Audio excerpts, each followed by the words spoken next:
Part 7, Pronglet Returns to Hogwarts, the Don't Let the Triwizard Tournament Spoil It prank. August the 3rd, 1994. Albus sat down in the chintzy armchair he had conjured and smiled benevolently at the gathered professors. He so loved the start of a new academic year, the buzz of excitement as the castle became alive again in preparation for the children arriving. He gazed around the room and felt his lips twitch at the odd couple of Severus, and Alastor sat in the same corner, glowering out at the others. He had no idea what had spurred them to form a friendship of sorts, and he was absolutely certain neither man would say it was a friendship if asked. But he was pleased. Both men tended to keep themselves far too isolated, and if the small thought entered his mind that both had contrived the relationship on the principle that one kept friends close but enemies closer, he ignored it. Minerva sat beside Albus. She had assured him that, apart from her pride, she had fully recovered from her injuries incurred at the World Cup. She had also informed him that she had accepted an offer from Sirius, Remus, and Harry to move into their home during the holidays going forward. Her delight was evident, and Albus would not spoil it with his concerns. Their relationship continued to be frosty, although both had strived to ensure the impact on the school's operations was minimal. He hoped they would one day regain their former closeness, but he knew it would take more than a box of chocolates to smooth over the decisions he had made and forced Minerva to make about Harry, without informing her of her own claim to the boy. Phileas was on Albus's left, and chatting happily to the new duelling instructor, Tobias Hilliard, a bright 28-year-old with blonde hair and startling blue eyes, who was sure to be the recipient of many school-girl crushes. Phileas had embraced the changes to the school's curriculum and had helped Minerva with much of the administrative complications of the new electives. Albus's eyes strayed to the other new elective teacher, Dr. Helen Jordan. She would take the healing elective. He felt a warm glow of satisfaction at the result of his reaching out to Noshi Blackhawk for assistance in filling a healer position within the school, who would take over management responsibility for the school infirmary. It had been Poppy's suggestion for improvement. She had pointed out that when she had first been hired, healer Gareth Baggins had been on staff. But when he'd left, Baggins hadn't been replaced, and some of the practices, such as mandatory health checks for the students and the staff, had fallen away due to lack of resources. While Poppy's Mediwitch credentials were second to none, she admitted that she sometimes felt out of her depth, and the healers at St. Mungo's weren't always readily available for a consult. That with her advancing years she was feeling the strain of always being on call. She was delighted with Helen's appointment, and the two had become fast friends. Poppy had been extremely helpful to their new staff member, who had embraced the opportunity to work abroad for a couple of years. Pomona had also been extremely helpful after approaching Albus with her suggestion for improvement, mentoring Hagrid. She sat beside Hagrid, talking quietly. She was ensuring that the animals he showcased in his classes were age-appropriate, and keeping an eye over Hagrid's enthusiasm, and already he suspected that they had dodged a safety issue over some breeding plans Hagrid had concocted. Pomona had immediately put paid to those. Hagrid himself had been delighted at Pomona's mentorship, keen to improve his teaching so he could convey more fully the wonders of the animals he loved so much. Indeed, Albus mused with delight. His existing staff had all been wonderful in embracing improvements. Even Sybil, who had arrived last in a whirlwind of brightly coloured scarves, had agreed to the withdrawal of divination as a standard elective, agreeing fervently with the view that it would allow her to spend quality time with those who had a real gift. The current 6th and 7th year would continue to NEWTs. The 5th and 4th years to OWLs. But the current 3rd years who had opted for divination would have to undergo a test before being allowed to take the subject, and if they failed to show a gift, they would have to take another elective. The basic theoretical parts of divination would be covered in a foundation class that all second-year students would attend going forward. It was hoped that the potentially gifted would be identified through the class. Albus had secured a different teacher for the foundation year, the centaur Firenze. It was in his opinion quite a coup, although a bemusing one, since it had been Firenze who had approached Albus and informed him that he had been instructed by the herd stallion to teach now the raven had been found, and Albus resolved to think again on what that meant, because no doubt it meant something. Sybil was happy because she felt the foundation task beneath her, while Albus figured Firenze would be competing with Hilliard on the crushes front. Aurora Sinistra had warmly greeted the centaur, and Albus was happy to see the usual stand-offish creature respond to the astronomy professor's overtures of friendship. He let his eyes drift over the remaining staff members. Bathsheba Babbling, the ancient runes professor, was engaged in a lively debate with the new Muggle Studies professor, Alison Bunting, and the returning flying instructor, Rolanda Hooch. A second trio of women sat together nearby, but much more sedately, sipping tea and in quiet discussion, Irma Pintz, the librarian, Septima Vector, the arithmancy professor, and the new history of magic professor, Matilda Memoir. Matilda had come highly recommended from Beauxbatons. Her grandmotherly demeanour and storytelling approach was a complete contrast to Binns, who had moved on rather than haunt Hogwarts. The final staff member had taken up a position by the door and was glowering at everyone.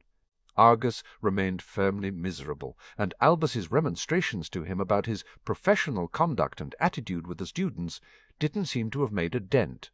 Albus sighed. He so hoped Argus would take his advice to heart, because if he failed to change, Albus would have no other choice but to let him go. He gave an internal sigh and pushed the matter out of his head to focus on the meeting. He raised his wand and was happy when the entire staff became instantly quiet. "Thank you," Albus said warmly, "and welcome to all. This is our first full staff meeting of the year. In a change to previous years, we will meet twice a term. May I ask how often you met previously?" asked Matilda, cutting in. "Once at the beginning of the year, and once at the end, which clearly was not enough." Minerva supplied. "The new regime is part of a number of improvements we are making to the school this year." "Indeed." Albus smiled gratefully at Minerva. "So, as I mentioned, this meeting will take place twice a term. The agenda will be to ensure all staff are informed of school-wide policy changes and initiatives, to have an open discussion about the school's progress through the year, and to provide a forum for you all to raise any concerns about the school or individual students." He was pleased at the satisfied and hopeful looks on the majority of the staff. "Excellent," Albus said brightly. "So, firstly, our changes. Minerva, perhaps you could give a brief overview of the academic changes." She shot him a disgruntled glare, but she briefly outlined the changes to the existing curriculum and the new electives. "In addition, Albus and I will make random audits of your classes through the year," Minerva said as she finished. Septima's elegant eyebrows shot up. "Random audits?" "It is our intention to sit in on one of your classes," Albus replied, gesturing with one hand. "Nothing to be worried or concerned about. We will observe only and provide constructive feedback in private to the individual professor afterwards. Nothing will be shared with your colleagues beyond that which you choose to share. Premelinge." There were a lot of unsettled looks from the existing professors, but the new additions to the staff didn't seem perturbed. "Any questions, or shall we move to the next item?" Albus asked gently. They all shook their heads, and Albus nodded at Minerva, who swished her wand. Instantly a parchment was delivered to each member of staff. "This is a copy of the school guidelines for detentions and points," Minerva explained briskly. "I'd like to give my thanks to Phileas for his work in updating the former copy. It details quite explicitly what behaviour or actions are worthy of setting a detention, and what kind of detentions can be set." Her eyes flickered to Hagrid and to Argus, detentions that take place in the Forbidden Forest. For example, are disallowed. The guidelines also elucidate what behaviour or actions constitute taking of points, and how many, and the opposite, what behaviour or actions constitute awarding of points, and the suggested number of points to be awarded. I will be monitoring detentions and the point system daily and will reverse any decisions not in line with these guidelines.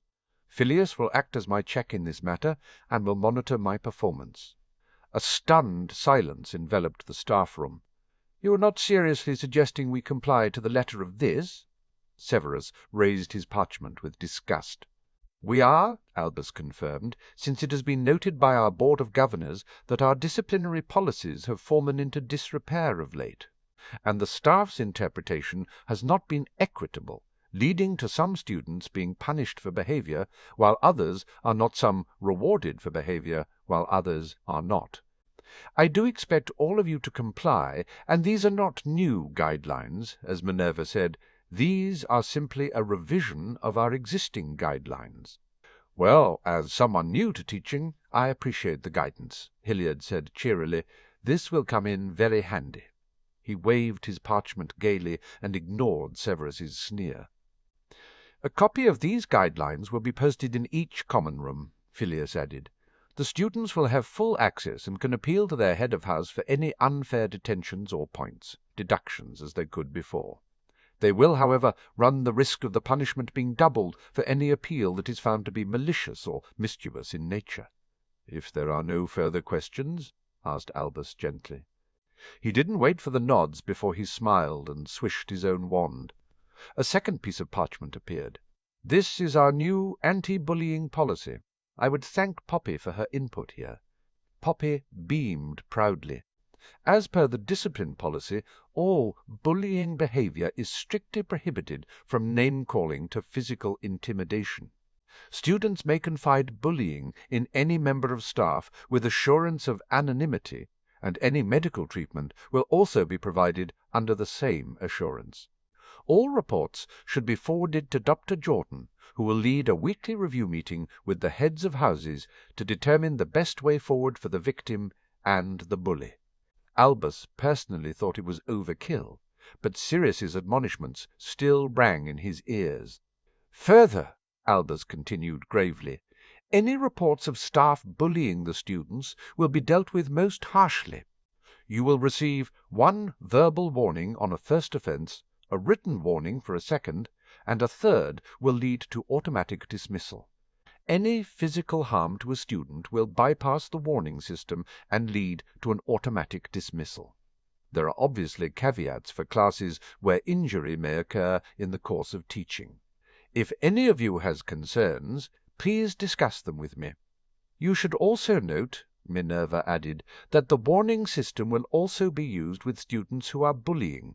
A student causing deliberate physical harm to another, outside of the dueling club, or a class where minimal injury may have been expected, such as dada, will automatically be expelled.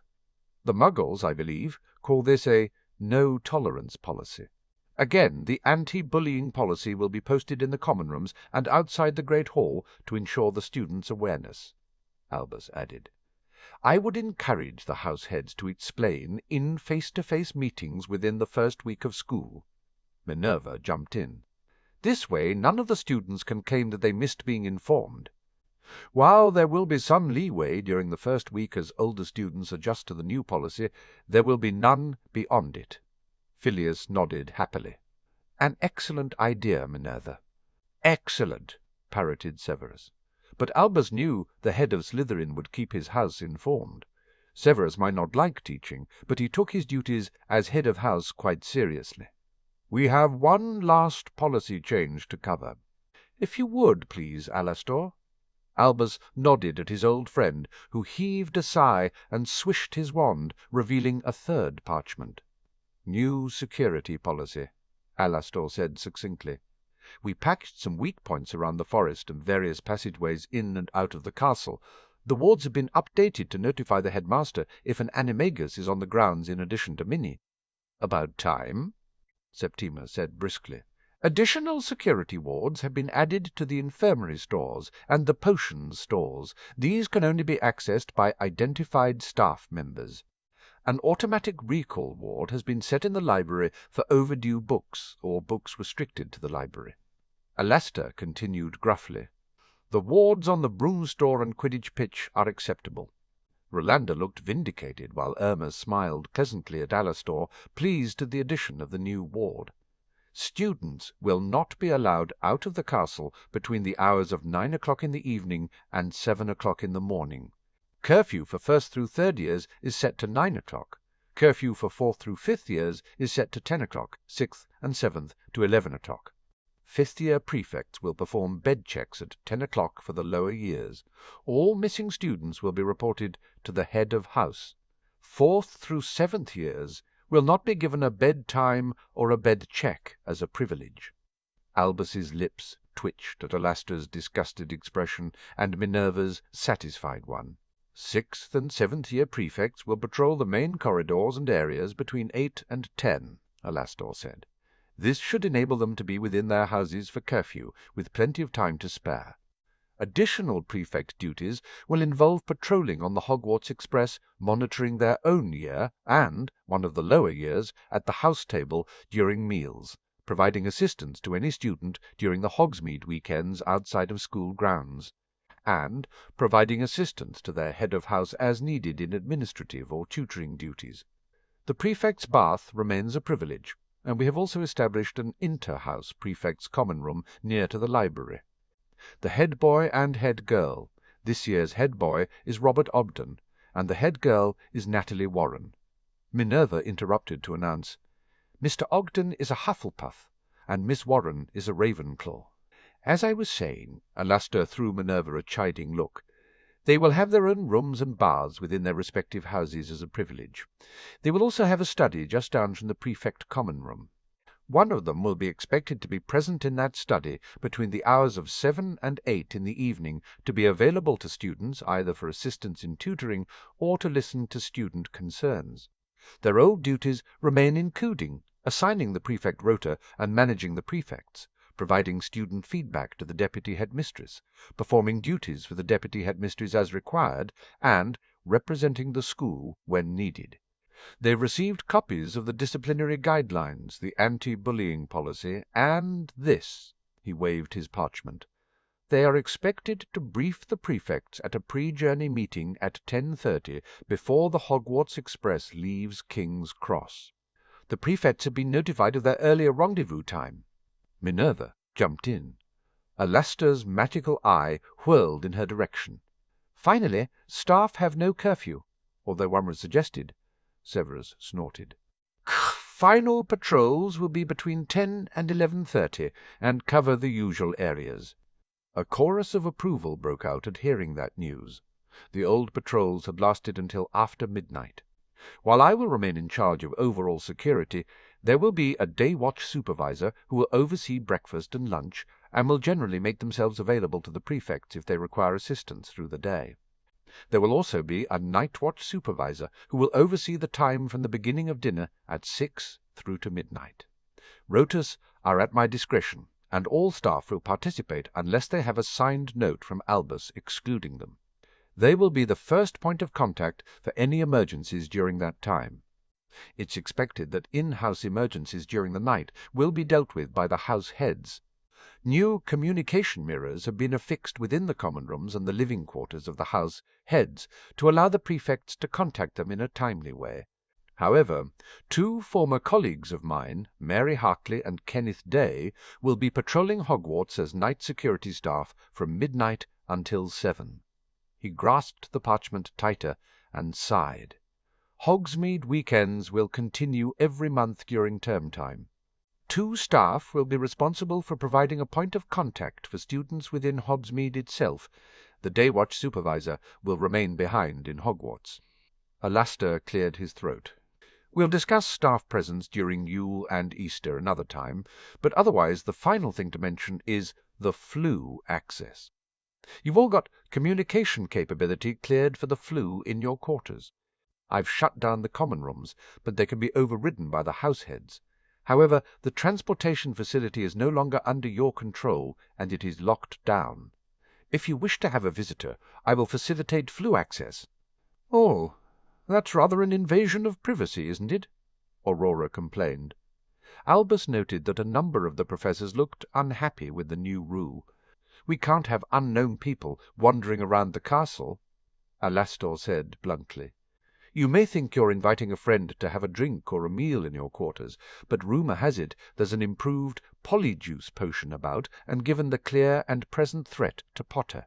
We're monitoring who is allowed inside the wards. May I also remind you all that there is a professional code of conduct, and guests should not be within the castle walls unless explicitly allowed by either myself or the headmaster," Minerva said sternly. "With the exception of the house heads, who are expected to remain within the castle at all times, you do have the option of leaving if you are not on patrol or assigned as the Night Watch Supervisor. Outward unrestricted flue access will only be allowed from my office flue, Minerva's, and Albus's. Inward travel to mine and Albus's for the most part." Alastor confirmed. "The infirmary is restricted to travel between it and St. Mungo's only." "If you're thinking of leaving the castle on foot and fluing from Hogsmeade," Albus said, seeing unhappy faces, "you may, of course, choose that option. But you will still need to leave word with Minerva to ensure that if an emergency does happen, someone knows of your whereabouts." "And to check your identity on your return," Alastor commented. "That's fair," Aurora said, conceding. "That's me. Done," Alastor said with relief. "Helen, perhaps you could cover the changes to the infirmary?" asked Albus softly. "Yes, of course," her American accent twanged exotically as Helen sat forward. "Firstly, I'll introduce myself. I am Helen Jordan, a fully trained healer, and I also hold a Muggle doctor's qualification. I specialize in pediatrics or children's care. I've worked for years at the Valley Clinic in the United States, but I'd had 2 years abroad in France and Australia before, and I'm pleased to be here in Scotland." The rest of the staff were charmed by her forthright manner, and Albus smiled.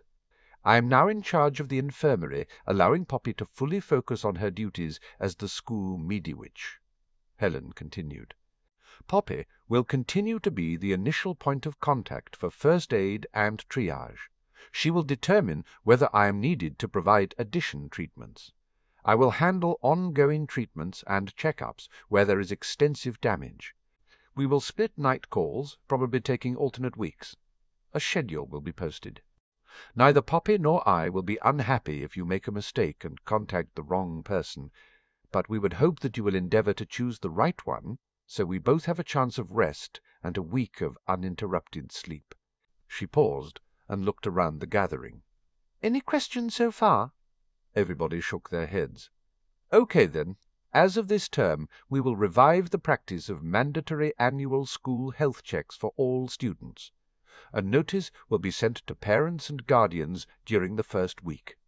They will have until the second week to refuse permission, but if they do, they must produce evidence that such a health check has been performed in the last 12 months for their child, and there are no issues that we need to be concerned about." Helen said firmly, "Some parents will be unhappy," Phileas noted. Helen shrugged. "More often than not, those would be the parents of the children most in need of such a check. They will be informed that an attempt to withdraw the child will mean a mandatory visit from Auras. I have more authority as a healer to deal with suspect cases than Poppy does as a mediwitch. I understand we have 12 at-risk children, with another 3 whose immediate situations have been resolved, but may still require assistance in coming to terms with their abuse and making a full recovery."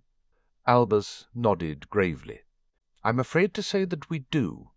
I've engaged another healer who specializes in mind healing," Helen informed them. "He will visit as appropriate to the individual child's needs. A room has been set aside in the infirmary.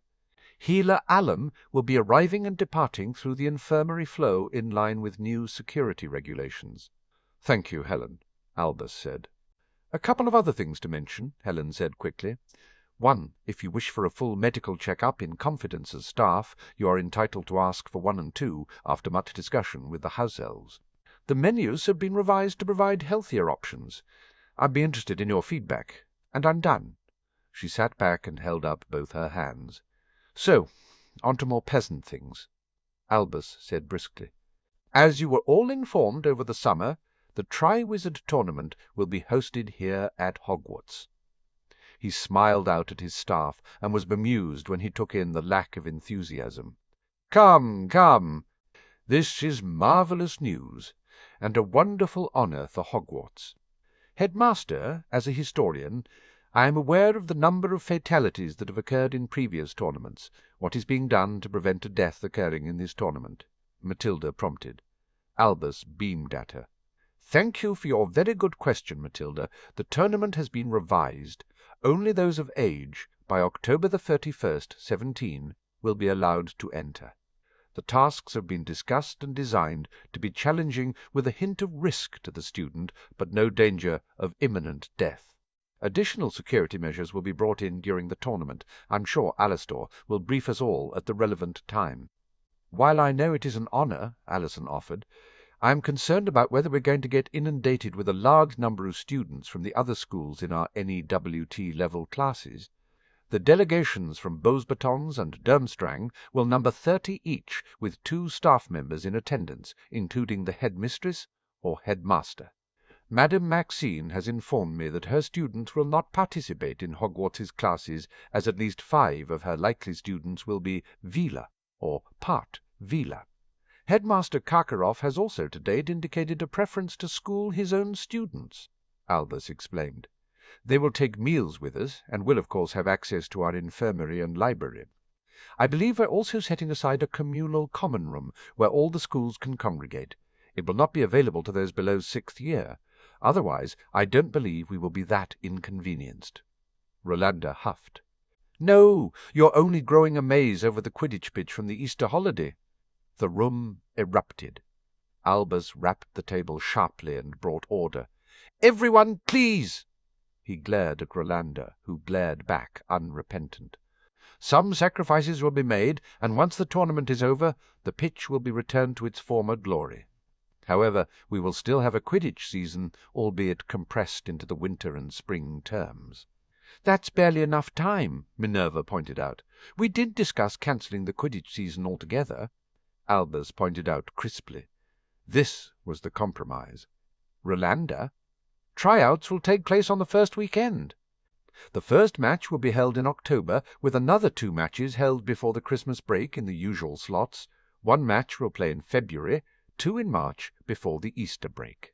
Whatever the disadvantage of playing in the likely poorer weather, or first or last, will hopefully be spread evenly across all 4 teams. Rolanda sighed. Any 6th or 7th year of age planning to enter the tournament may not play Quidditch, Albus informed them. It is likely that should they be chosen by the Goblet of Fire, the demands of the tournament would be too much for them to also continue to play effectively for their team. Any other questions about the Quidditch? Not a question about Quidditch, but about Yule and the ball mentioned in your announcement note. Alison said, Is it mandatory? 4th years upwards are invited to attend. It will be mandatory for the champions and for the delegations from our visiting schools, Albus explained. From a staff perspective, the househeads have generously agreed to give up their holidays to remain within the castle. Minerva gave a small harumph beside him, and Albus knew it was because he hadn't actually given them a choice in the matter.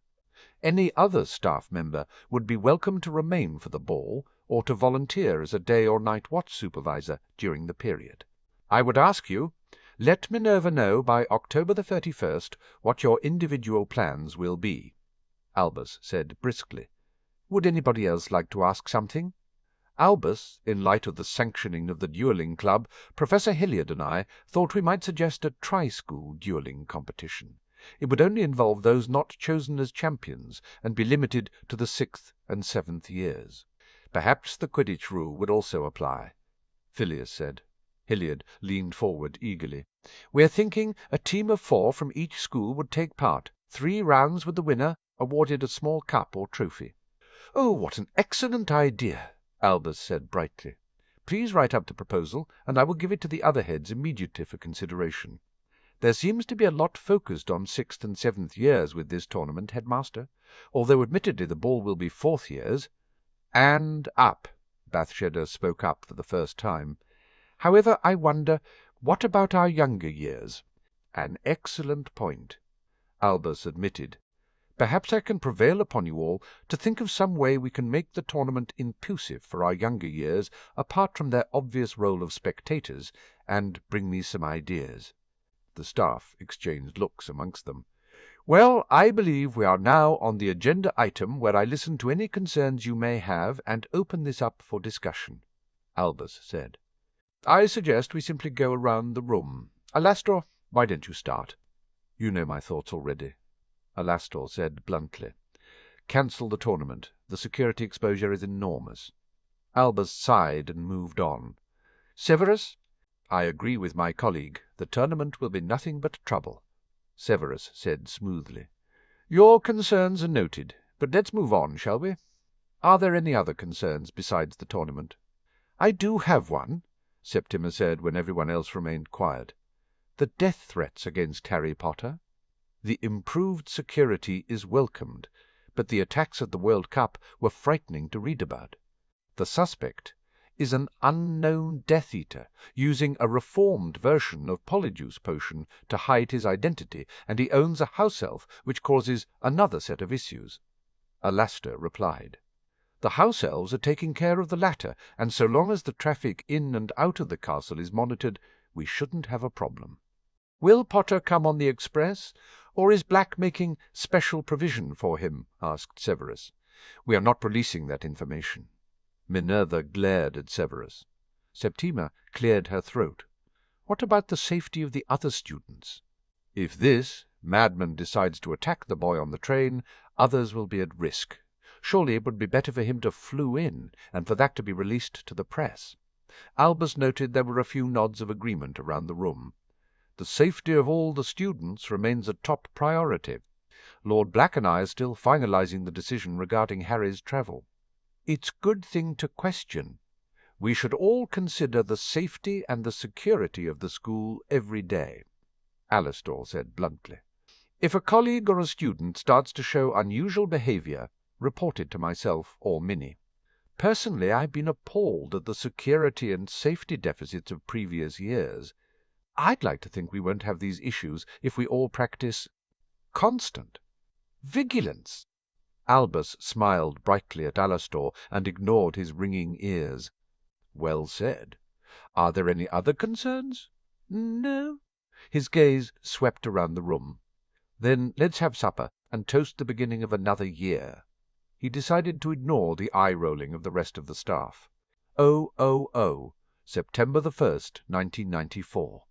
Harry tried very hard not to laugh at Remus's appalled expression as he regarded himself in the mirror of the guest cloakroom on the ground floor of Black Manor.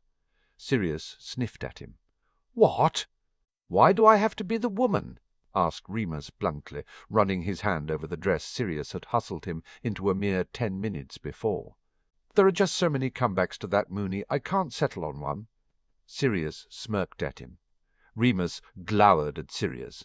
Harry snickered. Remus arched his eyebrow at Harry. "We could always dress you up as a girl, Snitch." "Ah, but then I'd tell Aunt Minnie and she would yell at you," Harry said confidently. "Aunt Minnie's going to yell at us anyway." Remus adjusted his new cleavage and swore. "Brass are torture devices. Why the hell do women wear them?" "And whose bright idea was this anyway?" "Yours," chorused Sirius and Harry together. And it had been. Remus had stepped in and fixed the issue about how Harry was getting to Hogwarts rather ingeniously. There had first been a leak to the press that Harry would not be on the express, followed by a confirmation to Dumbledore that Sirius would take care of ensuring Harry arrived at Hogwarts. But all the while the Marauders had planned to sneak Harry aboard the express. Going incognito to King's Cross was part of the plan. Remus sighed. "Harry took pity on him. I really do appreciate it, Remus. I really want to ride the express, and you've been brilliant thinking this up." He paused. "If it helps, the dress really, suits you." "That doesn't help, but thank you, Harry," Remus said, smoothing down the folds of the plain navy blue dress. He turned back to the mirror and pointed his wand at his face and hair. It changed slowly. The faint scars of his werewolfism faded away under the glamour, replaced by a peaches and cream complexion. He changed his eyebrows to a plucked, elegant shape, and his nose and chin became more refined. His hair sprouted suddenly, growing and shaping itself into a tidy chignon. He looked like a respectable lady. "Nice, Remus." Sirius pushed him away from the mirror. "My turn." The glamour took effective immediately as he tapped his head with his wand. His black hair was replaced by a short, nondescript brown cut peppered with grey. His eyes shifted to the same brown colour while his face aged and took on more wrinkles. He swept the wand down his clothes, automatically transfiguring the leather blazer, white T-shirt and smart jeans into a muggle suit in a nondescript black. He turned to Harry. "Your turn." Harry felt the wand tap his head, and he could feel the magic wash over him. He hurried to take a look in the mirror and grimaced. His hair had turned the same dull brown as Sirius. His face had taken on a more rounded shape, reminiscent of Neville in first year, and his eyes had been turned a muddy brown. Fortunately, Sirius hadn't transfigured his clothes into something else. His blue jeans, favourite green T-shirt and grey hooded fleece had been left alone. "Right," Sirius ordered briskly. "It is now," he silently did, the tempest charm, and the time glowed briefly in the air for a long moment. "Ha! Exactly 10 o'clock." He ushered them out of the bathroom and down the corridor to the reception room and the floor. Harry's trunk sat on the floor near to the fireplace. Dobby had helped him pack the night before, ensuring everything was clean and tidily packed away. Hedwig had decided to fly rather than travel by the train, so her cage wasn't needed. Sirius picked up the trunk. "Are you sure you got everything?" Harry nodded. Dobby was very efficient, and much better at packing than Harry. Dobby had cleaned, pressed and folded the clothes very carefully, arranged all the books, equipment and the potion ingredients so that everything would be easily unpacked at the other end. "Okay. I'll go first, you follow, then Remus," Sirius said briskly. Harry took a deep breath as Sirius went through. He followed with an encouraging look from Remus and emerged out into a flue, tucked away into a corner of platform 9 3/4. Sirius nudged him and he moved away so Remus could flue through easily. The express was already prepped, but there were only a few families already on the platform. Strangely, hardly any families arrived early. Most people arrived within 20 minutes of the departure time, creating a frantic platform. "Come on, let's get you on board," Sirius said, placing a hand on Harry's shoulder. They chose a compartment near to the arriving prefects. Sirius placed Harry's trunk in the luggage rack, after Harry had retrieved a picnic basket containing lunch, his school robes, and a book from it. Meanwhile, Remus finished placing a number of charms on the compartment. A "Notice Me Not," which would only allow Harry's friends to find him, and an alarm charm that would create a serious, banshee-like sound if someone with intent to harm Harry tried to get into the compartment. "Okay," Sirius said with false cheer. "I guess this is it." Harry met his gaze and nodded. He felt choked up, unable to speak. He moved towards Sirius and got pulled immediately into a fierce hug. "If you want to come home at any time," Sirius began, before he stopped abruptly. When Harry felt Sirius take a shaky breath, he realized Sirius was struggling to keep his own composure. "Thank you, Padfoot," Harry said. His words were partially muffled as they were said into Sirius's shoulder. "For everything." "I love you, Pronglet," Sirius whispered. Remus gently cleared his throat. Sirius sniffed loudly and loosened his hold, allowing Harry to inch back enough to look at him. Sirius's eyes were suspiciously wet, but he had a determined smile on his face. "Now remember, do your best, have lots of fun, kiss lots of girls or boys or both." Harry blushed bright red. "And most importantly, use your dad's cloak for pranking." Harry laughed at the last, and gave Sirius another quick hug before stepping back. "I guess it falls to me to be the sensible one," Remus said, opening his own arms in a request for a hug, which Harry complied with speedily. "Stay safe. You see, hear or otherwise sense anything suspicious, tell Moody or Minnie or call us, okay?" "Okay." Harry moved back and made a face. "You know that hug was kind of weird with your, additions." "The girls?" Remus looked down at his bust. "Yes." I could see how it might be a little disconcerting.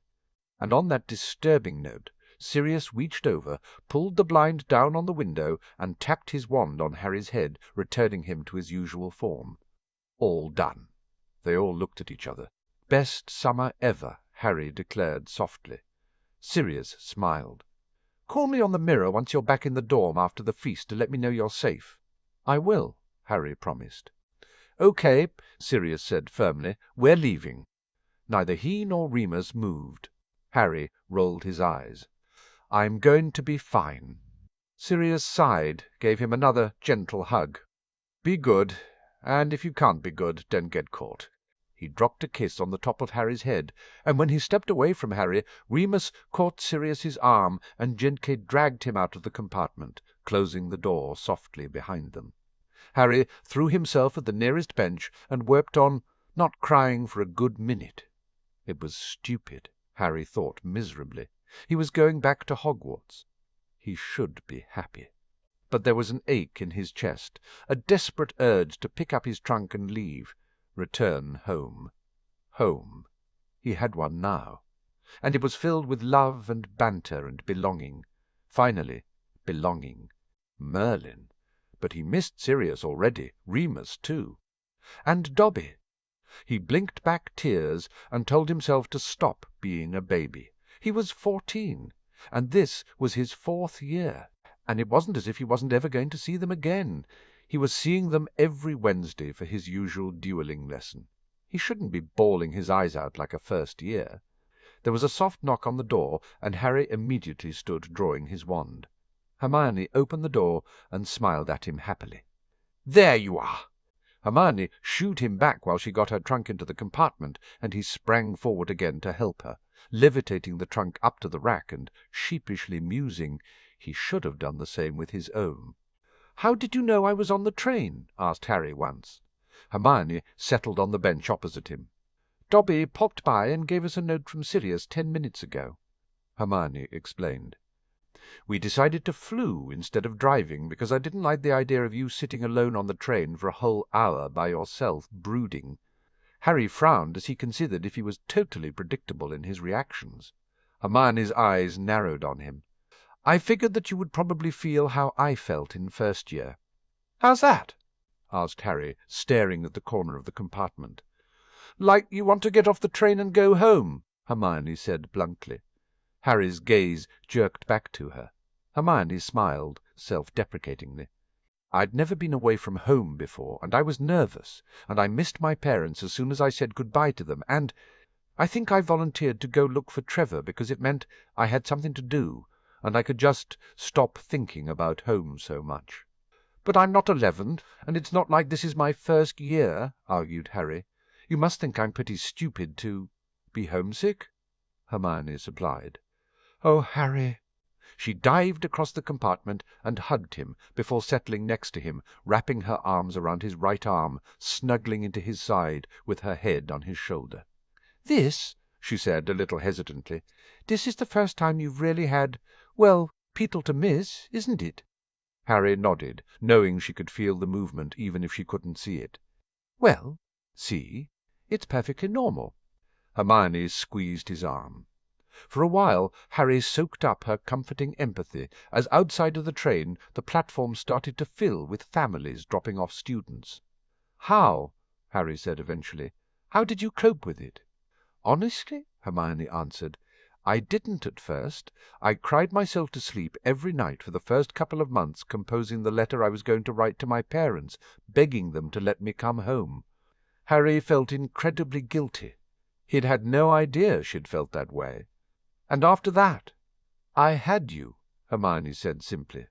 "And Ron, of course. It made everything better. Friends, of course." Harry smiled and slipped his hand into hers. They sat in a comfortable silence for a while before there was another knock on the door, and Neville poked his head inside.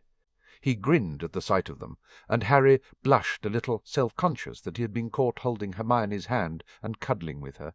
He got up to help Neville with his trunk, as Neville confirmed they'd received a Dobby-delivered missive from Sirius that morning too.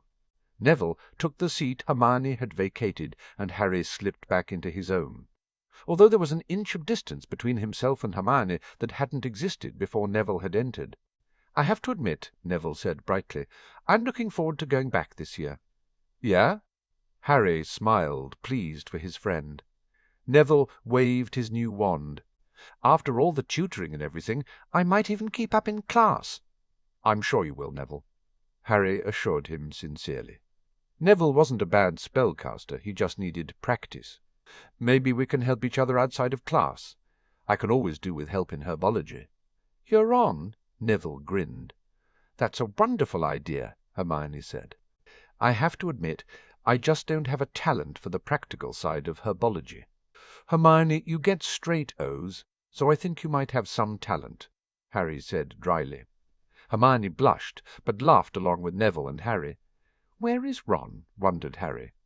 He was sure if Sirius had sent Dobby to Hermione and Neville, he'd have sent him to the Weasleys too. "You know the Weasleys," Hermione said with a smile. "They'll probably arrive at the last minute." Another gentle knock on the door had Neville motioning Harry back into his seat as he went to see who it was. Harry's face lit up when he spotted the blonde girl in the doorway. "Luna!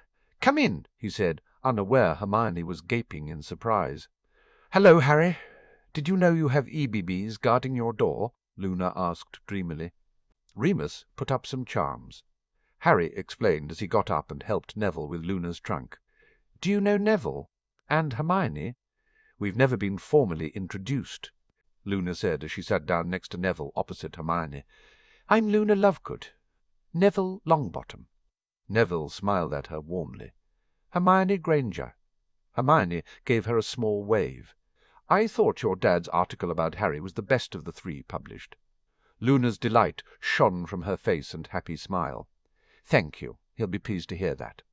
"Did you get a note delivered by Dobby telling you Harry was on the train too?" Hermione asked, clearly wondering how Luna had found them. "Oh, no," Luna said, shaking her head, wide-eyed. "I was just looking for somewhere to sit, and I saw the EBBs and knew Harry must be inside." Hermione frowned at her. "You mean you sensed the charms? If we all looked at the world the same way, it would be very boring, wouldn't it?" Luna replied, deepening Hermione's frown. Harry smiled widely, and decided he should change the subject before Hermione got wound up and started to question Luna's world-view too much. "You really helped me the last time we talked." "I got your thank-you note," Luna said suddenly, a little shy. "It's the first letter I've ever received. It was almost like having a friend." "More than almost, I hope," Harry said impulsively. "I'd like to be your friend." "I'd like that too," Luna said simply. Hermione's expression had softened with sympathy, as though she was finally remembering the conversation about Luna that they'd had with the others at Longbottom Manor during Simeon's introduction party. "Harry was my first real friend." "Mine too," Neville agreed. Harry felt his cheeks heat up, but he held Luna's gaze. "Ron Weasley was mine. I met him on the Hogwarts Express in my first year. Ginny and I used to have play-dates when I was small," Luna commented. "But when we started lessons, Mummy and Mrs. Weasley didn't agree on what we should learn, so we stopped." "That's a shame," Hermione said, shifting on the bench slightly. "I guess it doesn't help that you're separated by the houses at Hogwarts. Either otherwise you could have renewed your acquaintance again." "That's part of it," Luna agreed softly. "My Gran said there's going to be an inter-house common room for the upper years," Neville informed them, "for the thing we're not supposed to know about." "You mean the Triwizard Tournament?" Luna said with a knowing smile. Harry's eyes widened. "Your dad showed you the press release?" Luna nodded, kicking her feet out to stare at her toes. "He's very excited. We know about the tournament, but have been told not to say anything," Hermione said, staring at Luna's toes herself, as though trying to work out what was so fascinating. "The headmaster wants to surprise everyone at the feast tonight. But never mind that. What does the tournament have to do with the lower years not getting a common room?" "The other schools aren't bringing anyone below 6 here," Harry said. "The common room is supposed to encourage international sharing and bonding. I think we should request one common room for 1st through 3rd and another for the 4th and 5th years," Hermione said, taking out her organizer and making a note. "We might not be able to do the international sharing, but it should encourage inter-house bonding." "But all feet need a big toe," Luna said suddenly. For a moment they all stared at her. You mean someone to make it work? Right. Robert will see to the upper years, Harry suggested. He's head boy this year. You'll manage the 4th and 5th years? Hermione said, and as much as Harry wanted to argue with her, he knew it would be expected. What about you for the lower years, Luna? Asked Neville gently. Luna looked surprised and shook her head, sending her blonde hair flying. Oh, nobody follows something they can't see. Harry felt his anger stir again at how Luna must have been treated for her to make such a comment. Who would you suggest? He asked instead. Matthew Ingleby, Luna said simply. Lydia's twin, Harry, mused. Matthew was a good-humoured, likeable guy with an easy-going personality. He'd gone into Hufflepuff, but he was smart and ambitious, if a little overshadowed by his more talkative and effusive Gryffindor twin sister. Harry enjoyed talking with him when Lydia wasn't around. Harry nodded. Matt would be a good choice. I think so too, Neville said. He's very popular in his own year. Hermione agreed. I've seen him helping the younger years out in the library. So Neville and I can talk with him when we get to Hogwarts, Harry said. We still need to get permission. Hermione cautioned him, but her brown eyes were shining with enthusiasm. A petition, maybe? Sounds good, Harry said. We should talk with the prefects, too. If they support it and offer to spend some time in the common room supervising, we'll probably get permission for it. If we organize that in the next couple of days before school starts on Monday, maybe we can have the common rooms up and running by this time next week, Neville said enthusiastically. It's ambitious, Hermione tapped her chin with her quill, but doable. Let me see, we'll need... She bent her head over her organizer, scribbling notes, and Neville shot Harry a smirk as they both looked at her. Are you looking forward to the tournament, Harry? Luna asked, sitting back and folding her hands over her stomach.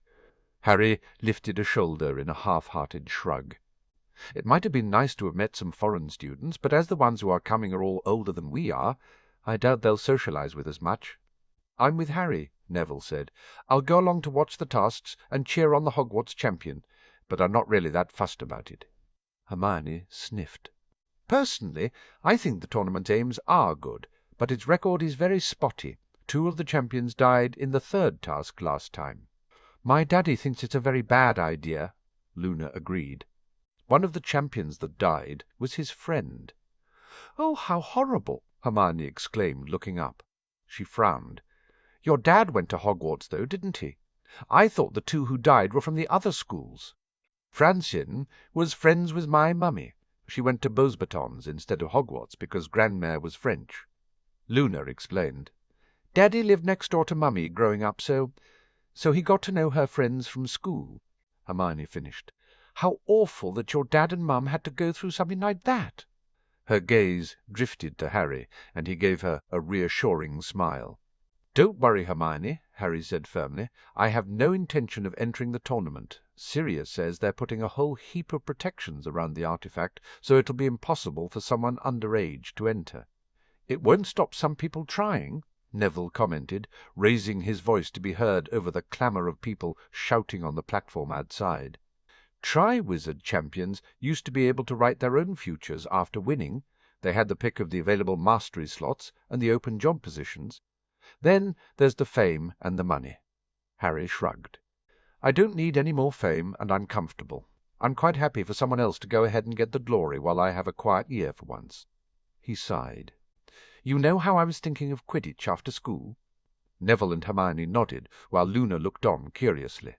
Terry started with his team, and he was saying that there's a lot of publicity and talking with the fans, and... Harry gave a mock shudder. I just want to play Quidditch. So maybe a Quidditch-playing career isn't for you, Hermione said, practical as ever. You have a lot of other options. She motioned at Luna across the compartment. What about you, Luna? What are you thinking of doing after school? Are you going to follow your father into journalism? Luna seemed shocked someone had asked her a serious question. Well, I was thinking of writing books about rare magical creatures, perhaps a travelogue where I would write about my adventures trying to find them, she confessed with an easy smile. That sounds like a very good plan, Hermione said briskly. I want to go into healing, combining Muggle and magical techniques like the Valley Clinic in the States. Luna's silvery eyes went unfocused for a moment, and she spoke without seeming to realize she was speaking. Yes, the most successful plants are always well rooted, so their flowers can reach for the sun. It was a strange comment, and Luna smiled dreamily at their bemused expressions. She was covering up her self-consciousness at the manifestation of her gift behind a mask of oddity, Harry realized. "So Hermione will be successful if she remains well-rooted in both worlds?" Harry said, interpreting her words. Luna beamed at him. Hermione arched an eyebrow at Harry, but she turned back to Luna with a warm smile. "That's a lovely, insightful thought, Luna. Thank you." She motioned at Luna. "I have to admit I've had some doubts about divination, but how long have you had your gift?" "For as long as I can remember," Luna admitted. "Grandmère was a full seer. Compared to her, I only see glimpses." Her silver eyes blinked back her surprise at having her words recognized as seer insight instead of craziness. "I don't have a lot of control over it. Most people find it disturbing." "And therefore most people found Luna disturbing," Harry mused sadly. He was glad that he had welcomed the younger girl into the compartment and resolved again to be her friend. "I think that's because most people hate hearing the truth," Hermione said firmly. "So, if you come from a line of seers, maybe you can answer my questions about divination." Harry and Neville exchanged a knowing look as Hermione and Luna settled into a lively discussion about the subject Hermione had walked out on the year before. The boys chipped in when they could, but mostly watched on. "G-E-M-ove on, Ronald!" The yell from outside arrested all talk within the compartment. "Was that?" asked Neville nervously. "Molly?" Harry nodded. He checked the time. It was almost 11. The Weasleys were cutting it very fine. A few moments later Ron staggered into the compartment, the door sliding shut behind him. Neville and Harry assisted him with his trunk. "You owe me one, mate," Ron said as he collapsed onto the bench beside Hermione. Harry retook his seat with a grin. "I do? You should have heard her when Dobby popped in with Sirius's message. How could you leave him there on his own?" Ron mimicked his mum's voice. "What was he thinking?" He snorted. "Like Sirius doesn't take every precaution known to a wizard where your safety is concerned. She's going to send him a howler. I'd bet you anything she does." "I delayed her as long as I could so she couldn't come aboard and give you an earful." "Thanks, Ron." Harry smiled at him as the whistle blew outside. Ron frowned as he looked around the compartment, doing a double-take at Luna before giving her a polite nod. "Where's Ginny?" Harry, Hermione, and Neville looked at each other questioningly and back to Ron. "She had a sleepover with Lydia last night," Ron explained. "I guess she hasn't found the compartment." "Well, not everyone understands the EBBs are guards and would understand why they're here," Luna pointed out. Ron gaped at her in bewilderment. The charms Remus put on the compartment were supposed to turn away those Harry considers a threat, or who are a threat, but let any of Harry's friends through, commented Hermione logically. "But maybe if Ginny doesn't know Harry's on board, she hasn't looked." "True," Ron said. "She wouldn't have known. We thought Sirius was going to flew with him until Dobby turned up." "Or maybe Harry considers her a threat," Neville teased, smiling at Harry. "Well, Ginny and Lydia together are a threat," Ron said with a grin. "They're a threat to Harry's virtue." Harry reached around Hermione and whacked Ron on the head as they all laughed. "Oi!" The train lurched forward. They were on the way back to Hogwarts. "Oh, oh, oh, oh! Stop sulking, Sirius." Remus threw a sandwich wrapper at him across the train compartment. He'd lost the female form he'd had when they'd hidden themselves away, lost the bra. Sirius never wanted to see Remus go topless ever again, and he'd transfigured his clothing back to plain wizarding robes. Sirius glared at his friend. "I don't know why we couldn't have stayed in the same compartment with Harry." He had also ditched the disguise and was much happier back in his jeans and leather jacket ensemble. Because Harry's experience of travelling on the train with his friends, the experience he wanted, wouldn't be the same if we were in the compartment with him. Remus stated with more than the little exasperation which Sirius understood, since it wasn't the first time they'd had the discussion since deciding on the plan to get Harry to Hogwarts. "You were in his compartment last year." Sirius whined anyway. Remus rolled his eyes. "More like he was in mine." Look, Sirius, Harry needs to get used to being away from us. Will you? You need to let him go. The moment of goodbye at King's Cross is traditional. Harry's subconscious and your subconscious will acknowledge it as such, and recognize it as a traditional parting of ways for parents and children. If he knew we were aboard, or if we'd travelled together, it would have been delayed until Hogsmeade, making things more difficult for you both. He was right, but Sirius wasn't going to give Remus the pleasure of admitting that. He took another bite of his own sandwich and wondered if Harry was enjoying the picnic basket Dobby had made up for him and his friends. He'd been pleased to see Hermione arrive early and followed fairly swiftly by Neville. Luna's entry into Harry's compartment had been a surprise, since Sirius hadn't sent her a message, but that she'd found Harry had to mean Harry accepted her as a friend. Ron's late arrival wasn't unexpected. The Weasleys as a family ran on their own time. Sirius had hunkered down hearing Molly's strident tones on the platform. He suspected that he had a howler in his future, despite the fact that Remus's plan was quite ingenious. They'd arrived early at the platform, disguised to ostensibly drop off a child. Check. They then warded Harry's compartment to the hilt, and made it so only his friends could enter. Check. They notified a few of his closest friends, so they could find him. Check. They took up a position in the next compartment, which they made all but invisible to everybody, just in case someone had sussed out the rest of the plan. Check. The latter was handy because they had to go to Hogsmeade anyway and move into the new house. Sirius wasn't actually looking forward to that. He loved Griffin House. The new house wouldn't have memories of Harry sprawled on the living-room floor watching a movie, sat at the dining table eating treacle tart, or curled up in an armchair by Sirius's desk, reading while Sirius worked. On the other hand, regardless that Griffin House was a flue away from Hogwarts, Sirius was comforted with the knowledge that he'd be physically closer to Harry with the new house. If anything happened, and he couldn't shake the feeling that something might happen.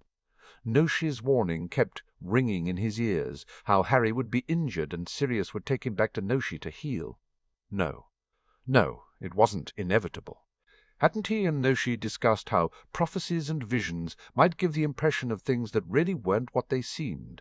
Sirius would never stop believing that he could keep Harry safe. But he had to admit that he hated turning Harry over to the care of Hogwarts, of Albus Dumbledore, who had already failed on so many levels to keep Harry safe. Not that Sirius thought he was doing a bang-up job of it himself, either, since Harry had almost been kidnapped at the World Cup. He sighed. He'd admitted his mistake in leaving Harry at all, and not getting him away as soon as the news of the stadium fire had reached him. Harry had admitted his mistake in running after the bastard that had attacked them. They'd both learned, and it was a major part of why Sirius felt he was making another mistake, he acknowledged to himself. Hadn't he learned leaving Harry in someone else's care meant that he wouldn't be there to keep Harry safe? But Harry had promised, that he only wanted a quiet, normal school year, that he had his Animagus project to keep him occupied, that if anything strange or unusual or mysterious occurred that got his attention, he would tell someone. He wouldn't go charging in himself. "Will you stop worrying? I can hear your mind whirling from here," demanded Remus, looking up from his book to glare at Sirius. "And for Merlin's sake, finish your sandwich." Sirius did the mature thing. He stuck his tongue out. His mirror buzzed. Sirius immediately dumped the sandwich on the seat beside him and yanked the mirror from his inside pocket. "Padfoot here." Minerva's face appeared in the mirror. "Sirius! Minerva!" Sirius said brightly, inwardly wincing. "The headmaster has asked me to contact you regarding Harry's arrival. In other words, Albus was bugging Minnie about when Harry was expected to arrive, and by what method, since Sirius had point-blank refused to tell him. "We're on the express," Sirius informed her briskly. "Harry's in the next compartment." He continued cheerfully. "According to Remus, we can't travel with him, or he won't experience the full experience." Minerva closed her eyes as though trying to remain calm. She opened them again to glare at him. "Then he'll arrive with the other students?" "Yes, that's the plan." "Remus and I will disillusion ourselves, see him onto a carriage and follow it up to the gates," Sirius said firmly. "You do know the press is going to have a conniption fit." Minerva sighed. "Serves them right for printing rumours and leaked information," Sirius retorted. That had pissed him off, although it was part of the plan. Minerva nodded. "I'll be at the doors to make sure he gets inside safely." Sirius nodded back, his eyes roaming over her tired features. "How are you, Minnie?" She sighed.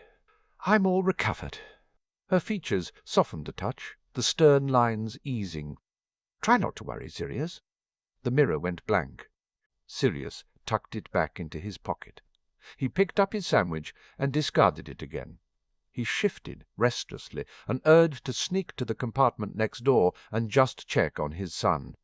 Of course, he reflected, he would probably have to stun Mooney first. "You're not stunning me and checking up on Harry," Remus said, startling Sirius. He looked up in amusement at Sirius's shocked face. "You're very predictable, Padfoot. Eat your lunch and do your correspondence. I thought you wanted to write some letters." "How am I supposed to focus on letters?" Sirius complained forcefully.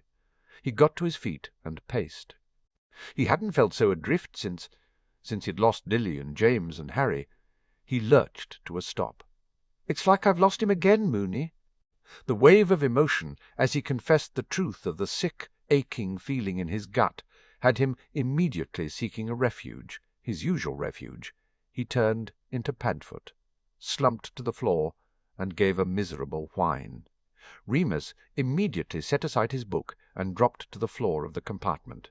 He patted the floor next to him, and Sirius sidled up to him, eventually settling with his head on Remus's thigh, Remus's strong hand stroking his head gently. "Forgive me, old friend," Remus said softly. "You've been doing so well, I forgot. You see, you've hardly done this since you came back from the States." Sirius knew he'd been Padfoot a lot at the beginning of the summer, when he'd had too many painful emotions to cope with, despite his want to be there for Harry. But once he'd been given Harry, coupled with the healing he'd had, he'd needed to be Padfoot a lot less. Moreover, he hadn't wanted to be Padfoot. But right at that moment, Padfoot was safe. "You're doing brilliantly," Remus said firmly. "You've given Harry a home, and he loves you beyond anything, Sirius. He's going to come home. You're not going to lose him, I promise." But Mooney couldn't promise that. Nobody could promise that. And that's what scared Sirius. Hermione frowned as the carriage cleared Hogwarts gates.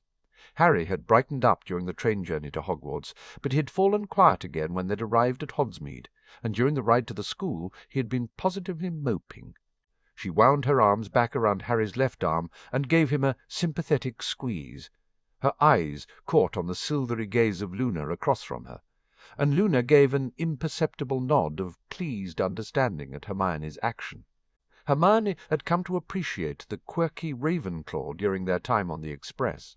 Yes, Luna had odd moments, very odd moments, which were disconcerting, and some of the creatures she talked about Hermione was sure Luna had made up. But Luna was otherwise very sweet, with a remarkably sharp intellect that Hermione had quickly come to respect. Their discussion on divination had been fascinating, and Hermione thought she might try and look up some of the references Luna had quoted to get a good understanding of the subject. Although she didn't take the subject any more, but she didn't want her knowledge to be lacking. Ron caught her attention, and he unsubtly looked at how she was holding on to Harry and back up to her with wide, questioning eyes. Hermione tried to indicate Harry's state of mind by looking deliberately towards Harry, who was staring out the small window of the carriage with a pensive expression and gesturing with a subtle jerk of her head. Ron frowned, but nodded in understanding. Hermione sighed heavily. The carriage came to a halt. The noise outside was the usual maelstrom of childish chatter. Neville got out and helped Luna down. Ron clambered down and surprisingly held out a hand to Hermione, who took it with a murmured, "Thank you." Harry exited last, and his reluctance told in his hesitant glance toward the castle. Mr. Potter. Professor McGonagall's Scottish burr washed over them as she hurried to the group. "Glad to see you've arrived safely." Harry managed a smile. "Thank you, Professor. I'll mirror call Lord Black while I wait for Hagrid. You should get yourselves inside for the feast." Professor McGonagall ushered them towards the doors, and they complied swiftly. They'd barely made it past the doors when other students started to converge on them. Malfoy beat everyone else by a mile, and had regained his minions of Crabbe and Goyle.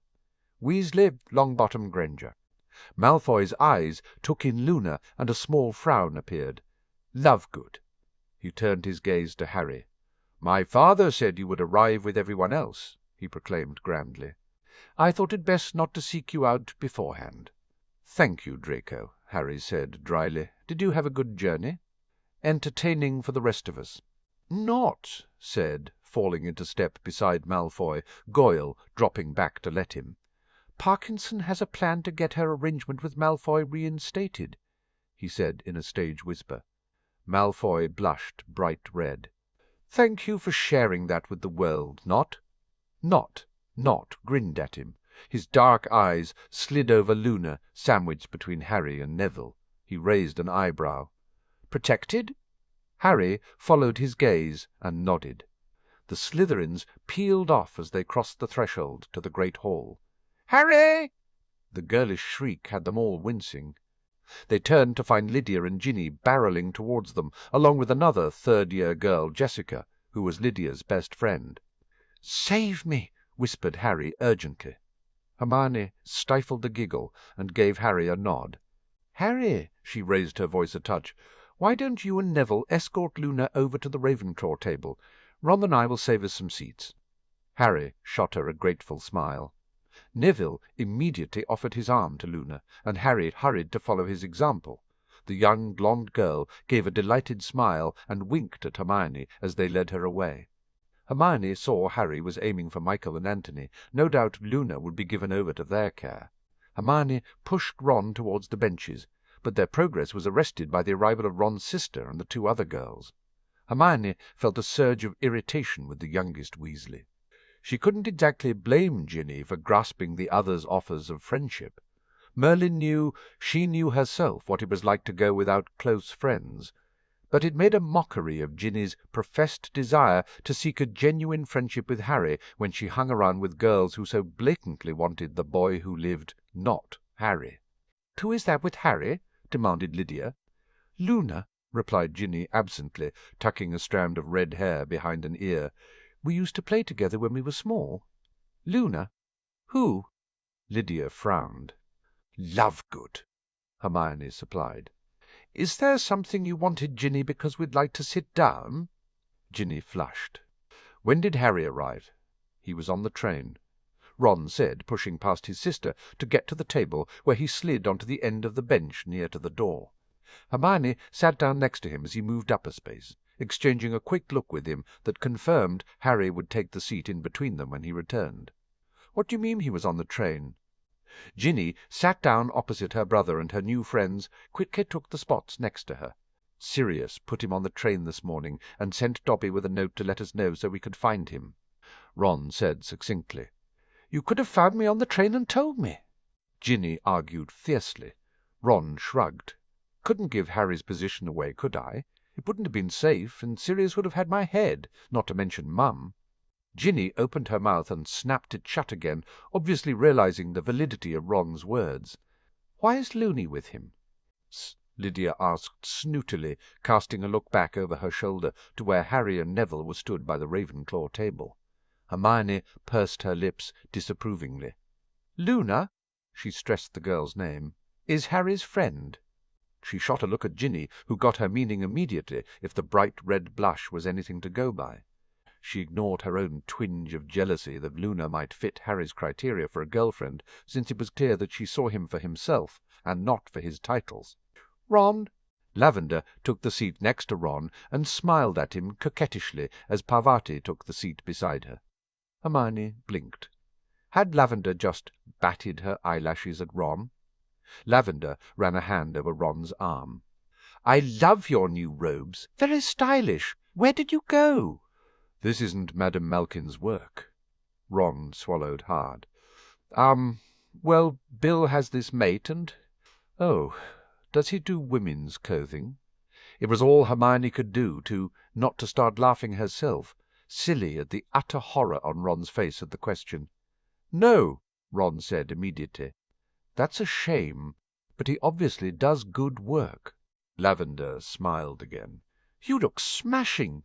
She suddenly took on an air of concern. "I was really sorry to hear about your family getting attacked, Ron. It looked awful in the papers," Parvati commented, settling her robes around her. "Awful," echoed Lavender. "But you were a real hero rushing into the tent to save your dad. And Neville and Harry are heroes too, of course." Parvati frowned, her lips forming a perfect pout. "Where are they?" "Over there at the Ravenclaw table." Lydia remarked sourly, pointing behind her. "Here, budge up, Gingin. Angelina wants to talk with the team over dinner." Fred slid onto the bench, immediately followed by the Chaser girls, and then George. They forced Ginny and the other third-year girl to slide further up the bench and away from where Harry would be sitting. Fred grinned at Hermione, and she mouthed thanks at him.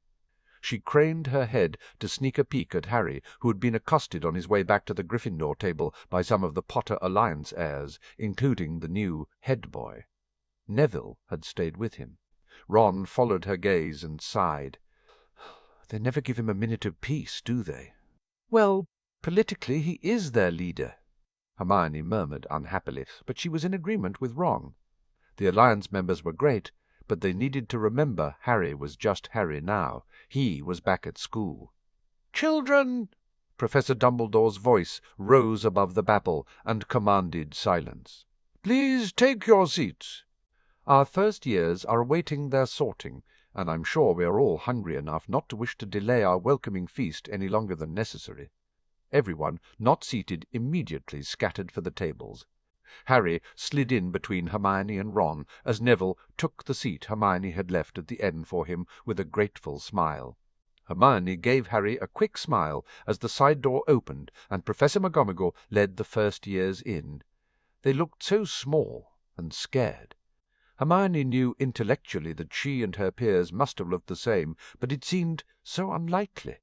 The stool and the hat were placed solemnly, and the hat opened its mouth.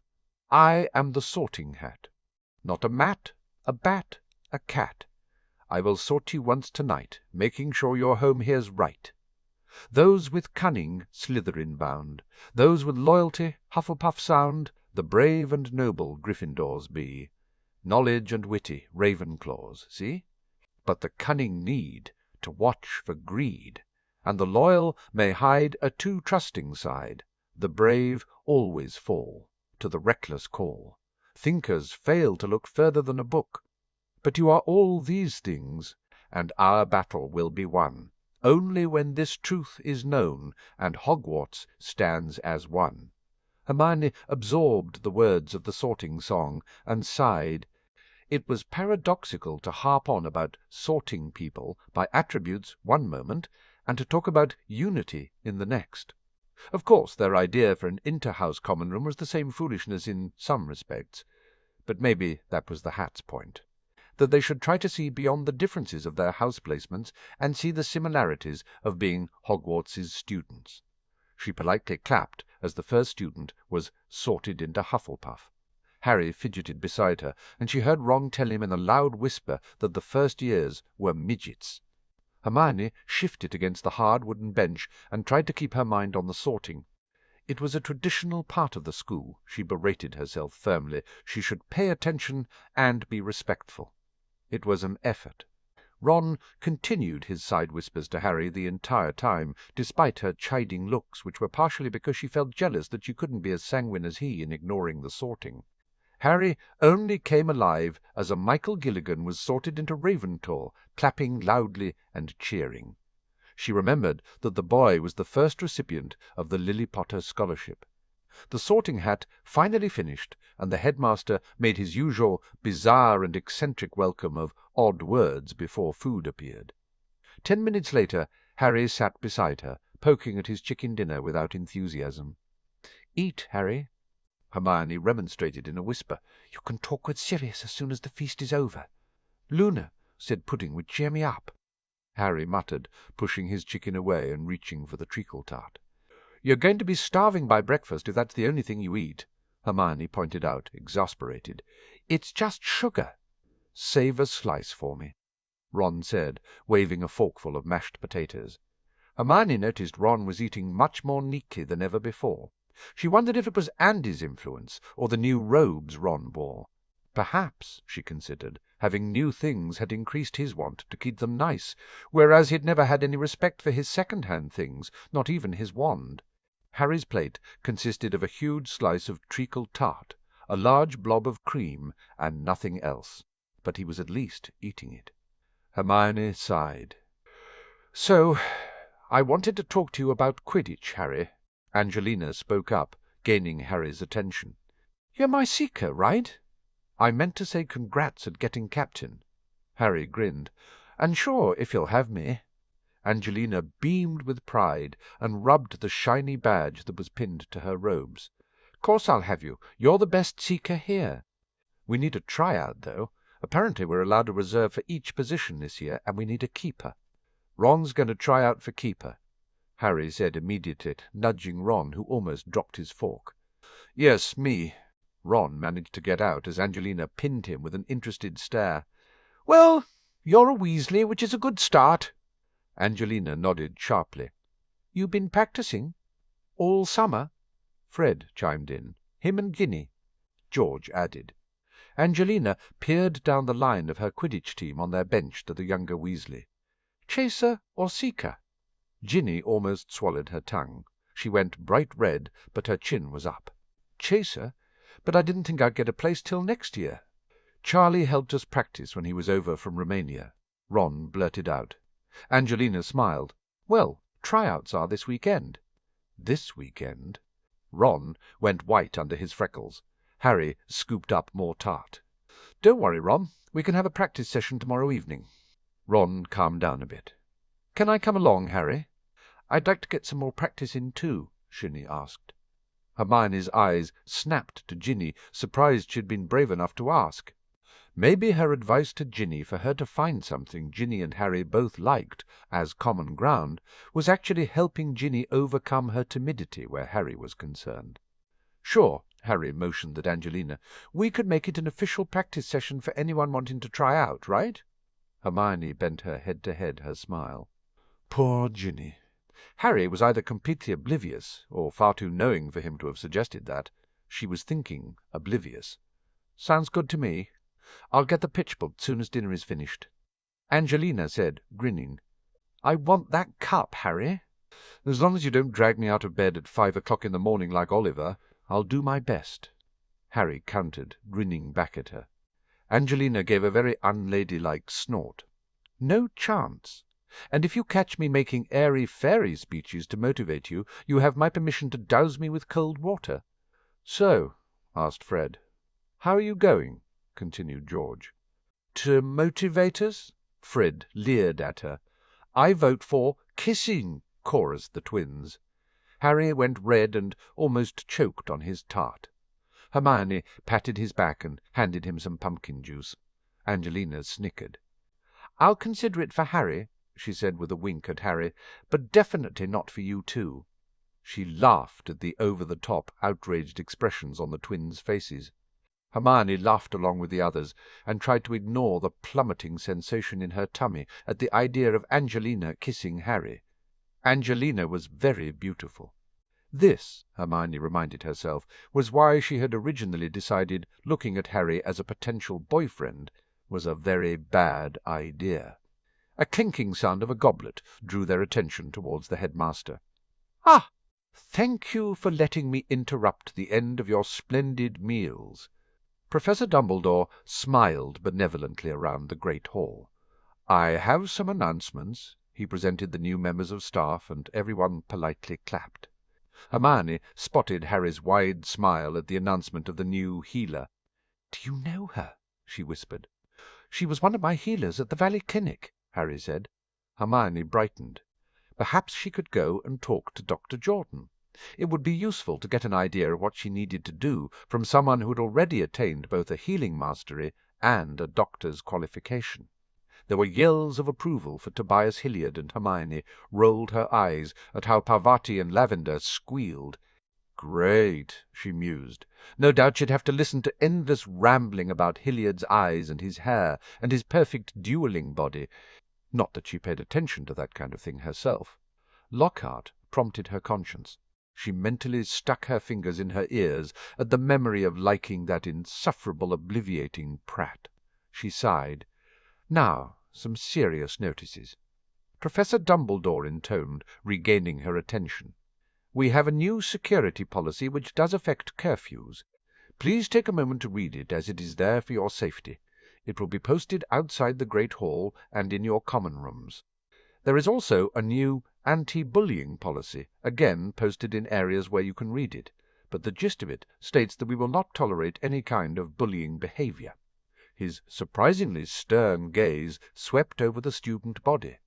Associated with this, the policy on detentions and points has been updated and republished. Please give it your full consideration. Your heads of houses will hold a house meeting within the next few days to cover the necessary details. Hermione glanced over toward the Slytherin table and bit her lip as she took in the disgusted looks. The anti-bullying policy was going to be a shock to them. Or maybe it wouldn't be. It was one thing to have a policy on paper, another to actually put it into practice. He clapped his hands. On a more cheerful note, I have exciting news. We will be hosting the Triwizard Tournament this year. The hall erupted as students cheered, hollered, and clapped. Hermione applauded politely, but she was more interested in watching everyone's reactions. The teachers had fixed smiles, and were also only clapping politely. Professors Moody and Snape were both glowering. Many of the Muggle-born in the hall were whispering frantically with their wizarding friends, trying to understand why it was a big deal. A lot of the purebloods looked excited. "Order, everyone!" Professor Dumbledore quietened the room. "Now, only those of age on October the T1st, when the names will be drawn, will be allowed to enter. Ah! Ah!" Fred and George turned to each other and pretended to weep copiously. "The other schools, Beauxbatons and Durmstrang, will arrive the weekend before the draw, so they can settle into the castle and get to know you all. There is a new inter-house, inter-school common room for years, 6 and 7, just along from the library." Professor Dumbledore smiled out at the listening students. Those entering the tournament should also be aware that they will no longer be eligible for playing Quidditch, should they be chosen to compete. Professor Dumbledore continued. "Speaking of our Quidditch season, it will be compressed to accommodate the tournament. The captains should meet tomorrow morning with Madam Hooch to agree the match schedule." He waited until the unhappy murmurs about what that meant for the Quidditch Cup died out before speaking again. "I am also thrilled to announce that we will have a dueling club this year. Notices are posted in your common rooms." Professor Dumbledore waved a hand towards Professors Moody, Flitwick, and Hilliard. "The club will be primarily led by our 3 illustrious professors, but 4th year will be led by Lord Black and our former Dada professor, Remus Lupin." A cheer went up in the great hall. Hermione couldn't help noticing how Professor Snape sneered at the mention of Sirius and Remus. Professor Dumbledore regained order.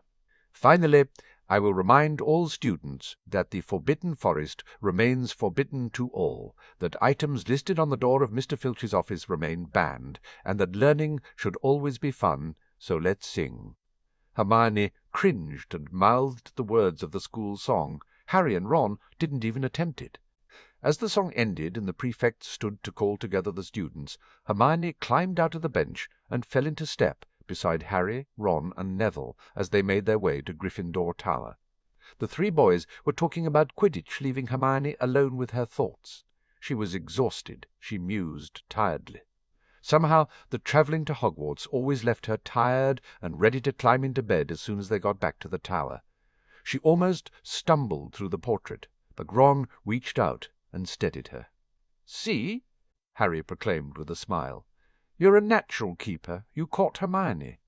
"Are you suggesting that I look like a quaffle, Harry?" Hermione teased. "No," Harry immediately said. "No."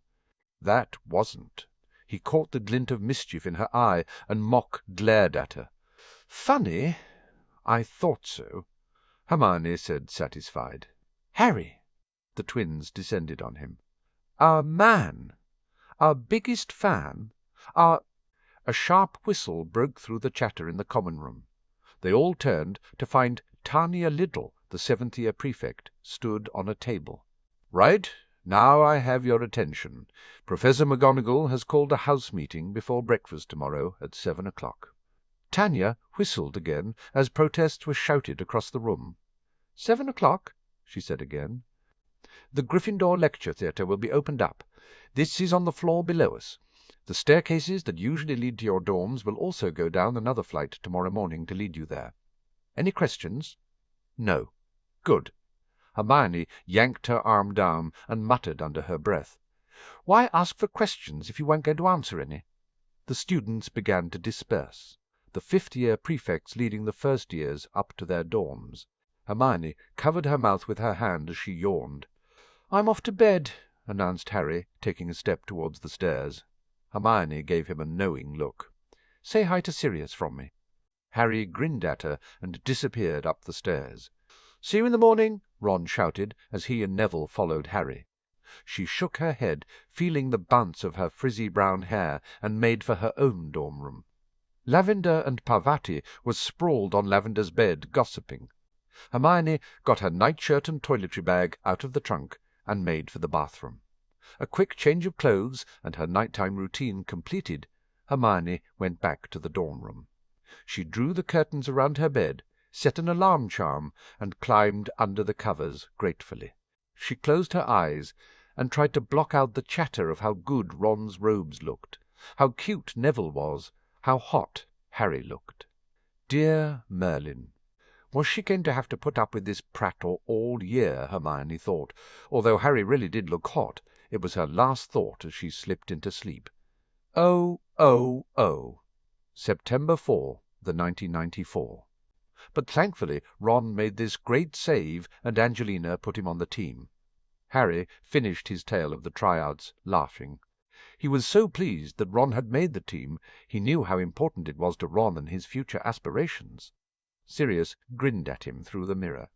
Sounds like an eventful afternoon between the Slytherins trying to steal the pitch. Although, to be fair to Draco, he'd looked completely miserable and hadn't said a word as the rest of the Slytherin team had tried to claim the pitch, only to find out exactly how great an aim Angelina had with a quaffle. And the Harry Stalker's antics. Harry went red, but he nodded. Ron had coined the phrase after Harry's first 3 days at Hogwarts had found him followed everywhere by the trio of Ginny, Lydia, and Jessica. The boys' dorm room was quickly becoming a sanctuary, and Harry thanked Merlin he had his dad's cloak. "I swear they have a tracking charm on me," complained Harry. Sirius chuckled. "At least they haven't followed you into the showers yet." "Don't say that," Harry protested. "You'll give them ideas." He adjusted his position on the bed. "Anyway, that's it for me. How are you and Remus?" "Where is Remus, anyway?" The werewolf usually said, at least, hello, at some point during the nightly conversations between Harry and Sirius. Harry had to admit that it had helped his feeling of homesickness a lot, being able to talk to Sirius, and he felt guilty that the rest of his schoolmates didn't have the same ability to communicate with their parents. We had an issue in Russia, which led to us thinking we need to do a review of the overseas properties. He's in Moscow for the rest of the week." Sirius admitted, and Harry saw a flash of loneliness cross Sirius's features before it was pushed away. Did he really need to go now? Worried Harry out loud. Harry had a feeling Sirius was missing Harry just as much as Harry missed Sirius. And for Remus to go away now of all times, Hermione had been right. That it had been his friends who'd helped Harry over the worst of it. They'd helped pull him out of his moping and made him feel better. He was sure Remus was doing the same service for Sirius. Sirius shrugged. "We wanted to make sure he didn't have to go away once the Triwizard Tournament begins. Between the Potter and Black estates we have enough abroad to keep him gone a month. But he's going to break the trips up. Home 1 week, abroad the next, over the next couple of months. He should be done by Halloween." Harry frowned. It made sense. But he didn't like Sirius being alone so much. Why can't he go after the tournament starts? He could see Sirius debating his answer and wondered why. "Because we're concerned someone will try and include you in the tournament," Sirius confessed. "Oh!" Harry's eyes widened. "Look, it's a concern, but a small one. Like I've said to you before, there'll be plenty of security around the artifact that's being used to decide the champions for each school, but you think someone will try to make you choose me anyway." Harry sighed. Probably the someone was Voldemort. "I understand why you're concerned. It'd be just my luck if someone did that. Well, besides that, there's also the fact that security at Hogwarts will be compromised during the tournament. You'll have ministry officials on the grounds, the other schools, the press is being allowed in, not to mention on the days of the tasks, there'll be spectators around." Sirius ranted in a familiar way that made Harry miss him all over again. "We want to make sure both of us are around if you need us so. Remus is going now and then. He'll be back for the tournament, and won't have to go again until next summer." Harry nodded, but something of his lingering concern must have shown on his face. "Hey, don't worry about me," Sirius reassured him. "Penny has me booked up with so many meetings, lunches, and dinners I'm barely going to be home myself." "And you're okay?" pressed Harry. "I'm okay," Sirius said firmly. "I miss you lots, but like you I'm continuing to see Healer Allen, and as long as I can talk to you, so I can see with my own eyes you're okay, I'm okay, okay, okay." Harry shifted against his pillows. "I mean, I miss you lots too." He coloured rapidly. Talking and seeing Sirius helped him. Although he was going to confess that, it was embarrassing enough admitting that he missed him. Sirius's grey eyes lit up, though, and made the effort of telling him worthwhile. "We'll see each other on Wednesday for your first duelling club session," he promised. Harry nodded enthusiastically. He'd almost forgotten about that. "Go get some sleep, Pronglet. You have classes tomorrow, and Minnie will yell at me if you're too tired for them," Sirius said. "Good night, Padfoot." Harry carefully ended the call once Sirius wished him good night in return, and he gently placed the mirror under his pillow. He snuggled down into the comfortable covers to sleep. In some respects he knew the mirror was a crutch. It kept both him and Sirius from having to deal with the reality of their separation too much. Harry also knew that apart from the first night when Sirius had asked him to confirm he was safely at Hogwarts, there was no real reason or expectation for him to call Sirius every night. Just a nagging instinct that he should. On the other hand, Healer Allen had thought the mirror was a good idea while they adjusted. He was going to continue to see the mind healer, using the new therapy room in the infirmary early on Sunday mornings. Harry figured he was eventually going to have to tell Ron or Neville his excuse that day that he'd gotten up early and hadn't wanted to wake them would only work a couple of times. He chewed on his lip. He didn't want to tell anyone about the mind healing, mostly because it raised questions of why did he need healing, and he didn't want to tell anyone about the Dursleys, and he couldn't tell anyone about the prophecy. Except he already had, hadn't he? He'd told Neville, and Neville would understand the need for discretion about mind healing more than most. Harry winced. Ron would go nuts if he knew Harry was confiding in Neville and not him. He sighed and rolled over. He'd just have to deal with the fallout if it happened. Maybe Ron would understand. Maybe. He either confided in Ron or he didn't. It wasn't a question of trust, but safety. The more people who knew the prophecy, the more the danger of it getting out. And if Voldemort thought Harry's friends knew the prophecy, it would place them in immense danger.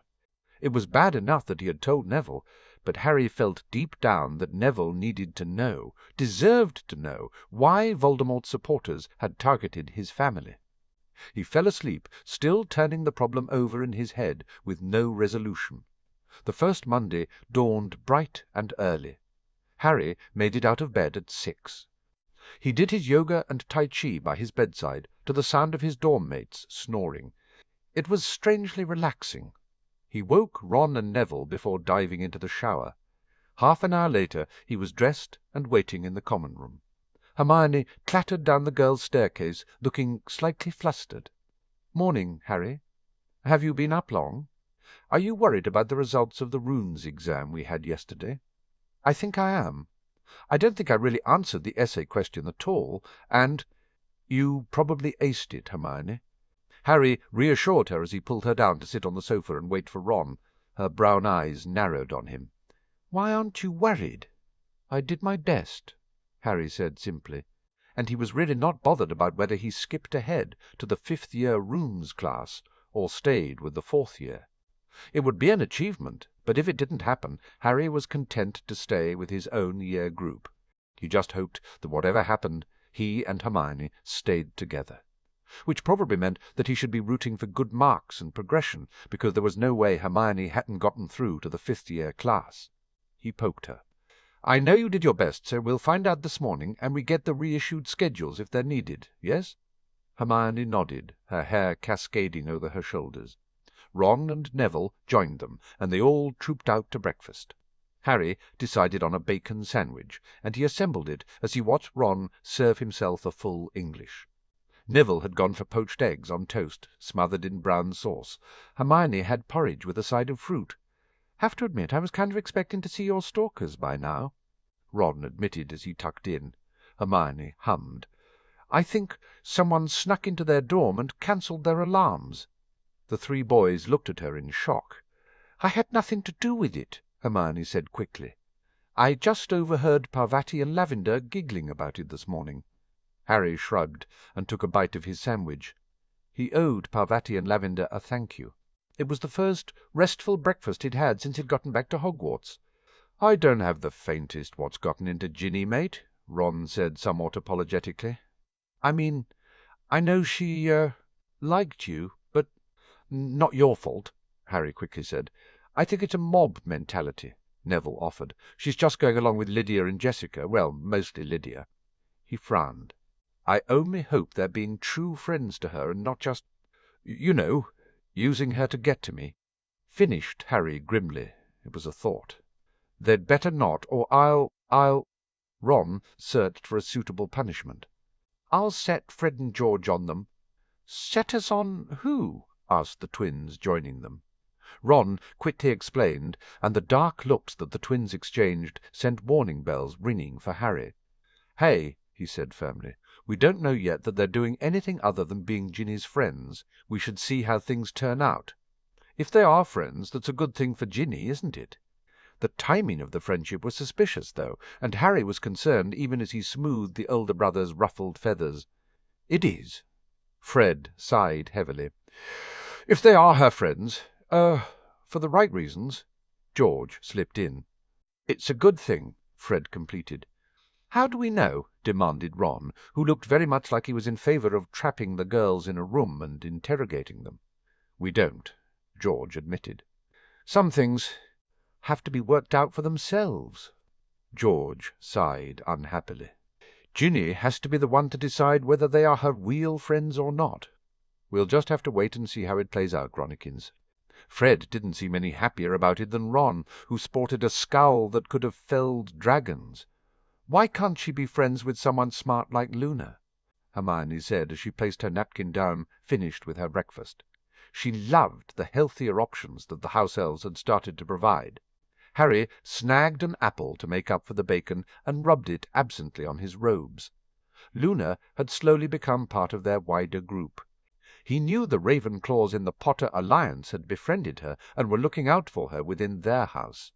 But Harry had used the map to track her down during the weekend, and they'd all ended up sitting together by the Black Lake, talking about many interesting creatures, much to Hermione's bemusement.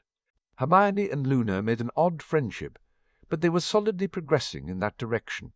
Maybe, Harry considered, Luna finally provided Hermione with someone who could give her an intellectual challenge. Why did they stop being friends anyway? "Luna said they used to play together when they were younger," Hermione asked bluntly. The Weasleys exchanged looks. George was the one evidently elected to answer. He cleared his throat. "Luna's mother followed the old religion." "Mum didn't want Ginny to pick that up," Fred said. "Wiccan magic based on worshipping the goddess?" Hermione asked, surprised. "I thought it wasn't practiced any more." "It isn't openly," Fred confirmed. "A lot of it is blood-based, like the protection his mother had given him." Neville and Ron darted a look in his direction, obviously remembering the blessing ceremony. Harry sighed. "It doesn't sound so bad to me." "It isn't really. Just not done," George finished. He slapped his twin's shoulder. "Tabby is on the prowl. We should, go. Cred. Fred snatched some toast from Ron's plate, but before Ron could do more than bellow a "Hey!" the twins had disappeared. "Mr. Weasley," Minerva said, sternly walking up to them, "a little decorum, please." "Sorry, Professor," Ron mumbled. Hermione practically vibrated off the bench. "Professor?" she asked hopefully. Minerva's lips pressed together, trying to prevent the smile that made them twitch from emerging. "Congratulations to you, Miss Granger, and to you, Mr. Potter. You have both made it through to the fifth-year runes class." She produced 2 new schedules, as Hermione almost squealed. "You will be joining Mr. Goldstein and Miss Greengrass." "Oh, Harry!" Hermione suddenly hugged him hard for a second before she released him. "Isn't this wonderful?" "What's so wonderful about having to sit an OWL this year?" Ron said grumpily as Minerva walked away. "Have to agree with you on that," Neville commented. "We get one out of the way and have one less to sit next year," Hermione answered logically. She nudged Harry. "Come on, we have double defence first thing." Harry bit back a smile at Ron's rolled eyes, but he gathered his things and followed Hermione out of the great hall. Robert Ogden stopped them just outside the entrance. "We got the permission for the lower year common rooms." He grinned at them.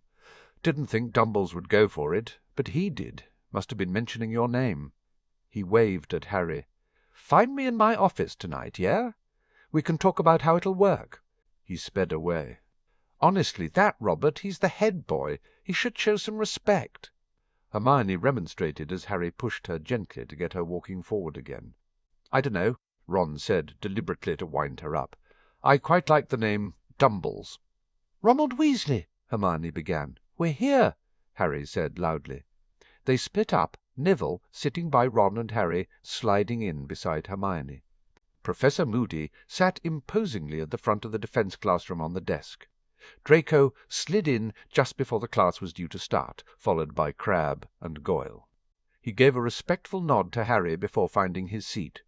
Moody closed the door with a swish of his wand, and it slammed shut with a bang that startled Lavender into a shriek. Constant vigilance. Harry tried to hide a smile, and failed. Moody's magical eye whirled in his direction. "Professor Lupin informs me that you lot have potential," Moody said gruffly. "But you've got a lot of catching up to do." He motioned at the blackboard behind him, and the chalk sprang to life. Situational awareness. It wrote elegantly across the black. "Mr. Potter," Moody growled, "when did you realize your first Dada professor was possessed by a Dark Lord?" Shocked looks were the order of the day in the rest of the students. Harry noticed as he grimaced and tried to think. Probably just before he tried to kill me." There was an outbreak of whispering that quickly stopped when Moody's hard glare landed on the perpetrators. "And in hindsight, what would you all say the signs were?" Moody asked sharply. "Come on, don't be shy, Miss Granger." He stank of garlic, probably to cover up the smell of decaying flesh caused by his possession. Hermione replied, dropping her arm. The chalk wrote up her suggestion on the blackboard. "Good. Anyone else?" Moody looked around the other students. Nott put his hand up, and Moody nodded at him. "His fake stammer, sir." Nott said, "Correct." Moody said, "A fake stammer should have been a warning sign." Lavender raised her hand nervously. "The turban, Professor." Moody's good eye blinked, and the magical eye snapped to Crabbe, snickering. "You think that's funny, lad? Girl's got a sharp eye." Odd dress accessories, or just oddly dressing, might be a cause for concern. "Does that mean the headmaster's possessed, then?" Seamus asked in a loud voice. "Good question, lad," he motioned at Lavender. "Why don't we ask the expert here?" Lavender squirmed in her chair and nervously flicked her hair back. "Professor Dumbledore has an unique style. He likes clashing colours and abstract patterns, often featuring cute creatures and beautiful flowers. So I would say he was possessed if he suddenly began to wear something different, Professor. A more sedate wardrobe, or an even more over-the-top one? Excellent observations and deductions, lass. Take 10 points for Gryffindor," Moody said firmly. His wand pointed at the chalk, and the item of change of dress-odd styling made its way across the black. "Anything else?" Harry raised his hand warily, and almost regretted it when Moody nodded at him. "My scar hurt in his presence, Professor." He tried to ignore how everyone turned to stare at his forehead. "Curse scars caused by dark magic often will be pained in the presence of more dark magic, or certainly the one who gave you the scar in the first place."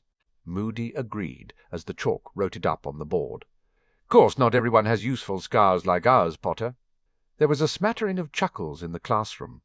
"Let's move on," Moody said. "Weasley, when did you realize that Lockhart was an obliviating fraud?" Ron gaped a little before he snapped his mouth shut. I think we realized the fraud part when he didn't teach us anything, and set the crate of pixies on us. The obliviating bit—" His eyes briefly met Harry's. "Well, like Harry said, just before he tried to, well, he didn't try to kill us, just obliviate us. Same question to you lot. What gave him away, way before he got the opportunity to try and obliviate your schoolmates here?" Moody asked. Hermione's hand was ignored in favor of Daphne's. The timeline of his books was inconsistent and filled with errors, Daphne said succinctly. The impossibility of it should have alerted people to the fact that he was fraudulent, and therefore had to have acquired the inherent facts of events in some nefarious fashion. Good. What else? Moody's chalk was writing up blatant lying on the blackboard. Parvati was given the nod. He wore impractical clothing during his heroics, according to his books. A real hero doesn't pay attention to what they're dressed in. Her dark eyes fell on Neville, who blushed bright red. "You got the heart of it right, lass," Moody agreed. "Why so much time spent on his appearance and dress? You don't wear acromantula silk when traipsing through muck." Draco put his hand up, and Moody motioned for him to speak. Lockhart was easily defeated in a duel. He said crisply, "Heard about that, and again, you'd be right about the main point. A man with Lockhart's reputation shouldn't have been taken by surprise, although your head of house is no slouch at duelling, so there may have been extenuating circumstances, a difficult opponent." Moody's chalk wrote up weak performance. "His spells never worked," Dean offered. Moody nodded again. "Example?" Dean sent Harry a sympathetic look. He banished Harry's bones instead of healing them. "Bloody idiot," Moody muttered, obviously meaning Lockhart as he sent a proud look in Dean's direction. He waved his wand at the chalk. "Let's move on again." Harry's heart sank. He had a feeling he knew where this was going. "Miss Granger, when did you realize Professor Lupin was infected with lycanthropy?" Moody asked roughly. Hermione frowned at him almost disapprovingly. "After I completed the essay on werewolves, Professor Snape said when he deputized for Professor Lupin." "Who else realized Professor Lupin's condition before it was revealed to the masses?" Moody asked. Greengrass, Nott, and Zabini put their hands up. "What gave him away for you, Greengrass?" Moody pressed. "Like Granger, it was the essay that prompted it. I did an analysis of the times he was absent with the occurrence of the full moon." Daphne answered crisply. Moody huffed. "Anyone have a different reason?"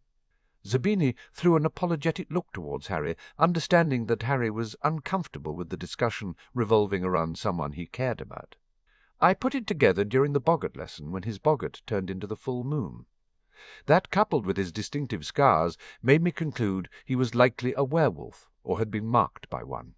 Parkinson raised her hand and shot Parvati and Lavender a smug look. His shabby clothes also gave it away in hindsight. "I suppose they would," Moody said flatly. "Werewolves are labelled as dark creatures, and struggle to find work, especially since most of them don't have the advantage of the education Mr. Lupin was able to undertake," he said grimly. "Most folk forget that the majority of them are wizards who had no choice in whether they were bitten or not. Wolfsbane, if they can get it, keeps them docile during the full moon, unless they feel their pack is threatened." Parkinson sniffed. "You're not suggesting werewolves should be treated the same as wizards, Professor, are you?" "They are wizards," Harry retorted angrily. "The lad's right." Moody glared at Parkinson. Put it this way. Who was the more dangerous out of your previous 3 professors? The one possessed by a dark lord, the idiot who had no idea what he was doing when he held a wand in his hand, except when it came to the spell to make you forget your own name, or the one who took wolfsbane and locked himself in his office on a full moon? Harry felt vindicated as he saw some of the students beginning to understand. Moody turned back to Harry. However, you shouldn't forget that without wolfsbane they are dangerous, even ones who don't want to hurt anyone.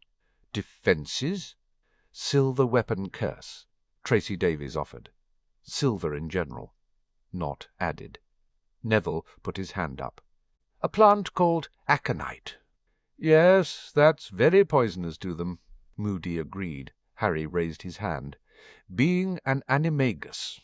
Moody smiled at him. Yes, if you're animagus, a werewolf's bite won't turn you if you're in your animal form when bitten. Werewolves will also accept an animagus as part of their pack if they recognize them and not attack, but an animagus outside of the pack will sometimes be viewed as prey. The chalk had fallen silent. Right, Moody said. How could you determine if I'm the real me? He gazed around the room. What's to say I'm not a polyjuiced imposter who's got the real me locked up somewhere? We could do a detection spell, offered Nott. Standard protocol for auras. But the spell has issues with polyjuice. Moody said swiftly. Who knows why? Draco raised his hand. The potion properties distort the detection spell. And there's the issue of genetics, Nott added. If someone polyjuices themselves as a member of their own family, the detection spell can't work out there's a difference. What else could you do to discover if I'm me? Hermione raised her arm.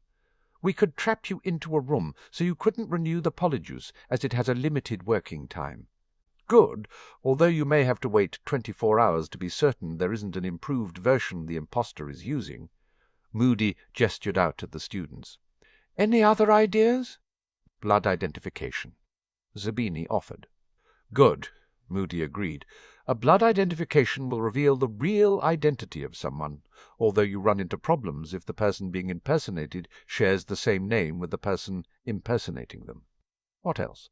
Harry put his hand up again. Well, I've met you before, so I could ask you something that I know only you would know. You're on the right lines, Potter, Moody agreed gruffly. What would you ask me?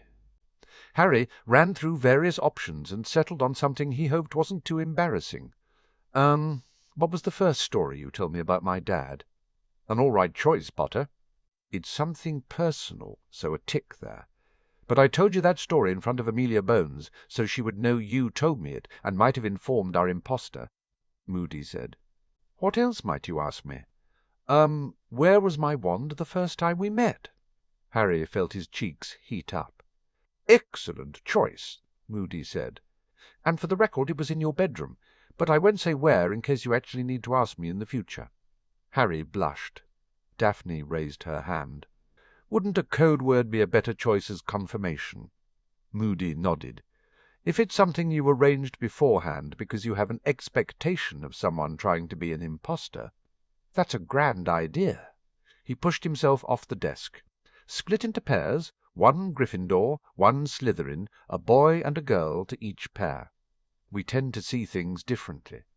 I want you to spend the rest of the time working out how you would spot if someone was impersonating each member of the staff. So, what are things that would be suspicious for Professor McGonagall? Professor Snape? Madame Pomfrey. Write it up on parchment. You hand them in at the end of the lesson. Harry got up and made his way over to Daphne, who was motioning for him to join her. He absently noted Draco had slipped into his seat by Hermione. Daphne smirked at him. Shall we get started then, Potter? Harry nodded, happy with the assignment and his partner. Daphne was snarky and wonderfully free of any kind of awe for him. They wrote out a list of the current staff and started through them methodically. Daphne was a good partner. She was very observant with a fine eye for detail. Harry provided the more off-the-wall suggestions. Harry's previous knowledge of Dr. Jordan and Ferenzi proved useful. Daphne's family turned out to be related to Hilliard's, which meant they had information on him. Both of them only had political information about Alison Bunting and nothing on the new History of Magic professor. With about 5 minutes to go, Moody called a halt and collected the parchments. He sat back on his desk. So, the first part of situational awareness is people. Most murders and violent crimes are not done by strangers, but by someone known to the victim. Why? Because they're the ones that have the most access and opportunity. Be aware of who is around you. Be aware that they might not be all that they seem. Anything suspicious, reported to someone you know, is who they say they are. The bell rang. And remember, constant vigilance. Moody dismissed them. They all trooped out. That, Ron declared, was bloody brilliant. And Harry had to agree. Padfoot, Harry's farm in Russia, is in lovely condition. The house elf here, Glumpy, reminds me a bit of Dobby, keen and enthusiastic. He makes his hot chocolate with a splash of vodka. Good to hear that Harry has settled back into Hogwarts. Remember not to panic if he doesn't call you on the mirror every night. You'll see him every Wednesday night for your dueling lessons. Stay safe, Moony. Bloody Moony, Sirius thought morosely. He sighed. It wasn't Moony's fault that the estates needed visiting, and Sirius had agreed for Moony to go, so it was all done and dusted before Halloween. They'd already put If off during the summer, so Remus had the chance to properly get to know Harry. But he knew from the daily missives Remus was sending him that his friend was concerned, especially after Sirius's minor, very minor, breakdown on the train. A man couldn't turn into a dog for a couple of hours without it becoming a big deal, mused Sirius grumpily. Healer Allen had been more sanguine about the whole affair, noting that some backsliding was to be expected now. Sirius's primary motivation for healing and keeping his emotions in check was removed from his immediate vicinity. In other words, Harry was back at Hogwarts. Some of his malaise was simply missing his son, the evocation of similar feelings of grief and loss that reminded him of Azkaban. But Healer Allen had pointed out that Sirius had never had a chance to fully grieve for James and Lily for the absence of Harry in his life for 11 long years. Without having to be a full-time father figure for Harry, Sirius's mind and body were pushing him to finally acknowledge his pain. But Sirius knew, lurking underneath, that was his fear about not being able to keep Harry safe. Now his son wasn't living with Sirius day in, day out.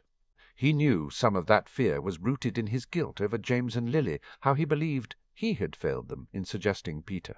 Some of it was rooted in his guilt over Harry's life with the Dursleys, which would never have happened if he hadn't gone herring off after Peter. And a lot of it was rooted in his fear that no matter what his efforts, the damned prophecy would come true anyway. Sirius took a deep breath.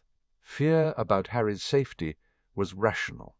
Allowing that fear to cripple him and prevent him from continuing with his plan to keep Harry safe was not, and it would be counterproductive.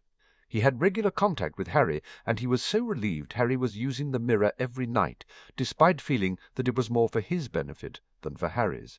He would see him face to face every week for his dueling lesson. He set aside Remus's note and forced himself to focus on the notes and reports he needed to read ahead of the Wizengamot session the next day. He only looked up when Penny knocked on the door, and he realized his next meeting had probably arrived. He swore a little under his breath at forgetting to set an alarm, especially given who had requested the meeting. He rose from his seat as she ushered in Not.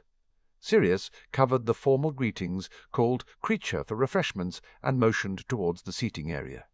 Lord Not. Death Eater, his inner voice snarled. A Death Eater who he had a pact of neutrality with, he shot back silently before sheepishly realizing that he was, in effect, arguing with himself. He motioned for Penny to leave. He had the sense that Not wouldn't want the meeting recorded. He waited a moment as Creature delivered the drinks and cake. The elf shot a look at Sirius that told him he expected the cake to be eaten, which presumably meant he and Dobby were conspiring about Sirius's loss of appetite. Sirius repressed the urge to sigh, and sat down in a chair with a languid elegance that belied his tension. "Your request was unexpected, Benjamin. I had rather thought that we had covered the salient points of this month's Wizengamot session at the meeting with Lucius, Stewart, and Norman on Monday."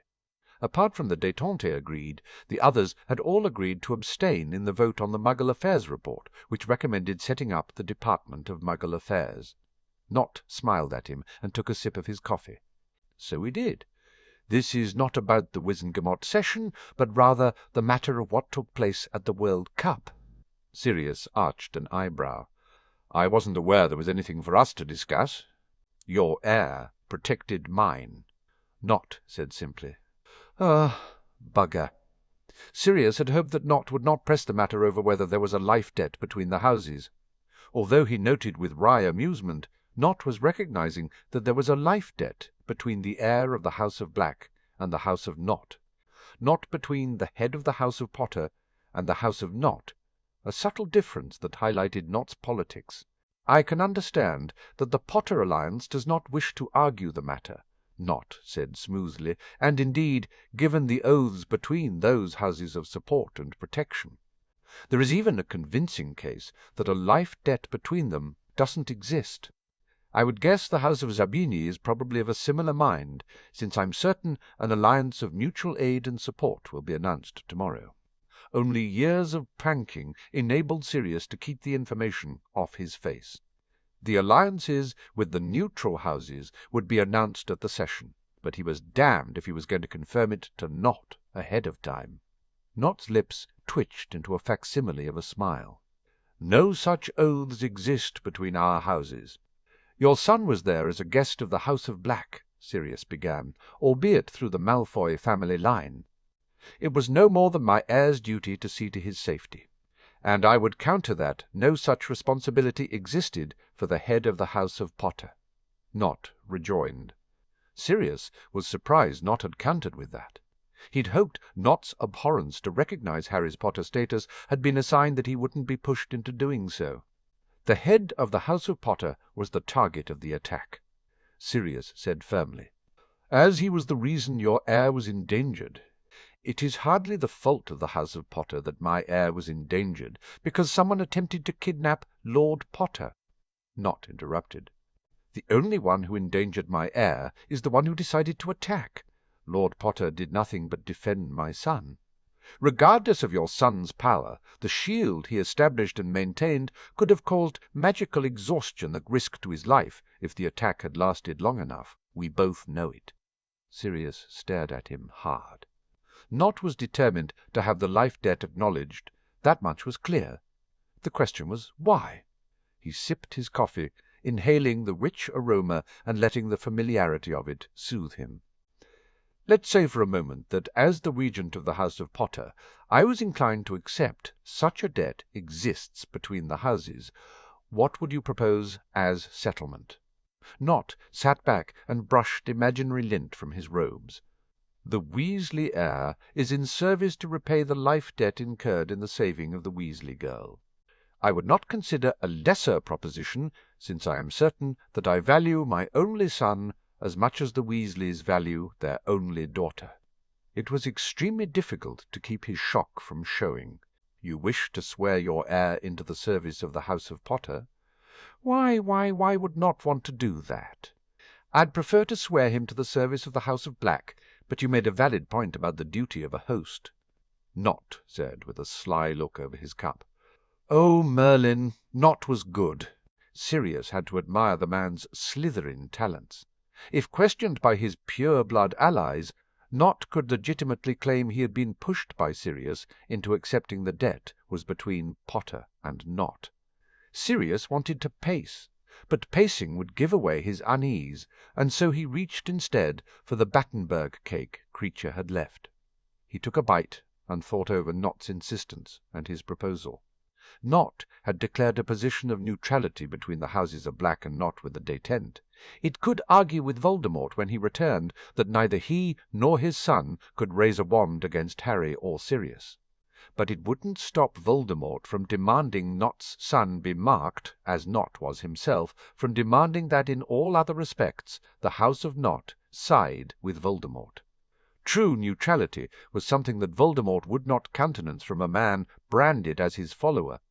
But if Nott Junior was sworn to service in the House of Potter, he could not be sworn to the service of Voldemort. Theodore Nott would be placed firmly on the side of the light, and done under the guise of the life debt and honor, it would make it hard for anyone to argue with. Was Nott protecting his son from Voldemort? It seemed unlikely, yet Sirius couldn't shake the feeling he'd deduced Nott's motives correctly. And yet he couldn't also dismiss the possibility that Nott was using his opportunity to place his son as a spy close to Harry. "Answer me something truthfully, Benjamin, and I might consider taking you seriously," Sirius said slowly, and ignored how Nott stiffened almost imperceptibly at the challenge. "Why do you want this life debt acknowledged so much?" "It's what Theodore wants." "Nott said simply." Sirius's eyebrows shot up. Nott picked up his cup. "Theodore's politics are much more closely aligned to Lord Potter's than mine. Most heads would be encouraging their heirs to follow their agenda, not a rival one," Sirius said carefully. For a long moment Nott remained silent, regarding Sirius intently. "Do you remember Sebastian?" Nott asked eventually. "My brother's son? When Christian and his wife died of dragon-pox, I took Sebastian in as my own, and he was a wonderful heir. Sebastian was perfect in every way, a wonderful boy. He was devoted to my agenda and a devoted supporter of the heir of Slytherin. When Riddle needed a sacrifice for some wretched ritual, Sebastian offered himself. 18 years old, and he died for the cause that I'd indoctrinated him into believing." His dark eyes met Sirius's. Sirius was at a loss how to respond. "Riddle arranged my marriage to my ill-fated Sophia to compensate me for my loss, so I could replace one heir with another, as though he had sacrificed a puppy, not a person. As though one human life was simply interchangeable with another." Nott continued in the same measured tone, his words lacking the bitter edge that Sirius might have expected to hear. "I cannot even regret his pitiful and monstrous thinking, because otherwise I would not have Theo. This son I raised to think for himself, to question and challenge and come to his own conclusions. I will not sacrifice another son to Thomas Marvolo Riddle, especially one who does not want anything to do with him." "I'm almost surprised that you still want anything to do with him yourself," Sirius murmured, absorbing Nott's strikingly honest confession. Nott harumphed. "I know your grandfather taught you to take responsibility for the decisions you make. I made my decision, and I will live with the consequences of it. Tom was once a very charismatic and powerful wizard, and I was once young and foolish, and swayed to his side with promises of something new and revolutionary. At the time he made me feel excited for the future, and not foolish at all, but proud and powerful to be accepted to stand by his side." He raised his cup. "I'm certain the heirs of the Potter alliance might have felt something similar when they decided to rashly declare their fealty to your son." Sirius shot him a ferocious look. "I think there's rather a substantial difference myself. Your son has a very different vision for our world, and given the power at his disposal, one hopes a very different nature." Nott agreed calmly. He allowed a small smirk at Sirius's questioning glance. "He called the family magic of the entire Potter alliance," he raised a hand when Sirius went to deny it, "and please do not insult my intelligence. No alliance could have coordinated so perfectly. He did it alone." He rearranged his robes. "You didn't really think that it was our détente alone that brought Wilkes and Selwyn to your door? That prompts Gibbon and Adams to approach you now?" No, he hadn't, but it was disconcerting to realize the other ancient and noble houses might know of Harry's affinity for family magic. His skin crawled with unease. "We've drifted from the point," Sirius said evenly. "Yes, we have," Nott murmured. His dark gaze met Sirius's once again.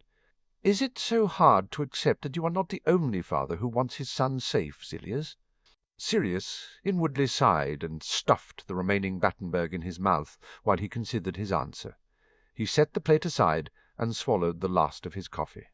"As the regent of the House of Potter, I'll accept the service of the heir to the House of Nott for 1 year to actively begin at his graduation from Hogwarts. Until that time he will be considered to be in service to the house and will need to take an oath of loyalty as soon as it is possible for it to be arranged. Nott allowed a look of relief to cross his features and bowed his head. "Thank you. I'll request a private meeting for our heirs and ourselves next weekend at Hogwarts. I'm sure Albus will be happy to provide us with a room." Accepted? Primarily because it meant he could see Harry twice in a week. They both stood up, and Sirius sent a signal to Penny, who immediately turned up at the study door to escort Nott out. "Good day, Sirius." "Good day, Benjamin." Sirius returned the formal farewell. He waited until Nott was almost out of the study before he spoke again, without looking at the older wizard. "Nott, if your son ever betrays mine, I will not need my wand to kill you both, understood?" Nott stopped and glanced back at him. "Arcturus would be proud of you, Sirius." He was right. "You are a formidable Lord Black." And with that he was gone. Sirius wondered if he had been complimented or insulted, or both. He grumbled to himself as he checked the time and settled back at his desk. He continued to work through what was left of the afternoon, shooing Penny on her way around 5 o'clock. He barely touched the meal Creature delivered to him, picking at it absently as he went over his lesson plan for that evening. Finally, it was time to leave, and Sirius headed for the Ministry to pick up his replacement assistant for the night. He made it to the office of Amelia Bones without running into too many people, and he was shown straight in by her secretary, who seemed to have a problem with her eyelashes, they were fluttering so much. Amelia! Sirius smiled widely at the witch as he took her hand in the professional shake she preferred in the office. "Sirius!" Amelia grinned at him. "You look well." "Don't lie," Sirius remonstrated. "I look awful." "Awful is relative, Sirius," Amelia said as she started to pack up, "and I assume the bags under your eyes are evidence of a few sleepless nights because of your first experience of empty nest syndrome."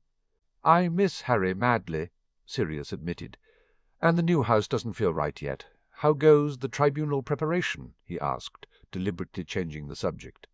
Amelia gave a very unladylike snort. "It goes. We have the nominations in for who should sit. Gideon Barron is nominated by a landslide, so he's definite. The other person is surprisingly Daniel Greengrass, although Malfoy came close.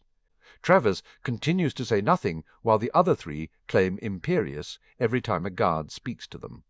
She waved a hand to dismiss the topic.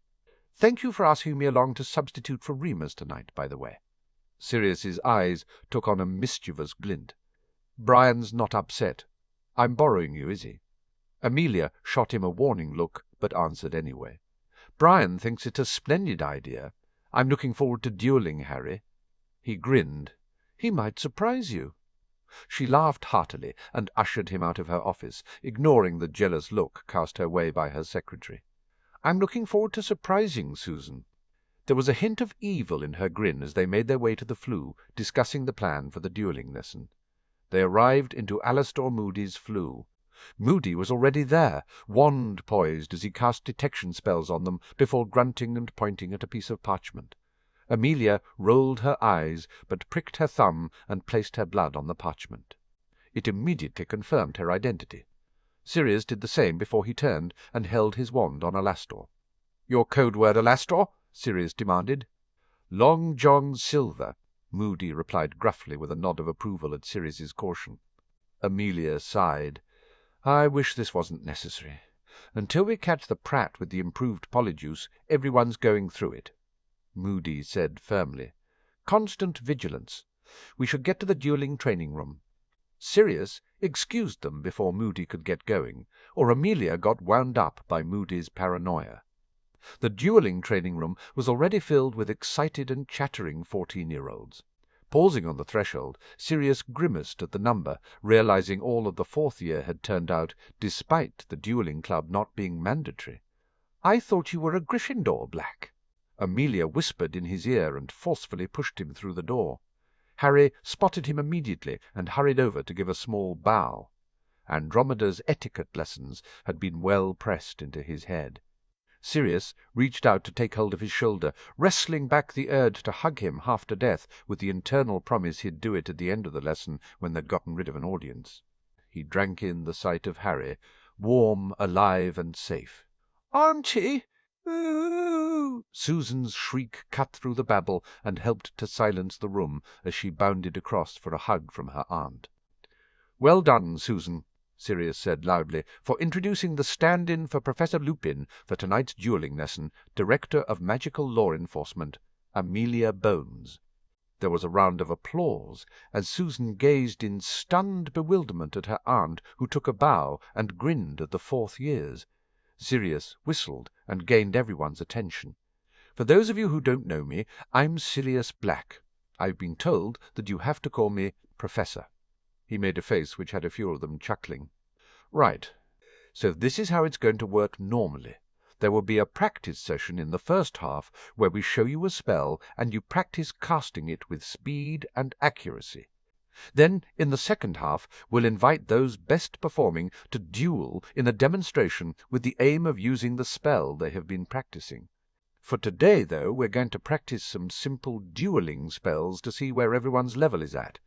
Neville and Harry, you'll both work together because of our previous lessons. Everyone else, find a partner." He quickly gave the instructions for the disarming and shielding spell, he and Amelia demonstrating both 3 times so that the kids got to see the wand actions in full. He had Amelia check on the rest of the room while he taught Neville and Harry a freezing spell and got them to start practicing it on dummies in a corner of the room. "Why do they get to do that?" Ernie Macmillan demanded furiously. Sirius raised his eyebrow and banked his irritation with the memory of Minerva warning him to be patient with the students when he was teaching. "Because I've been teaching them over the summer, and I know they're well beyond disarming. Once I've assessed all your skill levels, I can see which of you can move up. Why don't you show me how you're doing with the disarming?" Ernie flushed, but signalled his partner Justin. The pair demonstrated, and Sirius corrected them both, telling them to continue practicing. He moved on. Daphne Greengrass was soon sent to work with Neville and Harry, as was Millicent Bulstrode. Theodore Nott joined them along with Draco Malfoy. Sirius shook his head. He might have known that the Slytherins would be advanced. He sent Padma Patil, Anthony Goldstein, and Michael Corner from the Ravenclaws. Amelia had sent Terry Boot and Hermione over along with Sally Ann Perks and Susan Bones. All the others needed substantial work. Sirius spared a moment to go over to the advanced group and watched as Harry carefully instructed them, Neville helping him demonstrate. Clearly Sirius thought with amusement as he took in the captivated students nodding as Harry spoke. He wasn't needed. Sirius moved back to the struggling students and was pleased to see how they all progressed in a short space of time with some constructive feedback. Half an hour later, Sirius called a halt. He and Amelia quickly set up a dueling platform and seats for the students who would be only spectators. "Right!" Sirius clapped his hands. "So, dueling tonight is Daphne Greengrass and Hermione Granger." The 2 girls both looked pleased at being chosen. They took to the dais. Amelia set up the shield dome as Sirius instructed them to keep it to non-harmful spells. The girls bowed to each other. Sirius went to stand beside Harry. He was surprised to overhear Neville placing a bet on Hermione in a teasing exchange with Blaise. Sirius hid his smile and kept his eyes on the dueling students. Hermione shot off an impedimenti jinx, but Daphne spun away from it and shot a disarming spell back at her. The Gryffindor girl dived to the floor to avoid it and shot ice at Daphne's feet, encasing them in a solid block, before she disarmed the surprised Slytherin, who couldn't move away from it. Daphne accepted her defeat with a gracious handshake, and Hermione bounded over to Harry with a grin. Sirius winked at her. "Well done, Hermione." He patted Neville on the shoulder. "You're up next. Terry Boot, you're his opponent." Neville smiled sheepishly and took to the dais with the Ravenclaw. Sirius could hear Blaise betting with Draco that Neville would win. The duel was a good one. Both boys were evenly matched, and they managed to evade each other's spells for a good 5 minutes before Boot managed to catch a tiring Neville with a mild tickling hex, and followed it up with a disarming spell. But Neville clung onto his wand despite being sent backwards. He immediately responded with the freezing spell, sending it surprisingly on target to Boots' wand arm, encasing it and his wand in ice. The duel was over. Neville grinned at Terry as Amelia removed the freezing charm. They shook hands with Terry, clasping Neville's hand jokingly with his ice-cold one. Blaise was the first to congratulate Neville as he stepped off the stage. Sirius turned to Harry. "Right, you're up next, Harry. You and Amelia." There was a surprised murmur, but Harry simply nodded and took to the stage. Neville, unsurprisingly, bet on Harry as Sirius raised the dome. Harry bowed deeply to Amelia, a show of his respect for the head of the DMLE. Amelia bowed back just as deeply. It quickly became obvious the strategy that Harry had decided upon. He cast nothing, but he moved. He spun, dived, and leaped across the floor as effortlessly as though he was on his broom chasing the snitch. Amelia wasn't static either. She moved, trying to counter the dance he was doing, sending stunner after stunner after him. She couldn't catch him. After the first minute, the students were on their feet, shouting encouragement to both participants. Sirius could feel his own heart pounding as he wondered if Harry would tire, if Amelia would get her shot on target, if... Harry dodged another barrage of spells, turning away from one, turning away from another, turning away from a stunner, and suddenly, "Expecto Patronum!" Harry yelled. Prongs clattered onto the dais and went straight for Amelia. She swore and jumped out of the way of the stampeding stag, straight into Harry's freezing spell that forced her to bring up her wand to deflect it, and Harry disarmed her. The crowd went wild. Sirius took down the shielding dome as Harry handed back Amelia's wand. They shook hands as everyone clapped enthusiastically. Prongs nudged Harry's shoulder, and Harry patted his Patronus before dismissing it. Sirius whistled and got everyone's attention. "That's it for this week. Harry, stay behind a moment. Everyone else, you should get to your common rooms. Thank you all for coming, and I hope to see you again next week." He watched amused as Neville trooped out, chatting with Blaise and taking his winnings. Hermione and Ron hovered for a moment at the door before Sirius shooed them out. Good use of tactics. Amelia complimented Harry. "I did not expect a Patronus." "Sirius once said to me he'd used it in duels before," Harry commented, "because it can take people off guard." "It certainly did that." Amelia gave a rueful smile. "That was a good duel. I enjoyed it, and I expect a rematch the next time I stand in." Harry nodded, smiling. Amelia motioned at Sirius. "I'll meet you at Alistair's Flow." "Thanks, Amelia," Sirius said warmly. He barely waited until Amelia had shut the door before he opened his arms and was thrilled to pieces when Harry didn't hesitate, but immediately took the invitation and hugged him. For a long moment Sirius revelled in having his son close before he took a deep breath. "You were brilliant tonight," Sirius said, stepping back. Harry grinned at him. "I think she underestimated me." "Well, she won't make that mistake again," Sirius said dryly. He rocked back on his heels.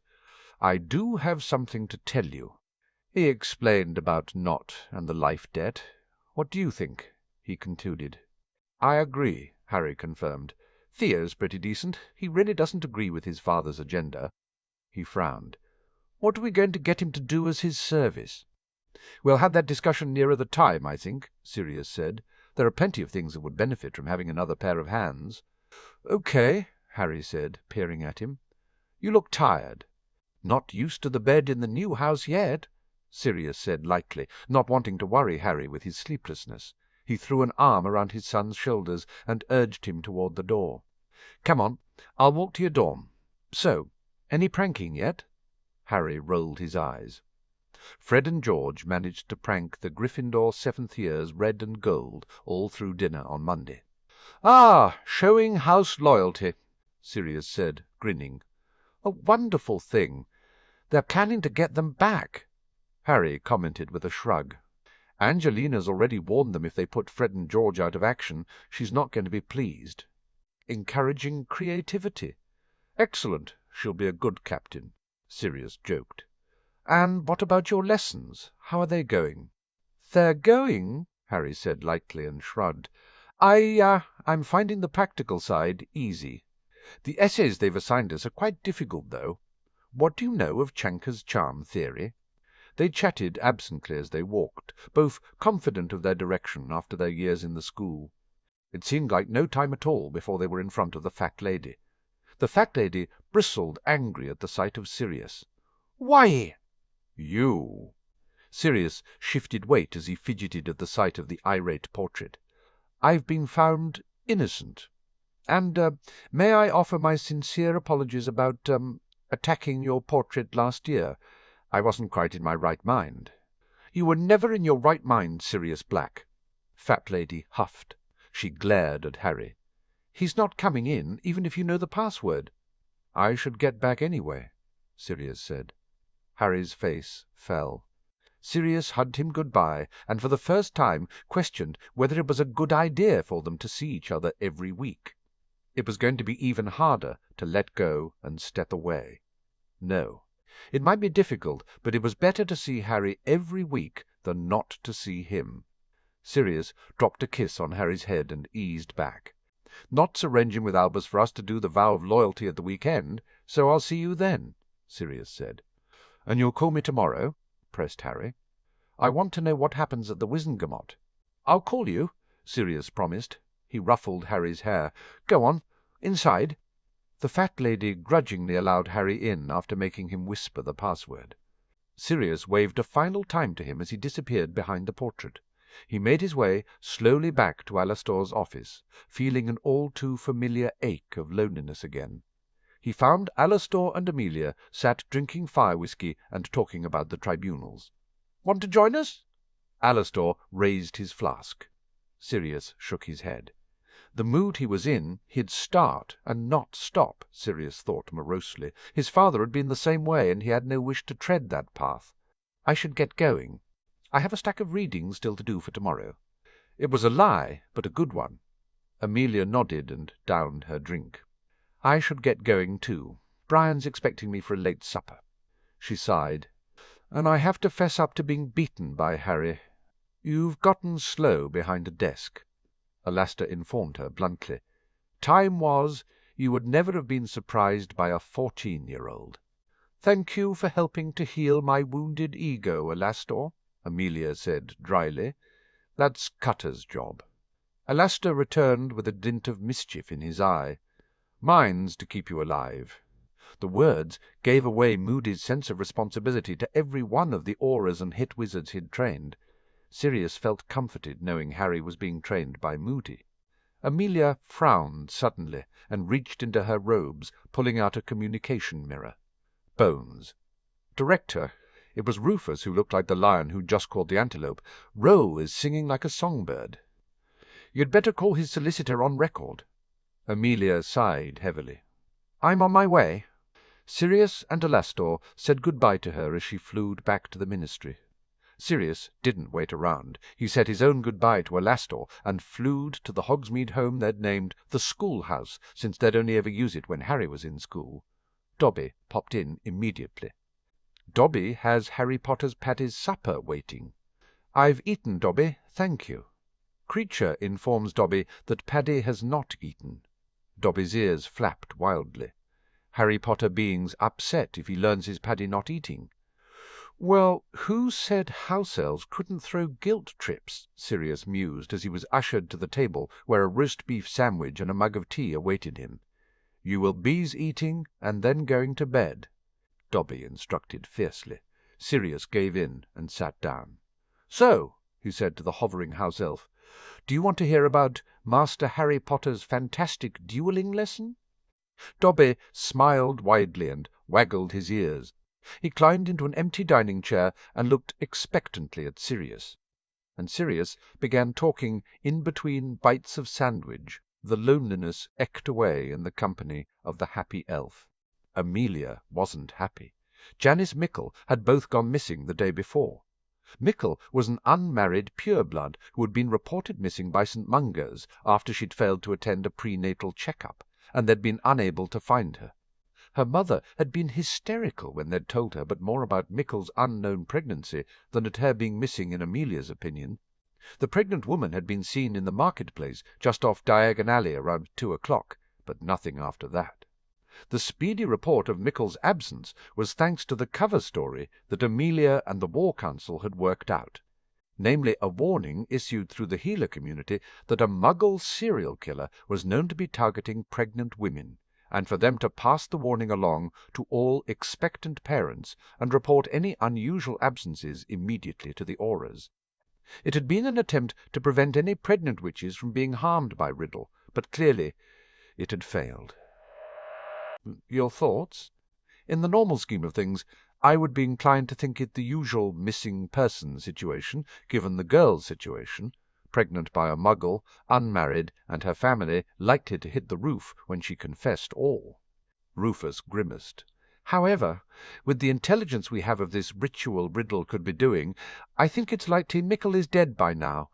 We can't assume that, Amelia said sharply at his bluntness. And her mother is certainly not going to accept that for an answer. Rufus nodded and gestured across her desk. I suggest we follow protocol as we would normally. Hand it over to an Aura team. Have them investigate. We'll have to inform them that there is no Muggle serial killer, Amelia murmured. But she knew Rufus was right. Bertie. There is a small chance he's kept her alive, Bertie conceded, looking grim. She fits his mother's profile almost perfectly, a pure-blood witch of little status, pregnant with a Muggle man's child. He clearly thinks it's important within the ritual enough that he targeted her specifically rather than any other witch. He needs the amniotic fluid, and if he needs more of it at some point, he may feel it would be better to impregnate a hostage rather than trying to find another pregnant woman with the same profile. Amelia shuddered in distaste and horror. She sighed. Rufus, hand the case over to 2 of your experienced Auras. Shacklebolt would be good. He'd got a decent head on his shoulders. Tell them we think Pettigrew could be involved in this thanks to some anonymous information. Rufus nodded. He got to his feet and left the room. Amelia slumped back in her chair. She folded her hands over her stomach, her eyes on the abandoned report. I'm not sure if I should be rooting for Mickle to be alive or dead. Alive? Bertie said gently. Perhaps she will suffer a great deal at Riddle's hands or his followers. It is all too likely that she has already lost the child she carried. But she can be healed of her wounds and her trauma in time if she lives. If. Amelia wasn't so certain of Bertie's assertion that healing was possible. How did someone heal from losing their child, abduction, and potentially torture? Her compassionate soul couldn't help but feel for Mickle. A knock on the door had Amelia straightening and calling enters half-heartedly. Her secretary looked in with a frown. Amelia, Percy Weasley is asking if you have 5 minutes to discuss the tournament security. Bertie got to his feet and waved away Amelia's protest before she even got started. I have to find where I've put my Wizengamot robes. I'll see you at the session.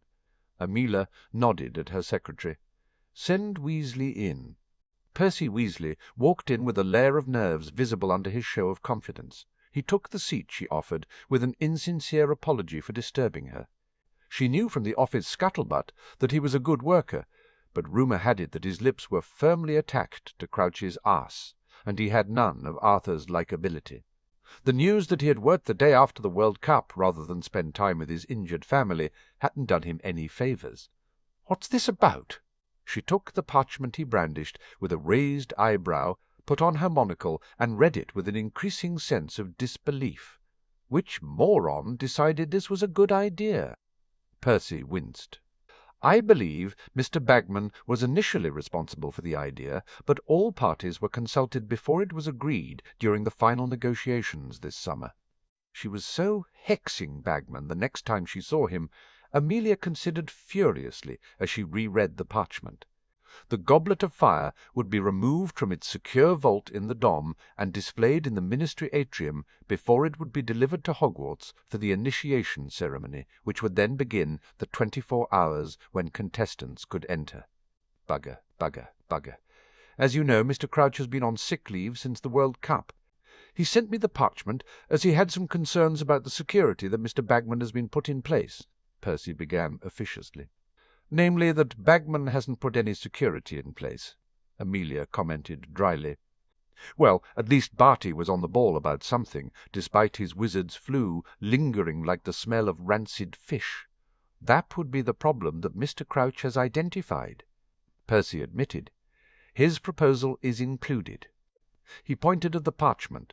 Amelia nodded absently as she reread the section. Barty's suggestions were good. An escort of auras at all times while the goblet was in the ministry.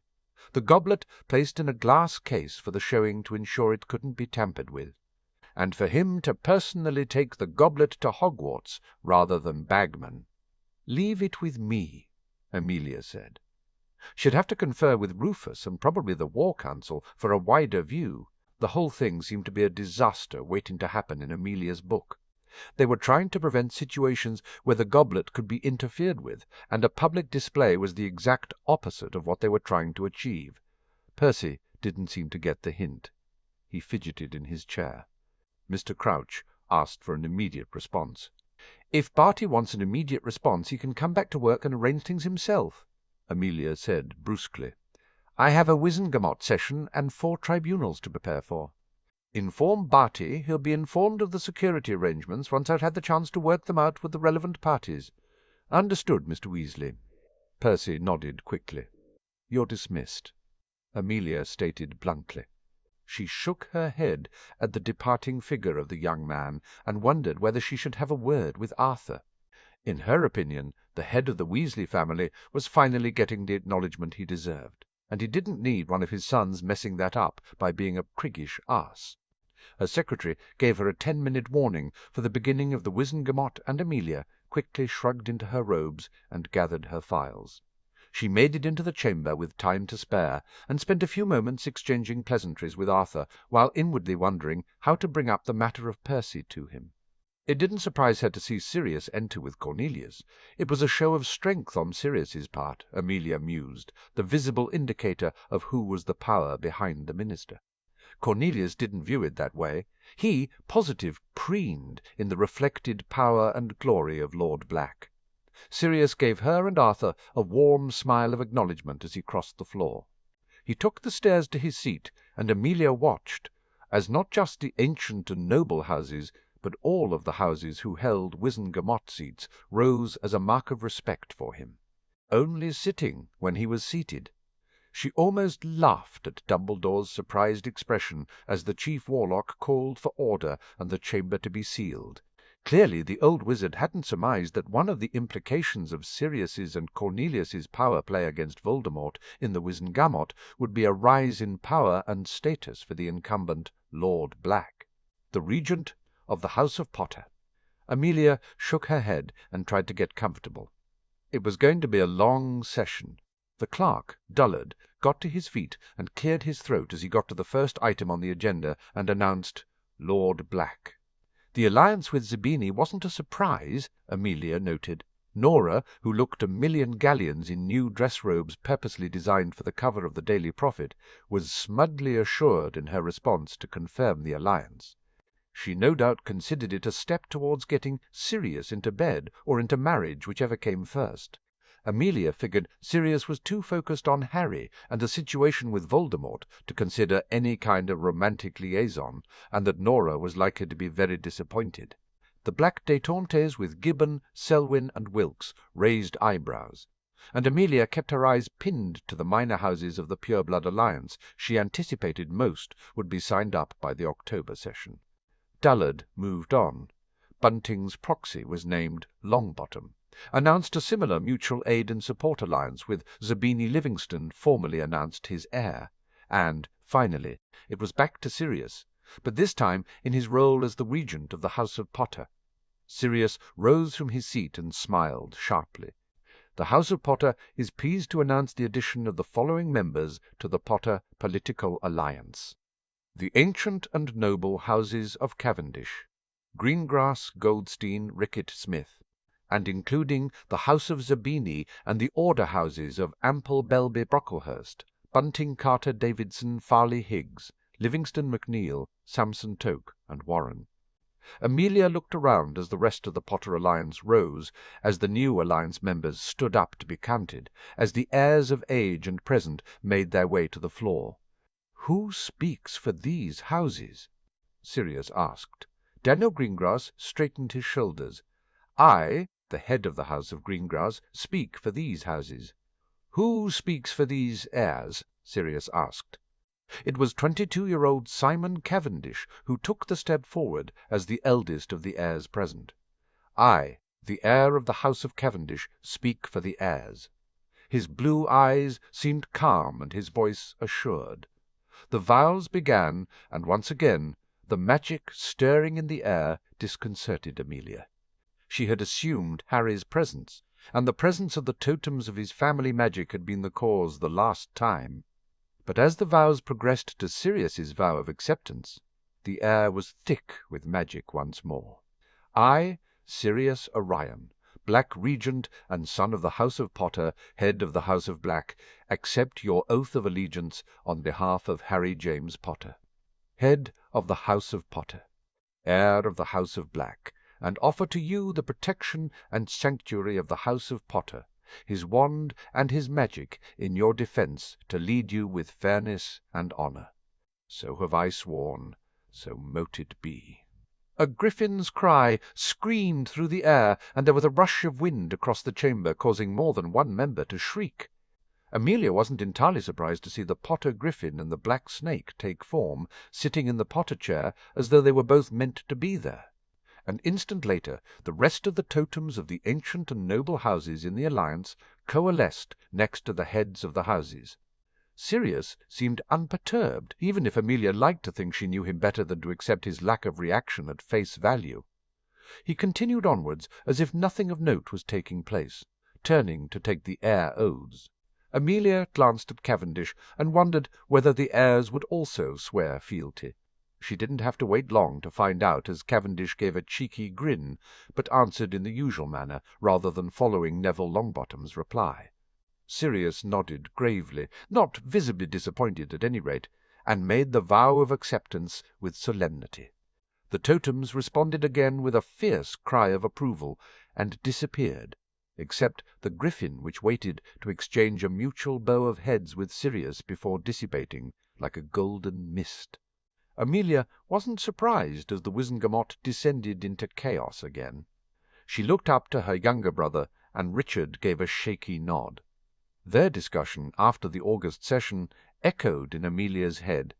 It was the strangest feeling, just this rush and a stream of power like nothing you've ever felt. Richard said, "And suddenly Whiskers was just there." Whiskers was the fond name for the silver cat, who was the totem of the Bones family magic. Their ancestor Elijah Bones had been an animagus, a cat animagus. Whiskers was thought to be a manifestation of Elijah's form. "You didn't call him?" asked Amelia, trying to understand what had happened. "I definitely didn't call him, and I know for a fact that Leonard didn't call the abbot's golden retriever." Richard gestured impatiently. "It was Harry." They responded to him, and Amelia, his eyes met hers with a worry he couldn't keep hidden. "I couldn't have taken Whiskers back. There was a definite sense that he wouldn't have come if I'd tried." Amelia frowned heavily. That was worrying. "It's almost," Richard murmured before shaking his head and trying to laugh. "Well, it's stupid, really, but it felt almost like Whiskers was telling me he wasn't mine, ours, I mean." "I'm not sure I understand," Amelia said. Richard looked at her worriedly. "It was like Whiskers was trying to tell me that the family magic isn't ours, but Harry's. It all belongs to him. We can just borrow it because of the blood relationship of those wizards who created the magic in the first place." He sighed heavily and flapped his hand at her. "Ignore me. Maybe it's just it should have been Edgar taking the vow. Maybe that's why Whiskers didn't feel like mine." Amelia placed an arm around her younger brother comfortingly. "Edgar would have been proud of you, Richard. I know I am." Dullard called for order, loudly yanking Amelia back to the present, but it was the Chief Warlock who finally regained silence enough to acknowledge the additional Alliance members formally. The Potter alliance sat down, but Sirius remained standing. There is one other piece of business. The House of Potter has agreed that the House of Nott owes it a life debt for Harry James Potter, head of the House of Potter, protecting the life of Theodore Sebastian Nott, heir of the House of Nott during the events following the Quidditch World Cup. He shifted his weight, his gaze running around the chamber as a rustle of whispers swept over the public tier. Amelia noted that Benjamin Nott was carefully ignoring the glares from other pure-blood houses, while the majority of the houses involved in the attack on the Potter Alliance tent were covered by various oaths between them, negating any life debt from being incurred. No such oath exists between the House of Potter and the House of Nott, Sirius stated firmly. It has therefore been agreed that Theodore Sebastian Nott, heir of the House of Nott, will begin service to the House of Potter for 1 year following his graduation from Hogwarts and until such time. He will be considered within service to the House of Potter and under its protection. The whispers became a raucous babble as people began commenting excitedly to their neighbours. Nott had just effectively allied his son to the light. Dumbledore called for order. His blue, twinkling eyes sought out Nott, who rose to his feet. "You can confirm this, Benjamin?" "I can," Benjamin said evenly.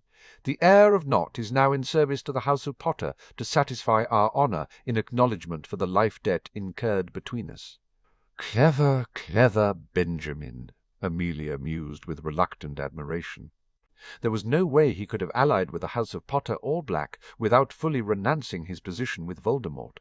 But this was better, allowing him to continue to profess his service to Riddle while his son remained protected. "The service is so acknowledged by this Wizengamot," Dumbledore said cheerfully, in direct contrast to the grumpy faces on the likes of Wilkes and Selwyn. Sirius nodded sharply and sat down. The legislative session moved forward briskly. The allocation of the new budget was discussed again and amendments approved. Amelia breathed a sigh of relief as her request for additional auras was rubber-stamped. She had the headache of recruitment and training to go, but the extra bodies was a good thing. It seemed like no time at all before the Muggle Affairs report was being presented by Arthur. The red-headed patriarch of the Weasley house stood up, and Amelia sensed a new confidence about him.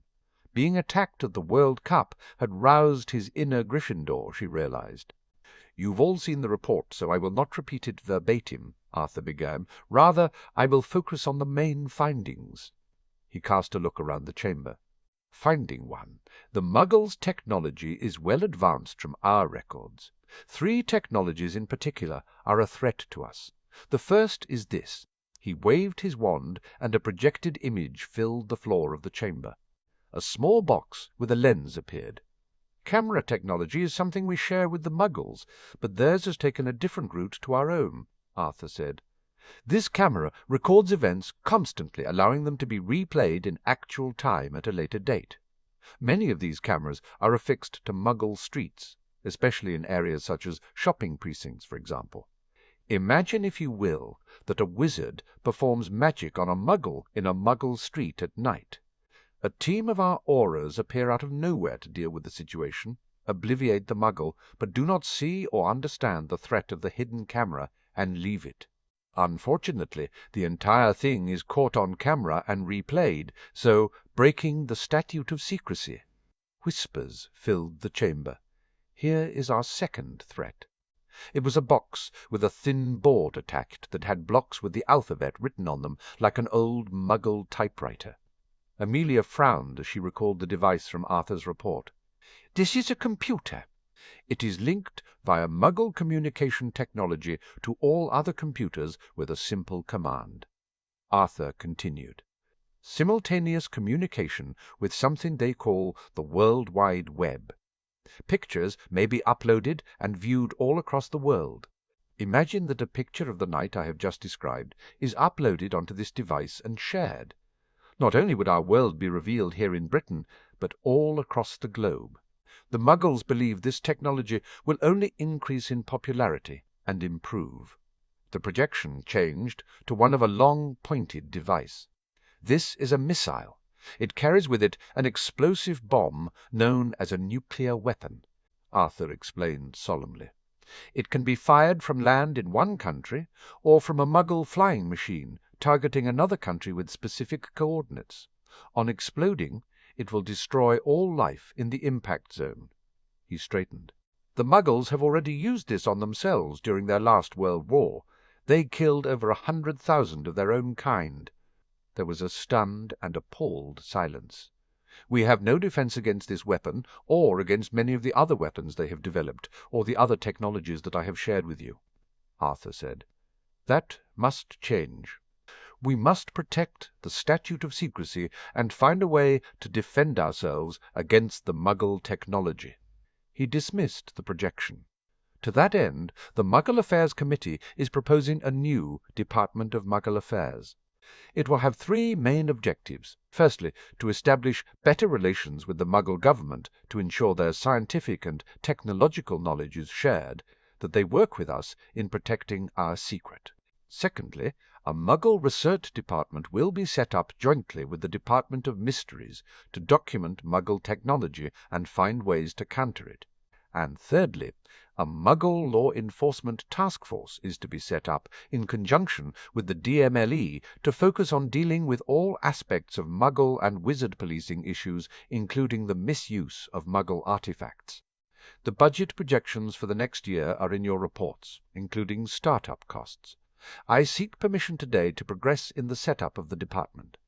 Cornelius sprang to his feet. The proposal has the support of the ministry. Bertie rose from his chair. And the Department of Mysteries. Amelia got up. And the DMLE. Dumbledore nodded sagely. Thank you. Shall we open the floor to opinions before we take a vote? Sirius immediately held up his wand and was instantly recognized. No matter what the detail of our political agendas may be, one thing is consistent across this entire chamber, our want and need to protect our children. Sirius began. Whether we think of Muggles as inferior or simply different, we cannot deny that they have advanced in technology, and we have failed to keep pace with them. They pose a threat to the secret of our world, and if they discover us in the worst possible way, they have the ability to destroy us totally. We need a closer relationship with the Muggles if we're ever to catch up and understand their science and how we can counter it with our magic. We need a closer relationship with them to ensure the safety of our world, our children. We need this new department. He paused to send another gaze sweeping around the chamber. Amelia's lips twitched as she watched him wordlessly captivate every single person there. Sirius sat down. Any further contributions to the debate? Dumbledore asked. Nobody signalled to say anything. The lack of debate was a thunderous acknowledgment of Sirius's political and personal power, that he had silenced the harshest critic before they'd had the chance to speak, that every corner of the political spectrum bowed to his argument. Dumbledore's thin white eyebrows rose in surprise. Then we shall vote. The department was soon officially given the seal of approval. Cornelius rose. Thank you all. I appoint Arthur Weasley as the head of the new Department of Muggle Affairs, and— Objection! Simon Wenlock stood up. He was a known member of the Pure-Blood Alliance, but his father had fled to the continent rather than be marked by Voldemort. He was not tagged as a Death Eater. Amelia wondered if he could be the elusive suspect that was tormenting Harry. Wenlock's dark eyes scoured the chamber and settled derisively on Arthur. We are all agreed that this new department is of vital importance to our security.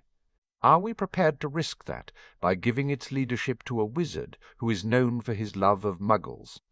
The chamber erupted. Most of the houses on the light side were up on its feet, yelling at Wenlock. Others in the Pure-Blood Alliance followed Wenlock into an exchange of insults, Amelia noted. Malfoy was carefully taking note of who was allowing their allegiances to be revealed in such a foolhardy move. Sirius remained seated and unspoken. He was observing the drama with interest, but not taking part in it. He really had grown up, Amelia thought.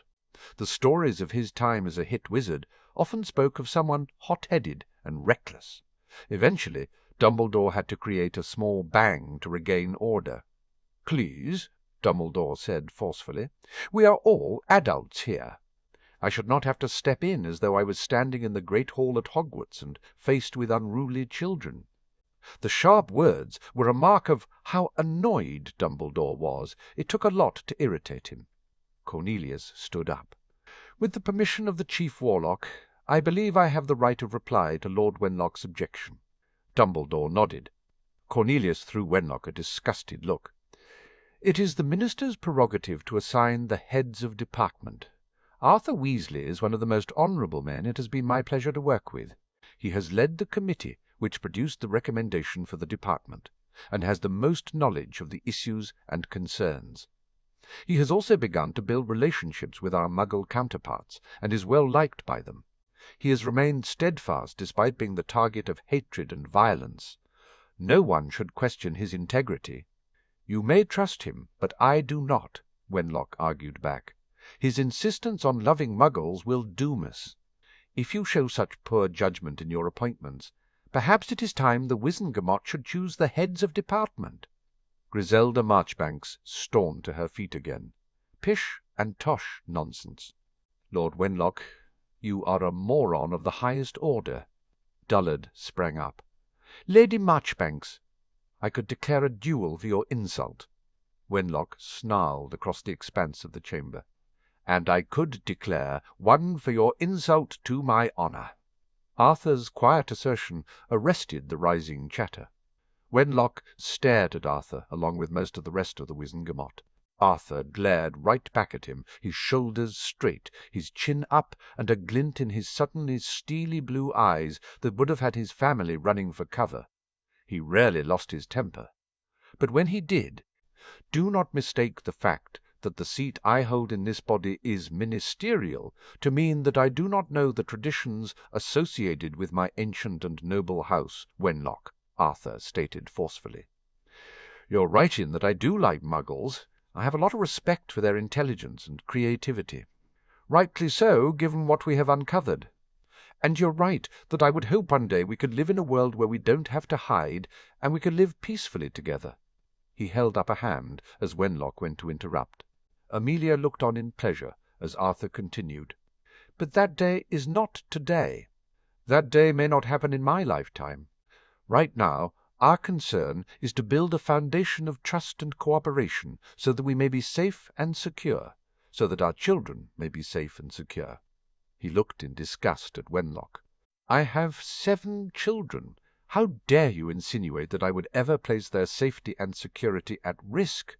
Frankly, I do have half a mind to call you out for the insult anyway." Sirius cleared his throat and spoke before Wenlock replied. "Perhaps an apology, Lord Wenlock. We all understand how emotions can run high, and I'm certain in hindsight you didn't mean to insult Mr. Weasley. After all, as the Potter Regent, I would be honour bound to stand as Arthur's second in a duel under our alliance of friendship, and I so did hope to keep these robes clean of blood." He smiled sharply across the chamber at a furious but rapidly paling Wenlock. "Oh," Amelia thought with amusement, "that threat was very well done." The rest of the chamber looked expectantly at Wenlock. Wenlock bowed his head quickly. "My apologies, Mr. Weasley." Arthur nodded stiffly. "And we are agreed that Cornelius may continue to assign who he wishes," Sirius said smoothly. "After all, I'm fairly certain that all of us would like this body to remain firmly focused on our legislative and judicial duties rather than eroding ministerial authority in these matters." "I know that's my view." Nott spoke up in agreement, sending Wenlock a disgusted look, possibly for the brashness of his attempt to depose Weasley rather than the attempt itself. Wenlock cleared his throat.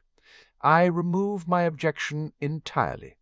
He sat down with the air of a man who was trying not to look like he was in full retreat, and failing. "As I was saying," Cornelius said brightly, "I appoint Arthur Weasley as the head of the new Department of Muggle Affairs, and leave it in his capable hands to establish the department and staff it appropriately." It seemed like everyone in the chamber took a deep breath of relief. "The legislative portion of the session is thus concluded," Dullard said. We move on to judicial matters. The only item on the agenda is the formal permission of the Wizengamot for the tribunals that are provisionally scheduled for tomorrow. Director Bones? Thank you. Amelia rose to speak. As you are all aware, on the night of the Quidditch World Cup, Aurors and Hit Wizards apprehended 4 men dressed in dark robes and white masks. 2 were torturing Muggles. 2 were torturing a Muggle-born family. While there is no evidence linking these attacks with the fire that was set at the stadium, nor the attack on Lord Potter or the Weasley family to ensure a fair trial, many of those of you present will have to recuse yourselves. With that in mind, we propose instead to establish a tribunal. The Chief Warlock will sit as the principal judge. Mr. Barron has been nominated to the second seat, with Lord Greengrass nominated to the final place. I seek formal ratification of the Wizengamot for the tribunal, so we can proceed with the trials forthwith. Tiberius Obden held up his wand. I have no issues with the formation of the tribunal, its powers, and even those nominated to sit, but I do worry about the lack of transparency, as the proposal insists that the tribunals be held in Courtroom 10. The public barred and without the members of the Wizengamot present. I would like to propose an amendment for the Wizengamot to elect a witness, and propose Lord Black be that witness. Amelia saw the gleam in the old wizard's eye, and somehow wasn't surprised when the motion was seconded by Norman Wilkes. Nobody can argue that Lord Black does not believe in justice. Wilkes barked before he sat down. "Is Lord Black agreeable to standing witness?" asked Dumbledore, his eyes twinkling again as he glanced over to Sirius. Sirius got up. "I will be happy to stand witness." The motion carried and passed, and the Wizengamot session ended with the tribunals granted the legal authority they needed. Amelia smiled in satisfaction. It was time to deal with the Death Eaters. Sirius didn't miss the furious look on Wenlock's face as the wizard immediately left the Wizengamot as soon as the doors opened. Sirius stayed in his seat. There would be a 3-ring circus in the atrium, as Cornelius had lined up a press conference to announce the new Muggle Affairs Department with Arthur, and Sirius was quite content to miss it. He'd even convinced Cornelius that his presence there would be distracting, coaxing the minister into acceptance by pointing out the publicity should belong to him and Arthur. Richard Bones leaned over from his chair, closing the distance between them. "Wenlock is going to be a problem." "He is," Sirius agreed, casually erecting a privacy bubble. "What do you know of him?" "Wenlock's kept himself pretty isolated," Richard commented. "His father went abroad in the early 70s. Simon was educated in Durmstrang and did a mastery in potions. When his father died in 85, Simon returned with his family to England. He has 2 sons and a daughter, all at Durmstrang. Politically, he has aid and support alliances with the ancient and noble houses of Adams, Flint, Knott, Selwyn, Wilkes, and Gibbon, but that's all." Sirius turned that over in his head. All of the houses named were known pure-blood alliance supporters. All of them had alliances with Malfoy, although Adams and Flint weren't part of Malfoy's inner circle. If Wenlock decided to build an opposition, he has nothing with the minor houses? He checked. "Nothing," Richard confirmed. "Up until now he's always acted like they're beneath him. He doesn't socialize with them, doesn't court them." He paused. "His agenda is very—" he sighed. "He hates anything that isn't a pure-blood wizard with a title who thinks the same as him. It's not just the minor houses that he hasn't courted. He's ignored the neutral ancient and noble houses, too. So, if he wants to build an opposition, he has a lot of work to do." Sirius thought out loud with satisfaction. He could get Malfoy doing some preemptive negotiations with the minor houses that followed the Pure-Blood Alliance, and he'd talk with the neutral bloc. They wanted the minor neutral houses in the alliance anyway. "Do you really think he'll attempt to build an opposition?" Richard asked seriously. "Grandfather used to say that nature abhors a vacuum. She fills it immediately with whatever rubbish she can find." Sirius said dryly, "The fact is that we've disturbed the natural order here in the Wizengamot. Wenlock was probably content to sit on the sidelines, while Lucius held a strong position with the rest of the pureblood houses. But now—" I see what you mean. Richard sighed. Even if he does set up an opposition, we should be able to ensure it remains a minority, Sirius commented. Something for us to discuss at the next Alliance meeting. Richard fidgeted, hesitated, and finally committed himself to asking whatever was on his mind. Something else for us to discuss is whatever is going on with the family magic.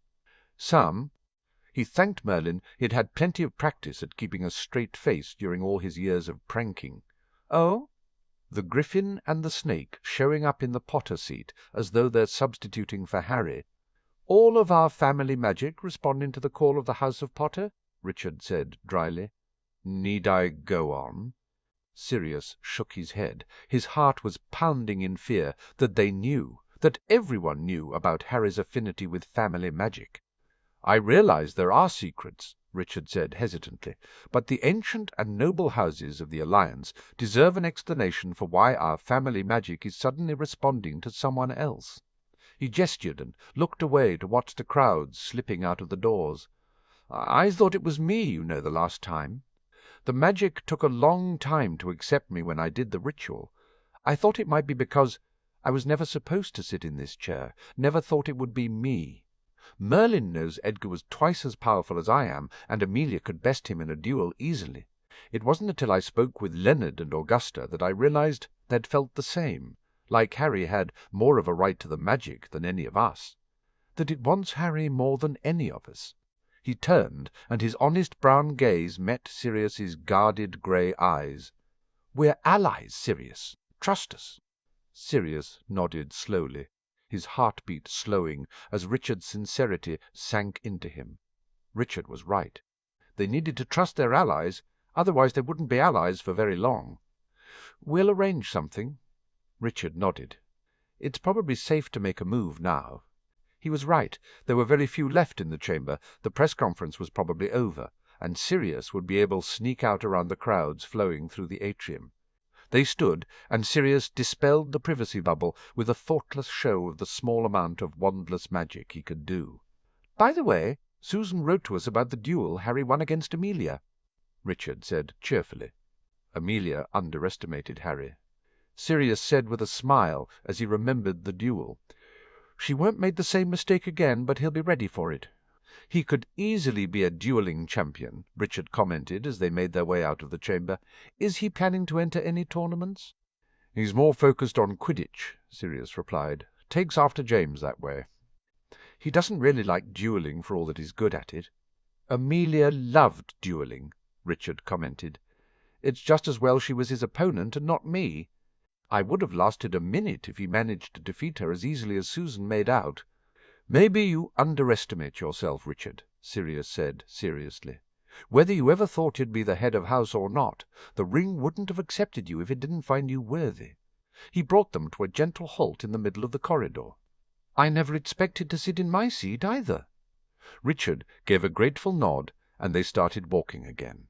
Sirius's eyes widened at the sight of the redhead coming down the corridor towards him, and Richard patted his shoulder, realizing he was about to be shanghaied. I look forward to our next meeting.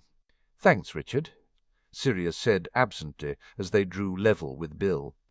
Richard nodded in acknowledgment to the Weasley heir and continued walking while Sirius stopped to talk with him. What are you doing here? Sirius asked, concerned. I thought you were still confined to bed rest. And he really didn't see how Bill could have sneaked out of the burrow where he'd been recuperating under Molly's watchful eyes. Bill winced and waved off Sirius's imminent remonstration. I had an appointment at St. Mungo's. Sirius backed down, but he noticed the faint sheen of sweat on Bill's brow and the pale, sickly complexion beneath his freckles. Bill was anything but fine. Besides, Bill said, they say everything's on track. I shall be back at work next Monday. I just popped down to tell Caro. He grimaced. You know they've put Lawrence on sick leave?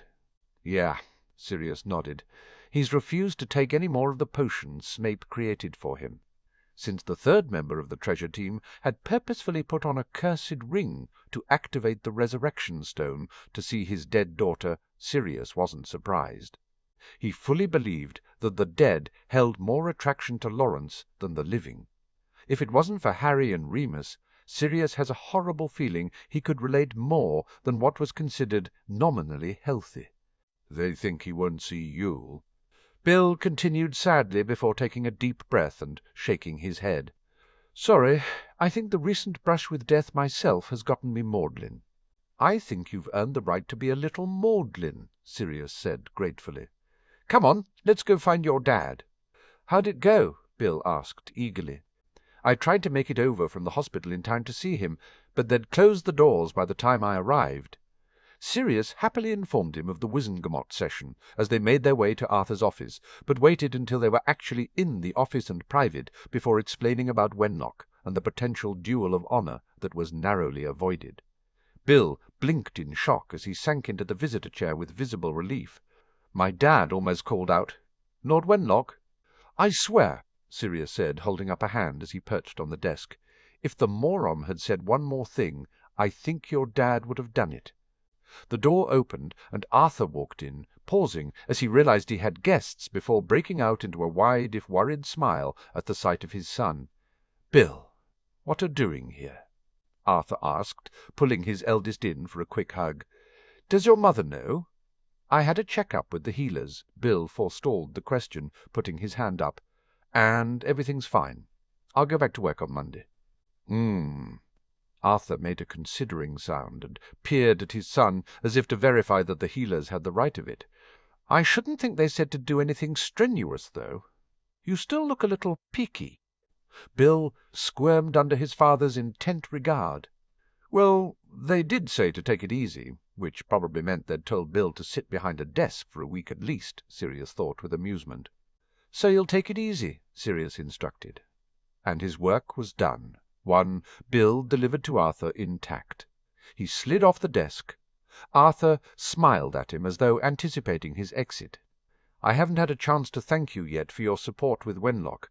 Thank you. It was appreciated. I was actually hoping he'd say something stupider, Sirius admitted with a smirk. Dealing with him in a duel would be quicker than having to do the political dance that's about to start. I know what you mean, Arthur said, but he was smiling. But I can wait. And those are nice robes. You should keep them blood-free. It was an acknowledgment that Sirius would have been the one duelling not Arthur. Sirius thought, not for the first time, that Arthur was a good man. Sometimes my reputation as a mass murderer comes in handy. He joked. Wenlock was certainly quick to apologize. Arthur's face took on a note of smug satisfaction. Well, I should get back before Dobby sends out a search party, Sirius said, keeping his voice upbeat. Arthur's eyes narrowed on him anyway. You'll come home with us for dinner first. It's the least I can do to say thank you. There was an implicit order in the offer. Sirius didn't kid himself.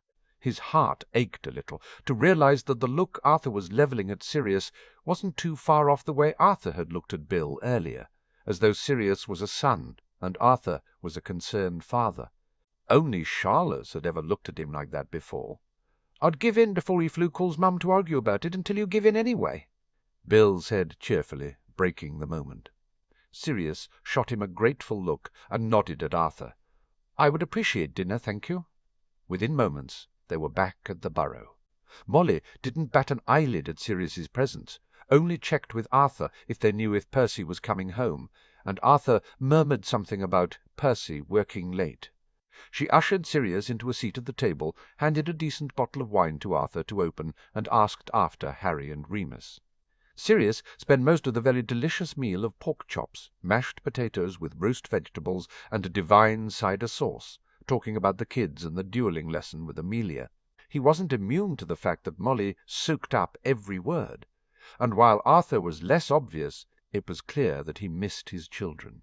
He thought absently on a wave of parental empathy that he should create a set of communication mirrors for the Weasleys before his inner Marauder pointed out the Weasley children might not be so appreciative of their mother calling every night to check up on them. Pudding was a warm apple upside-down cake with thick double cream, and Sirius managed to eat some of it before his stomach reminded him he hadn't eaten quite so much in the last week and that it was very full. He somehow managed to eat the remainder and patted his stomach comfortingly, silently promising it. A stomach soother when they got home. Bill pushed his pudding away half-finished. "I think I'm going to head up and have an early night," he admitted, chagrined. "Is Alicia not coming over tonight?" asked Molly, whose innocent expression was so falsely innocent that Sirius had to hide his face in his wine-goblet so she didn't see his appalled smirk. "Not tonight," Bill said with a flicker of annoyance in his voice at his mother's probing. He pushed away from the table. "Good to see you, Sirius. Give Harry my best." "I will," Sirius promised. Harry would be pleased to hear Bill was almost back on his feet. He had a sneaky feeling his son felt guilty for Bill's injury and long convalescence, despite the fact that the only person to blame was the one who had attacked them. They all watched as Bill headed up the stairs, matching concerned expressions and relief that for all Bill was recovering slowly, he was recovering, which was the important thing. Molly bustled around the table, clearing plates and eschewing help. Sirius felt warm and comfortable and loath to move, despite the feeling he should. "You know we really should continue our weekly dinners," Arthur commented mildly, and Sirius wondered what the older wizard had seen on his face to make the offer. "We did say at the start of the summer that we'd work on an alliance of friendship ourselves, beyond that which binds our children." "We should," Sirius replied, touched, despite the lurking want to refuse on the grounds that he didn't need any kind of pity. Arthur suddenly smiled with all of the mischief that typified his twins. "Can you imagine the look on Wenlock's face if we announced an alliance of friendship between the House of Black and the House of Weasley?" The two of them burst out laughing. "Really?" Molly teaxed at them. "I don't know what you were thinking, Arthur, almost calling someone out." Arthur hummed. "Although the invitation for a weekly dinner stands, Sirius," Molly said, sitting back down with a cup of tea, "we'd be pleased to have you." And she did look genuinely pleased. "Thank you," Sirius said, marvelling at the change from the start of the summer. "I'm afraid it's purely selfish," Molly said suddenly with a rather sheepish smile. "You'll be seeing the children every week, and, well, it actually made Sirius feel better knowing that she wasn't being completely selfless. He said so." Molly nodded in understanding. "We do understand, you know." Her smile went motherly. "It's hard seeing them away to school." She sighed quietly, wrapping her hands around her mug. "I almost kept Ginny home her first year to avoid having an empty home." She grimaced. "After, I really wished I had." Arthur's hand slid across the table, and Molly took it, their fingers intertwining in silent support that made Sirius think about James and Lily and go slightly wistful for the lack of his own love life. "How's the mind healing going?" asked Sirius instead. It was Arthur who answered with a disappointed shake to his head. "We took her to the first one, and she was very—" he sighed. "Healer Allen said she needed to want to come if progress was going to be made." Sirius made a sympathetic noise. He remembered having a similar conversation with Healer Fay over Harry's treatment, specifically the discussion where she'd told him Harry would need to want to recognize the Dursleys' treatment of him as unacceptable before he could begin to heal.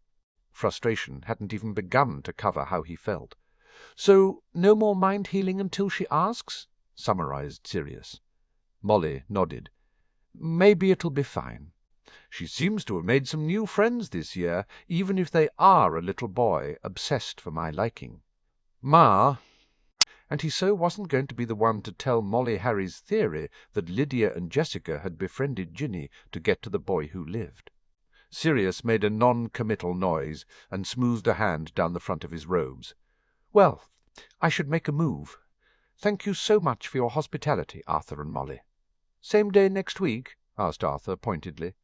Sirius nodded and got to his feet. The goodbyes were a whirl, and Sirius ended up back in the schoolhouse with a portion of pudding in a Tupperware box before he knew it. Dobby sniffed at him, plucked the box out of his hands before he could explain, and gave him a stomach-soother. He was ushered into his night-time routine as though he was a recalcitrant child, and Dobby a harried nanny. He called Harry in self-defence.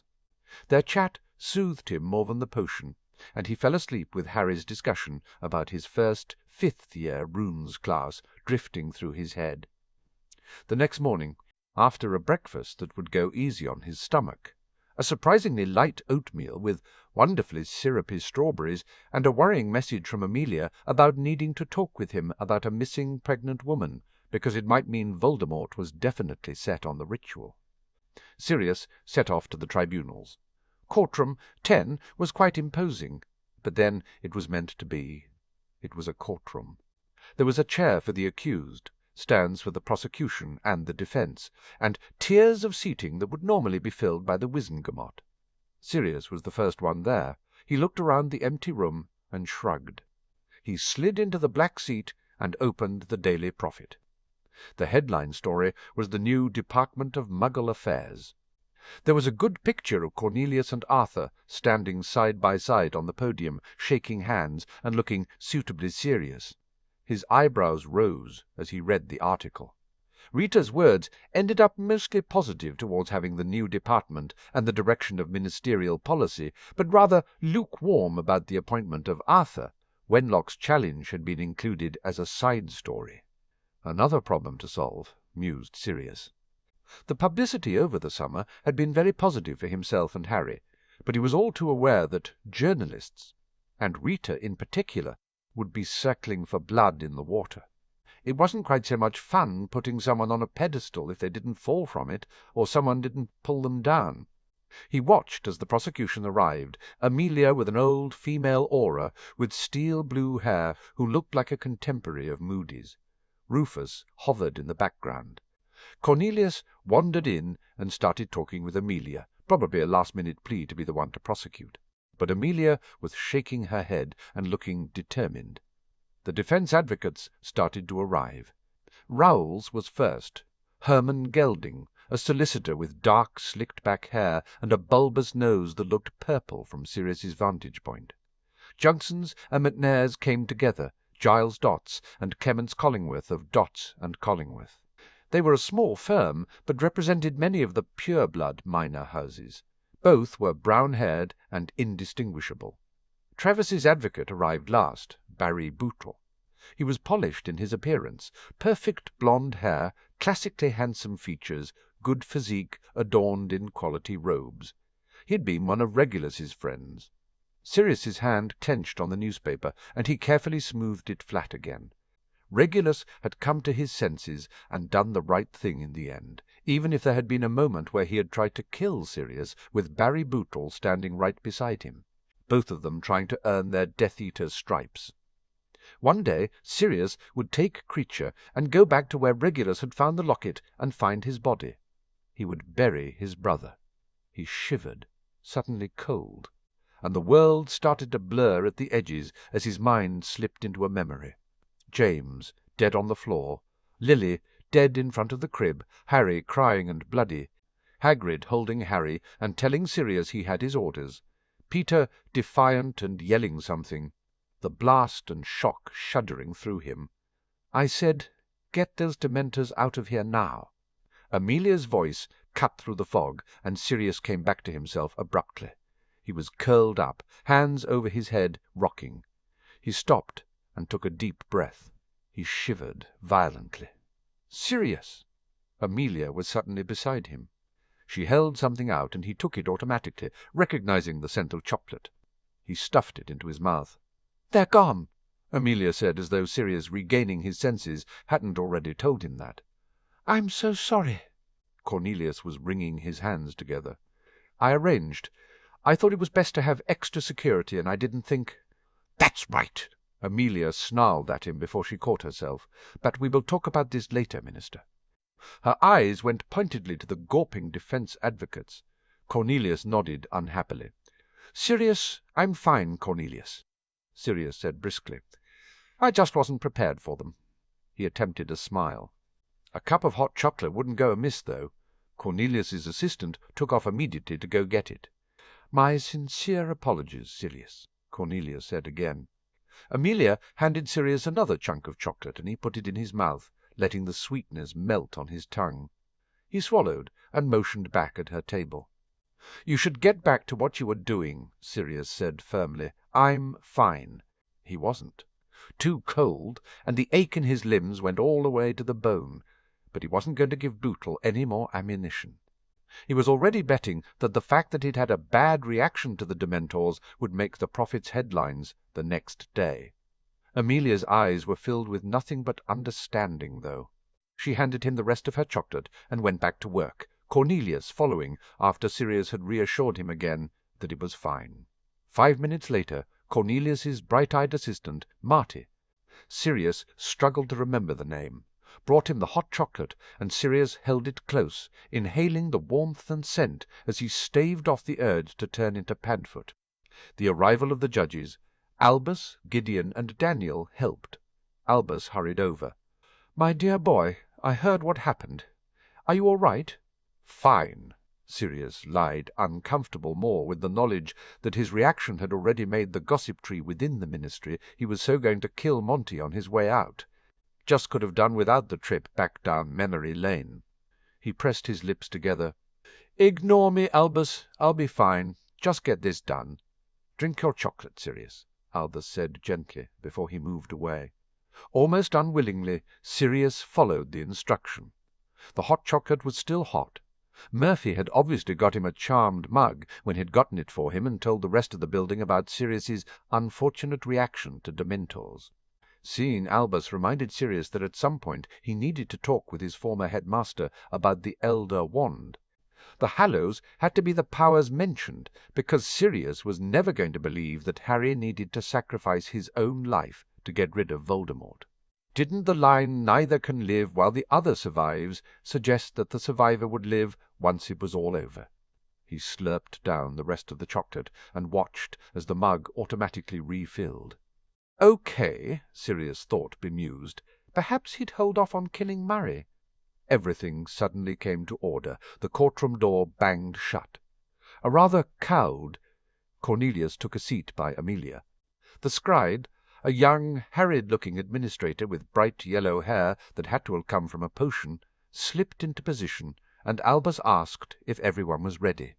Amelia stood, wonderfully authoritative in her formal robes. "The prosecution is ready." "And the defence for our 4 defendants?"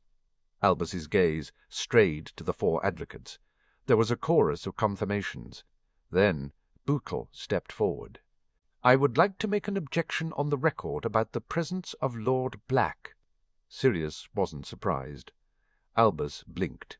"He is here to observe and bear witness that justice is done as directed by the ruling of the Wizengamot. Unfortunately, the Lestranges can no longer bear witness to what Lord Black feels is justice," Bootle said snidely. Amelia was the one to get to her feet in response. "Objection! Mr. Bootle is so far out of line he's in a different country. Lord Black's family business is just that, family business." She stared down Bootle across the courtroom. "Chief Warlock, as you are aware, the Wizengamot made Lord Black's inclusion mandatory for this tribunal to go ahead. Lord Black is here to bear witness, nothing more. There are no grounds to object to his presence unless he attempts to interfere in judicial process." "I agree," Albus said firmly. "Let's move on. I believe each defendant will be tried separately." "Yes, Chief Warlock," Amelia said politely. "The first defendant is Thorfinn Roll. Bring in the accused," Albus ordered. Roll had been a few years behind him in Hogwarts. He vaguely remembered a skinny-looking, blonde-haired kid who looked half scared of his shadow and who couldn't aim a curse if it killed him. "How old had he been when he joined the Death Eaters?" mused Sirius. 15, 16. Rollet was escorted to the accused's chair, where he crumpled like a wet tissue, sobbing his heart out as he confirmed he was Rollet and his current address. Amelia began. "Thorfinn Rowell, you are accused of being part of a terrorist organization known as the Death Eaters, also known as the Knights of Walpurgis, and of conspiring to commit a terrorist act on the 25th of August of this year. You would also have been charged with committing a terrorist act and committing violent spells with intent to harm, except for the fact that you were found under an imperious curse on the night in question." She stopped and raised her head. "How do you plead?" "Guilty?" Roll sobbed. "Guilty?" Sirius had the urge to tell him to buck up, and took a swallow of hot chocolate to prevent himself from speaking. "In your own time, please confirm this signed confession I am entering into evidence." Amelia said, handing over a sheet of parchment to Albus, who replicated it and handed a copy each to Gideon and Daniel. "I joined the Death Eaters when I was 15, Roll admitted with a downcast expression. "I was taken by my father to a group initiation where I received the Dark Lord's mark, which meant that at 15 Rowley had killed someone." "I don't really remember that night," Rowley said hesitantly. He cast a look towards his solicitor. Gelding hauled himself to his feet. "Let it be known to the court that Thorfinn Roll was previously judged as being a minor and forced to take the mark following the events of Halloween 1981. Albus said formally. "Recently Rollet avoided all their eyes. The mark has hurt and grown darker. Everyone thinks he is gaining in strength, the Dark Lord, that is. We had to do something so he wouldn't be angry." "We?" asked Gideon, questioning Roll as was his right as a judge. Gelding was on his feet again. "Please note that my client cannot answer that question beyond the other 3 men that were arrested at the same time without violating an unbreakable vow." Sirius raised his eyebrows and wondered if Rowley was lying. Lucius had never indicated that his alliance was subject to such a vow. "Very well," Albus said anyway. "Let us continue." Eventually 5 of us volunteered to do something at the Quidditch World Cup. Rowley admitted. "We planned to split up. 1 pair would target the Muggles, and 1 would target a Muggle-born family. We discussed torture and killing them. Dennis would then put up the dark mark in the sky to show—" "The Dennis you refer to is Dennis Travers, who was arrested the same night as yourself," Amelia interjected. "Yes," Rowley said. "We paired up together on the night. But he was talking, and I'd never done anything before. I couldn't do it. I don't remember very much until the aura was suddenly there." Amelia produced another parchment, the aura's report, and handed it to Albus. "Please note that Mr. Rowell was found at the scene of a crime. His wand had evidence of several dark curses, including the Cruciatus.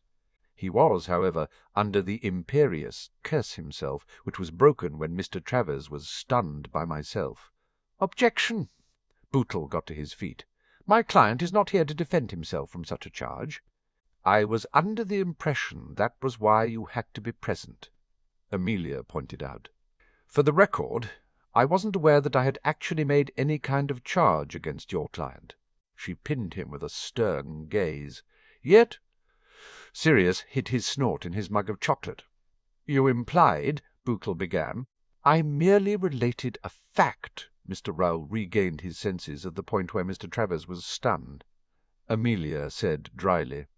"And I—" "Mr. Bootle," Gideon interrupted, "your point is made, and I think the Chief Warlock, Lord Greengrass, and I are capable of understanding that an implication is not a formal charge." His eyes swept to Amelia.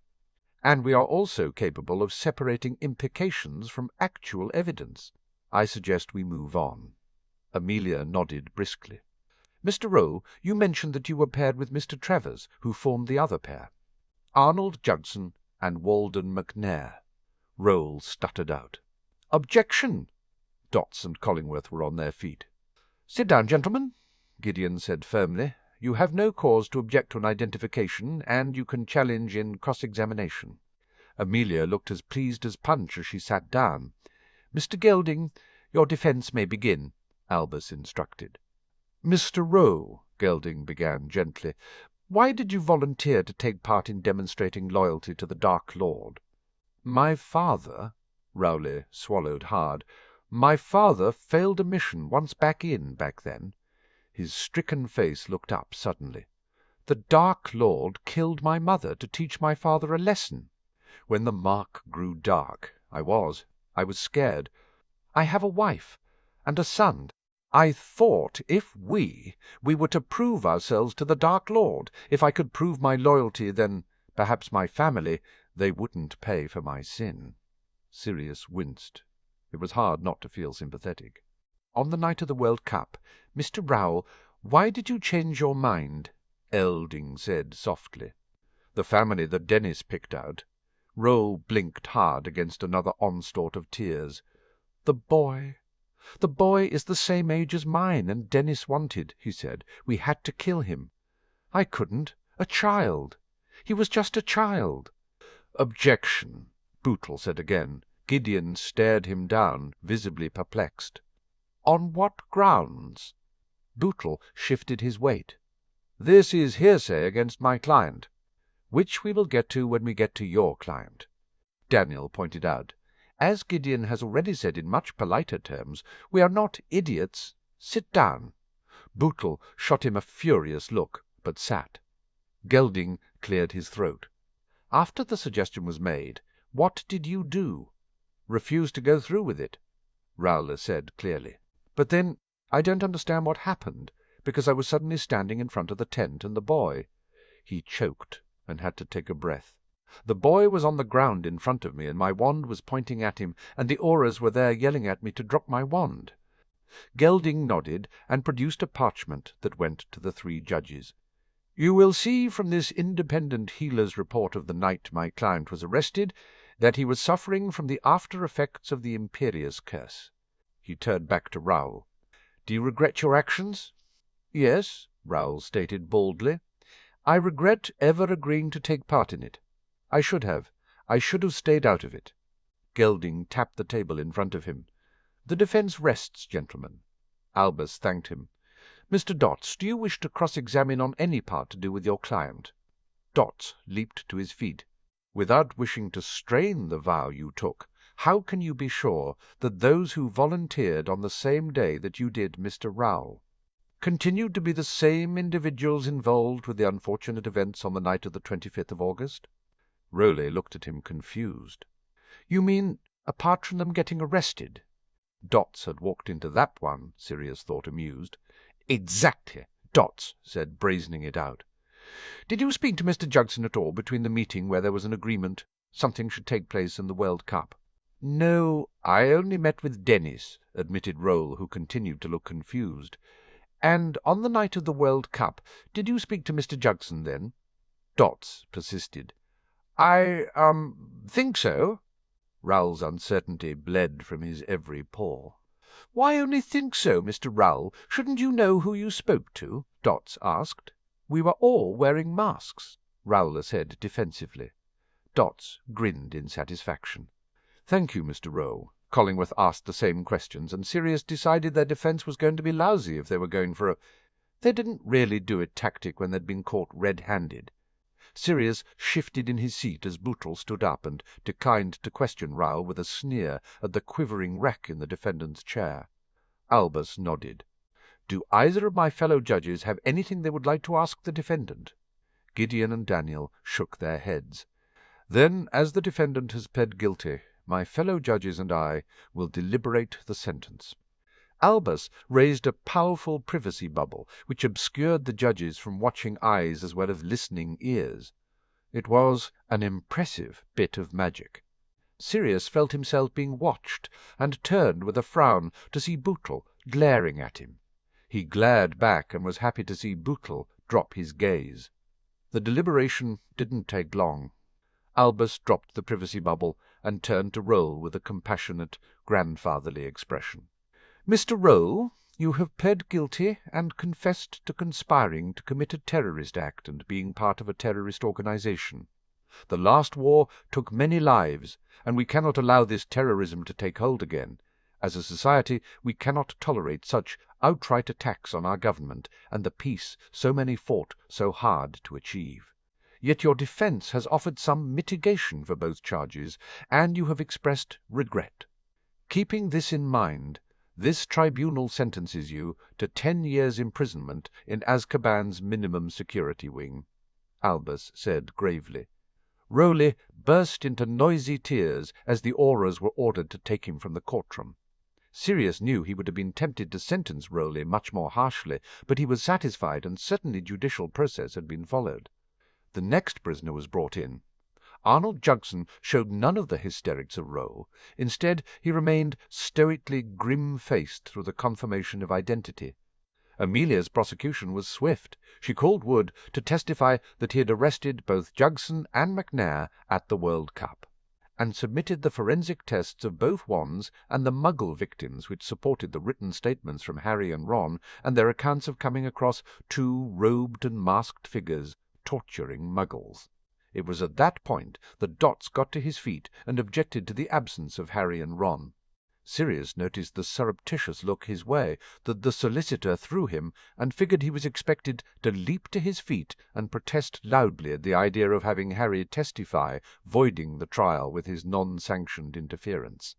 So instead, he smiled at Dots and let Amelia eviscerate Dot's argument, as spurious as everyone had been notified of the decision not to have them as witnesses, and all solicitors had been given the offer to interview the boys before they had left for Hogwarts, and declined. Dots sat back down, defeated. It was the beginning of the end. Dots tried to get the conspiracy charge dropped on the basis of lack of evidence, but Amelia produced the surveillance photos of Jugson at his meeting with Dennis Travers. The entire reason why the tribunals were sealed, because the photos gave away that they were watching the former Death Eaters. The imperious curse defense was countered by a ministry healer who testified. Sirius watched in satisfaction as Jugson was found guilty on all charges and sentenced to 10 years in the maximum security part of Azkaban, where Sirius had formerly resided. Jugson didn't say a word as he was led out. The recess, Albus called, was welcome, since the ever-full mug of hot chocolate had produced a natural consequence that had Sirius finding the nearest bathroom as soon as the doors to the courtroom opened up. He decided to get some fresh air, and made his way through the corridors of the ministry to a little-known balcony off on the top level, wrapping around a corner of the building, completely invisible to Muggle eyes. He and James had discovered it the second week of their training as hit wizards, and had used it as an escape to talk occasionally. Sirius closed the balcony door and walked around the corner to what he considered his usual spot. He had usually lounged back against the building, while James had perched on the metal railing. If he closed his eyes, he gulped in air and tried to ignore that his shivering wasn't just due to the icy wind that blew across his cheeks and sent his hair flying. Bloody Dementors, Sirius thought tiredly. A scuff of the door opening on the other side of the building had Sirius straightening, and he squared his shoulders to be polite to whoever was about to disturb him. "Damn it, Amos, what has gotten into you?" Leonard Abbott's voice carried around the corner, and Sirius shrank back against the building's side, quickly casting a disillusionment charm. He needn't have been worried. Neither Leonard nor Amos Diggory walked around to his side of the balcony.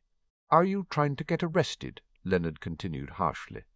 "I just wanted to talk to Walden," Amos replied heatedly. "He's about to go to Azkaban," Leonard stated bluntly. "He's a Death Eater for Merlin's sake. What in the name of all things magical were you thinking?" "I've worked with him for years, Leonard. He sat at my table and talked to my son about Quidditch," Amos replied. "I just wanted to know why." "He's not a bad man. He's always been good at his job." Sirius understood Amos's bewilderment. Hadn't he felt the same with Peter? The need to know why had been a nagging constancy of Sirius's thinking on Peter ever since he'd realized Peter's betrayal. "And now we know why. He's a murdering bastard," Leonard snarled. "We don't know what he's done beyond attacking the Muggle-born family," Amos said defensively. Leonard made a scoffing sound. "You must be kidding me, Amos. You forget I've seen some of the creature executions McNair has carried out. I saw him put down a 16-year-old wizard without pause." "A 16-year-old werewolf," Amos corrected. Sirius shuddered, unable to do anything but picture a 16-year-old Remus in the place of the unnamed executed boy. "I will never agree on your agenda there, Amos," Leonard said firmly. Amos snorted. "Well, of course not. Not now Black with his pet werewolf has your balls in the palm of his hands." "Amos," Leonard snapped, "we have been friends for too many years to count, but you go too far." There was a tense silence. "I apologize, Leonard," Amos said gruffly. Leonard's sigh was heavy and loud enough to travel to Sirius. "What is going on with you, Amos? You haven't been right since you didn't get the Wizengamot seat." "I was the best candidate, Leonard. The only reason why I didn't get it was because of Black." "You can't solely blame him for that, Amos," Leonard retorted. Most of the houses that voted for someone else prefer Yaxley's view of the world, or don't hold your views on werewolves and other magical creatures. They don't like the legislation you and that awful Umbridge woman forced through." "Werewolves are dangerous," Amos began heatedly. "Amos, stop!" Leonard ordered. "Look, what happened with Thaddeus was a tragedy, but not all werewolves are as feral as Fenrir Greyback." "Thaddeus?" Sirius frowned at the mention of Amos's younger brother. They'd been school contemporaries. Thad had been sorted into Hufflepuff the same year as the Marauders had sorted into Gryffindor. They'd gotten some job on a creature reserve in the Alps, the last Sirius had heard. "If you're about to mention Lupin, don't," Amos snarled. Sirius stiffened. "Amos, I'm only going to say this once. Don't set yourself against Sirius," Leonard said firmly. "He's every bit as powerful as his grandfather used to be, maybe even more so. Don't go up against him." "Thank you for the advice, Leonard." Amos's voice dripped with sarcasm. "Now some of us have jobs to do." The creak and slam of the door echoed around the corner, and Sirius heard Leonard swearing under his breath before the door opened and closed again, signalling his departure. Sirius kept himself invisible until he was halfway back to the courtroom. He sneaked back in and sat back down in his chair, nothing absently that the Everfill mug had disappeared. He sighed. He should have gotten some more chocolate or some tea. But it was too late, because the doors were shutting and Albus was calling everyone to attention as the docket moved on to Walden McNair. It was a hopeless repeat of Jugson's trial. All the same arguments bar the one about Harry and Ron, and all the same counter-arguments with the same result at the end of it. But Sirius knew it had to be that way. McNair's solicitor had to tread the same ground as Jugson's, or McNair could claim a mistrial. He was ecstatic, though, when McNair was sentenced, and Albus called for the last prisoner. The Dennis Travers that walked in didn't quite fit the description of the surly prisoner holding his silence that Amelia had painted. But Sirius figured maybe the trial had knocked some reality into Travers's head finally. He was going to Azkaban, and probably for a lot longer than his associates, since he'd been the ringleader. Travers sat in the chair and sweat-lined his brow. "Yeah," Sirius mused speculatively, Travers was beginning to understand just what was going to happen. Amelia stood up, her expression the very definition of grim determination. "As the accused has eschewed all attempts to get him to speak since his arrest, I would ask the court to allow the use of veritaserum." Bootle was on his feet immediately. "Absolutely not." Amelia shot him an annoyed look. "We discussed this yesterday." "We did not," Bootle snapped. "If this is an attempt to cause a mistrial, Bootle, it isn't funny," Amelia snapped. "I have the notification document here with your seal on it." "What are you playing at?" Bootle went red. "And I don't know what you're playing at. But I do know you are attempting to falsify evidence. We didn't discuss anything of this kind in our meeting yesterday morning." Amelia rolled her eyes. "Not in the meeting in the morning, no, but we did discuss it in the afternoon before you visited your client." "I didn't visit my client in the afternoon. I was sick as a dog and throwing up in my flat's bathroom." Bootle stormed back. The entire courtroom froze. If Bootle was telling the truth, if someone had impersonated him, but why? Just to see Travers. And if someone had impersonated Bootle, they had to know the truth would come out when they'd signed a document. Bootle himself would have no knowledge of signing. Bootle suddenly turned and stared at Travers before glancing back at Amelia. "I don't know what's going on here, but my objection stands. I have received no notification, have sealed no such document, and do not agree to my client being given veritaserum." Albus motioned at Amelia. "May we see the notification document?" Amelia handed it to him. Albus waved his wand over it several times. "This seems to be an order. The magical seal is verified as belonging to the office of Bootle, Appleforth, and Crackton." Albus briefly looked at Gideon and Daniel. "We will allow the use of veritaserum and record Mr. Bootle's objection." Bootle bristled, but the ruling had been made. Travers cringed in the chair. The veritaserum vial was presented for authenticity, and the aura moved to give it to Travers. Unsurprisingly, Travers had to be restrained before they could get the 3 drops into him.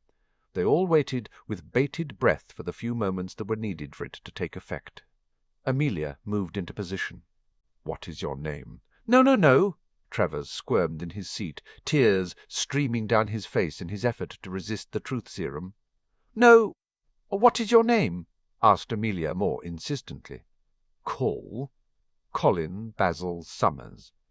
The words came stiffly forced out. Dear Merlin, Sirius thought wildly. It wasn't Travers. The prisoner wasn't Travers. What the... Bootle was on his feet. "Where is my client?" "They have him." Colin sobbed, answering automatically. The three other solicitors looked torn between excitement, curiosity, and outrage. The aura guards looked disturbed. The scribe bewildered. Amelia brought her hand up and silenced everyone with a look. "Why are you impersonating Dennis Travers?" Amelia asked snappily. "They have my sister." The man... Colin sobbed. "I was supposed to go to Azkaban in his place. Please, please, they have my sister, and she's pregnant, and if I don't do this, they'll kill her. Please." Sirius's heart leaped into his throat, and his frantic gaze met Amelia's. Voldemort had freed Dennis Travers, another loyal servant, but Sirius didn't care about that. Another pregnant woman was missing, which meant there was no doubt that Voldemort was going ahead with the ritual. And the time was long past that Sirius needed to tell Harry. The golden Potter Griffin let the golden Knot Jackal bow to it before nodding imperiously. The jackal turned to look at Harry before it dissolved into mist and disappeared completely. Harry let out the breath he had been holding. Too many odd things had happened with him and family magic for him to be comfortable with using it any more. Across Minerva's office, Sirius smiled at him reassuringly, and Harry didn't think he was making up the matching relief in Sirius's grey eyes that nothing had happened. Finally, Harry glanced at Theo, who nodded at him. "Guess I'm truly in service to the House of Potter now," Theo said with enough satisfaction that it was obvious even to Harry, who sometimes had problems reading Theo. "Well, welcome," Harry said with a small smile. Theo's father interrupted before Theo could reply. "I know you'll take good care of my son, Lord Potter." Harry stiffened, but nodded sharply. "Of course, Lord Knot." He kept his tone polite. "Sirius, if I may have a word in private before I leave?" Lord Knot asked, turning away from Harry. Sirius frowned, but accepted, gesturing at Harry. "Can you wait outside the room? I'll be with you in a minute." "Sure," Harry said. He was eager to be alone with Sirius. He had so much to ask him, since Sirius had refused to tell him about the tribunals until they were face to face. "I'll write you soon, Theo." Lord Knot placed a hand on his son's shoulder. "Be good." "Of course, father," Theo said warmly. Harry led the way out of the room, shutting the door behind Theo once he had stepped out. Theo hovered, and Harry motioned at the nearby stairs. "You don't have to wait with me." Theo shrugged and leaned against the wall. "It's Sunday." It was enough of an explanation. Nothing happened much on Sundays. They were supposed to be homework days. Harry wistfully thought back to the father-son. Sundays he had spent with Sirius during the summer, and felt a pang of disappointment that Sirius would be leaving as soon as they'd talked about the tribunals and caught up. Besides, if I go back, all I have to look forward to is Malfoy sulking about me being in service to the House of Potter and Greengrass, debating about whether she should ask you to Hogsmeade next weekend. Theo continued cheerfully. Harry's eyes snapped to the Slytherin in alarm. "What?" Theo smirked at him. "You do realize everybody is discussing who you're planning to go with? Are you planning to ask someone?" "I'm not," Harry replied automatically. "Great," Theo commented with genuine cheer. "Zabini owes me a galleon." Harry glared at him and folded his arms. "I'm going to see Sirius." He paused. "Actually, a bunch of us are going if you want to come along." Theo blinked at him. "You want me to come along?" "You're part of my house now, Theo." Harry shrugged. "Ron, Hermione and Neville are all coming along too." Theo nodded slowly. "Thanks, but I have." He shifted, as though he was suddenly uncertain. "I'm going to Hogsmeade with Jeremy." Harry's eyes widened momentarily in surprise before he realized it was kind of rude to act shocked about it, and Theo was braced as though he expected something bad. "Jeremy's a nice guy." Theo's expression smoothed, and he nodded again. "He is." He bit his lip. "I would bet money Daphne is going to ask you. Her dad is keen for her to make a good match, and you're the one they all want to date." I'm not." Harry stumbled over his words. "I don't really want a girlfriend right now." He settled on. "So, you may want to say that, but you might want to think about dating a few of the girls you trust anyway," Theo advised. "Otherwise, the others will think there's hope for them." "Really?" asked Harry worriedly. Theo looked at him. "You're kind of clueless." Harry bristled, but he couldn't really argue with Theo's comment. "I just don't get why they're so interested in me." Theo's eyebrows shot up. "Potter, setting aside the whole boy-who-lived thing, and I know you don't think like this, but you're head of your house, and you're the heir to another really powerful house. If that wasn't enough, you're a genuinely nice guy, hero to the rescue type." He waved at him. "And you're not a totally bad seeker either, although if anyone in Slytherin ever hears that I said that, I will deny it." Harry felt the heat in his cheeks and wished the ground would open him up. "Look, my advice. Just ask Granger and Lovegood, maybe Bones, to go on pretend dates with you, so people think you're dating. Greengrass probably would do it too if you asked.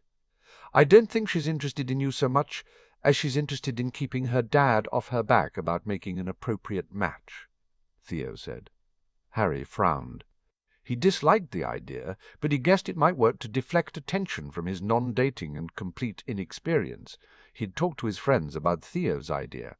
Maybe it wouldn't hurt to go on pretend dates, or maybe they could call them practice dates, so Harry wouldn't be totally horrible on a real date. The door behind Harry suddenly opened. Sirius poked his head out. He paused, seeing Theo, but nodded an acknowledgment at him before motioning for Harry to enter the office again. Harry waved a good-bye at Theo and headed straight into the room. Sirius shut the door, perched on the desk, and put up a privacy bubble as Harry made for one of the comfy chairs. "Sorry about that," Sirius said as Harry got comfortable. "Benjamin wanted to give me a heads-up that Wenlock's beginning to organize an opposition, as though I couldn't work that out for myself." "Nay?" Harry nodded because Sirius had already talked with him about Wenlock and the likely political shift. "So what happened at the tribunal that you couldn't tell me over the mirror?" Sirius grimaced and changed position to fully look at Harry. "Do you remember just before the World Cup when I told you that there had been a sighting of the Rat and Voldemort at Little Hangleton?" Harry wondered why Sirius was mentioning that, as he confirmed he did with a nod.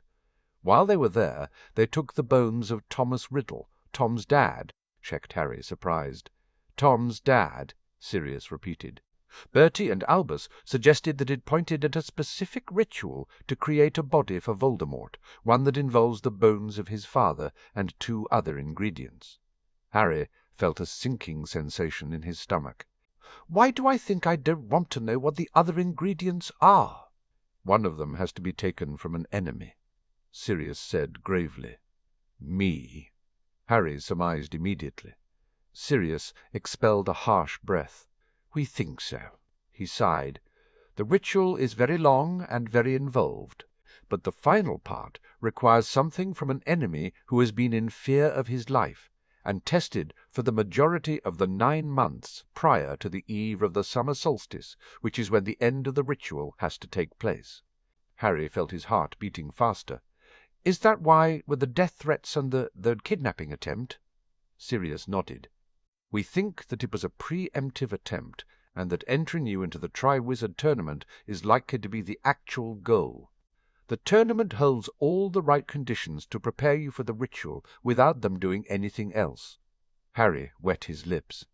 "So everyone's working out a way to make sure I don't get entered. It's one of the reasons why there's going to be a lot of security around the artifact, the Goblet of Fire, which is used to determine the champions for each school competing." Sirius agreed. "But security wasn't a guarantee of success," Harry thought worriedly. "Albus assures me that it won't happen, that Hogwarts is safe, especially with all the security that Moody's put in place." Sirius sighed wearily.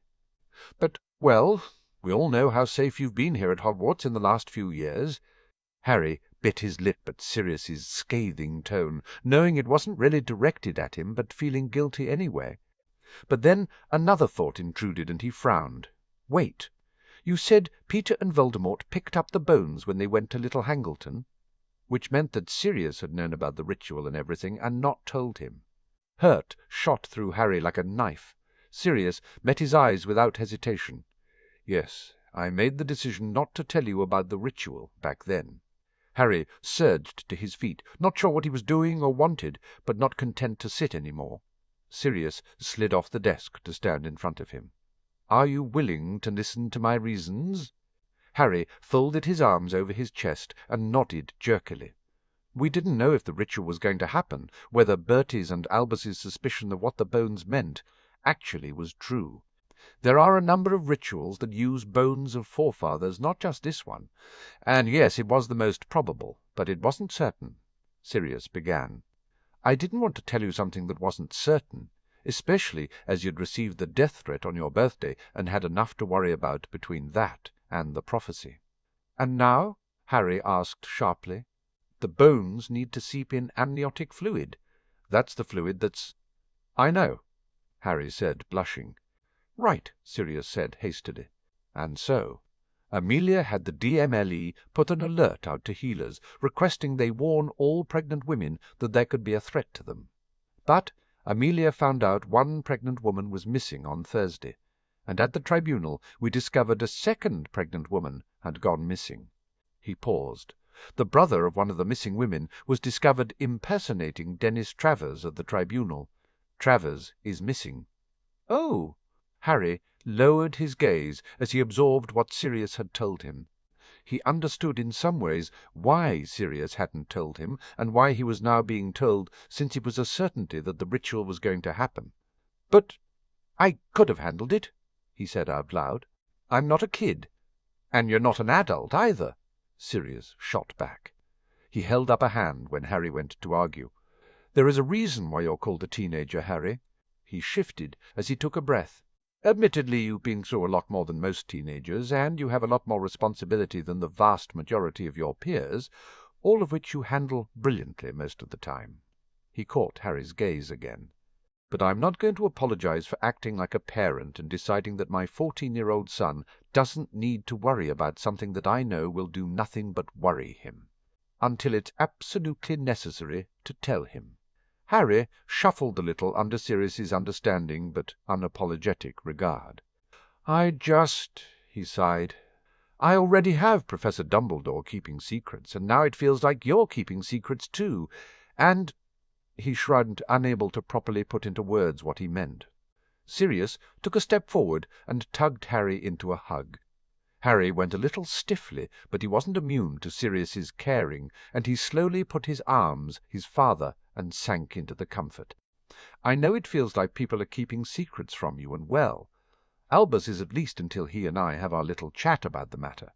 But my intention here, and every time I make a similar decision, isn't to keep something secret so much as to protect you as much as I can from the craziness, Sirius murmured. You have to know I debate everything 1,000,000 times before I decide to tell you or not. It drives Mooney bonkers. Harry gave a muffled huff of laughter as he imagined Remus's face after being subjected to Sirius's debating. I thought about telling you when we got the second death threat, but Sirius sighed heavily. Everyone still thought getting you into the tournament was the goal, and I wanted you to enjoy the rest of your holiday and have some fun without having something else to worry about. And, truthfully, would it have changed anything you did at the World Cup? Harry wanted to say that it would have done that he would have stopped and thought about chasing after Ron to check on the Weasleys, or that he definitely wouldn't have charged after the guy who'd targeted them. But his conscience wouldn't let him lie about it. Even if he'd known, he would probably have still acted the way he'd acted. I'm not always going to get it right, Harry, Sirius admitted. Sometimes I'm going to decide something and get it wrong, but I just hope that I get enough right, that one day we both might not need to keep seeing a mind healer. Harry gave another huff of laughter at Sirius's dry tone. That's why you moved my appointment with Healer Allen. He had disliked his early morning appointment being changed to a later time when he might be spotted going to the infirmary. Sirius rubbed his back. You've just been told that, rather than a vague threat of Voldemort trying to get you into the tournament, There is an actual real threat with a whole nasty ritual involved that already has him kidnapping pregnant women and digging up the bones of his father. So yes, I moved your appointment so you can talk to Healer Allen if you want to about it." "Do we know more about the ritual?" asked Harry, easing back finally to look serious. "We do. But," Silius sighed and put his hands on Harry's shoulders, "Bertie is still researching to see what the effect would be of us screwing with it. If I tell you any more of the details than I already have, it may screw with the ritual." Harry frowned. "Don't we want to screw with it?" "Say the ritual is like a potion that involves you stirring a cauldron 5 times," Sirius explained.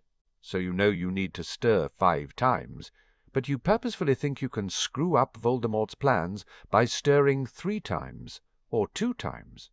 Only 3 times means that the potion explodes and takes you with it, and 2 times means that the potion not only works, but gives the user superpowers. Do you think it was wise to stir less times now?" "Nope, not at all." Harry sighed and decided to focus on something else. "What's happening about Travers? Because it certainly hasn't been reported in the press." The Prophet had run a piece on the tribunals the day after, stating all 4 had gone to Azkaban. Sirius dropped his hands and nudged Harry back into the chair. "The Rat Squad's been given the task of chasing Travers down, and we know Travers was switched the day before by someone pretending to be his solicitor. Identification checks haven't been performed on Ministry visitors to date, only Ministry employees. That'll change as of tomorrow. We had everyone in the courtroom swear a vow of secrecy and released a cover story to the press, because the guy who was switched said he'd been told they'd kill his sister if he didn't pretend to be Travers." "He's actually staying in a safe house now." "They?" questioned Harry, concern beginning to creep along his spine again. "Our mystery attacker, Pettigrew, and Voldemort." Sirius listed. Harry nodded. He rubbed his upper arms, feeling suddenly chilled. "We know the Polyjuice Man is clearly in and out of London. Both pregnant women were taken from the marketplace, and he knows what's going on in the Ministry, so he's still getting in and out somehow. Although the identification checks on visitors will hopefully eliminate that.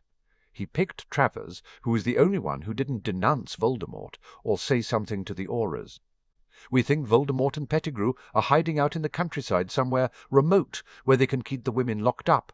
Travers may have been sprung to help guard them," Sirius said. Harry shivered.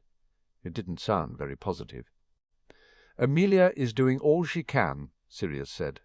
"But was it going to be enough?" mused Harry. It was a thought that stayed with him as he walked Sirius out, knowing his father was stealing more time with Harry by walking to the gates, rather than simply leaving through the flue like Lord Knott had done.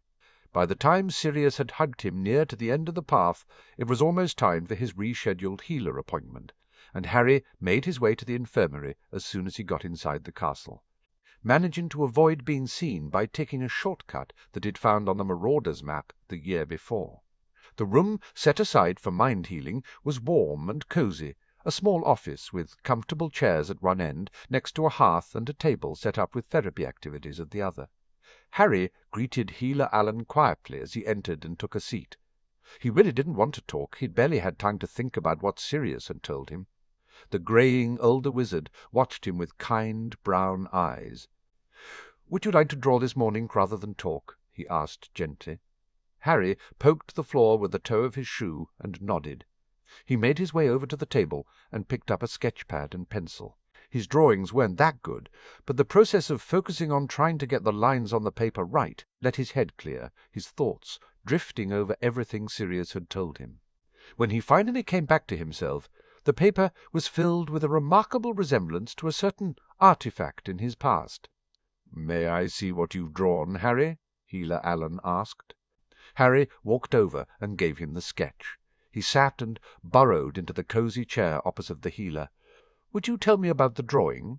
Healer Allen invited softly. Harry rested his head back on the cushions of the chair and stared at the ceiling. "It's the Mirror of Erised."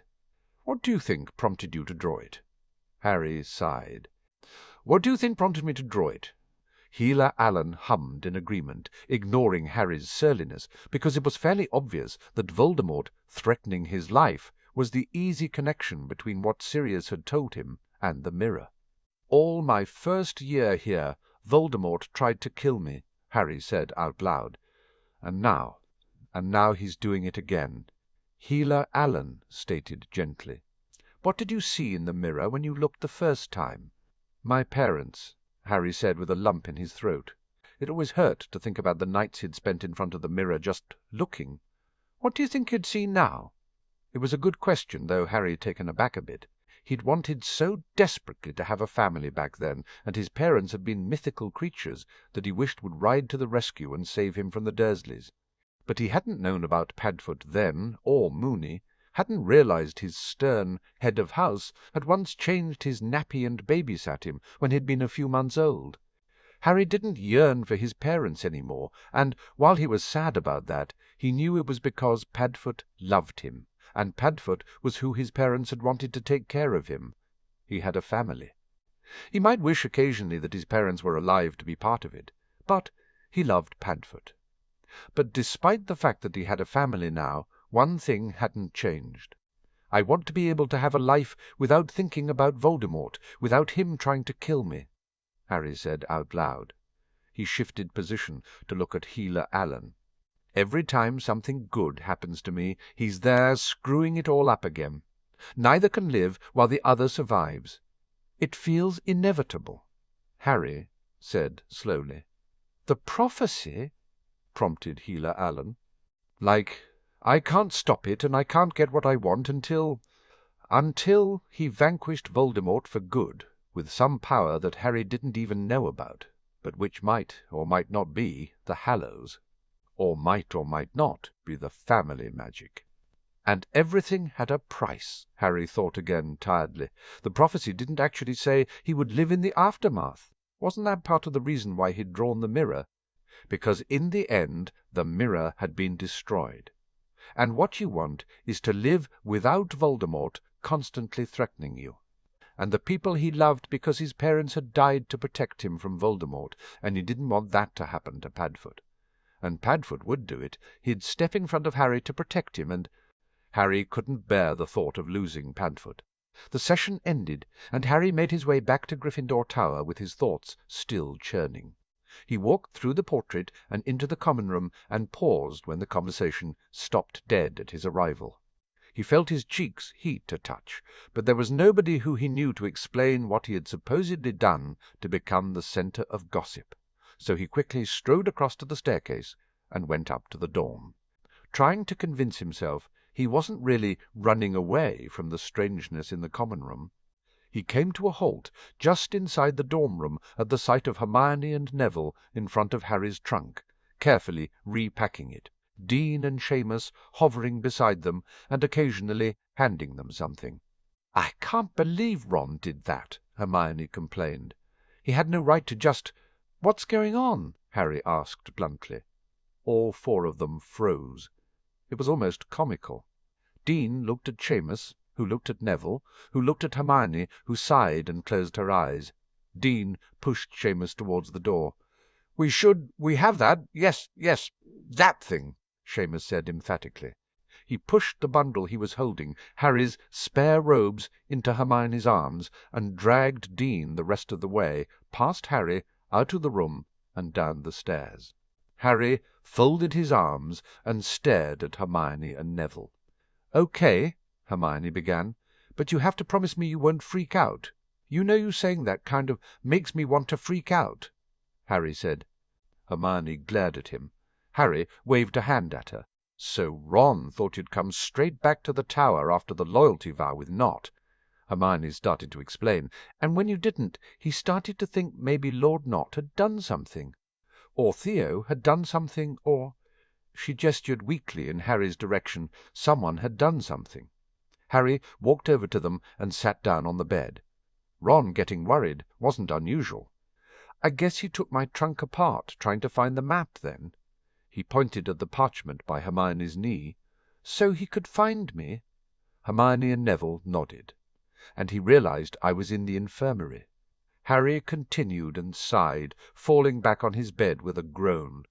This was bad, Harry thought frantically. This was very bad. He thought you'd been injured, offered Neville. Neville worked out why you were in the infirmary since the map showed you with Healer Allen, Hermione said gently, and tried to stop Ron from leaving the dorm, but he wouldn't listen. Neville finished with a sigh. So I tried talking to him too, but I think I made everything worse, Hermione said in a small voice that made Harry sit back up and look at her. She looked chagrined, her bushy hair falling all around her face to hide her embarrassment. Basically, Ron then thought you'd told us about seeing your, healer, but not him. And, Hermione continued, and he stormed out. Neville completed, after hitting Neville and accusing him of trying to steal his best friend. Hermione added, outrage stealing back across her face. Neville flushed. He just kind of pushed me. I'm fine. Harry frowned at him. But he did seem fine. I fell on my bed. Neville said, pointing across to his bed. The thing is, Harry, Hermione began nervously. Well, the thing is, Ron was kind of yelling. Neville said with a visible wince and pointed at the open door. Harry quickly added up the strange looks he'd gotten in the common room and the fight and the yelling and groaned, slumping back again. Everyone thinks I'm crazy. Yes. No, of course not. Harry peeked at his two friends as Neville and Hermione glared at each other. Hermione turned back to Harry with a chagrined look. It's not that people think you're crazy, Hermione cast another stern look at Neville, but just, I'm nuttier than a fruitcake, Harry said dryly. Neville snorted. There's nothing wrong with seeing a mind healer, she offered in a small voice, brushing her hair back out of her face. Some people can't appreciate that it doesn't mean that there's something wrong with you. They just don't understand why. There was a hint of curiosity in her voice, which meant Hermione wanted to know why Harry was seeing the mind healer. He felt irritation skate across his nerves. You'd think the fact that I've received death threats would be some clue as to why, Hermione. She grimaced and lowered her gaze. Bugger. Harry sat up again and rubbed a hand over his face. What was he supposed to do? What he wanted to do was close the curtains on his bed, hide and hope the whole thing went away. But he knew that was not going to happen. He needed to deal with Ron, too. Ron was stubborn as a mule when he got something into his head, and Harry was very tempted just to let his friend stew, since he was primarily responsible for everyone now knowing he saw the mind healer. Ron probably wasn't talking to him anyway. But they did have an alliance of friendship, and Ron's initial motivations had been good. He should probably go and sort it out with him. And then he should probably call Sirius on the mirror and warn him that the Prophet was probably going to run Boy Who Lives is Nuts as its headline the next day.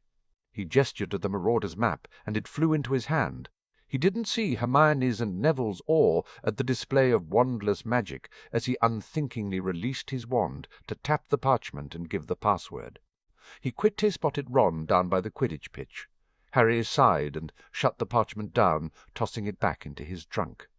You guys don't need to keep repacking my trunk. I'll do it when I get back from talking with Ron. Hermione and Neville exchanged a look and shook their heads. We'll do it, Hermione said firmly. I mean, we are partially responsible for the whole. Her hand made a circular gesture which Harry took to mean letting the world know Harry Potter is Crazy's debacle.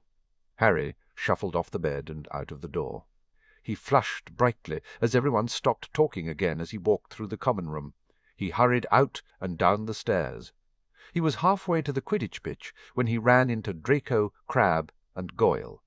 He gave a nod and went to move past them, but Draco moved to block his path. He glared at the Slytherin. He had thought they were past that. Malfoy. I'd thought you'd like to know that Weasley told everyone that you were crazy. Draco's sharp features seemed more pointed than usual. If this had been last year, I would no doubt have revelled in the easy material of Potty is Dotty, but as this isn't last year, thank you for your restraint, Draco, and I was aware of the latest news to hit the Hogwarts Gossip Network. But thank you for making sure I was fully informed, Harry said dryly. No problem. Draco smiled sunnily and moved off. Harry adjusted his glasses and continued onto the Quidditch pitch. Ron sat in the Gryffindor stand. His demeanour wasn't inviting. He was hunched over, folded arms, and his lips were set in a thin, unhappy line. Harry sat down beside him and put a privacy bubble. "I'm not talking to you," Ron said loudly. "You just did," Harry pointed out tersely, "and if anybody should be not talking to somebody, it should be me. You managed to tell the whole world that I'm seeing a mind healer." "Well, maybe if you'd told me rather than everyone else." Ron started back heatedly. "I didn't tell anyone," Harry yelled. "You told Neville. And Hermione." Ron waved a hand back towards the school. They both knew. "I didn't tell them," Harry insisted, anger stirring at Ron's dismissal of his words. Did he really think Harry was a liar? So they just miraculously guessed? Ron sneered angrily. Harry was tempted to get up and walk away. If Ron really thought he was lying about it, Neville said he recognized the healer's name. And Hermione, he gestured vaguely, well, she's Hermione. And maybe, in hindsight, he'd given her enough to work it out when he'd talked to her about his time in the States. As if that's... Ron broke off suddenly and grimaced, swiping a hand over his face and leaving a streak of dirt on his forehead. Well, that probably does explain Hermione. He glanced at Harry quickly before looking away shamefacedly. "You really didn't tell them?" "I'm not in the habit of lying, Ron," Harry snapped. Ron flinched, but nodded. "I know. I'm sorry, mate." He stared down at his trainers. "And really sorry about the whole, telling the world?" sniped Harry, because he was a little irked. More than a little, maybe. Ron flushed and nodded. "I was just... You didn't come back?"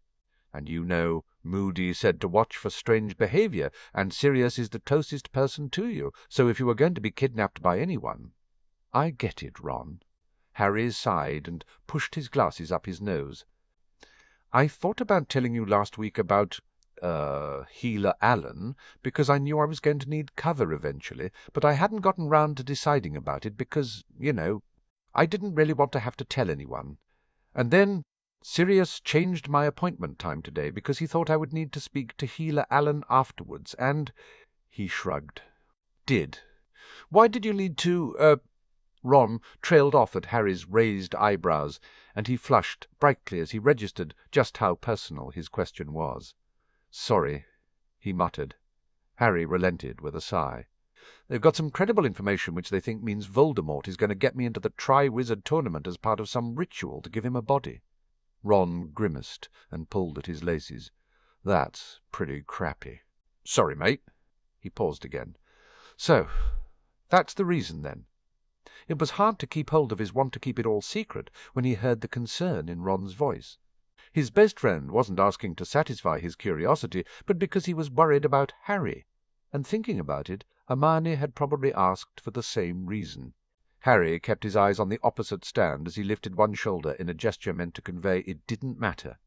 "I guess now, yeah. I mean, at the start it was, the Dursleys mostly." "Oh. And, what happened with Quirrell and the basilisk?"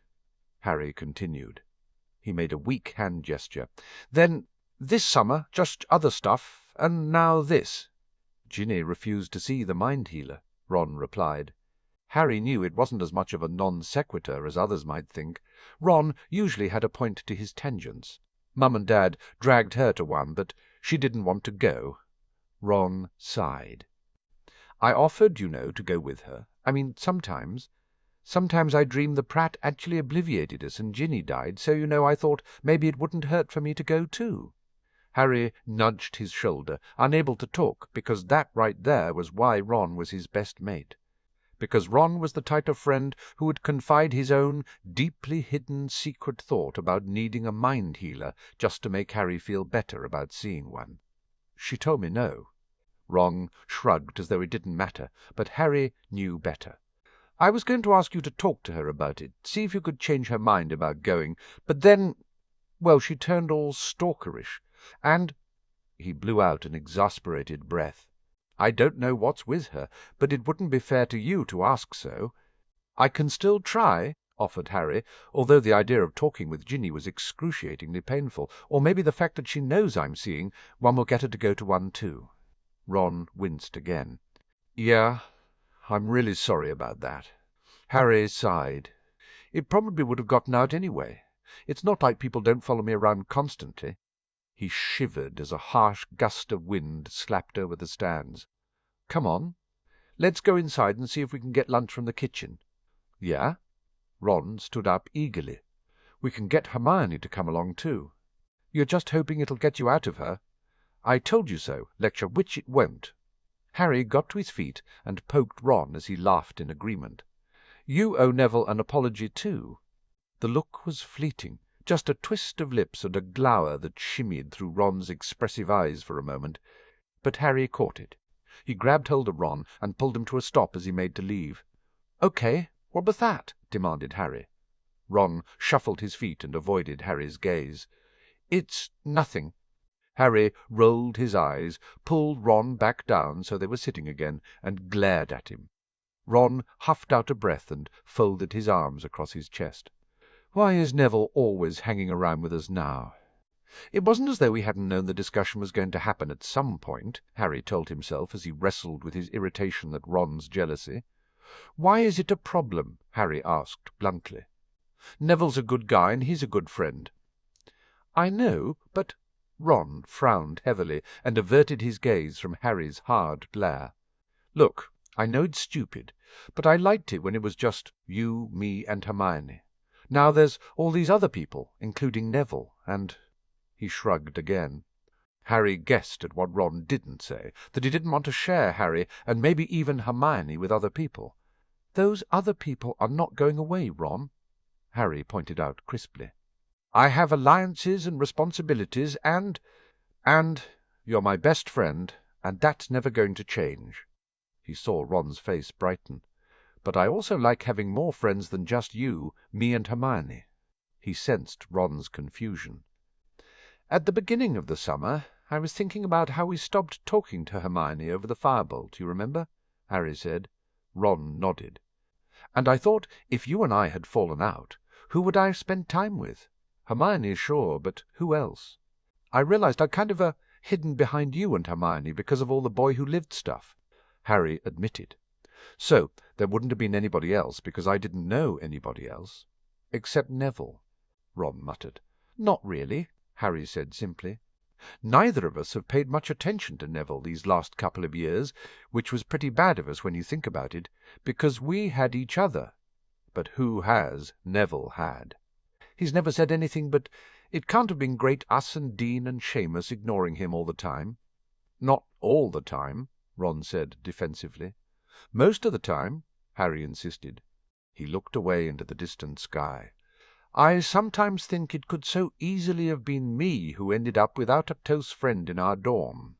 If you had sat with him instead of me...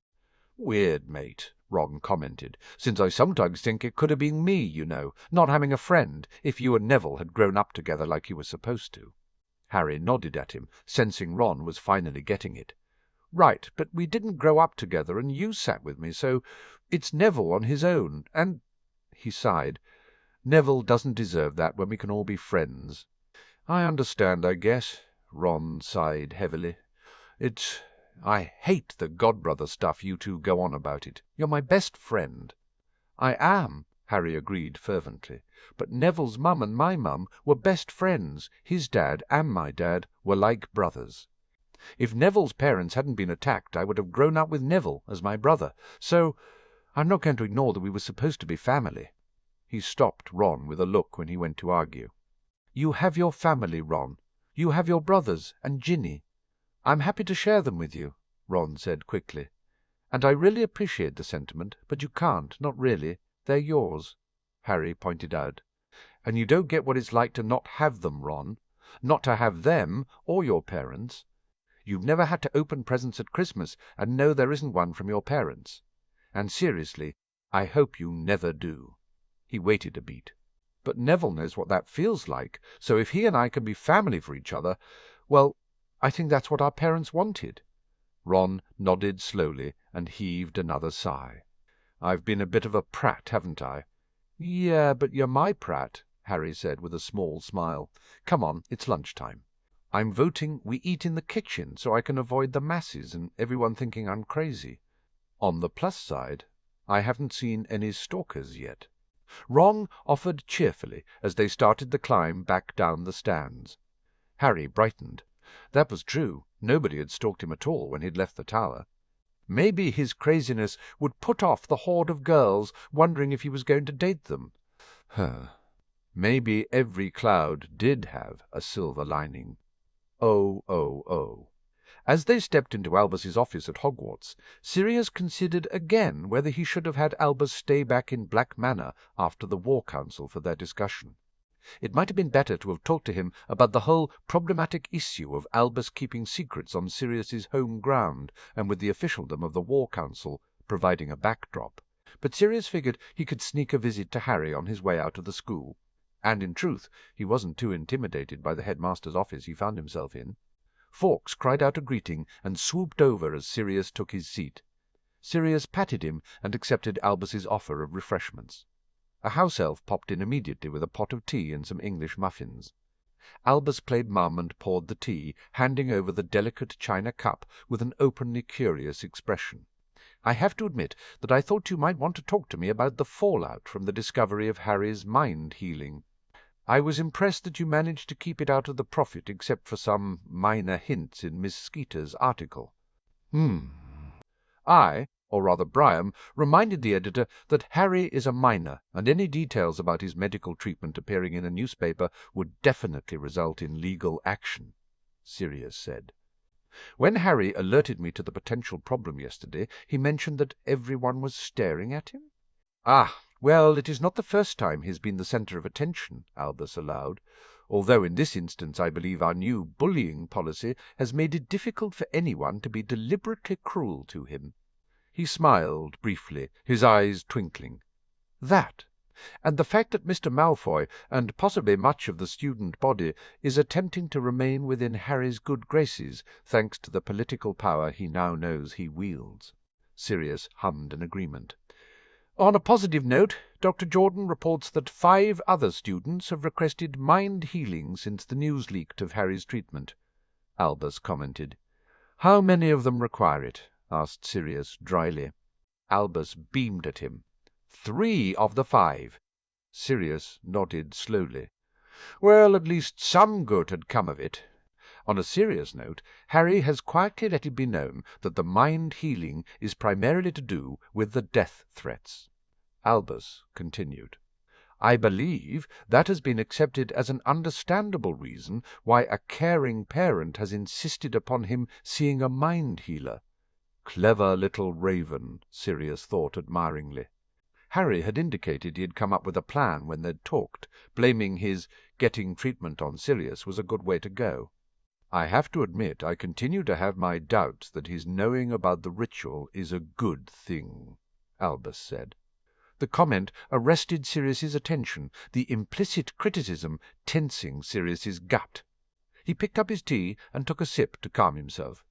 According to Harry, I should have told him much sooner, he began. He pointed out he wasn't a child. Do you feel you should have told him sooner? Albus asked. Sirius's lips twitched, because he had a feeling Albus thought he was comforting him or guiding him. He shook his head. I'm comfortable that I told him soon enough. He gazed over the desk at Albus.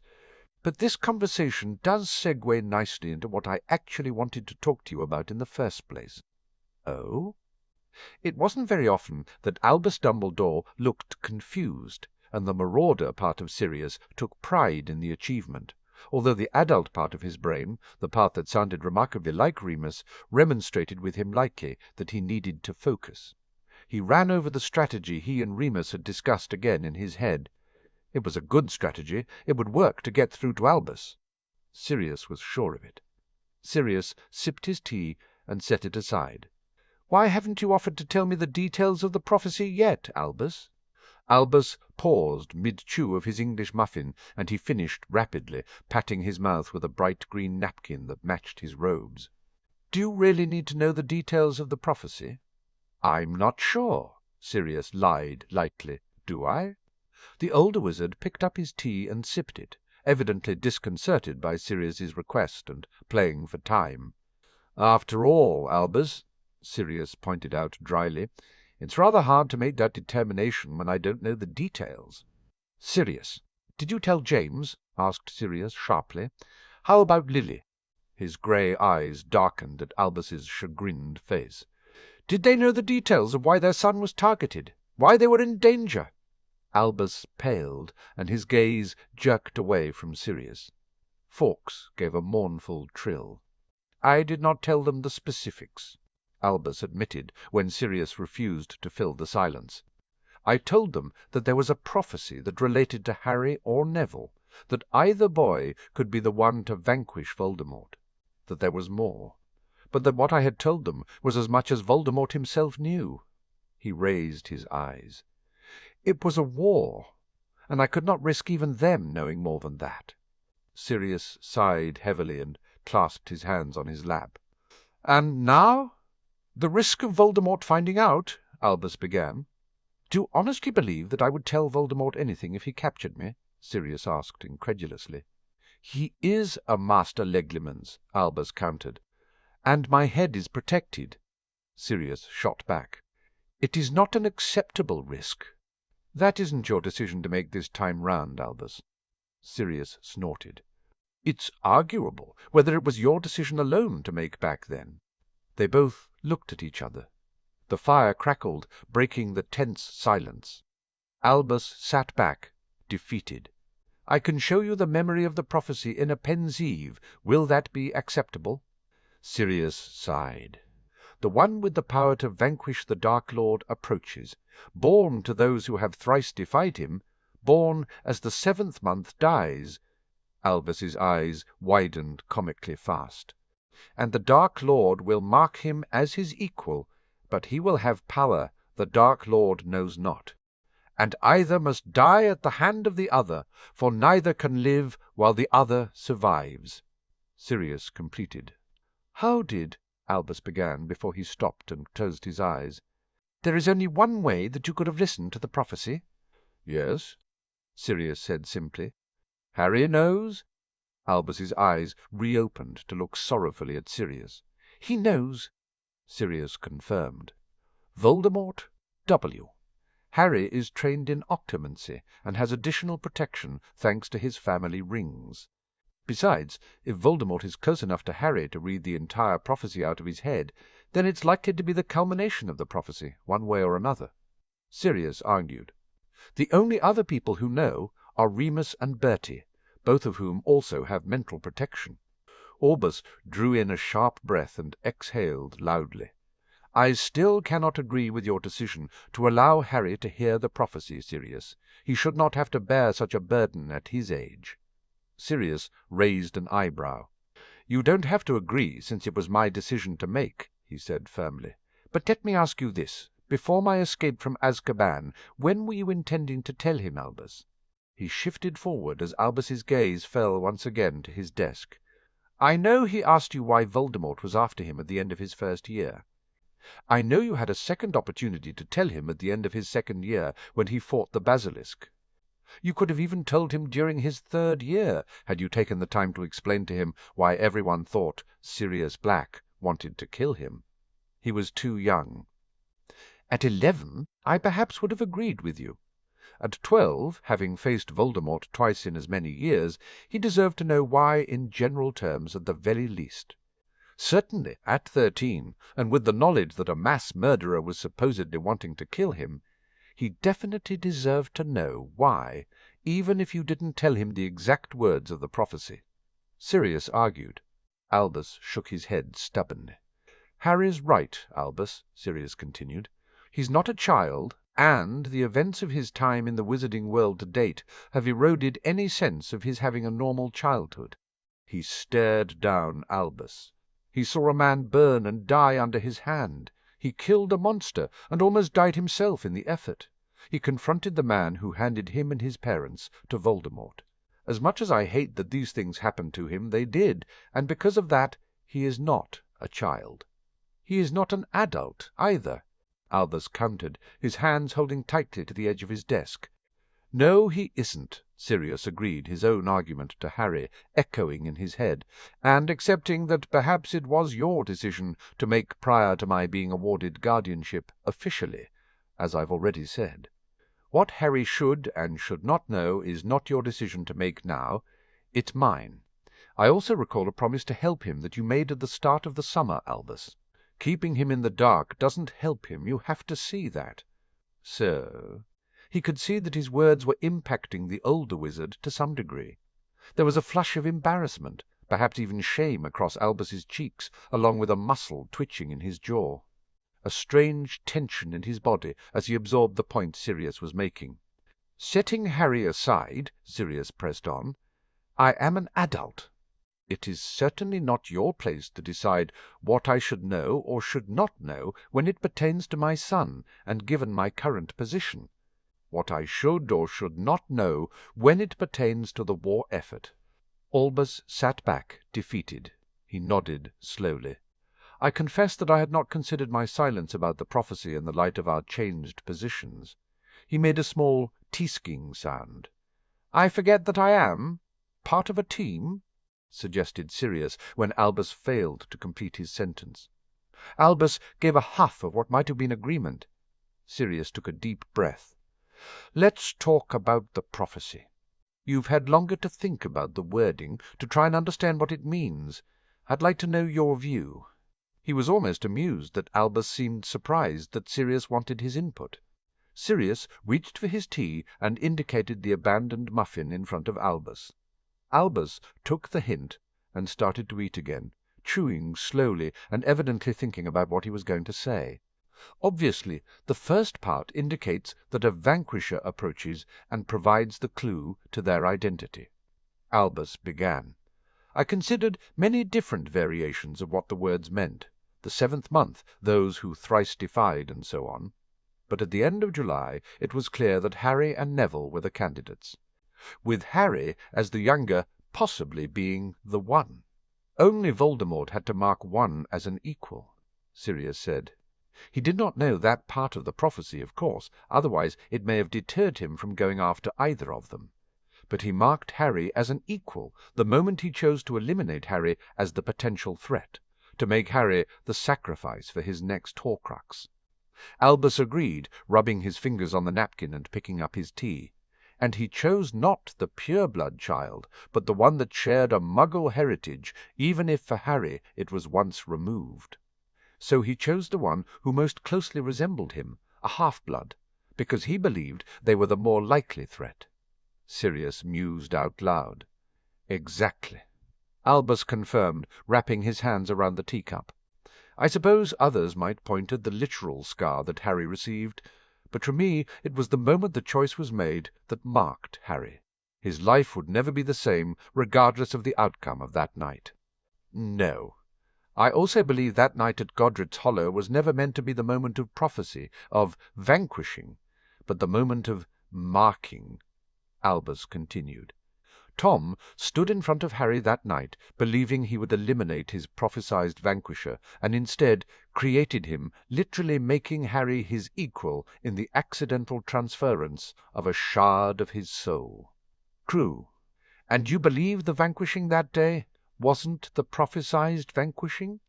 "Oh, no." Albus shook his head. "Tom wasn't vanquished that night, merely reduced to a true equal state with his nemesis. And while no doubt Harry's innate power helped to save him from the killing curse levelled at him, I think you and I both know James and Lily played a part in his survival. However, from a mark as an equal perspective, Harry was still a baby, and the events of that night resulted in Tom assuming a similar helpless condition. After that night they were equal in all ways. And as Harry grows in strength and ability, so too does Voldemort." Sirius thought out loud. It wasn't something he and Remus had explicitly debated. "Yes," Albus agreed. "So as Harry returns to the wizarding world, so too does Tom. And then this year Harry gains allies and support, and so too does Tom. Destiny has kept a balance between them." "But neither can live while the other survives," murmured Sirius. his hand clenching around the teacup with enough force that he thought it might crack the china. "Indeed," Albus replied softly, "metaphorical more than literal, as both are living as in alive, but to fully live their lives without the threat of the other. No. Until the prophecy is resolved, neither will have the life they want, they will merely survive, eke out an existence." He frowned. "Unfortunately, the prophecy is also open-ended as to who will be the victor between them. Harry has the power to defeat Tom, but either may die at the hand of the others, and thus the outcome is uncertain." It was the part of the prophecy that Sirius hated. He wanted it to say Harry would be the one to live, to defeat Voldemort. Sirius sighed. It was time, he mused, for him to address the main reason for their discussion. "And the power he knows not." "Ah, well, I rather thought it had something to do with the ancient magic Lily had invoked," Albus admitted ruefully, stroking his beard. "But I had forgotten the Potter family magic." He raised his eyes to meet Sirius's. "Harry seems to have an affinity for using it and the other family magics allied to him." Sirius nodded, unable to deny it after the Wizengamot sessions. "I recall a tale that suggests the most powerful wizard of a generation could call upon all of the family magic?" Albus asked tentatively. "We've heard the same tale, and Harry thinks it's a possibility that he could in dire circumstances call all the family magic to him," Sirius admitted bluntly. "But he believes that he would forfeit his own life in the calling of it." "Oh." Albus's face fell. "Well then, as you can imagine, both Remus and I have discouraged Harry from thinking that the family magic is therefore the power Voldemort knows not," Sirius stated briskly. Albus looked at him understandingly. "Do you think there is another option?" It was the perfect opening. "What about the Hallows?" prompted Sirius. "Harry is the last of the Peverils. The Hallows are also a power that Voldemort wouldn't know or have personal experience with. I thought we had agreed that the Resurrection Stone should be locked away." There was a sharpness in Albus's tone that gave away his concern of the subject. "Did you know my grandfather spent his final days searching for how Harry could ultimately defeat Voldemort?" Sirius asked idly. Albus's eyes widened. "Arcturus?" "Yes." Sirius placed his teacup down. "Lily and he were friends. She confided in him before they went into hiding. The bloodwards around Privet Drive came out of a book my grandfather gave her. The spell for Harry's protection came out of another book he gave her that used to belong to my grandmother." "Oh, my!" Albus murmured. "He came across a source about the Hallows. Remus is trying to track it down. Anyway, it mentioned that the Hallows were created with the Peveril family magic to help defeat the Dark Lord Seven." Sirius continued, "All three items acting in concert." Albus remained silent. Sirius stared him down. "I'm certain your studies into the Hallows must have revealed something similar." "Uniting the Hallows," began Albus with an unhappy frown, "is meant to convey the wizard holding all three with the power of death. It is why the child's tale says the wizard becomes Master of Death. But there is no evidence to substantiate that. Apart from the source my grandfather found." Sirius decided that Albus didn't need to know that his grandfather had gotten the information from Ollivander. It apparently made it very clear that all three enabled the defeat of this Dark Lord. His gaze settled on Albus. "We know where the cloak and the stone are, and the wand's location is best kept secret to ensure Tom does not attempt to procure it." Albus interrupted. "You agreed with me that it was for the best when we found the stone." "I didn't agree. I just didn't pursue the topic. And that was before I had information that the Hallows could be the power he knows not that Harry needs in order to defeat Voldemort." Sirius countered calmly. "Secrets, Albus," Sirius said pointedly. "Haven't we just had this conversation? If you know where the wand is, then as the person leading the war effort where that wand could make the difference between winning and losing, and beyond that as the father of Harry, the last of the Peverils who arguably the wand truly belongs to, shouldn't I be told?" Fawkes flew over to comfort Albus, and the old wizard stroked the phoenix on his lap for a long moment. Albus finally raised his eyes and met Sirius's relentless gaze again. "I assume this is where you inform me that you already know." "My grandfather had a theory," Sirius offered, trying to lighten the moment. There was a soft snort from Albus. He slowly drew his wand out of a large sleeve as Fawkes abandoned him and flew back to his perch. The elder wand was placed on the desk. Sirius made no move toward it. "Harry is comfortable that you should have the wand for the time being?" Albus breathed in sharply. "He knows?" "Yes," Sirius said bluntly. "But then—" "We understood why you were keeping it secret, Albus," Sirius said impatiently. "And frankly, Harry and I both agree that the wand is probably safest with you. But we also agree that you need to stop keeping secrets that relate to Harry, relate to how he could defeat Voldemort." There was another long moment of silence. "He must hate me," Albus murmured eventually. "He's annoyed you're keeping secrets about him when you said you wouldn't," Sirius stated firmly. "As am I." Albus sighed. "I have no defense, Sirius, beyond the truth that for many years I was the one to decide who knew what and when. I fear it has taken me some time to realize the truth that I no longer have that right nor occupy the same role in the war as last time." Sirius nodded. "Is there anything else that you should have told me by now that springs to mind?" "Nothing, as you say, springs to mind, but I will review and let you know if there is something else," Albus said dryly. Sirius nodded. "What about the Hallows?" asked Albus, motioning at his wand.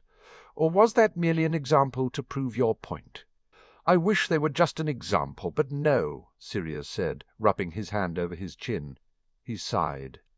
"Remus and I are almost convinced that the Hallows are the power that the prophecy speaks about, mostly because when we did Harry's blessing to transfer the blood protection from the Evans line to the Black, the spirit of Morgana Le Fay turned up and said something about Harry mastering death." Albus's eyebrows were so far up his forehead that Sirius wondered if they were going to crawl into his hairline. The spirit of Morgana Le Fay appeared. Bertie declared the whole thing a magical need-to-know event under the authority of the Dom. Everybody present took a vow not to speak of it. Sirius explained. "Obviously Bertie didn't make me take a vow, and I think in the interests of knowledge-sharing you should be aware." "Astonishing," Albus said. It was. Anyway, Morgana's words didn't mean anything to us at the time, but later, when Harry, Remus, and I talked about it, in retrospect her words seemed meaningful. To my mind, she pointed to the Hallows as the defining factor which would prevent Harry's death. Sirius gestured across the desk at the wand.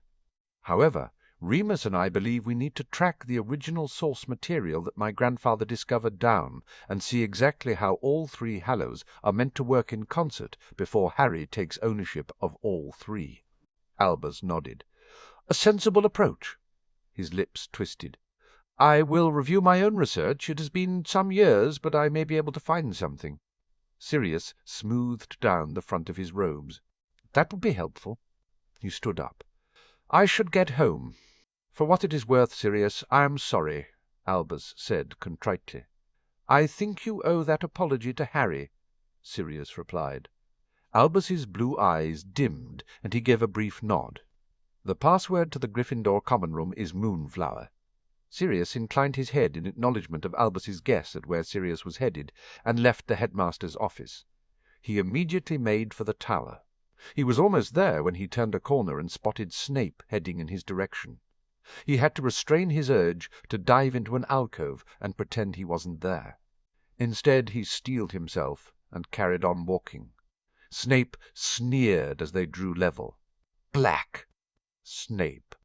It was, Sirius considered amused, an almost civil exchange. He carried on walking. "If you're looking for Potter, he's in the new middle years common room next to the library," Snape called after him. Sirius paused, shot a look over his shoulder to find Snape gazing back at him darkly. "Thank you," he said mildly, and changed direction. "Black!" Snape halted Sirius again. Snape closed the difference between them. He drew his wand, and Sirius immediately released his own into the palm of his hand. Snape arched an eyebrow. "I merely wish to erect a privacy bubble," Snape said formally. Sirius gazed at him, wondering why, but acquiesced, replacing his wand in its holster. "Yes?" he asked as soon as the privacy bubble had formed. "You are aware that Potter's medical treatment is now common knowledge?" Snape asked brusquely. "I am," Sirius answered, trying not to feel defensive or that it was his fault for changing the time of Harry's appointment. "Is he?" Snape stopped and fidgeted with the buttons on his robes. He seemed unaccountably nervous in Sirius's opinion. "The rumour is that the sessions are dealing with the death threats." Snape began again. Sirius knew his surprise at the question was written all over his face. "I didn't know you cared, Snape." And he had no intention of talking about Harry's treatment with his former schoolyard nemesis. Snape blocked his move to turn away. "I may not care for Potter, but Lily was my best friend." Anger erupted in Sirius, surging through him with the force of a tidal wave. "A best friend whose death warrant you signed when you told Voldemort about the prophecy." Sirius looked at him with disgust as Snape's face drained of all colour. "Did you think I wouldn't find out? Does Potter—" "No," Sirius said crisply. "He said he didn't want to know who told Voldemort if he still had to interact with the person in question. I wish I hadn't found out because, frankly, every time I see you I want to hit you and keep hitting you until you're too bloody to move." Snape's eyes remained affixed on the floor. "You couldn't possibly hate me more than I hate myself." "Please save me the false regret." "If you had any true remorse you wouldn't have spent the last 3 years making Harry's life miserable," Sirius shot back, taking a step towards Snape.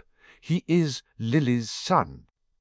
If you cared at all about her, you would have done everything you could have to make up for the fact that you are the reason why he doesn't know her. Why the only memory of her he has is of her dying to save him." Snape went red, then white, but he remained silent. Sirius took a deep breath and reminded himself he couldn't kill Snape. "Now, since my son's medical treatment is none of your business, I think the death threats have something to do with Bellatrix and the Lestranges," Snape said as Sirius took a step away from him. Sirius raised a questioning eyebrow at him. "Your cousin taught me occlumency, and I stayed in the Lestrange mansion for a month," Snape explained. "She placed a notice. Me, not on the memories, and I discovered it when I felt there was something familiar about the first death-threat note. So far, my reconstruction has only shown Bartemius Crouch Jr. in the mansion, but is it possible she or Rodolphus had a lover?" "Maybe." Sirius grimaced. "I'll look into it." He refused to thank Snape. He'd grovelled before Voldemort first. Snape bowed his head and stepped away, taking down the privacy bubble. He disappeared around a corner in a billow of black robes. Sirius walked away with alacrity, wanting to get away from Snape and the words they'd exchanged as fast as possible. He paused at the entrance to the common room to catch his breath and calm down. He didn't want to alarm Harry. He spotted him quickly. Harry sat at a large table, flanked by Hermione and Ron, with Neville, Hannah and Susan on the other side. The table beside him was filled with Slytherins. Blaise was passing notes back and forth with Neville, while Draco and Theo seemed involved in some discussion. A seating arrangement behind Neville was filled with girls of various houses, all trying to back their eyelids at the boys, rather do any work.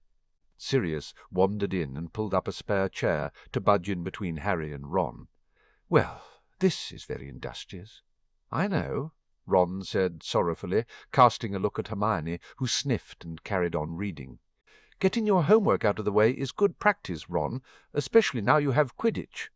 Hermione lectured briskly. "Transfiguration essay." Harry explained in reply to Sirius, pulling the parchment closer towards him. "I'm just done." "What are you doing here?" "I was just talking with Professor Dumbledore." "Want to walk me out?" asked Sirius brightly. "Sure." Ron grabbed hold of Harry's arm. "Hold up. How do we know it's Sirius?" He smiled apologetically at Sirius, but didn't relent. Harry rolled his eyes, but explained. "Moody says we should check every time we're asked to go somewhere alone with someone else." "Constant vigilance," Sirius echoed cheerfully. "Okay, so ask me something only I would know." He trusted that Harry wouldn't ask him to change into his animagus form in front of people who didn't know. "Where did you say Remus was going next in our last communication?" Harry asked immediately. "Germany," Sirius replied promptly. They'd had that conversation the night before through the mirrors. Harry beamed at him and started to gather his stuff. They set off without further ado. Sirius put up a privacy bubble just in case anybody followed them before he started talking. So Albus and I talked. Sirius began. "And," Harry asked impatiently, "he says he'll do better." Sirius shrugged, and Harry nodded as though it was enough of an answer, because maybe it was. Albus had promised to do better once before, and he'd failed. He was on his last chance with them. He thought I wanted to talk to him about the fallout of your treatment going public. Sirius said, nudging Harry as they got outside, and smacked straight into the brisk Scottish wind. "I understand you blamed it on me." Worked like a charm." Harry grinned before his face fell. "Apparently it hasn't put the stalkers off that much. Hermione says that my being crazy is attractive." Sirius chuckled at Harry's bemused expression. He poked his son. "Wounded birds are to be cooed over. I've had my fair share of that since we came back from the States." Nora Zabini was still intent on making him her next husband. "Brilliant," Harry muttered despondently. "I guess I should rethink Theo's suggestion." "What suggestion was that?" asked Sirius. "He thinks I should pretend date a few of the girls I trust, like Hermione and Susan. Maybe Luna and Daphne. If the girls agreed to it, I mean." Sirius hummed as he considered the idea. "It's not a bad suggestion. I'm not sure it would put the more tenacious of your stalkers off, though."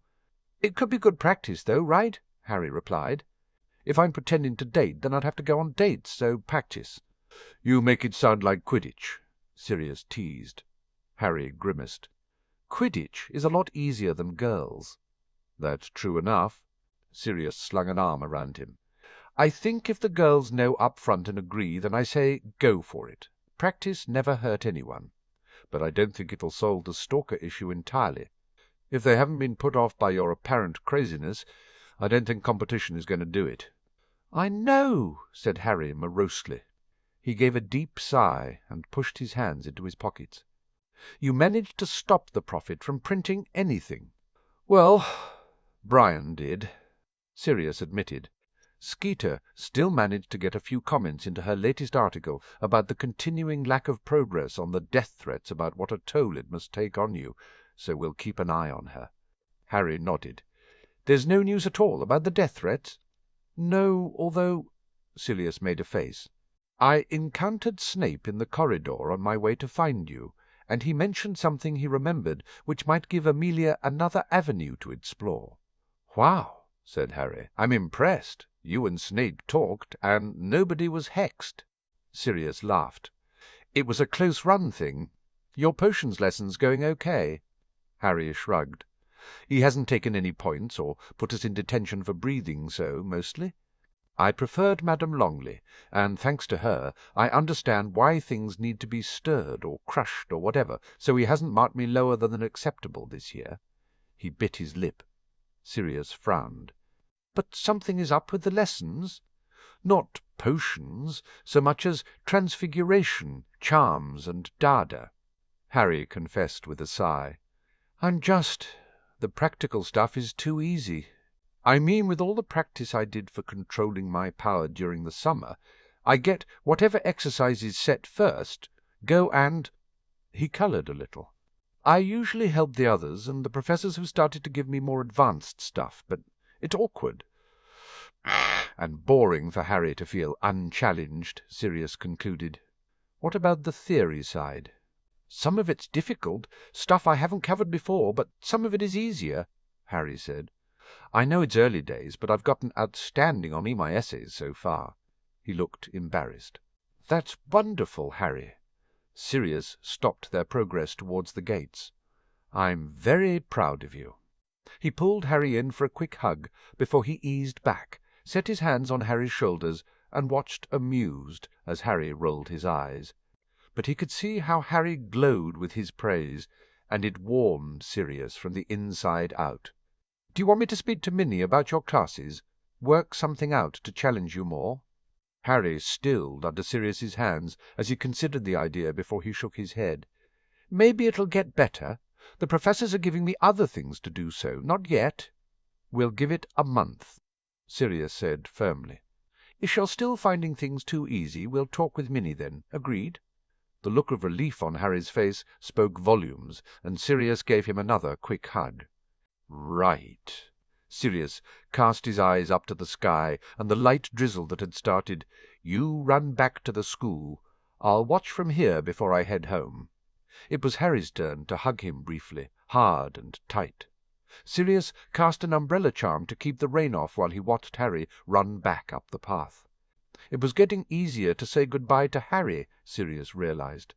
There wasn't the gut-wrenching agony of remembered grief and pain any more, just a quieter ache of missing and wistful longing that he wished he didn't have to say goodbye.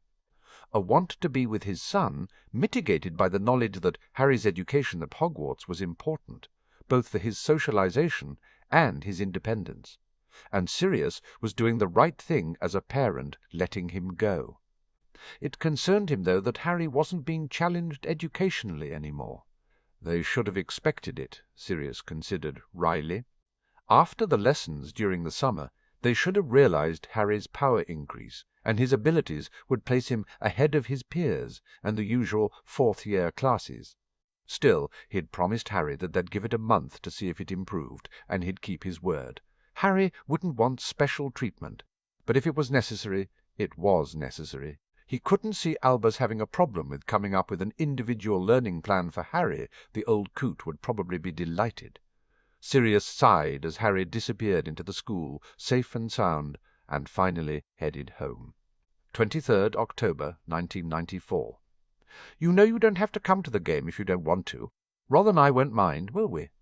Hermione's eyes snapped up from the book she had been reading, oblivious to her porridge, which was half forgotten and dripping from her drooping spoon back into the bowl. She stared at Harry across the table. He was avoiding her gaze by keeping his own fixed to the meagre breakfast he was eating. He never ate much the morning of a Quidditch match, and that day saw the opening match of the season between Gryffindor and Ravenclaw, despite the wet October weather.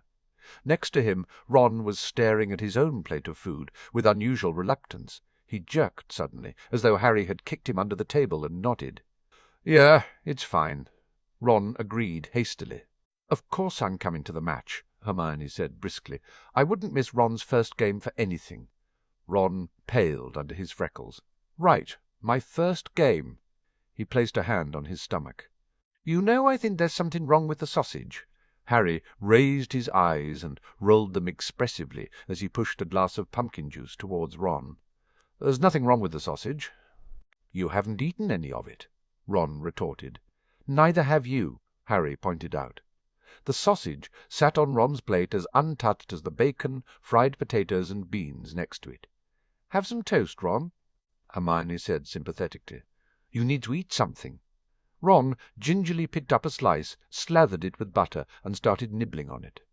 "I just meant," Harry said, returning to his original topic with Ron sorted, "that as much as we appreciate you watching us, if you'd rather do something else, something you enjoy, that's all right with us." It was sweet of Harry to offer her the out, but Quidditch had always been an important part of their friendship, and regardless that she hated the game and watching it. And really, she hated watching Harry play the game because it had never yet failed to almost kill him. Hermione wasn't going to stop watching. "I want to watch you play Quidditch," Hermione said stubbornly. "Both of you." She hastily added on as she belated realized it sounded like she only watched for Harry. Harry and Ron both smiled at her. Ron swallowed the last of his toast. "You could read a book, though, if you wanted, while you watched." "Right, Harry." Harry nodded. "What are you reading, anyway?" "Farrington's Theory of Magical Meditation," Hermione said. "Professor McGonagall recommended it. She said it helped her, so maybe it would help me." Her animagus training was all held up because Hermione couldn't switch her brain off. Ron was having more success achieving a meditative state than she was, although he'd yet failed to find the lucid dreaming that would lead to the revelation of his available forms. "I wouldn't mind reading it when you're done," Harry said. Ron sighed. "I swear if you could read a book on a broomstick you would these days." Harry shrugged, although there was a faint hint of red in cheeks that signalled his embarrassment. "I think it's a good thing," Hermione declared. And she did think it was a good thing, despite the fact that Harry was ahead of her academically in some of their subjects, and on a par with her in the others, except for potions. And there Hermione suspected it was because Snape just couldn't bring himself to award Harry anything higher than an exceeds expectation. "You would," Ron shot back. Hermione glared at him before she turned to Harry. "Is Sirius still planning to meet with Professor McGonagall?" She kept her voice low. Harry nodded jerkily. "He wanted to do it this week, but with the whole tournament thing, Professor McGonagall's too busy, and she wanted to confer with the other professors anyway. So I think they're meeting a week Wednesday." "What do you think will happen?" asked Hermione. "I'm not sure," Harry admitted unhappily, pushing back his sleeves. "It's complicated because, even though I'm ahead practically, most of the theory stuff is new to me, although it kind of makes more sense now." So he lifted a shoulder and dropped it. "Sirius thinks they'll give me an independent lesson plan." "That sucks, mate." Ron commiserated. "No, that's brilliant," Hermione said, refusing to acknowledge the kernel of jealousy that had lodged in her gut at the idea of having an independent lesson plan. She knew she was smart, and she was keeping pace with Harry on the theory side, but she couldn't match Harry's power or his practical prowess any more. "I just hope I get to stay in the fourth-year classes," Harry said. Hermione nodded. "I'm surprised Sirius hasn't suggested taking you out of Hogwarts and homeschooling you." "We talked about it, but I don't want to leave you guys so," Harry admitted with a blush. Ron slung an arm around his shoulders. "We don't want you to go either. You're our star-seeker." Hermione and Harry simply looked at him. Ron caved. "Well, not just because you're our star-seeker." All three of them laughed. "Speaking of," Harry poked Ron, "we should head to the changing rooms and start getting ready for the match." "Right." Ron's face lost its colour again. "The match." "I'll see you out there," Hermione said cheerfully. "Bring a book," Harry ordered as he dragged Ron away. Hermione shook her head, her hair spilling over her shoulders. She pushed it away absently as she turned back to her book.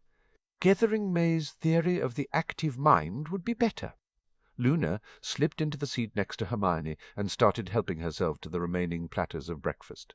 Hermione glanced up, shot a look at a third-year boy who was looking at Luna with ill-disguised contempt, and turned to her friend. "Why do you say that?"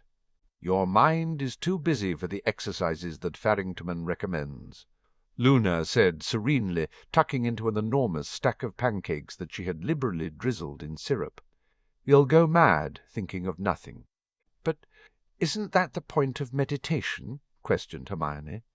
"To get to that point where your mind is clear and still?" "For normal people," Luna said, twirling her fork at Hermione.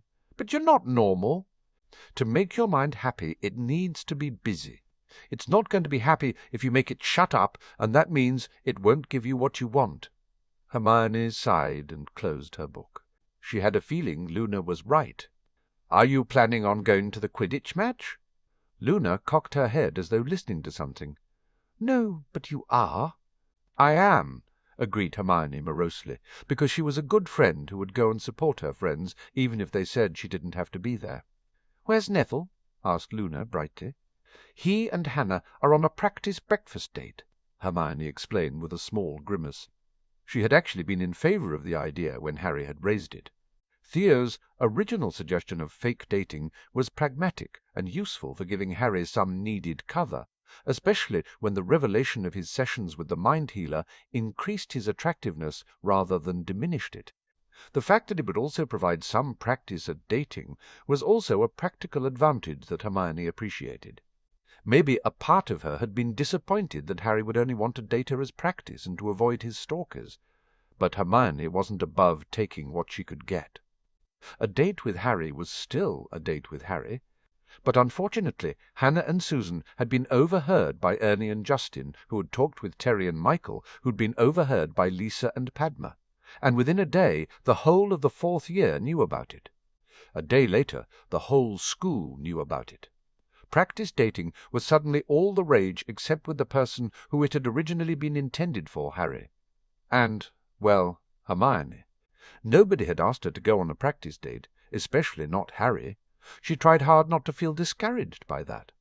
Other girls hadn't been asked out by anyone either, she reminded herself briskly. As far as she knew, Morag and Lisa hadn't.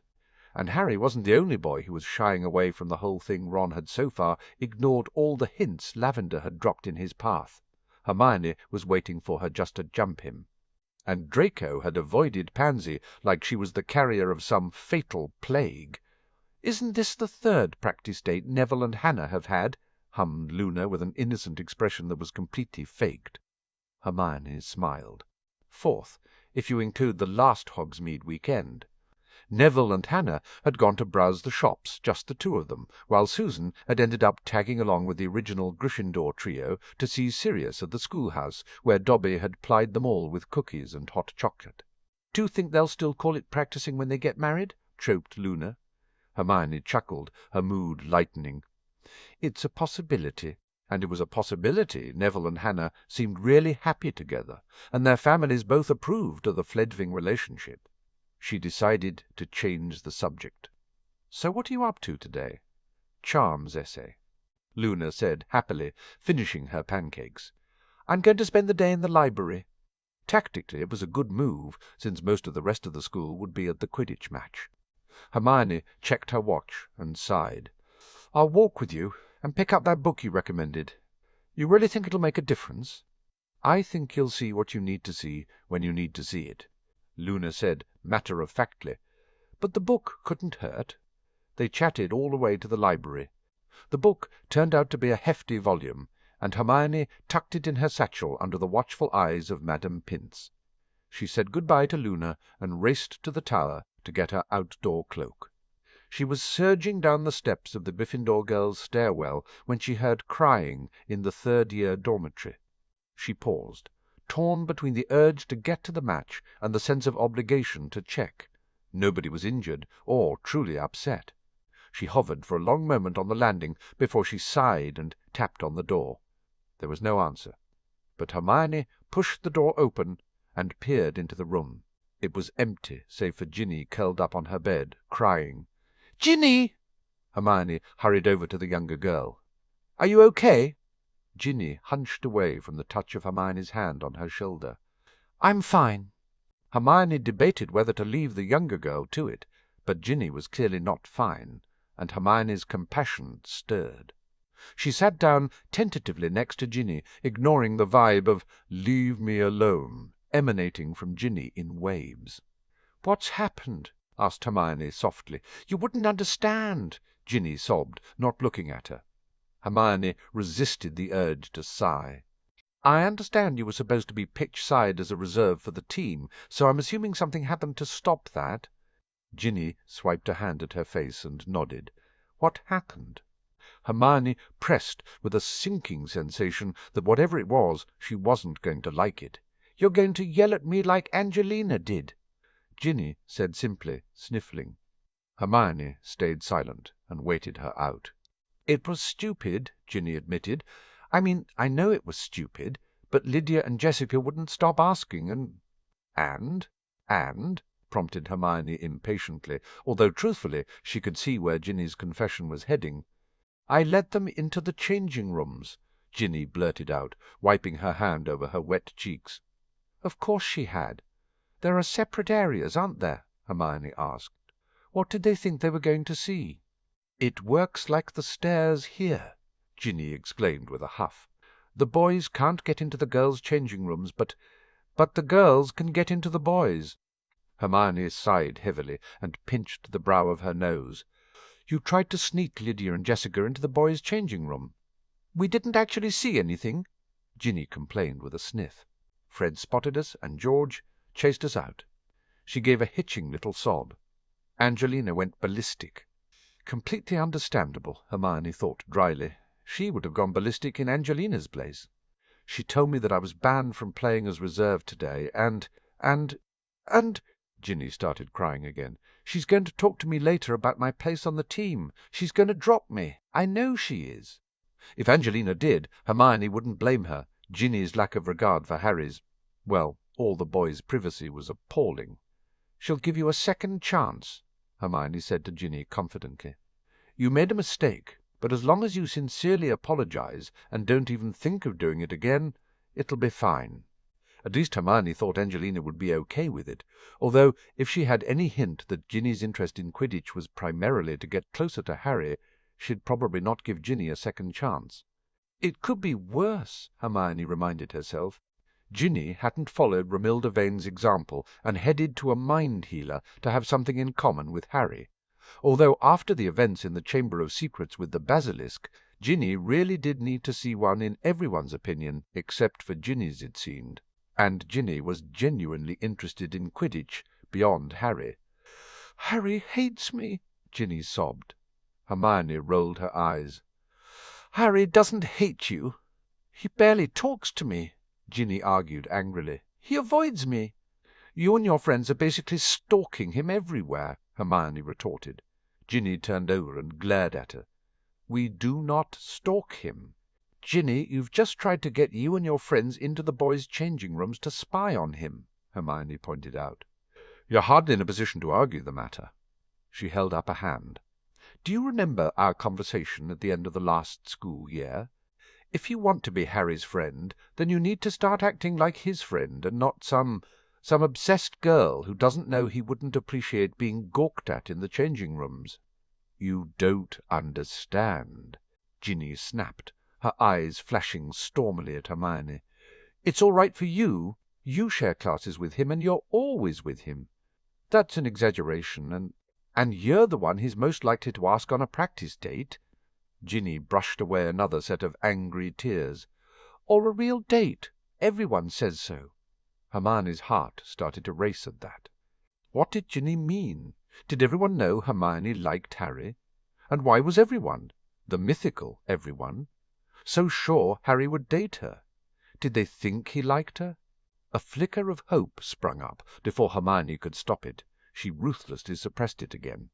"Well, if everyone thinks that," Hermione began officiously, "it's only because Harry and I are friends." Ginny turned away from her again, crossing her arms over her chest, her chin sticking up stubbornly in a manner that reminded Hermione of Ron. "And I believe I told you that being Harry's friend was the most important thing." Hermione added, "I am his friend.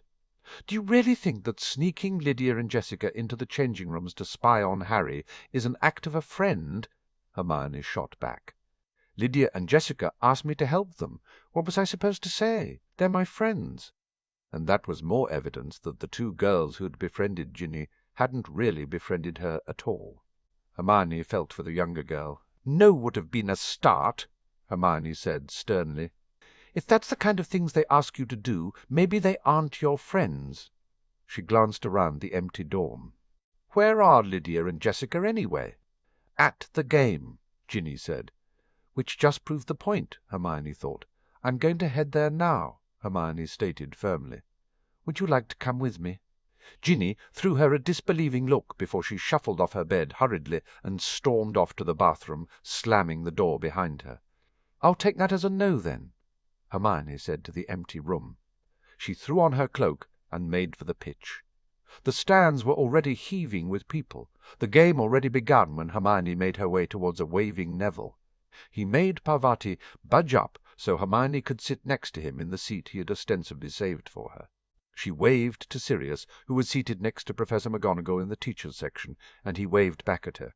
"Where have you been?" asked Neville, blowing on his hands to warn them. "Ginny." Hermione shook her head. "I'll tell you later. What's the score?" 60. All. Neville grimaced unhappily, waving at the hoops where Ron was placed as keeper. "Ron's been unable to save any, and it's sheer luck that our chasers are good enough to keep up."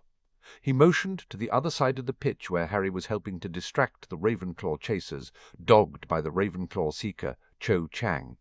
"We're pretty much hoping Harry gets the snitch at this point." Hermione settled into watch as the game progressed. The Gryffindor chasers were good, and maintaining their possession of the quaffle. Fred and George had fallen back to help guard the hoops. Harry was contributing more than simply searching for the snitch. The team was working as a team to help Ron's failing nerves, Hermione realized. I think if he could save one, then he'd have some confidence and be able to save others. Neville murmured. "He'll save one," Lavender said brightly from beside Parvati. "He's just warming up." "I'm sure you're right, Lavender." Hermione agreed, because even if Lavender was only saying it because she wanted to date Ron, Hermione was Ron's friend, and she was going to join in any effort to show Ron support. "Cho hasn't left Harry's side," Parvati complained. "I think they're hoping she'll distract him," Lavender said authoritatively. "It's a tactic the Holyhead Harpies use against male players all the time." "She is very pretty," Parvati allowed. Hermione tried to ignore the flare of jealousy. "Harry wasn't interested in Cho. He wasn't." "Cho's going out on a practice date with Cedric Diggory," Neville said. All three girls turned to stare at him. "What?" Neville said, flushing bright red. "It's the talk of Hufflepuff." Lavender winked at him. "Well, you should know, Neville, the amount of time you spend practising with the Hufflepuffs these days." Her smile was friendly and teasing rather than bitchy, and Neville simply looked chuffed. Harry flew across the pitch in a sudden move that distracted the Ravenclaws completely, and allowed Katie Bell to score another goal. The Gryffindor stand erupted in cheers. Harry stopped just in front of Ron for a moment before he flew off again. Suddenly there was a shift as Roger Davies, the Ravenclaw captain, intercepted the quaffle and flew with intent towards the hoops. Hermione felt her heart pounding. "Come on, Ron," she muttered. "Come on, you can do it." Roger was lining up. The Ravenclaw beaters were sending the bludgers towards the Gryffindor chasers, keeping them at bay, and Cho was following Harry. Roger threw the quaffle. Ron moved. He swept across the hoop and threw out his long arms, and he saved the quaffle, punting it down where it was picked up by Angelina, who yelled something at him that was lost in the noise as the Gryffindor stand whistled and cheered. "Weasley is our king," commented Lee Jordan delightedly. The chant was taken up, and Hermione joined in, so pleased for Ron that her face hurt from smiling. The game progressed with alacrity after that, Ron saving more than he let through, the Gryffindor chasers adding to the score bit by bit to keep the lead. "Oh, Merlin!" Neville clutched at Hermione suddenly and pointed. Harry was diving, racing towards the ground at high speed, Cho on his heels, and the snitch was almost on the ground, darting around the blades of grass before it took off, sharply shifting upwards. "Pull up, pull up, pull up," Hermione muttered. Harry changed direction as though he'd heard her, but he levelled out and reached. Cho just behind him. The snitch was his. Harry raised his arm, the snitch fluttering in his clenched fist, and he flew back to the hoop level where his teammates flew over to congratulate him. Hermione hugged Neville before she turned back to the pitch and clapped along with everyone else. "Brilliant," Neville said. "Just brilliant." The players started to descend, and Hermione grabbed Neville as she started to push her way through the mass of the crowd to get out of the stands and to the ground as quickly as possible. By the time she and Neville had reached the Gryffindor team, Harry was shaking hands with Cho, and Ron had been hoisted onto his brother's shoulders, where he was laughing with glee as the rest of Gryffindor surrounded him. Hermione was pleased when Harry immediately left Cho as soon as he spotted her. She closed the distance between them and hugged him. "That was fantastic," Hermione said, vaguely aware that everyone else seemed to be leaving Harry to her and congratulating Ron instead. Harry grinned. "You didn't read a book." "You were watching me?" asked Hermione, loosening her hold on him to look at him properly. Harry nodded, letting go of her with one hand to adjust his glasses. "Maybe a little." She smiled at him happily. Maybe everyone was right, Hermione thought hopefully. Maybe Harry liked her. Maybe he would ask her on a date. Eventually, if she knew Harry, which she did. But she could be patient. The game was too exciting to read a book. Hermione declared, belated, realizing Harry was waiting for her answer. He smiled again, a little shyly. "You read a book during the World Cup?" Hermione shrugged and slipped her hand into his, relieved the crowd was still amazingly leaving them alone. "Well, you weren't playing in the World Cup," she said. His answering smile was affectionate and bright, with a hope that flared to life in Hermione too. A cough behind them had them both turning. "Hey! You have one of those hugs for me?" Sirius grinned at him, and Harry shot her an apologetic look as he let go and enthusiastically moved into Sirius's waiting arms. Hermione didn't mind, because she still had that burning flame of hope alight in her, and for once she didn't ruthlessly suppress it. Oh, 28th October 1994. The Parisian Café was everything good that Remus remembered about Paris. An outdoor table in view of the Eiffel Tower, strong black coffee, and wonderfully sweet petit fours. Opposite him, Richard Bones scoffed down another of the miniature pastries, and Augusta sighed with contentment as she scooped up another. Remus watched them with amusement before he lifted his face to the weak sunshine and gave thanks that the weather had turned out so nice. It was a warm day for the end of October, but he was glad of the lycanthropy. For once his elevated body temperature kept off the worst of the chill, whereas his companions were bundled up in muggle tweed coats, thick woolly scarves, and leather gloves. "Paris is more beautiful than I remember it," Augusta said quietly. "Gerald and I came here on our honeymoon, and we'd revisit every year on our anniversary. I haven't been back since he died." She shook her head. "I should bring Neville. Gerald would have loved to have shown him the sights." "I lived here for a number of years," Remus murmured. He had felt exiled, unable to find work in England, and without anyone to care that he was absent from his homeland. It was nothing, Remus thought guiltily, compared to what Sirius and Harry had had to endure. "It's a beautiful city. Now I feel very boring," Richard commented wryly. "We usually holiday in our place in Spain, so we've rarely gone anywhere else." "It was the fashion when I married to travel through Europe," Augusta commented, picking up her tea and wincing at the taste. "Not the grand tours that used to be, but the premise was similar. I rather had no choice in the matter." Remus pointed out gently. "It was travel for work, or find a position in the Muggle world." "Well, now I feel less boring," Richard quipped. He grinned. "This is the most exciting thing I've done in years." "Thank you for letting us come with you, Remus," Augusta added.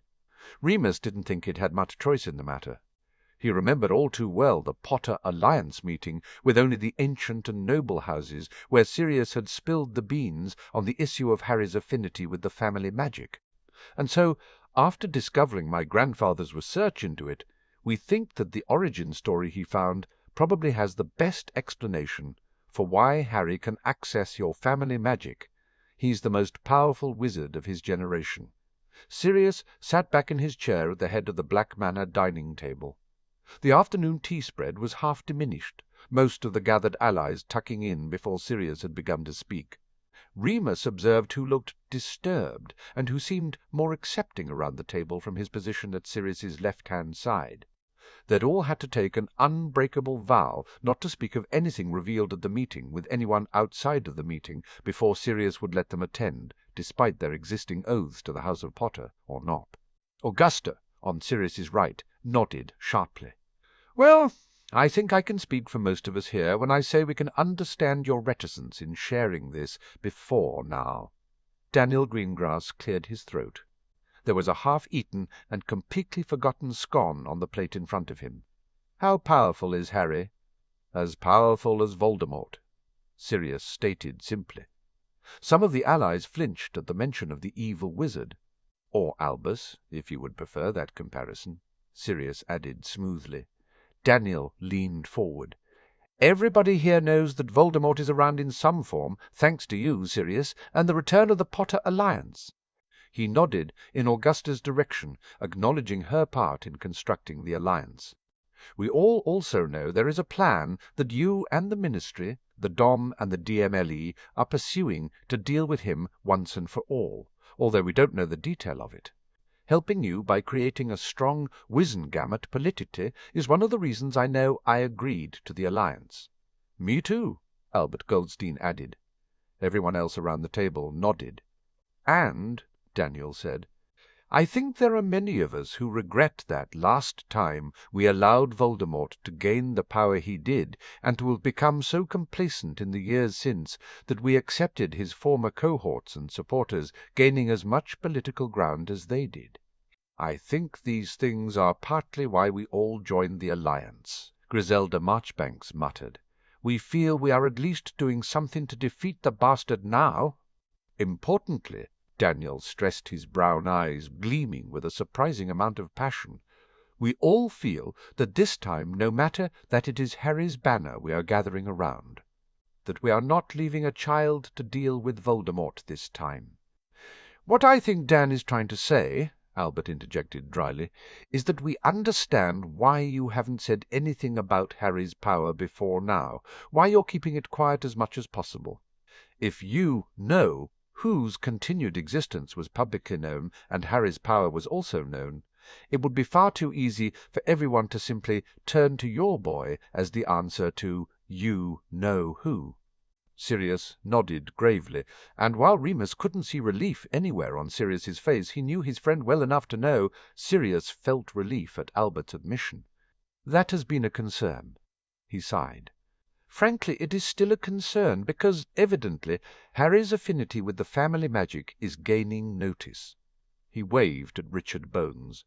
Not just from you guys, but Benjamin Nott was kind enough to point out why Selwyn and Wilkes had agreed to a détente with the House of Black.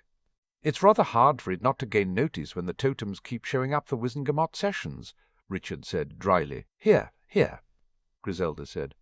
So, Arcturus found this origin story. Tiberius Ogden looked over at Sirius curiously. He knew about the lad's power? There was an incident ruled by the Dom as need to know when Harry was, well, very young, shall we say. Sirius gestured toward the older man. Harry managed to call the Black family magic and the Potter family magic. Arcturus and Charles both witnessed it. I forget Harry has black blood, Daniel commented. His grandmother was a Black, wasn't she? Sirius nodded. One thing I don't understand, Carl Branston cleared his throat. Why, if he is so powerful, has the scuttlebutt from Hogwarts been that his— forgive me for stating it so bluntly, Sirius, but average? Honestly, Carl has a point. We all expected Harry to be powerful, said Julian Sapworthy, but after the general rumour mill said that he was average academically. I think most of us thought that the incident with Voldemort when he was a baby was some kind of accidental magic rather than real power. Sirius frowned. There are a number of reasons, but the main one is that after Halloween in 81, Albus placed a binding on Harry's power because he was concerned about the nature of Harry's scar, the one he received when Voldemort cast the killing curse at him. He waved his hand at the collective gasp of horror. Placing a binding in such a way was very frowned upon. Albus had his reasons, and he's apologized to Harry. You resolved the concern and had the binding removed? Daniel inquired. Yes, to both. Sirius agreed. As most of you already know, Harry and I spent some time at the Valley Clinic in the States at the beginning of the summer, and rather than that time being primarily dealing with your healing, as we've assumed, Harry received healing alongside you, Griselda concluded briskly. The majority of the time we spent there involved retraining Harry's control of his magic, Sirius conceded. What was Albus thinking? Elpheus Doge commented, banging his fist on the table. To restrict the lad's power that way, it's unthinkable. It didn't surprise me, Augusta said tartly. Albus always thinks he knows best. It also explains why my daughter wrote to me that Harry's academic performance has changed, Daniel commented, reaching for his napkin. His power increase would be part of that, I assume. On the practical side, Sirius agreed, and gaining a guardian who cares for him has done the rest. Augusta patted Sirius's arm. Sirius smiled at her. He also understands more about his responsibilities and heritage now. It was a deflection, Remus knew, from the implication that Harry's previous guardians hadn't cared for him. Some of the gathering didn't miss it, though. Daniel's eyes sharpened perceptibly. Well, I don't wish to come across as suggesting we do let Harry deal with you-know-who, Joseph Smith spoke up quietly. My question is whether we actually believe the origin story that Arcturus uncovered, and if so, does Harry have the ability to defeat you-know-who? Who using the family magic? Good questions, Albert stated, reaching for his tea. Remus cleared his throat before Sirius could reply. Let me take the first question, as I've been involved with the research. Everyone turned to look at him. When we realized that Harry had an unusual relationship with his house totems, Bertie, Minerva McGonagall and I all looked into this with Sirius's and Harry's permission. Remus explained. There are a multitude of origin stories with only two things in common. Firstly, that Merlin was involved in some way with the creation of family magic, and, secondly, that it was created to defend our world. So Arcturus's origin story, prompted Richard enthusiastically, is one of many, and what has become increasingly obvious to the three of us researching is that the truth has long been forgotten, Remus concluded. However, Arcturus's origin story does explain in a way the others do not. Why your house totems might have responded to Harry following the oath of alliance that was made. But it's equally likely that the oath itself might have something to do with that. Richard frowned. I hadn't considered that. Toe. It's a very good point, Daniel motioned with his teacup. I felt something tug on my family magic during the first Potter Alliance oath, taking, but it wasn't until the September session when I took part in the oath that my family magic shifted. Weasley is in an alliance with the House of Potter too, isn't he? Albert questioned. If it was just a question of oaths, surely his totem should have responded. But he's not in the formal Potter Alliance, Joseph pointed out. Not like us. His hand swept around the table, taking in the gathered representatives of the ancient and noble houses within the alliance. You're suggesting that there needs to be an agreement between the original 30 families for the magic to be called by a powerful wizard within the collective, Richard argued. Because that's not going to happen. Not in any lifetime, Carl agreed wholeheartedly. 5 of those families are lost now, and the likes of Wenlock will never agree to anything, pointed out Griselda. Remus exchanged a bemused look with Sirius as the rest of the table started debating the matter heatedly. Bemusement shifted to amusement when Griselda made her point by whacking the back of Albert's hand with a spoon. Sirius shifted in his seat and coughed. It was enough to silence everyone immediately. Well, I think the debate has probably provided evidence for Remus's initial answer to the first question of whether the origin story is true, which, to be succinct, is, "We don't know," Sirius said dryly. There were a few chuckles as everyone conceded the point. "Has Harry used any of our family magic outside of the Wizengamot sessions, Sirius?" asked Daniel. "He used the Longbottom magic to save Neville from a curse at the World Cup," Sirius revealed. He held up his hand at the eager faces. But again Neville swore his magic was Harry's in his fealty oath. We don't know whether the fact that he called it is related to the origin story or not. "What does the lad say?" asked Tiberius with characteristic bluntness.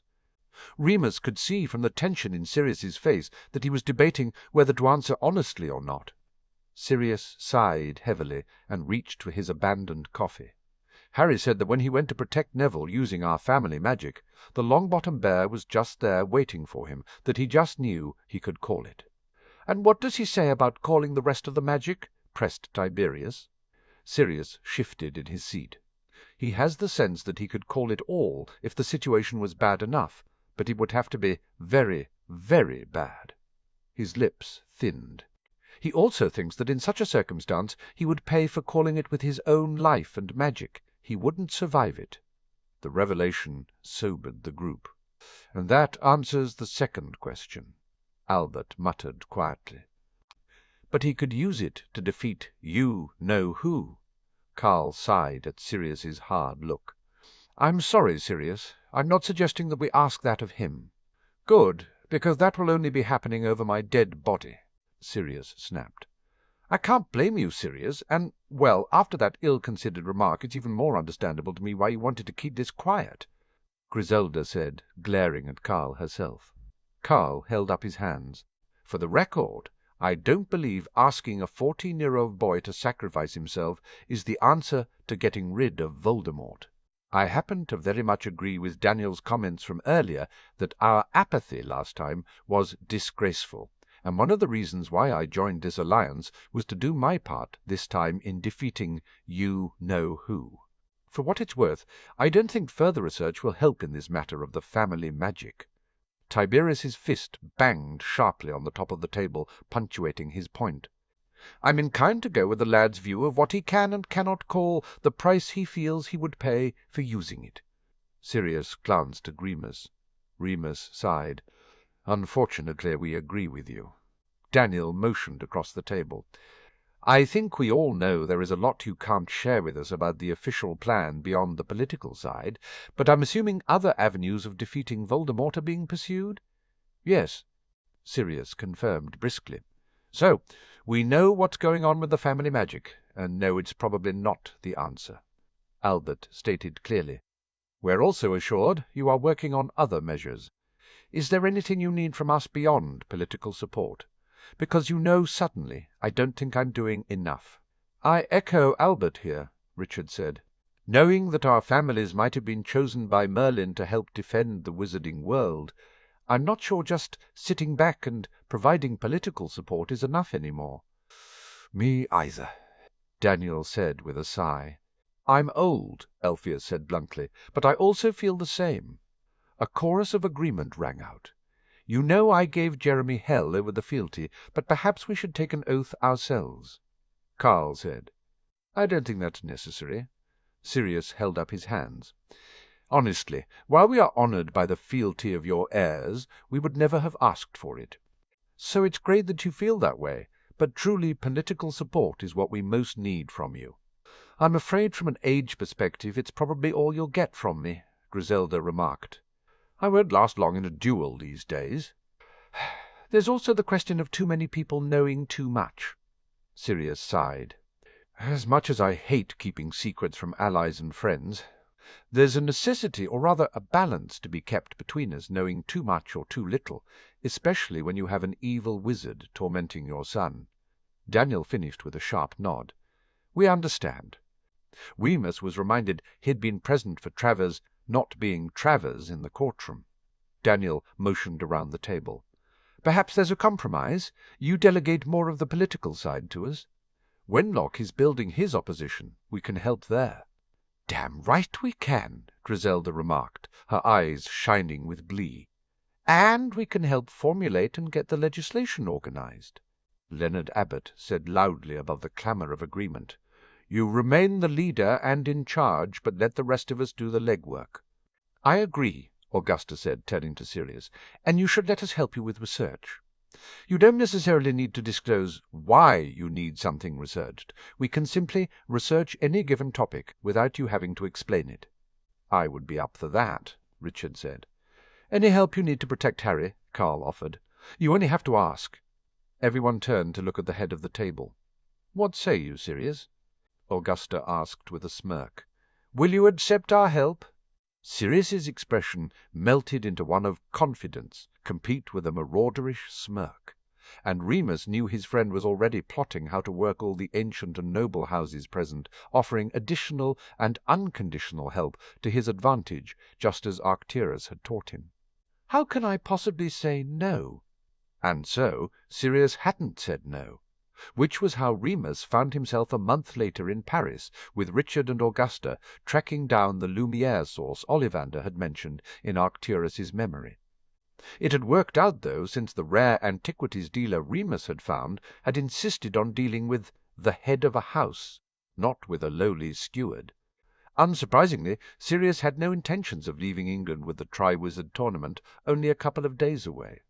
Richard and Augusta had both been told by Remus and Sirius that the Lumière document they were after had mention of the Deathly Hallows, which were being considered as one potential way of defeating Voldemort. But nothing about the location of the Hallows. Remus checked the time. "We should make our way to the Plaza Magique." Richard sighed, but obediently drank down his coffee.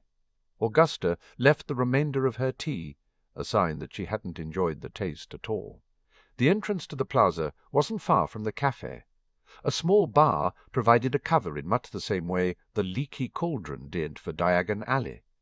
The dealer, Armand Fevrier, was located just off the plaza down a cobbled side street they easily found. His undistinguished door had a simple plaque with his name on it, and Remus rang the doorbell. A busty, rotund woman with red cheeks, fly-away blonde hair, and a large white apron answered. "Yes?" she asked rudely in French. "Good afternoon, madam," Remus answered flawlessly in the same language. "Madame Longbottom and Lord Bones are here to see Monsieur Fevrier as scheduled." He handed her the parchment that Fevrier had sent, confirming their appointment. The housekeeper sniffed. "This way." She showed them to a front parlour, but didn't offer them refreshments or to take their coats. Augusta raised her eyebrows expressively at the lack of manners as she took off her gloves and unwound her scarf. "She reminds me of the nanny Amelia pushed into the pond when we were children," Richard confided with a wink. Remus stifled a laugh. "What's the betting? Monsieur Fevrier will keep us waiting here a while," asked Richard, shucking off his own coat and placing it on the arm of the chair he had chosen to sit on. "My mother didn't raise a fool, Richard." Augusta parried, arranging her long skirt as she sat down. "Mine didn't raise one either," Remus said dryly when Richard turned to him with a grin. Richard pouted. "You're both no fun." He motioned at Remus. "You were quite the prankster in your youth. You must have some stories."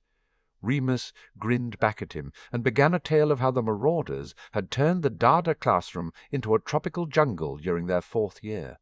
He had segued into a slightly different story of pranking the professors for the leaving feast in their 5th year by the time Fevrier showed up. The tall, thin man looked as though a stiff breeze would blow him over. His bald head was as chalk-white as the rest of his complexion. His hooded black eyes gave little away. "My apologies for keeping you waiting," Fevrier began as he took Augusta's hand and kissed her knuckles. "I hope the wait was worth it," Augusta said in flawless French. "I am Madame Longbottom, Regent of the House of Longbottom." She waved a hand at Richard. "This is Lord Bones, head of the House of Bones." Fevrier shook hands with him. "We are here in Lord Black's stead. You have already corresponded with Remus Lupin, his steward." "The werewolf? Yes." Fevrier dismissed Remus as unimportant without so much a look in his direction. Augusta bristled, and Remus shook his head minutely. There was no point getting upset about it. France might have had better working regulations for werewolves, but discrimination was still rife. "Perhaps we can speak English, as Lord Bones does not speak a great deal of French," Augusta said as Fevrier sat in an uncomfortable chair opposite her. Remus and Richard retook their seats. "Of course," Fevrier said in heavily accented English. "My apologies, Lord Bones." "Quite all right," Richard said politely. "Shall we get down to business? You indicated that you had knowledge of the document Lord Black seeks to purchase," Augusta added. Fevrier smiled superiorly at them, clasping his hands together lightly. "The Lumière parchment is a rare document. It has been many years since it was last sought."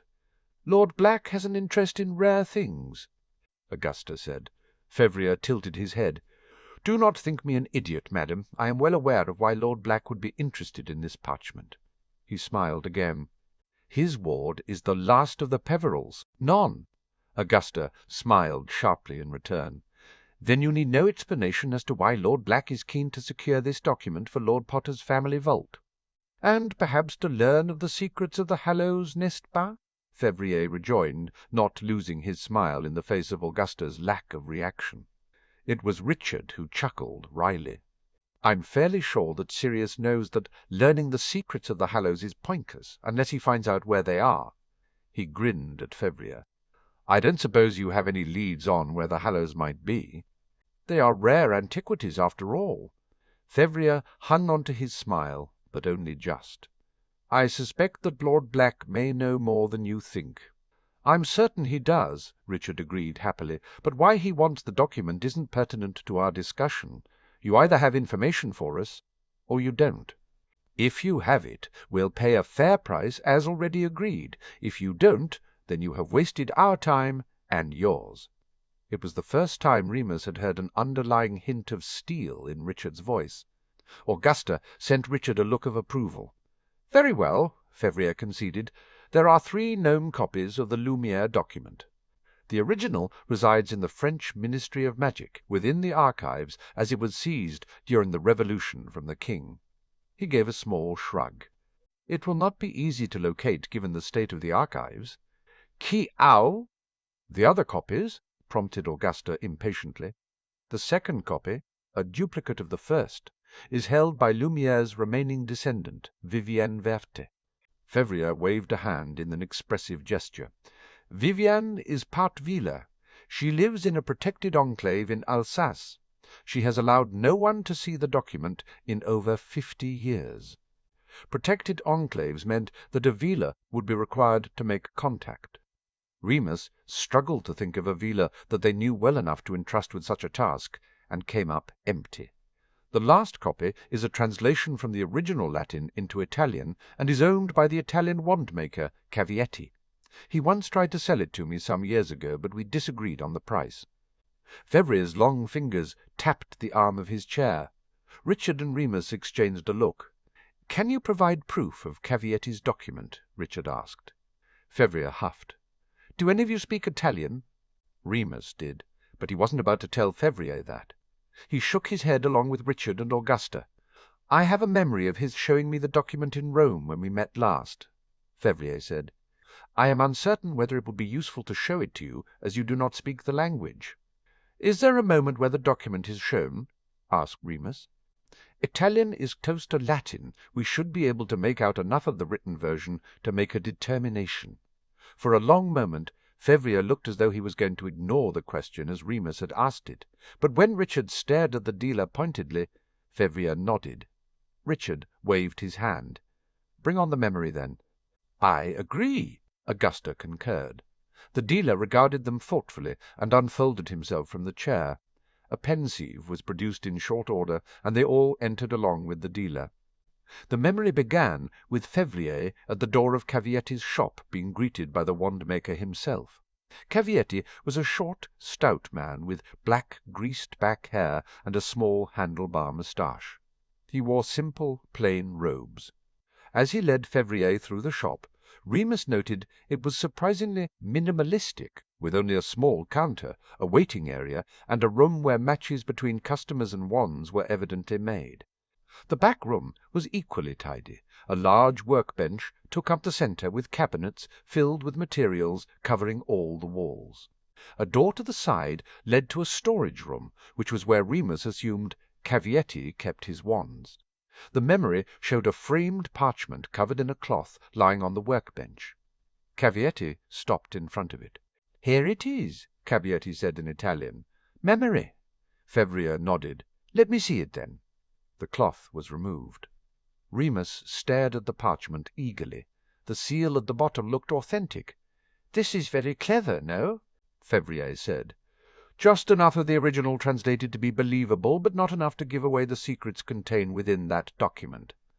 It is said that Albert Lumière was wise to create this deception to divert attention from his ancestor's original parchment." "How much?" Cavietti said. The memory ended, and Remus came back to himself with a start. He kept his expression blank, but caught Richard's eye and gave a minute shake of his head. "I propose that you place me on retainer and allow me to make the initial approach to Cavietti," Fevrier announced. "I am certain I can negotiate a good deal for Lord Black." Richard smiled. "I'm afraid any kind of retainer agreement will have to be discussed with Lord Black." "Indeed," Augusta said. "The fee as agreed." Remus withdrew the bank draft from his pocket. "Very well," Fevrier said, plucking the envelope from his hands. "I would not wait too long before securing my services." "We'll take that under advisement," Augusta said dryly. They were ushered out quickly and spent a moment in front of the house, slipping on coats, gloves, and scarves. Augusta sniffed heavily at the rudeness of not being allowed to dress properly for the outdoors before being shown the door. She led them back to the bar, ordered them all 5 whiskies, and directed them to a booth at the back. Remus cast the privacy charm before he raised his glass in a silent toast and knocked it back. Well, that was almost a waste of time. Almost? Questioned Augusta, knocking back her own drink. I would say it was a waste of time. No, some of it was useful. He did earn the fee for meeting us. Remus disagreed. I'm with Augusta, Richard said, nursing his fire-whiskey. What was useful? He corroborated the intelligence we had on the original, Remus said. Bertie tracked the likely location of it down to the French ministry, and has already asked his counterpart if he could see it. He's waiting on the reply. Which could take forever, Augusta said.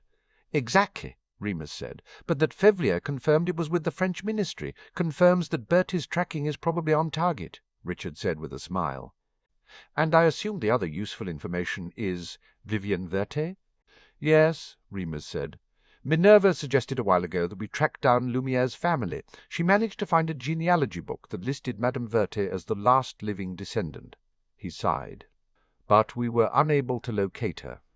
Until now, Richard completed. I don't suppose either of you know a trustworthy Vila who we could ask to approach her?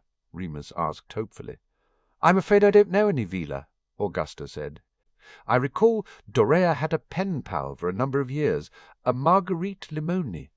I think they were vaguely related through Dorea's mother, cousins several times removed. Minerva may know her better. I'll ask her, Remus said. What about that whole thing with Cavietti? Richard asked, curiosity all over his face. You were quick to say no. Fevrier confirmed in his discussion with Cavietti in the memory that the translation is incomplete. Remus said simply. You speak Italian, Richard stated with glee. Enough, Remus said. Really, once you've learned Latin, stumbling through any of the Romantic languages is quite easy. For you, maybe. Richard laughed. So Cavietti's parchment is of no use? Augusta said with a sharp nod. I thought so. I think it may have been the version that was told to Arcturus, Remus said. I'll have to look at my memory of seeing the memory. I might be able to translate more of it.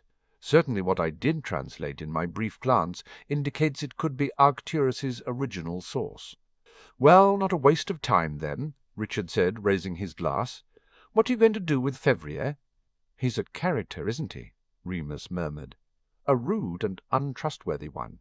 Augusta said sharply. You're not seriously thinking of doing any further business with him? Putting him on a retainer and letting him get the Cavietti version for us might ensure his continued silence to the likes of Voldemort's supporters over here, Remus said. Moreover, Sirius will probably want the Cavietti version if only to take it off the market for anyone else. Good point. Richard drained his drink. Shall we head back to the apartment? Sounds like a plan, Remus said. The three of them were staying in the black apartment near Notre Dame. They gathered their things as Remus dispelled the privacy bubble. They'd taken a step away from the booth when Remus caught a sniff of perfume and froze. He turned immediately in the direction of the scent. Colette Panier smiled back at him. Her strawberry blonde hair was tied back into a French plait. Her delicate features, liberally sprinkled with freckles, bore the faint scars of her lycanthropy. Her blue-green eyes met his with amusement. Colette! Bonjour, Remus, my friend. Colette sprang forward and embraced him, kissing both his cheeks with Gallic flair before moving back to regard him properly. Colette had been the one bright spot in his spying days. If anyone had ever come close to convincing Remus that joining a formal pack had benefits, it was Colette. Colette had been 15 when she had been bitten by a werewolf after getting lost in the forest on her way home after dark on the night of a full moon. Her mother had home-schooled her, determined that her daughter would have every advantage regardless of her lycanthropy, and the werewolf responsible for the bite had apologized fulsomely and taught Colette everything he knew about coping with the condition, including introducing her to his usual pack. She and Remus had been occasional lovers when they were younger, but with the understanding that it was never leading anywhere.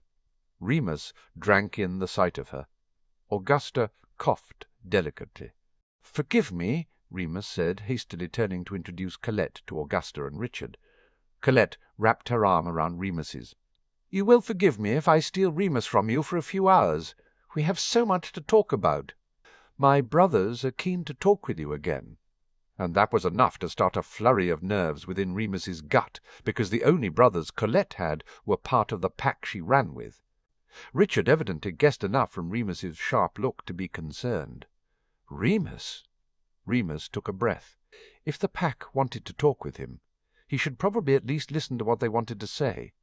"I'll meet you back at the apartment for dinner, if you're sure," Augusta pressed. Remus nodded. Augusta shot Colette a hard look. "We will be waiting for him, and I expect him to be returned in the same pristine condition as he is now, or there will be trouble." Colette inclined her head. Richard and Augusta said their good-byes and departed. Remus felt Colette squeeze his arm. "You have good friends," Colette said with a sigh. "You always did." "I hope I can still count you among them," Remus said bluntly. She smiled and nodded. "You are safe, Remus, I promise." It was as much reassurance as he was likely to get, he realized. He fell into step beside her as she headed back to the plaza and an apparition point. The side-along finished in front of a rustic-looking bar on the other side of Paris. The run-down outside screamed locals only, but Remus set aside his unease and followed Colette inside. The dark interior was cosy rather than threatening. One side of the room had a long, scarred wooden bar in front of a veritable treasure-trove of alcoholic beverages and an old-fashioned coffee machine. Two old wizards, their hands gnarled with age, sat playing dominoes with glasses of fire-whiskey in front of them. The other side of the room was filled with small wooden tables whose surfaces looked sticky, old and non-matching chairs piled around them in odd numbers. They were all empty. Colette grinned at him and pulled him through to the back room. The small space was filled with a card table and more mismatched chairs. It was already filled with 5 men and another woman. Remus identified one of the men immediately. "Thomas!" The Bulgarian aura stood and shook his hand. "Let me introduce you. This is Gregor, my pack, Alpha." The pack Alpha of the Slavic werewolves, Remus determined, shaking hands and trying to appear unaffected as his heart raced. Gregor took over the introductions as Thomas stepped back. "Giovanni Lippot." He waved at the brown-haired man next to him. Giovanni had been the pack leader of the Italian pack for more years than Remus had been born. Remus was very respectful as he shook hands with him. "Otto Klein," Gregor continued around the table. "The German werewolf Alpha," Remus noted as the blond Aryan bowed his head in acknowledgment rather than offering his hand. "And you already know Robert Martin," Gregor waved at the man who had pulled Colette into a hug. "And Cian Kelly. Robert must have taken over as the leader of the pack in France," Remus mused, taking in the comfortable familiarity of affection between him and Colette. He and Robert hadn't interacted much during Remus's time with the pack, but he had a vague recollection of a fair and intelligent wizard who had been a fisherman before he'd been turned. Cian, all dark hair and flashing blue eyes, smiled at him sharply. She was part of Fenrir's pack, the pack that ostensibly was based in England. But she disliked Fenrir. They'd been friends of a sort when Remus had tentatively started his spying, but they had clashed over Remus's refusal to depose Fenrir and take the pack for himself. "Please take a seat," Gregor said. Remus sat down and shucked off his coat. He was unnerved, he could admit that to himself. He had effectively been shanghaied into a meeting with the European werewolf leadership. It was the type of meeting that Albus had dreamed of him attending back in the First War, and one that Remus had always taken pains to tell him would never happen. Remus just wasn't important enough to attract the attention of the werewolf leaders, and, frankly, given his spying, he had thought at the time it was for the better that they disregarded him. "You will forgive us for the impromptu nature of this meeting, but when we received news that you would be in France this day, we thought it prudent to act and request your forgiveness at the lack of notice," Gregor explained. "I admit that I'm intrigued at the intrigue," Remus said politely. Colette grinned at him and slipped out of Robert's hold. "Let me get you all a drink. Hot chocolate for you, Remus." "Thank you," Remus said. They waited until she left before speaking again. Gregor began. "There are 2 matters on which we should speak. 3, corrected Cian, interrupting. Gregor bared his teeth at her. Remember you are present at our indulgence, Cian." Cian flushed. "We hear the news that Britain has established a new committee to look into the affairs of magical races and creatures, to review existing legislation with the intent to overhaul the entire system." Gregor motioned at Remus. Remus nodded. "It was proposed at the October Wizengamot, and passed with a majority." "Ah, yes, the infamous Potter Alliance," Gregor said with a smile. "Harry's agenda has gained a great deal of support across the political spectrum," Remus defended briskly. "An agenda wholly supported and promoted by his guardian Lord Black." Otto gestured at Remus. "Sirius Black has something of a reputation." Gregor grunted. "There are those of us who remember him from his time as a hit wizard. He was ruthless." "We were at war," Remus said simply. "The political landscape in Britain has changed with a speed that has surprised those of us on the continent," Otto commented. "Possibly because your Mr. Crouch has been distracted with other matters. Perhaps because we were not expecting—" He made a frantic gesture at Robert as he struggled for words. Robert opened his mouth, but someone else spoke first. "Nobody was expecting Sirius to tear down the British wizarding world and remake it for the boy who lived," Cian said brusquely. Remus couldn't prevent the smirk that emerged at that. Cian and Sirius had met only once, but the meeting had been fraught, since Sirius had always been over-protective about Remus, and Cian had been annoyed that Remus had good friends outside of the pack. "You really should have done," Remus said to her. "Nothing is more important to Sirius than Harry." "How far is he going to go?" asked Cian impatiently. "In other words," Giovanni slipped in smoothly, "what is the agenda where werewolves are concerned?" "Equality and help," Remus answered promptly. "Harry believes that werewolves are primarily wizards and witches who shouldn't lose their rights just because they've been infected with lycanthropy." Cian growled. "So you have already set him against the packs?" And this was always what Cian and he had disagreed on fundamentally. "Cian, you believe we are werewolves first," Remus stated calmly. "That being bitten, whether out of choice as you were bitten or by accident as Colette was, or in a purposeful act of violence as I was bitten, makes us something other than human, something supernatural and special. You believe that we should all embrace the wolf and the pack, that they provide us with a society and belonging that we won't find anywhere else." He paused. "I can appreciate why you and everyone within the packs feels that way, why the packs evolved in the first place. The prejudice against us is harsh, even in countries like Bulgaria, where the laws are certainly fairer on paper than many other countries." "But," prompted Giovanni with interest. "But," Remus replied, "excepting the true shifter communities in Africa and the Americas, werewolves are made, not born. We all start out as human. Some of us want to remain human, have the same opportunities as other wizards and witches, have the same lives as much as we can as those we had before we were bitten." He shrugged. "The only way for that to happen is if the prejudice within our society is tackled and one day eradicated. Harry wants that. He had to work to keep the tears out of his eyes and the emotion out of his voice. Harry wants that for me." "And what does he think of the packs?" Gregor asked, shooting Cian a look that told her to remain quiet. "He knows they exist, and we've talked how most of them provide werewolves with a community and support system," Remus explained. "We've also talked about why some of the packs sided with Voldemort in the last war, and why most stayed neutral." He rubbed his chin. "If Harry has any view, it's that so long as nobody sides with Voldemort in the way Fenrir did in the past, he's fine with the packs." "And your Lord Black?" Otto pressed. "Will he be fine with us on that basis also?" "Yes," Remus said with conviction. "As long as you don't intend to hurt Harry in any way, Sirius is a live and let-live kind of guy. If you intend to set yourself against Harry in any way," he shot Cian a look, "then Sirius will tear down the entire world to eliminate you and every single member of your pack." He paused for a beat. "And I would be right beside him." Gregor laughed, delighted apparently with the bluntness. "And this is why we wish to speak with you." The moment was broken by Colette arriving back with the drinks.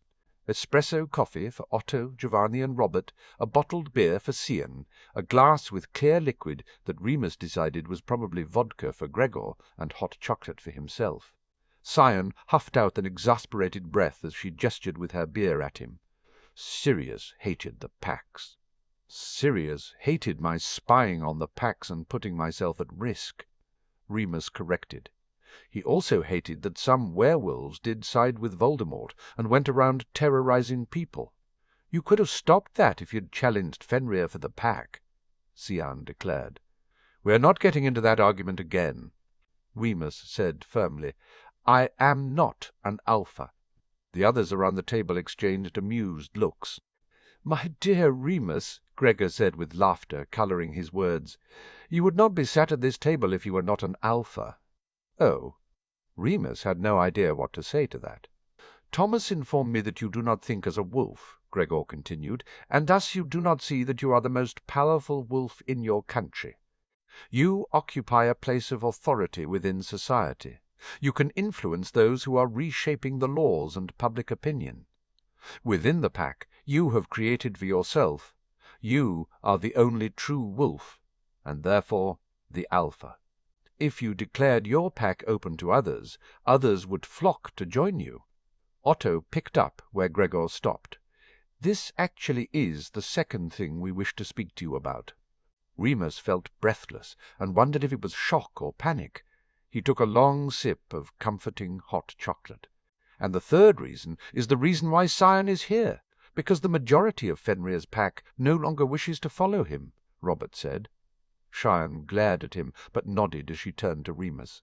Fenrir has gone back to his master like a dog with a wagging tail. Remus stiffened. He's rejoined Voldemort? Over a month ago. Cian waved her bottle at him. We didn't know at first. He just disappeared for days, without word of where he had gone or what he was doing. Then he came back and broke the news last week at a pack meeting, before disappearing again. Damn it! Remus swore furiously. Voldemort was gathering quite the inner circle, the missing Travers, the unknown Polyjuice guy, who everyone agreed must have had some connection to the Lestranges, Peter, and now Fenrir. And they all posed a threat to Harry. He was going to kill Fenrir himself, Remus decided. He wouldn't let a rabid animal like Fenrir harm Harry. You know, Remus, that the majority of us didn't take part last time, Cian said urgently. Fenrir was our alpha, but only those who were stupid followed him into the raids. Most of them are dead now, or have gained some maturity to realize that Fenrir's leadership made things worse for us, not better. She sat back, an air of defeat on her face. We all recognize that this time we won't survive it if he embroils us in a war, either because he himself will beat us into submission, or because Sirius will come after us. She looked up at him, blue eyes hard with determination. Which is why we need a new leader. It was a variation of the same argument they'd had in the last war. But with the acknowledgment that apparently he held some kind of alpha status, Remus felt his wolf sense of responsibility surge. He took another sip of chocolate to steady himself. Why don't we tackle this in order? He waved around the table at Gregor and the other leaders. I assume your packs wish to negotiate some kind of neutrality between them and Sirius. We wish to negotiate some kind of neutrality between us and you as the alpha of your pack, Gregor corrected gently. Remus harumphed. Fine, then. You all stay away from Voldemort, keep your packs neutral, and do not help him in any way. My pack won't come after you and yours. Excellent, Giovanni declared as Otto and Robert beamed. Gregor saluted Remus with his glass and knocked back the spirit. And what about us? Cian snarled. I will discuss with Sirius and Harry opening up our pack to give sanctuary to other werewolves, Remus said. You don't need to discuss it, Cian argued. You are the alpha. And I will do nothing to hurt my pack, snapped Remus right back at her. We need to consider the politics and how we can offer sanctuary without looking like we're creating a werewolf army to threaten those that oppose us into doing what we want. I won't have Sirius or Harry put in that position. Cian, if you accept he is alpha, then you accept his position on this, Robert said calmly. Cian grimaced, but she subsided. Robert gestured at Remus. "The Potters own a chateau in the south of France. Why not offer a werewolf sanctuary there for any in England who wish to seek your protection? I will agree to your pack occupying my territory on those terms under the neutrality. There are 2 farms in the Balkans, I believe, one that Black owns and another Potter has," Gregor noted. "I will also concede to your pack occupying those places within my territory." Otto and Giovanni added their agreement. Remus sighed and massaged his temple. "Thank you. I will speak with Sirius and Harry to see which of the properties we will use, and send you word. Bronn, you do realize that if you should offer sanctuary to his pack, Fenrir will take it as a challenge, regardless of whether you wish to challenge him for the leadership directly," Otto said. "Since Fenrir has rejoined Voldemort, it's safe to say he'll be dead sooner or later." Remus responded without thinking, his mind too caught up in the list of political difficulties and complications of the sanctuaries to consider what he had just revealed. Cyan bristled again. "So you'll kill him for the boy, but not for your pack?" Remus's temper ignited. "The thing that you have never understood, Cyan, is that Fenrir's pack, your pack, is not mine." He held up his hand sharply when she would have argued back. "No! Enough of you berating me. I was 5 years old when Fenrir bit me. 5. My pack was always my mother who comforted me, my father who stood by me, and my friends who did everything they could to help me every full moon, and accepted me without question. It was Sirius who tended my wounds for years, Cheyenne, not you. It was James who made me an honorary uncle to his son, and Lily who placed Harry into my arms without hesitation and called him my cub. They are pack," he snarled, anger coating every word. "You are not pack. You, who were stupid enough to ask to be bitten at 18 because you fell in love with the idea of being a werewolf, as though we're cuddly pets and not dangerous creatures. You who realized your folly and expected me to fix it. If you dislike Fenrir as a leader, you could challenge him if you have the courage you seem to have always found lacking in me." He stabbed a finger in her direction. "Know this, I will kill for my pack, and I will kill any who dares to harm my cub, but you are not pack. You want sanctuary with me and mine, fine, but you'll keep your opinions about my actions and my pack to yourself. Understood?" Cyan bowed her head in submission and scurried from the room. Colette sent Remus a chiding look and went after her. There was a twinge of guilt curdling in Remus's belly, but the wolf in his head was satisfied. "Well," Gregor said dryly, "perhaps now you will believe you are Alpha."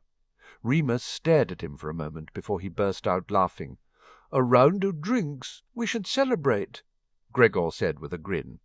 It was another hour before Remus was able to extract himself from the gathering.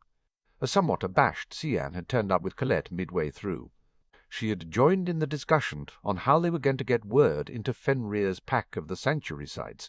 Robert agreed to pass word to Cyan, but otherwise remained quiet. Colette offered to escort him out, and Cyan followed them as Remus was ushered back through the bar, which had filled somewhat in the hours he had been ensconced in the back room. They hovered outside in the cold, Remus hurriedly pulling on his gloves as Cyan and Colette shivered beside him. Cyan hesitated, but hugged him good-bye, and he hugged her back, remembering the young girl she had been. "I'm sorry for pushing, Remus. We're just scared." Remus tightened his hold for a moment. "I'll send word as soon as I can."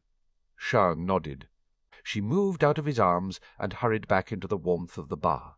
Colette smiled softly at Remus and took Cyan's place, wrapping her arms around him. "Next time you come to Paris, old friend, you will have dinner with Robert and I, and we will talk of nothing but our lives and loves since the last time we met." "I'd like that," Remus said cautiously. He indicated the bar with a flick of his head in its direction. "You and Robert?" "Married." Colette confirmed. 3 years. We are happy." She patted his chest as she stepped away. "You should try it, Remus." She tossed her own head back towards the building. "Cyan would make a good mate." "We'd kill each other," Remus joked. "And besides, I'm too busy right now for love and romance." Colette teased. "There is always time for love and romance, Remus." "Ah, that's very French of you, Colette." He waved a hand at her as she laughed. "Maybe when I meet the right girl." He smiled wistfully. "Robert is a lucky man." Colette's smile widened. "I make sure to remind him every day." He laughed at that and pushed her gently toward the bar. She disappeared inside with a final wave. Remus shook his head and apparated to the plaza, hurrying toward his hotel as soon as he got his bearings. His mirror call with Sirius was going to take a while. They had a lot to discuss. 29th October, 1994. It was freezing. But then the end of October in Scotland was typically cold, wet, and dreary, and just because that Saturday heralded the arrival of the Durmstrang and Beauxbatons students for the imminent Tri-Wizard tournament. It didn't mean the weather was going to accommodate them with a sunny, warm day. Harry pulled his outdoor cloak tighter around him. He noted he wasn't the only one huddling into his outerwear as he looked around the gathered Hogwarts students. The notice at dinner the night before that they had to welcome the visiting schools hadn't met with any kind of school spirit from anyone. Even the professors had looked less than chuffed at the thought of spending their Saturday afternoon on the lawn in front of the Black Lake. At least the schools were coming in daylight, though, Harry mused. If it could be called daylight.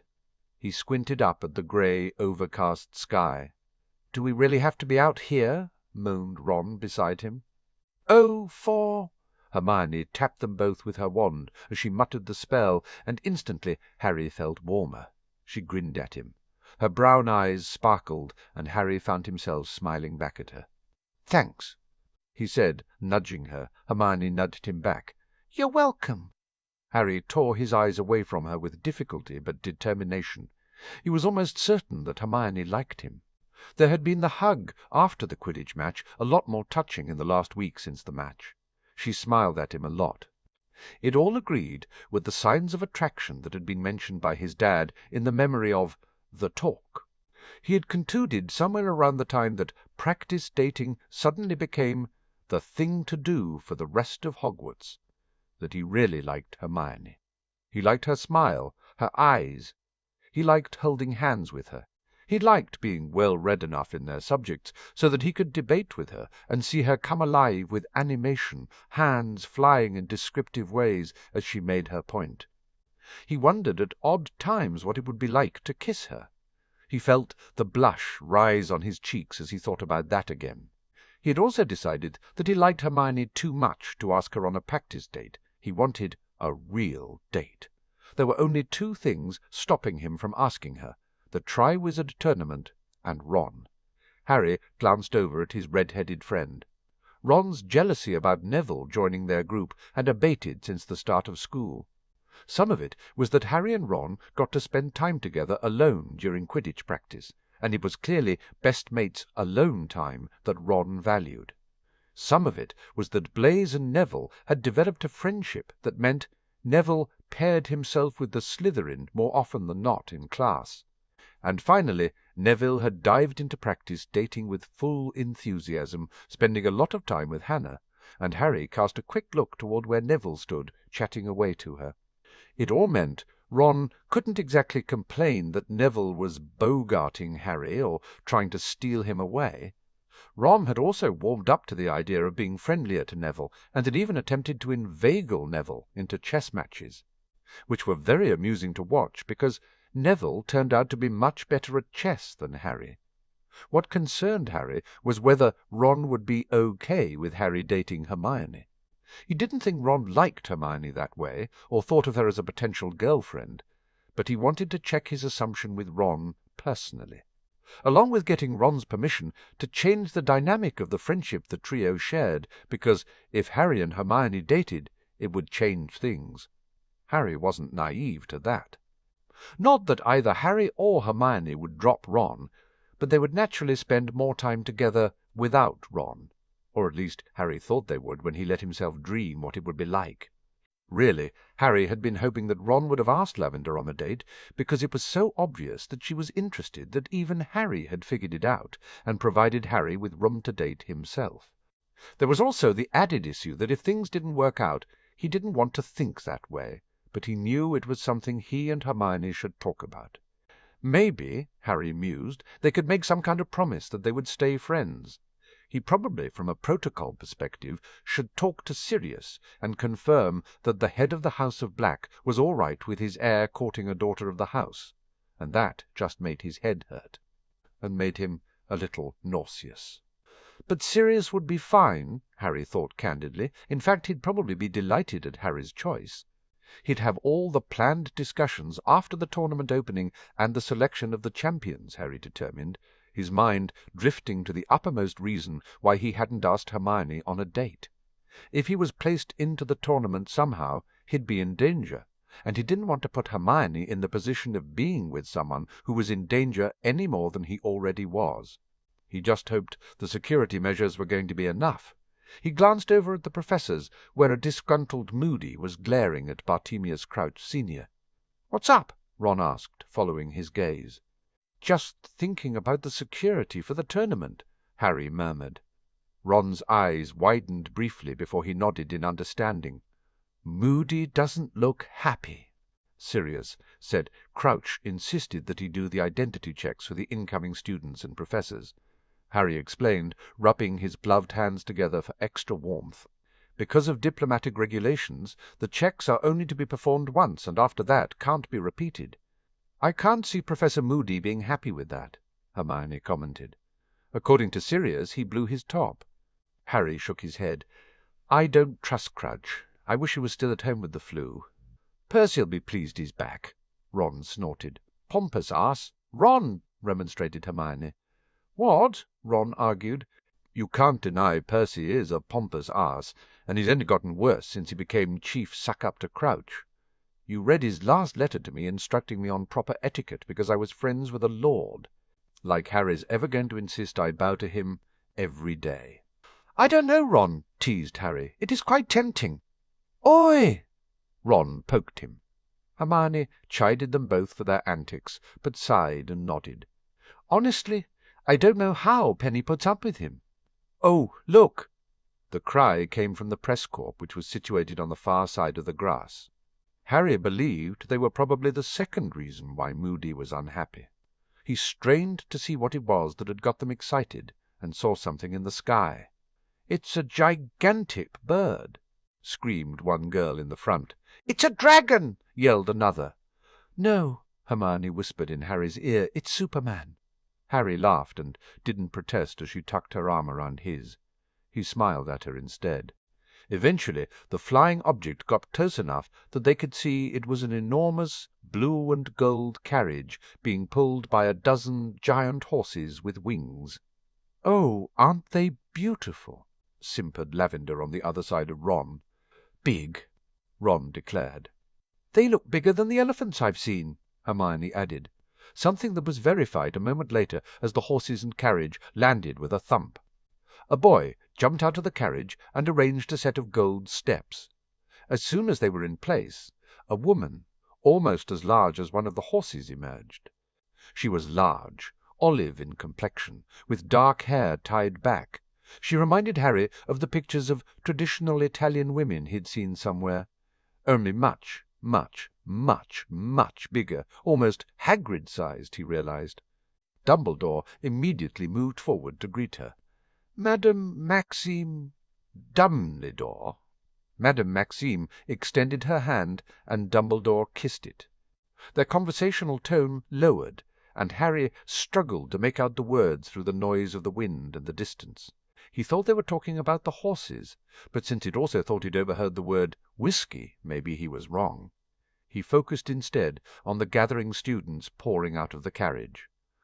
"Oh, wow!" A murmur went through the Hogwarts students as they assessed the new arrivals. "What?" asked Harry, irritated. "Vila." Ron elbowed him. "Vila, Harry!" Harry sighed and pushed his glasses back on his nose. All he could make out was a mass of blonde hair. "Great," Lavender said bitchily, "like we need their sort here." "Why did we wait till we get to know them before we pass judgment?" said Harry crossly. "And it's only a couple by the looks of it," Hermione said. Across the lawn, Madame Maxine had been introduced to Natalie Warren, the head girl, and she was escorting them toward the castle with Crouch, who was presumably going to do the identity checks. Some of the boys' gazes remained fixed on the Beauxbatons group until it disappeared from view. "Do you think Durmstrang are coming the same way?" asked Ron, stamping his feet and clapping his hands. Hermione redid the warming charm. "I doubt it." As though the universe had heard her, a cry went up from the press corps again, and someone pointed at the lake.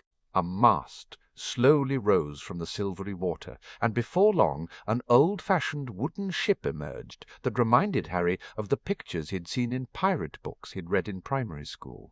All it needed was the skull and crossbones, he mused. The Durmstrang headmaster, Igor Karkaroff, clattered down a plank that acted as a gangway. He was tall and thin like Dumbledore, but with sleek silver hair and a matching goatee beard. He greeted Dumbledore with a jovial bonhomie that seemed entirely false to Harry. In short order, the Durmstrang students were handed off to Robert Ogden, who led them back towards the castle. Ron suddenly clutched at Harry's arm. "Look, it's Crumb!" Harry gently extracted his arm and mused. There would be bruises. I didn't realize he was still at school. "Crumb," Ron said again. "He's just a Quidditch player, Ron," Hermione said, exasperated. "Just a—" Ron spluttered. "Can we go inside?" begged Harry, already moving back towards the school. "It's freezing out here." They fell into the flow of the other students. Harry tuned out of the argument between Ron and Hermione over the brilliance of Crumb and whether it was a good thing or a bad thing that he was at Hogwarts. Harry's thoughts were more occupied with Karkaroff. Sirius had warned him that the man was an ex-Death Eater, one who had turned on his fellow Death Eaters in exchange for a minimal sentence. After they'd stowed outerwear back in the tower, it was time for dinner. They made their way to the great hall, bubbling over with curiosity about the likely decorations and the visitors. Harry ignored the bright banners and shining hall, leaving others to ooh and ah over them. He sat down and reached for the napkin in front of him. He gave Hermione a pleased smile when she slipped into the seat next to him. Ron sat on his other side. Neville took the seat across from him, flanked by Dean and Seamus. "Nice of you to return to Gryffindor," Dean teased Neville lightly. "Hufflepuff must be thinking about making you an honorary member," Seamus joked. Neville simply smiled. "It's a shame we can't eat at any of the tables." "You can, except for feasts like this one," Hermione said. Everyone looked at her. "What?" she demanded, tossing her hair back. "It's in Hogwarts, a history." She gestured at them. "Haven't you noticed Luna eats with us regularly now, and she's a Ravenclaw?" Harry had a suspicion. It was probably Luna who had informed Hermione of the rule, or lack thereof. "Well, good to know," Neville said diplomatically. "Maybe I'll join Hannah at breakfast tomorrow." "Breakfast, huh?" Dean winked at him. "Oh, grow up," Neville said, laughing. "It's not like that." "Yet," declared Seamus. "Ignore them, Neville," Hermione said firmly. "They're just jealous." "Yeah, she's right, mate," Dean admitted. "I still can't get Hestia Wainwright to go out with me, even on a practice date." "She's in 6th year," Hermione said with a frown. "And therein lies the problem." Seamus laughed. Ron nudged Harry. "Heads up! Snakes are approaching." Harry looked up and found Blaise, Theo, and Draco, who had just entered the great hall, all heading to the Gryffindor table, Crabbe and Goyle scurrying away to the Slytherin table without them. "Wonderful!" he muttered under his breath. "What now?" He shifted so his body was turned away from the table so he could face them. Draco stopped just in front of him. "Cousin—" Harry's eyes narrowed at the familial term. "Cousin, may I, Nott and Zabini request an audience tonight after dinner?" Draco asked formally. "About?" asked Harry bluntly, aware they were drawing attention. Draco smiled sharply. "I don't think you want us to raise the matter in quite such a public forum." Harry rolled his eyes. "Hermione, Neville, and Ron, you're all free tonight, right?" "Yes," they chorused. "You don't need to bring them along," Draco protested. "Like we'd let him go alone," retorted Ron huffily. "He's right," Neville said, gesturing with his napkin at Draco. "You know he's right. Harry knows it too, which is why he asked." "Fine, but not Granger," Draco said. "Why can't I come along?" Hermione asked tartly. Harry raised an eyebrow. "Yes, why can't she come along?" "It's—" Draco struggled to find an acceptable reason and darted a look for help at Theo. "It's a sensitive subject for Draco," Theo inserted. "It is not," Draco protested, glaring at Theo. Theo stared at him. Draco grimaced and turned back to Harry. "Can we just go with— I would prefer to discuss it without a female audience and leave it at that." Hermione crossed her arms. "You're banning me because I'm a girl?" There was a dangerous quality to her tone that Harry knew well. Ron apparently heard it too, because he jumped in. "We need someone sensible left behind anyway to raise the alarm if we don't return." "And that can't be you, because—" Hermione pressed with a stubborn tilt to her chin. "I'm not sensible," Ron said. Hermione opened her mouth to argue and closed it again. Her eyes skated to Neville. "Don't look at me," Neville said cheerfully. "I swore fealty to Harry." Hermione huffed out an exasperated breath. "We'll meet by the library after dinner, then," Theo said, sliding Hermione an apprehensive look. Harry nodded. He was about to turn back to his original position when the Durmstrang students arrived, streaming through the door and heading for the Slytherin table. Victor immediately changed direction as he caught sight of Harry, causing many of his fellow students to come to a sudden halt in confusion. "Lord Potter!" Victor smiled at him. "It is good to see vous." Harry stood up and shook the outstretched hand as the Gryffindors around him scrambled out of their seats too. "Mr. Crumb." "Victor, please." Victor said. "Call me Harry, then." Harry gestured around him. "You remember my family and associates?" "Hermione?" Victor kissed the back of her hand, and Hermione gave him a measured nod in response. Draco glared at Harry behind Victor's back, and Harry remembered with a wince that, protocol-wise, Draco should have been first. "Draco, my cousin," Harry said. "My god-brother Neville, best friend, Ronald Weasley." Victor smiled. "I remember. Have you joined Quidditch team now?" Ron's grin was almost as wide as the hall. "Yes, I play keeper now." "You remember Theo and Blaise from before," Harry continued a little desperately as he took in how much attention they were gaining. "And these are my other friends, Dean and Seamus." Victor gestured at the one student that had followed him over. "May I introduce my cousin, Eric Juggin?" There was another round of handshakes, and Harry tried not to squirm as Eric stared at his forehead, trying to see the scar. "I hope we can further our friendship while I'm here at Hogwarts," Victor said. "I would like that," Harry replied. "We have a training session tomorrow at 11 if you'd like to join us on the Quidditch pitch." "Excellent," Victor said. "I look." "Victor!" Karkaroff appeared behind his celebrity pupil and shot Harry a coolly displeased look. "Do you wish to sit here with Lord Potter?" "I'm sure it could be." "I will be fine with the others at the Slytherin table, as has already been arranged," Victor said testily. "Draco will be happy to host you there. He, Theo, and Blaise are all in Slytherin." Harry offered. Draco beamed at him happily as Ron's smile dimmed.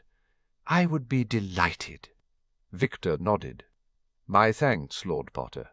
It is good to know that I can be with friends." He gave a short bow and allowed Draco to lead him and Eric away, Theo and Blaise going with him. Karkaroff sent Harry another cool glare and walked away. Harry slid back into his seat, and the rest of the Gryffindors retook theirs. Ron immediately began a spirited conversation with Seamus and Dean about meeting Victor at the World Cup. Harry focused on his meal, trying to ignore the stares from the Bogsbotons and Durmstrang students as they realized who he was. Hermione coaxed him into a discussion about runes eventually, and with her distracting him, he managed to eat something. Dumbledore stood up at the end of the meal as the desserts disappeared from the tables. "Thank you all. Firstly, a warm welcome to our visitors.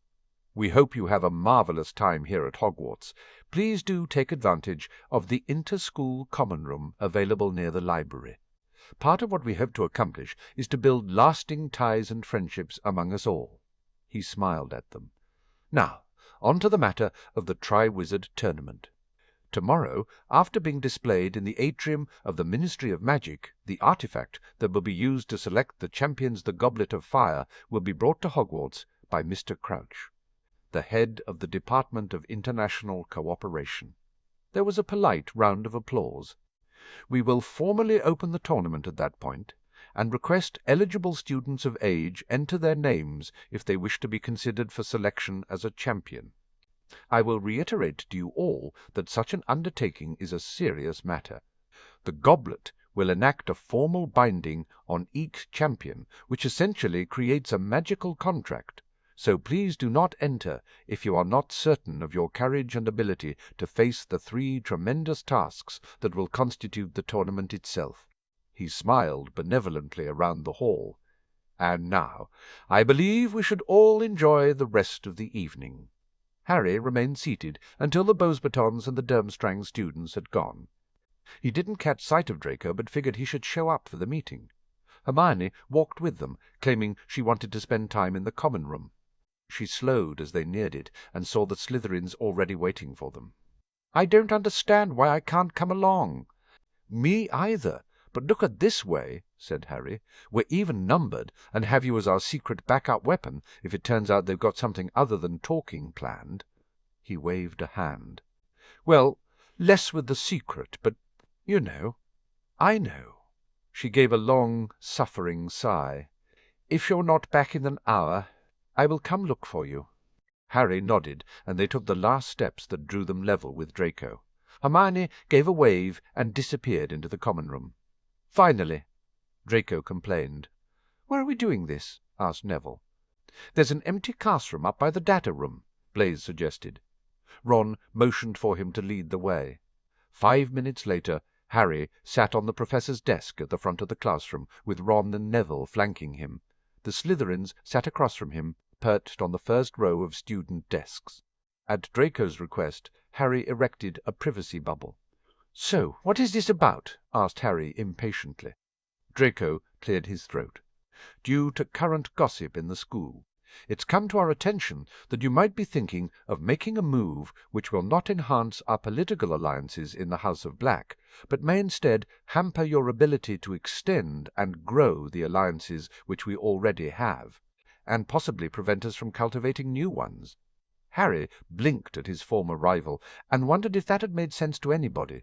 He turned to Neville. "He thinks you're about to do something that will be politically stupid." Neville translated before he frowned. "I think? I told him to use small words since you're all Gryffindors, but would he listen?" Blaise winked at them. Draco pinched the brow of his nose. "Yes, you're about to do something politically stupid." Harry folded his arms and regarded Draco crossly. "What am I about to do?" If Draco thought he was about to enter himself into the tournament, Harry was happy to set him right. "You're focusing on an existing relationship which is already deeply loyal and deeply committed to the House of Black, while ignoring other tentative and newer—" "Oh, for Merlin's sake!" Theo interrupted Draco sharply to gesture at Harry. "Everybody knows you're about to ask Granger out on a real date." Ron burst into laughter. "Harry and Hermione? That's funny." Harry frowned and turned to glare at Ron, ignoring how Neville had placed his head in his hands, and how the Slytherins were looking at Ron with ill-concealed astonishment that Ron had apparently not clued in. "What?" Ron asked. "They've gone mental if they think you're seriously going to ask Hermione out on a real date. Maybe a practice one, yeah, but a real date." His expression invited Harry to share the joke and laugh with him. "I mean, it's Hermione." Harry sighed and fidgeted with the edge of his robe. "I was going to talk to you about it on Tuesday." Ron's blue eyes went wide. "It's just," Harry said hurriedly, wishing that he and Ron were alone and not in front of an audience. "So, okay, I know this might change things between the 3 of us, but I like her, and I think she likes me. Genuinely likes me, and they're right. I want to ask her out on a date." "Hermione," Ron said. "Our Hermione?" "Yeah, Ron," Harry said a little tersely. "Our Hermione." "But why?" asked Ron plaintively. "I mean, there are literally thousands of girls out there. Why her?" "I like Hermione," Harry retorted. "She's smart and funny and pretty. Why wouldn't I want to go out with her?" "But," Ron made a flapping motion with both hands towards the outside of the room, "thousands of girls." Harry felt his heart sink. "Do you, I thought. I didn't think you liked her that way. But if—" "I don't," Ron immediately declared, shaking his head furiously. "But then—" began Harry, confused. "This is excruciating!" Draco exclaimed. "Oi!" Ron said, scowling at the Slytherin. Theo shook his head. "No, Malfoy's right. Excruciating." He pointed at Harry. "Look, Potter. Harry, Weasley doesn't like Granger that way because he hasn't yet noticed she's a girl." "Oi!" said Ron again, before he froze and turned to Harry with a sheepish expression. "Well, actually, that's kind of true, which is why I don't get— why you do, I guess. I mean, she's— Hermione." He poked Harry's arm. "She nags us about homework and complains when we don't study enough and makes sure we eat right and complains about slavery and Hermione things." Harry rolled his eyes. "She's all so brilliant, Ron." "Yes, as a friend," Ron stated firmly. "As, you know, a girl," Harry argued, forgetting momentarily that there were others present. "I don't know why you don't see it. She gives really great hugs, and her eyes are really pretty, and she does this thing when she's debating with wrinkling her nose that's so cute and—" "Merlin," Ron interrupted. "You like Hermione." "Now he gets it." Draco threw up his hands. Ron glowered at him. "Shut it, Malfoy." "So, are you okay with me asking her out?" Harry asked nervously.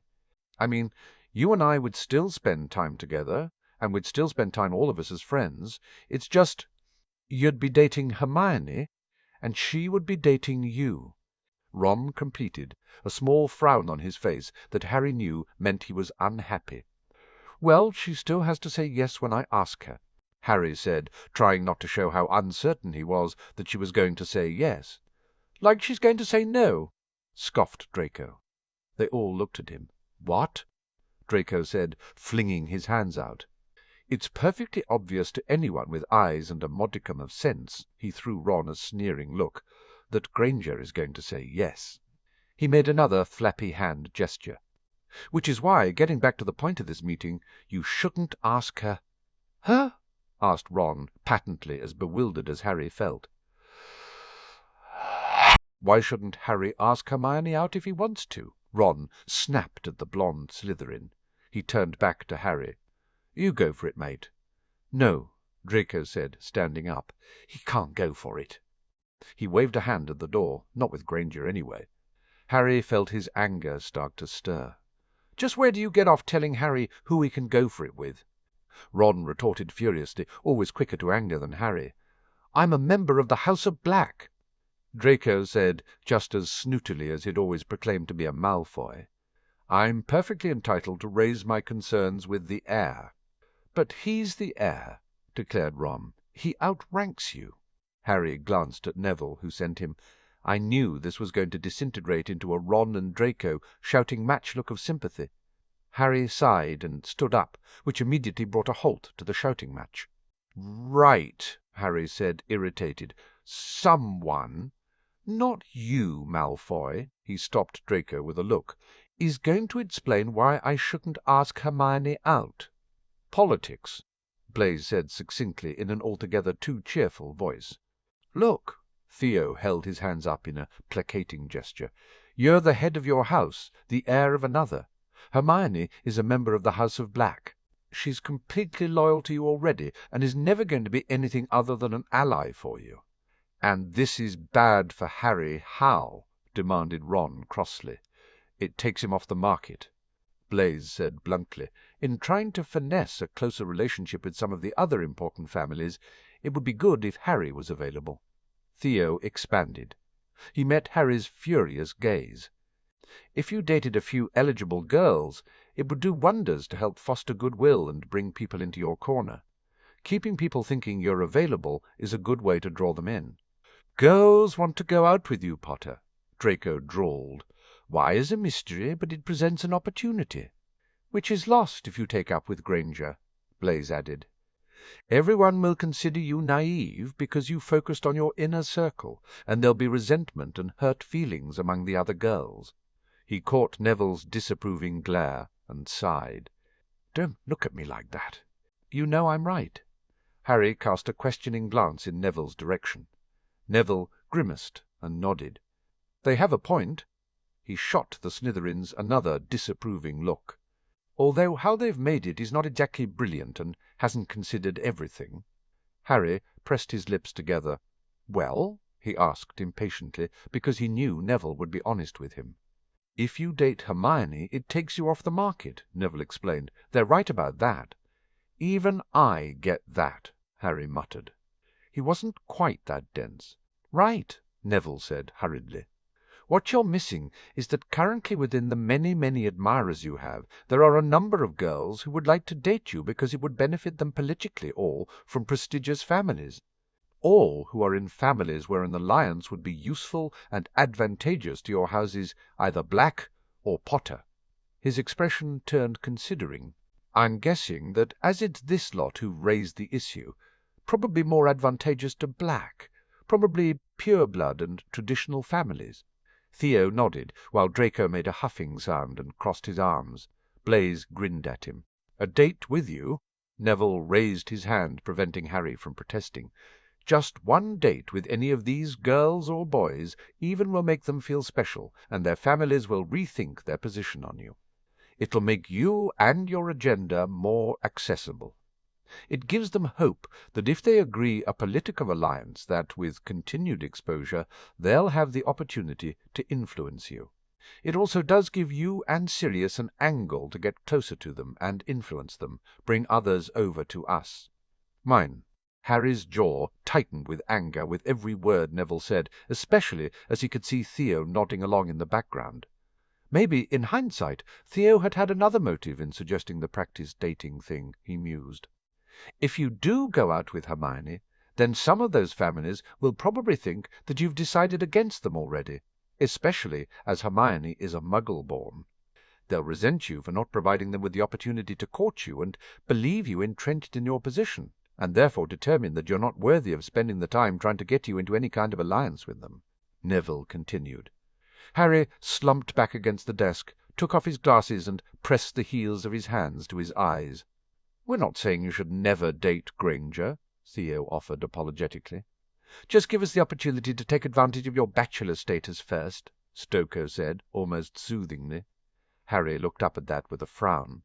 "Bollocks," Ron declared. "You date who you want, mate." "Like you're really all that happy if he dates Granger," Draco returned, annoyance colouring his tone again.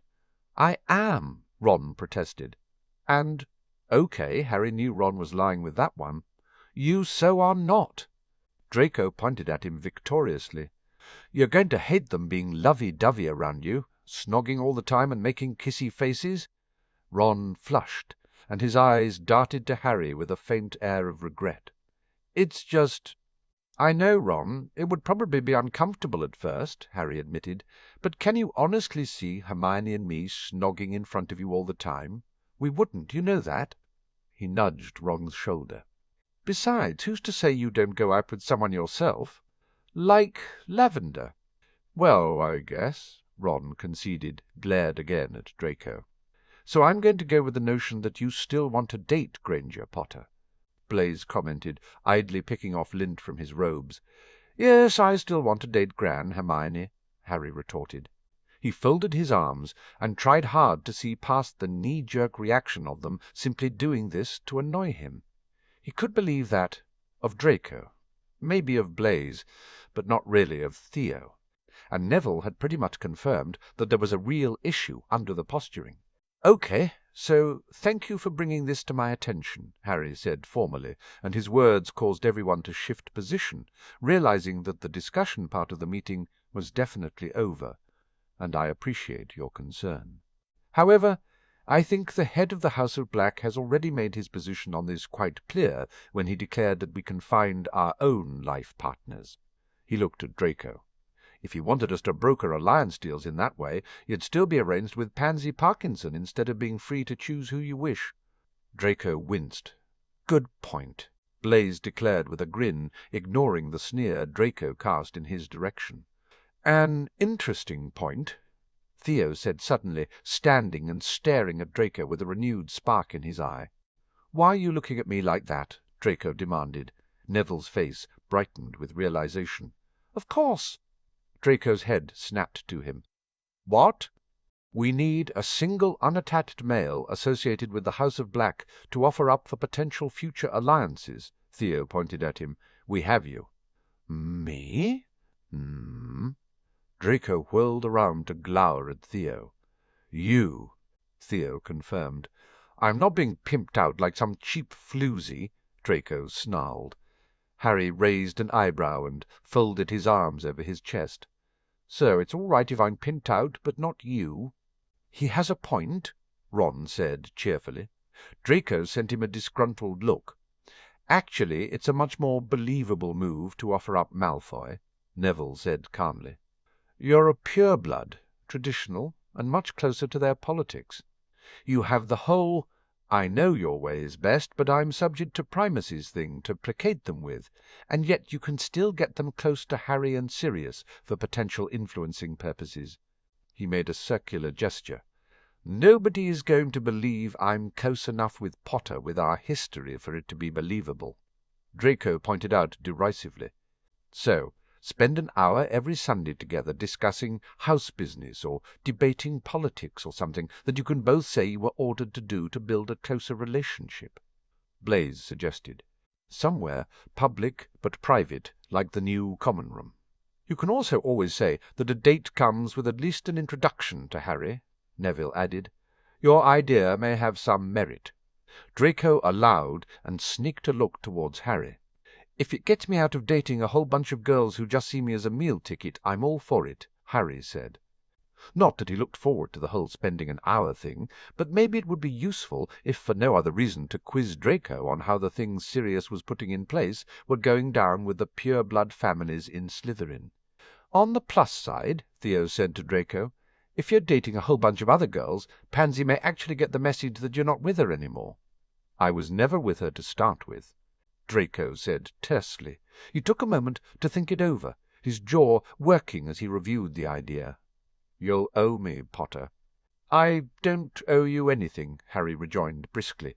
"You're supposed to be a loyal and contributing member of the House of Black. We'll consider this your contribution." Draco's eyes blazed. "Fine, but we do the first Sunday meet tomorrow." "Well, it is Sunday," Harry sighed. He figured Draco had agreed because it benefited Draco to agree, rather than any because it benefited the House of Black or Harry, really. But that was fine.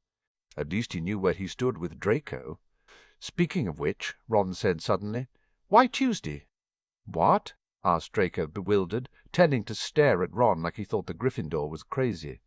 "Not you," Ron dismissed him with a flappy hand gesture, "Harry. Why were you going to talk to me about Hermione on Tuesday?" Harry sighed heavily and shot Ron. "You couldn't wait until we were alone. Look, because of the tournament." He sent Ron please remember what I told you about someone trying to get me into the tournament's look, and was pleased when Ron got it and went red and white in order under his freckles. You do know we're Slytherins, and called that really not very subtle. Get a clue look, right?" Blaze pointed out dryly. Harry blushed and rubbed the back of his neck, aware that he and Ron were now looking completely guilty. "It's nothing. It's just—" He sighed again and caved when Neville stared at him in confusion. "Sirius has reason to believe that Voldemort is trying to get me into the tournament."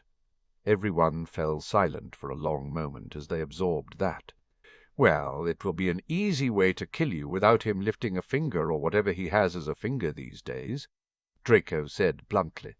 "Thank you, Draco, for summarizing the situation so well," Harry said sarcastically. Neville nodded slowly. "It makes sense." He sighed. "The tasks are constructed for students of 17. He has to think you're going to struggle with them at 14, no matter how powerful you are. So, you were going to wait until Tuesday before having the conversation with Ron, because you're waiting until after Monday night to see if you're being entered into the competition," Theo stated with far too much understanding for Harry's liking. "What does that mean?" asked Ron tersely. Theo looked at Harry. "Well, if I'm in the tournament, I can hardly ask Hermione to go out with me." Harry pointed out with enough briskness that he hoped they'd drop the subject. "Why not?" Neville questioned, with genuine bemusement written across his sturdy features. "It's not like you're not already in danger." "Because it's not fair on her," Harry protested. "Mate," Ron slapped a hand on Harry's shoulder, "if you like her, you should ask her and let her decide. She'll kill you if you don't give her the option, and you know what she's like. She's scary when she's angry." "And violent," Draco said, a hint of amusement creeping back into his voice. "Yes, he has the handprint on his face to prove it," Blaise drawled, jumping off the desk. "My vote goes with them, by the way. I think you should ask her whether you're in the tournament or not." "Knowing Granger, she'll stick by you," Theo chimed in, "which I'm sure is one of the reasons why you like her enough to ask her on a date in the first place." "You should ask her." Everyone but Harry turned to look at Draco. "What?" Draco said. "Do I need to point out the irony that we brought Potter here to talk him out of asking Granger out? I'm not entirely certain how we've come round to encouraging him instead. I could draw you a diagram," Blaise offered cheekily. Ron snorted with laughter. His hand tightened on Harry's shoulder. "Ask her, mate. And you know," he shrugged a little self-consciously, "maybe it'll be weird at first, but I'll get used to it." Harry scanned Ron's determined expression and nodded slowly, a pleased rush of warmth filling him up as he took in Ron's sincere blessing. "Thanks." "So, when are you going to ask her?" Blaise asked pointedly. "Some of us may have money riding on the outcome." "Tuesday," Harry said. "I thought we just agreed," Ron began. "Tuesday being also the day after the anniversary of my parents' death, Ron." Harry interrupted him sharply. "Right." Ron winced. "Sorry. I take it Sirius is working on the security with the goblet and making sure you're not entered, Tapes?" Neville asked. Harry sent him a grateful look. "Director Bones has the auras on guard while it's on display at the Ministry, and they're sealing it behind some protective glass when it's in public. Dumbledore says there'll be a professor on watch around the clock for the 24 hours that it's at Hogwarts, and open to people putting their names in." "Maybe we can set up our own watch," Ron mused out loud. "He has a point," Neville said, worried. "It's not like you haven't been targeted by professors before." "Sirius said Moody was in charge at Hogwarts, so he's comfortable that it'll be okay," Harry said firmly. He suspected, though, that Sirius had other plans than just leaving it to Amelia or Moody, which was okay with Harry. The look Neville gave him made Harry think that Neville also suspected Sirius would be sneaky. "Right," Harry declared. "I think we're finished." There was a chorus of agreement, and the Gryffindors and Slytherins dispersed in different directions once they got out of the room. Harry led Neville and Ron back to the inter-house common room, and they all piled into the chairs in the seating area, where Hermione was curled up reading a book on a sofa. She didn't even look up as Harry fell into the seat next to her, Ron and Neville taking the chairs. "Did your boys-only meeting go okay, then?" Hermione asked, turning a page. "It ended up being House of Black business," Harry said. "Draco and I are going to meet up every Sunday for an hour to show solidarity." Hermione's eyes flicked up from the page to meet his. "Seriously?" Harry shrugged and checked around the room to see who was listening. Surprisingly, they were almost the only ones in the common room. "Pretty much. What are you going to talk to him about?" asked Ron, raising his head from the back cushion of the chair he was sacked out in. "Politics and house stuff, mostly, I guess." Harry propped his head up with his hand. "In some ways it's a good thing," Neville commented. Hermione nodded. "Maybe Neville, Blaise and I can come along occasionally," she suggested. "Under the guise of that, we're all allied or associated with the House of Black." "Good idea." Harry agreed, because he wasn't really looking forward to spending time alone with Draco. He debated for a moment whether to tell her about the tournament. It didn't sit right with him that Draco knew he might be entered, and Hermione didn't. He sighed. "We also discussed the possibility of someone entering me into the tournament." Her brown eyes widened momentarily before she nodded briskly. "Well, with the death threats, I guess it isn't a surprise that someone would attempt it." She flipped her book shut. "I assume Sirius is trying to make sure it doesn't happen." Harry nodded. "But you're still worried?" guessed Hermione, scanning his face carefully. "The guy who attacked us at the World Cup is." "Number." Harry searched for the right words. "Scarily nuts," offered Ron bluntly. "Powerful," Neville suggested with a grimace. "And smart." Hermione mused, her nose scrunching up as she came to the same conclusion as Harry. "That's quite a dangerous combination." "Have they made any progress in finding out who he is?" asked Neville. "The last time we talked about it you said Sirius had a new lead. Everyone thinks it's someone connected to the Lestranges and Barty Crouch Jr., Harry said. "But as they're all dead," Hermione bit her lip, "we could look through the old school year books in the library. Maybe we can come up with a list of suspects based on his education and abilities. It's a plan." "I'm thinking we put our own watch on the goblet," Ron said grumpily. "We'll be in class most of the day," Harry pointed out. "So we'll get the Alliance together and draw up a plan," Neville said. "Those with free periods can help." Harry opened his mouth to protest. "Leave it with Neville and me," Ron said brightly. "We'll sort it." Harry subsided. He didn't think it was going to make a difference, or would work, as Moody was bound to spot the watch and send them packing, but he appreciated the gesture. "Thanks, guys. Maybe you and Hermione can do the thing with the yearbooks together." Ron waggled his eyebrows. "And okay." Ron was just not subtle. Harry blushed as Hermione turned toward him with a hopeful smile. "Yeah," he said, "if that's okay with you, Hermione." "Sure. Tomorrow," Hermione suggested, opening her book and raising it a little. "I'd like to get to the end of this chapter before curfew." Tomorrow sounded good. Harry nodded happily. It was going to be a good day, he mused. He had Quidditch practice with Victor Crumb, research with Hermione, and an hour of having to talk to Draco. It could be worse, Harry thought philosophically. He could be forced into spending time with pure-blood girls on dates that he didn't want to go to, instead of planning how he was going to ask Hermione out on Tuesday. He was going to ask Hermione out on Tuesday. "Don't panic," Harry told himself sternly. He thought back to the advice he'd been given, a token, somewhere private, and how he would ask her. He had plenty of time to plan. He could do it. Harry closed his eyes as Neville and Ron started to discuss how they'd put together a watch on the goblet. He could hear the faint rustle as Hermione turned the pages of her book. He snuggled closer into the cushions, faintly aware the move took him closer to Hermione. Contentment stole over him like a blanket, and between one breath and another he fell asleep. 30th October 1994. Bill wasn't particularly fanciful. Curse-breaking tended to lend itself to a hardy cynicism about tales of vengeful ghosts occupying dark and dank tombs. But he believed the Potter cottage at Godric's Hollow was haunted. Only it wasn't haunted by angry spirits, but by the fog of lingering emotion. There was the desperation and terror of parents whose love for their child knew no bounds, written stark into the scars of the crumbling walls hit by destructive spells, as James Potter had fought for his family, as Lily Potter had begged for her son's life. There was the horror of a child who had seen his mother killed protecting him, scrawled in the chaos that was left of the nursery. And more. There was the devastating loss of the young family evident in the preserved remnants of the Potters' last day as a family, the dinner plates stacked in the drainer, the day's newspaper folded casually on the arm of the sofa, the baby toys that cluttered the floor in front of the hearth. It was heartbreaking. Like many of the wizarding world, Bill remembered the celebrations that had followed the night Voldemort had been defeated by Harry with a hazy fondness blunted by distance and childhood. He remembered snatches of the party that had been held at the Burrow with their neighbours eating and drinking and making merry.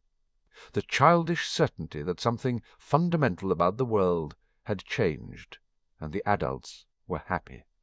He remembered not giving a thought to the Potters, not even in passing, that day. He had thought about them later in his life in an abstract kind of way, when he had gotten old enough to understand how the change he had observed had come about. When he had heard his mother lull Ginny to sleep with tales of the boy who lived. When the first Halloween he had spent outside of Hogwarts had his dad pulling out the fire-whiskey after dinner and making a toast to those who had lost their lives in the war. Bill also knew the next year he hadn't repeated that toast, and not just because he'd been in Egypt, but because he hadn't thought to do it. He hadn't thought. In retrospect, one miserly toast, a toast that hadn't even recognized the potter's sacrifice alone, was so bloody inadequate that Bill was hard-pressed to find the words that expressed just how bloody inadequate. If Harry's plea in the article in the Prophet that he wished the wizarding world would honor his parents had felt like an uncomfortable kick in the arse, the cottage was a punch in the gut. Bill was so ashamed he couldn't stand it. They had been at the cottage for 2 weeks, systematically packing up each room after careful checks of every item to make sure nothing was a Horcrux. They'd started from the kitchen door and moved their way through the house. The dinner plates, emblazoned with the crest of the House of Potter, had been taken out of the drainer and stacked into a trunk with other crockery. The newspaper in the living room had gone into another trunk, full of odds and ends for Harry to sort through when he was ready. The baby toys had gone into another trunk, although Bill had kept the soft stuffed black dog with its half-chewed-off ear and given it to Sirius personally. They'd left the nursery for last because of the structural damage, the outer wall blown into smithereens, the roof in danger of collapsing in on the room. They'd found the dagger near what remained of the cot, a goblin-made steel blade with a ruby-encrusted hilt that hadn't rusted despite the conditions. The dagger wasn't a Horcrux, but Bill knew with cold certainty that it had been intended to be used as one. They'd set it aside that morning in a dark black box. It would be examined by Bertie before they discussed what to do with it. After that, it was mostly a salvaging exercise, although to be certain they'd still examined every other item just in case. Caro paused as the last book flew into the open trunk. "That's the last object here." Bill nodded. They'd already been over the furniture. He waved his wand, and the items he'd marked as sturdy packed themselves neatly into the trunk marked furniture. "Do we know what Sirius and Harry are going to do with this place?" asked Caro as she got to her feet and dusted down her jeans. "I don't know." Bill shook his head. I don't think they should keep it as a memorial." "Yeah." Caro sighed and brushed her fringe back. "I'd be tempted to pull it all down. Start fresh." She cast a sad look around the small room. The faint outline of mural of a forest on the far side of the nursery could just be seen under the dirt and spell damage. "I know Harry wants to come here, but I think this place is going to seriously upset him," Bill commented tiredly. It's a terrifying reality of what that night actually meant." Caro nodded in understanding. She met his questioning gaze with a rueful one of her own. "You think you're the only one feeling guilty?" Bill grimaced. "I was happy when we got into school the next day and heard the news that Voldemort had gone after the Potters and the baby had destroyed him. Happy. I knew I didn't have to worry about dying in some muggle-born baiting or thinking my parents might die." Caro said plaintively, "I don't think I've ever really considered until this year, and meeting Harry, that he lost his parents and any semblance of the childhood he would have had with them that night. You know how I was pleased that Brian hunted down the company that did the tours and got them to stop?" Bill waved a hand at her. "Now I want a list of everyone who ever took one of those tours, so I can march them through this cottage and hammer the truth of what a tragedy it was into their heads. They wouldn't care." Caro sighed. "I mean, how ghoulish do you have to be to do the tour in the first place?" "Point," Bill muttered. "Merlin, this place is creepy." His side ached where he'd been hit by the curse of the World Cup. He was so tired. "Hey, you all right? You've gone all pale again," Caro said solicitously, reaching out and putting a hand on his arm. Bill motioned at his side. "You do know that's not where your liver is?"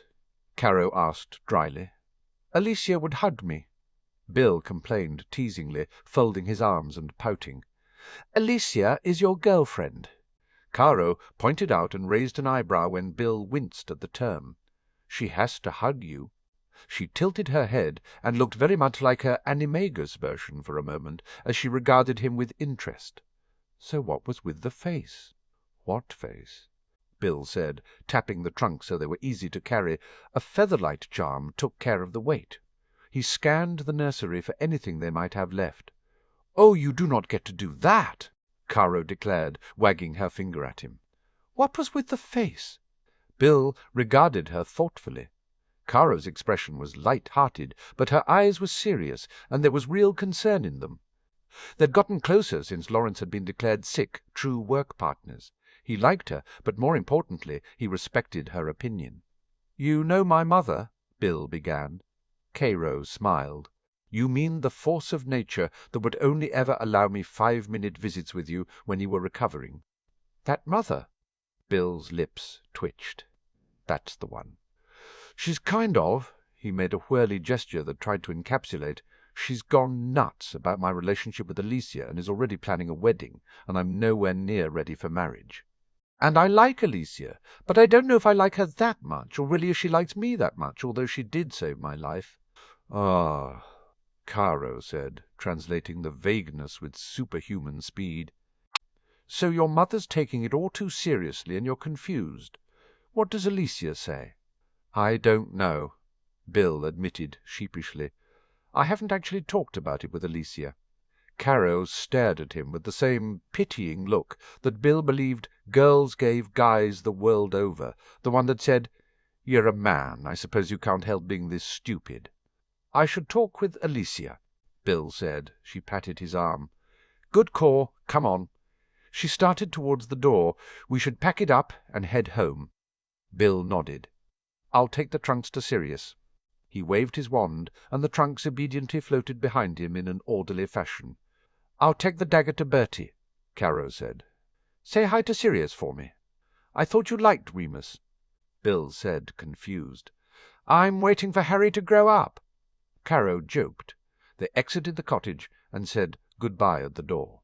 Bill tacked the ward stone to set the new wards he'd constructed active, and the faint shimmer of them moving over the cottage somehow made Bill feel better.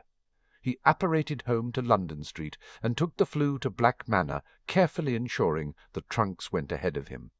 Penny was on her way out as Bill flewed in. He smiled at her warmly. He liked Penny. She was a good match for Percy, and Merlin he was turning into his mother. "What are you doing here on a Sunday?" Bill grinned at her. "I had a report to finish on Lord Wenlock's voting patterns," Penny said. "Sirius wanted it done before the November Wizengamot session. But I'm on my way home now." "No hot date?" he teased as she adjusted her outer cloak. Penny laughed. "I wish there was a hot date, but no. You do know your brother has lived at the office since Mr. Crouch came back off sick leave again, and now there's the tournament." She shook his head. "I'll be lucky to see him before June next year at this rate." Bill grimaced. He wondered if anyone thought the resurrection of the Tri-Wizard tournament was a good idea any more. "But I do have a date with a glass of wine, some Chinese take-out, and an episode of The X-Files." "That's a television thing, right?" Bill questioned. He'd watched some TV when he'd worked abroad in the States one summer. Muggle TV had been integrated into the wizarding world there. "Right." Penny smiled. "Your dad keeps threatening to come over and watch." "I think he saw it once in the 70s, but he knows it's improved. Mum says the day he gets a TV is the day she moves out. He keeps arguing he needs it for his new job," Bill said with a laugh. He was so proud of his dad's new status, despite the dangers. "I'd better let you go. I have these to drop off." He motioned at the trunks on the floor. Penny frowned. "More stuff from the cottage?" Bill nodded. He glanced over her face. "That bad, huh? Sirius's face every time he takes ownership of these trunks?" Penny shook her head. "It's bringing it all back for him, and I hate what it's likely going to do to Harry when he sees everything." She sighed heavily and shook her head. "You should leave them in the library with the others." "Sirius and Remus are not here?" Bill asked. "Remus is still in France, although Madame Longbottom and Lord Bones came back," Penny explained. "Sirius said Remus had to check something out at the chateau in the south. He'll be back tomorrow morning." "And Sirius?" "At the Ministry all day," Penny said. "He arranged with Director Bones to be part of the security detail on the goblet while it's being displayed in the atrium." Bill understood. Sirius didn't trust anyone else to guard the goblet to ensure it couldn't be tampered with in some way, so Harry would be entered. After what had happened at the World Cup, Bill didn't blame him. He felt a twinge of guilt over how he'd failed to protect Harry. Sirius had told him it wasn't his fault, but it was. He'd lost the duel. Penny's hand on his shoulder yanked him out of his thoughts. "Sorry," Bill muttered. "You want to talk about it?" offered Penny. Bill wondered if he was transmitting some kind of wounded bird signal to all the women in his life that made them want to comfort him. He shook his head. "I have to work it out for myself." If Penny had been Kero, she wouldn't have backed off, and if Bill had been Percy, he suspected Penny would have pressed the issue, but she wasn't, and he wasn't. So Penny nodded and shared a small smile instead. "Once you've dropped the trunks, go home and get some rest, Bill, or I'll tell your mum you're looking peaky." "Merlin!" Bill stared at her, horrified. "You're evil." "That's me," Penny said cheerfully. She gave him a wave, shouted her destination, and disappeared into the flue. Bill wandered down to the library. He could see the stack of trunks piled up by Remus's desk and placed those he held on the pile gently. He could see some of the older trunks had been opened and reclosed. He didn't want to think about how Sirius must have felt going through them. He rubbed a hand over his face. Weirdly, he had an urge to go and see his mum, see his dad, wrap them both up in his arms, and tell them that he loved them. Maybe that wasn't a bad idea for all he'd joked with Penny about his mum. He headed for the flue and shouted for the burrow before he could change his mind. His mum hurried into the living room as he stepped out, alerted by the chimes. Her face brightened as soon as she saw him. "Bill, I thought you were working today." "I was," Bill said, accepting her hug and holding on to her when she would have pulled away. She angled her head to look at him properly, and frowned. "What's wrong?" He avoided her eyes. It's been a hard day. Difficult." His mum held more tightly for a long moment before she rubbed his back and moved away. "A good cup of tea and a chat will help." Her look stopped his protest before it was made. "You can tell me as much as you can." It wasn't long before Bill sat at the dining table, a strong cup of tea in his hand and a plate of home-made biscuits on the table in front of him. His mum sat beside him at the head of the table, waiting patiently. "Where's Dad?" Bill asked, procrastinating. "He went to meet up with Leonard Abbott for a drink." His mum said. He tapped the side of the heavy ceramic mug. "Did you ever think about the Potters?" His mum frowned. "How do you mean?" I vaguely remember the party the night after Halloween in '81, and I don't remember any mention of the Potters. And I know Dad made that toast that year I was here for Halloween, but he didn't mention the Potters by name, and—" "I understand what you're asking," his mum interrupted and sighed heavily, "and the answer is no, not really. Back then, I think part of it was because it felt right, you see, that they died protecting their child." Her eyes met his sadly. Any parent worth their salt would do the same. She would do the same, Bill knew. If his mother had been in the Potter Alliance tent with him on the night of the World Cup, she would have stepped in front of him and taken every curse the attacker threw at him without hesitation. She wrapped her hands around her mug. "So when the news came, it wasn't a surprise or a shock to me that they were dead. It was what was expected. Frankly, the fact that you-know-who was gone and baby Harry had survived swamped everything else. I think everybody reacted the same." "And since?" prompted Bill. His mum took a sip of tea. "Your dad does the toast every year to remember the fallen, but it's your uncles that I think about. I think that's human nature. We remember the people we've lost to us the most. I didn't really know the Potters. I'd met Lily a couple of times through various mother and baby groups, and James through Fabian and Gideon. But the Potters were very young and had their own friends." She grimaced. "I thought about them a little when I met Harry, of course, mostly. That it was such a shame they hadn't lived to see what a wonderful boy he'd become. But not in the way you mean. When I read Harry's words in the Prophet, I have to admit that I was stunned to realize that I hadn't ever acknowledged their part in what happened that night, their sacrifice." She raised her eyes and looked at Bill. "What's this about, Bill? We've spent the last couple of weeks at Godric's Hollow." Bill admitted. "I can't say anything about why, but it got me thinking about them. I can understand that if you've been there," his mum said. There was something in her tone, and Bill's eyes sharpened on her guilty expression. "You went on one of those awful tours, didn't you?" His mum bristled, but subsided with an unhappy nod. years ago, as a present for Ginny. She wanted to see where the boy who lived, where it had happened. I told myself I was doing it as a way of paying tribute to him, but as soon as I saw the place, I knew it was wrong. Bill knew it was pointless to berate her, since she'd already come to the right conclusion. I don't think Harry should see it, ever. I feel like razing the place to the ground and sowing the earth with salt. No. His mum reached out and laid a comforting hand on his. It really got to you. Yeah, Bill said. How about tomorrow you come over for dinner and we do something special to honour the Potters? His mum suggested. Bill considered it and nodded slowly. I'd like that. Good. His mum patted his hand. Now, on to happier news. I got a letter from Charlie today. He's coming back to England next month. That's great, Bill said, pleased, even as he mentally tried to shift with the change of subject. It'll be good to see him again. Why's he back? Something work-related. His mum waved a hand dismissively. He said it was all very hush-hush. The clock chimed. His dad was on his way home. His mum got up. I should start dinner. She frowned heavily. I doubt Percy will make it back before 9. What's going on with Percy? Bill asked curiously. Penny said she's hardly seen him. Percy is working too hard. He's been out of the door first thing in the morning and back last thing at night for weeks, including weekends.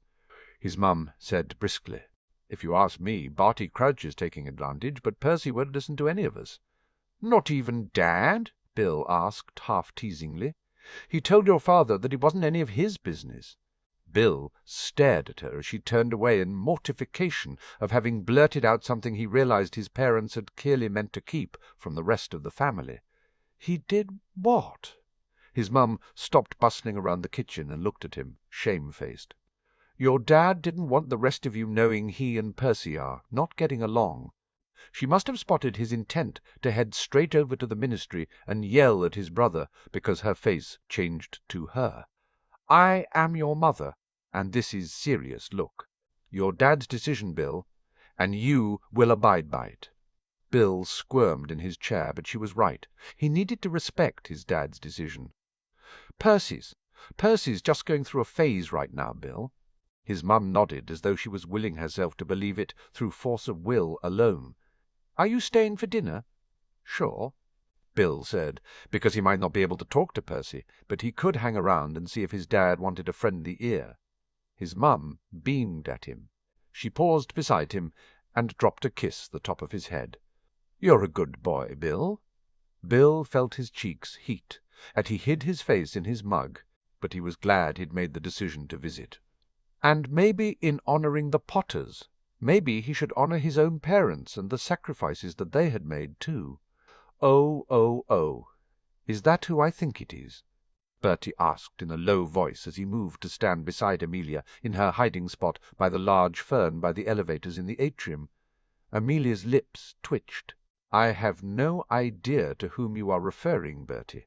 She kept her eyes on the entrance-way, where the goblet was being displayed, encased in a glass box on a tall golden stand just in front of the Fountain of Magical Brethren. An aura guard stood either side of the goblet. There was a team of 5 switching in and out on an irregular basis. But in front of the goblet, lying on the ground with his head resting on his front paws, was Amelia's linchpin, a large black grim. Bertie huffed out a breath of laughter and shook his head. It's rather an ingenious way to guard the goblet. I thought so, Amelia said with satisfaction. The sight of the grim had been enough to deter most of the spectators from lingering for too long the entire day. There had been 3 fainting fits, 2 women and 1 man, but it was worth it. It was rather a shame that the Tri-Wizard Tournament Committee had rejected Moody's proposition that they repeat the security measure at Hogwarts. She guessed Bagman had a point when he had suggested that it might deter some entrants from putting their name forth if they saw a grim by the goblet. Amelia, though, agreed with Moody's rejoinder that if entrants had issues getting past a grim to put their name in the goblet, they were hardly likely to be champion material anyway. She also knew that Albus had warned Sirius off sneaking into Hogwarts to guard the goblet anyway in human form. Unfortunately, his point that if Harry was entered, some might claim Sirius himself had entered Harry for the glory was well made. She knew Moody had taken Sirius through the planned security measures, and Sirius was comfortable with them. He just had a hard time letting go and allowing someone else to have the responsibility of protecting Harry. Amelia understood, and she knew Moody did too. "Has he been there all day?" Bertie asked. "Since we placed it in the glass box?"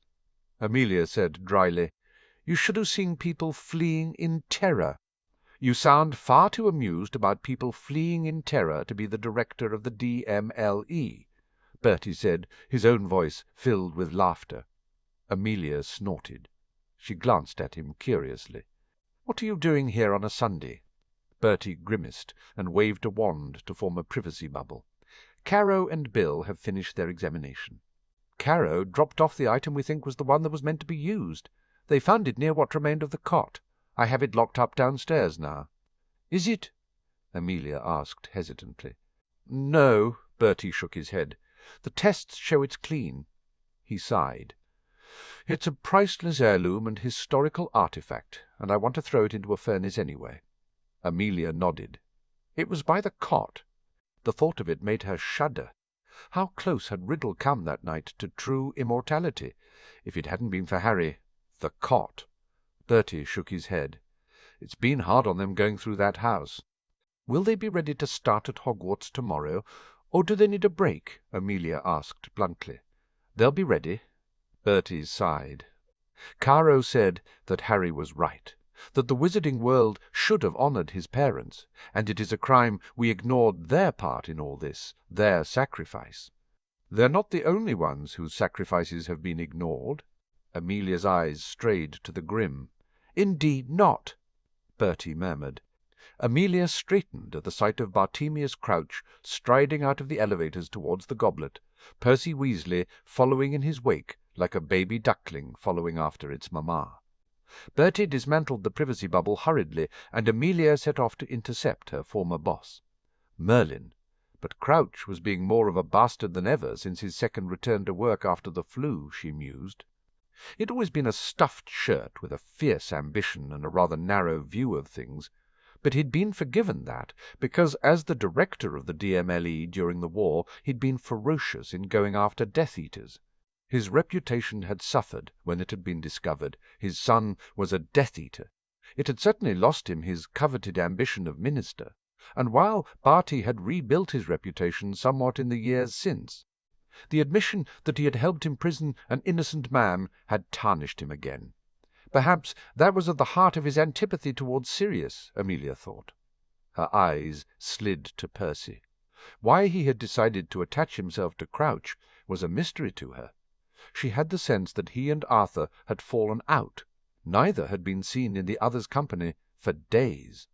Personally, Amelia thought it showed common sense on Arthur's part to distance himself, but she feared that the distance was more one created by an ungrateful son eschewing his father's advice rather than a father sensing the need to let his son make his own mistakes.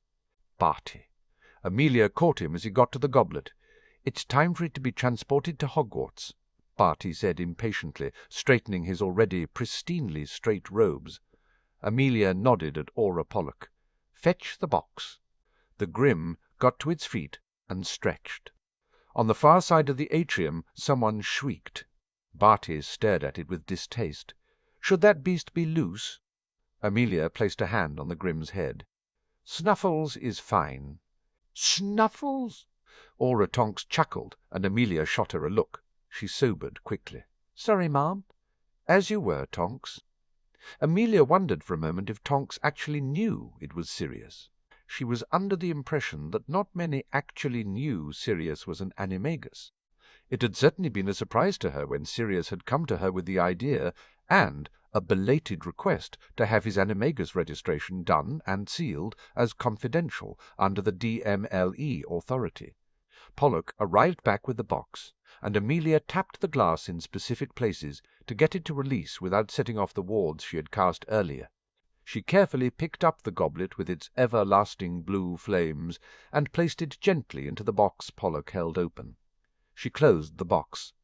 Crouch nodded crisply. "Excellent. I'll take this to my office." "You're not going to flew from here to Hogwarts immediately?" Amelia pointed at the waiting fireplaces.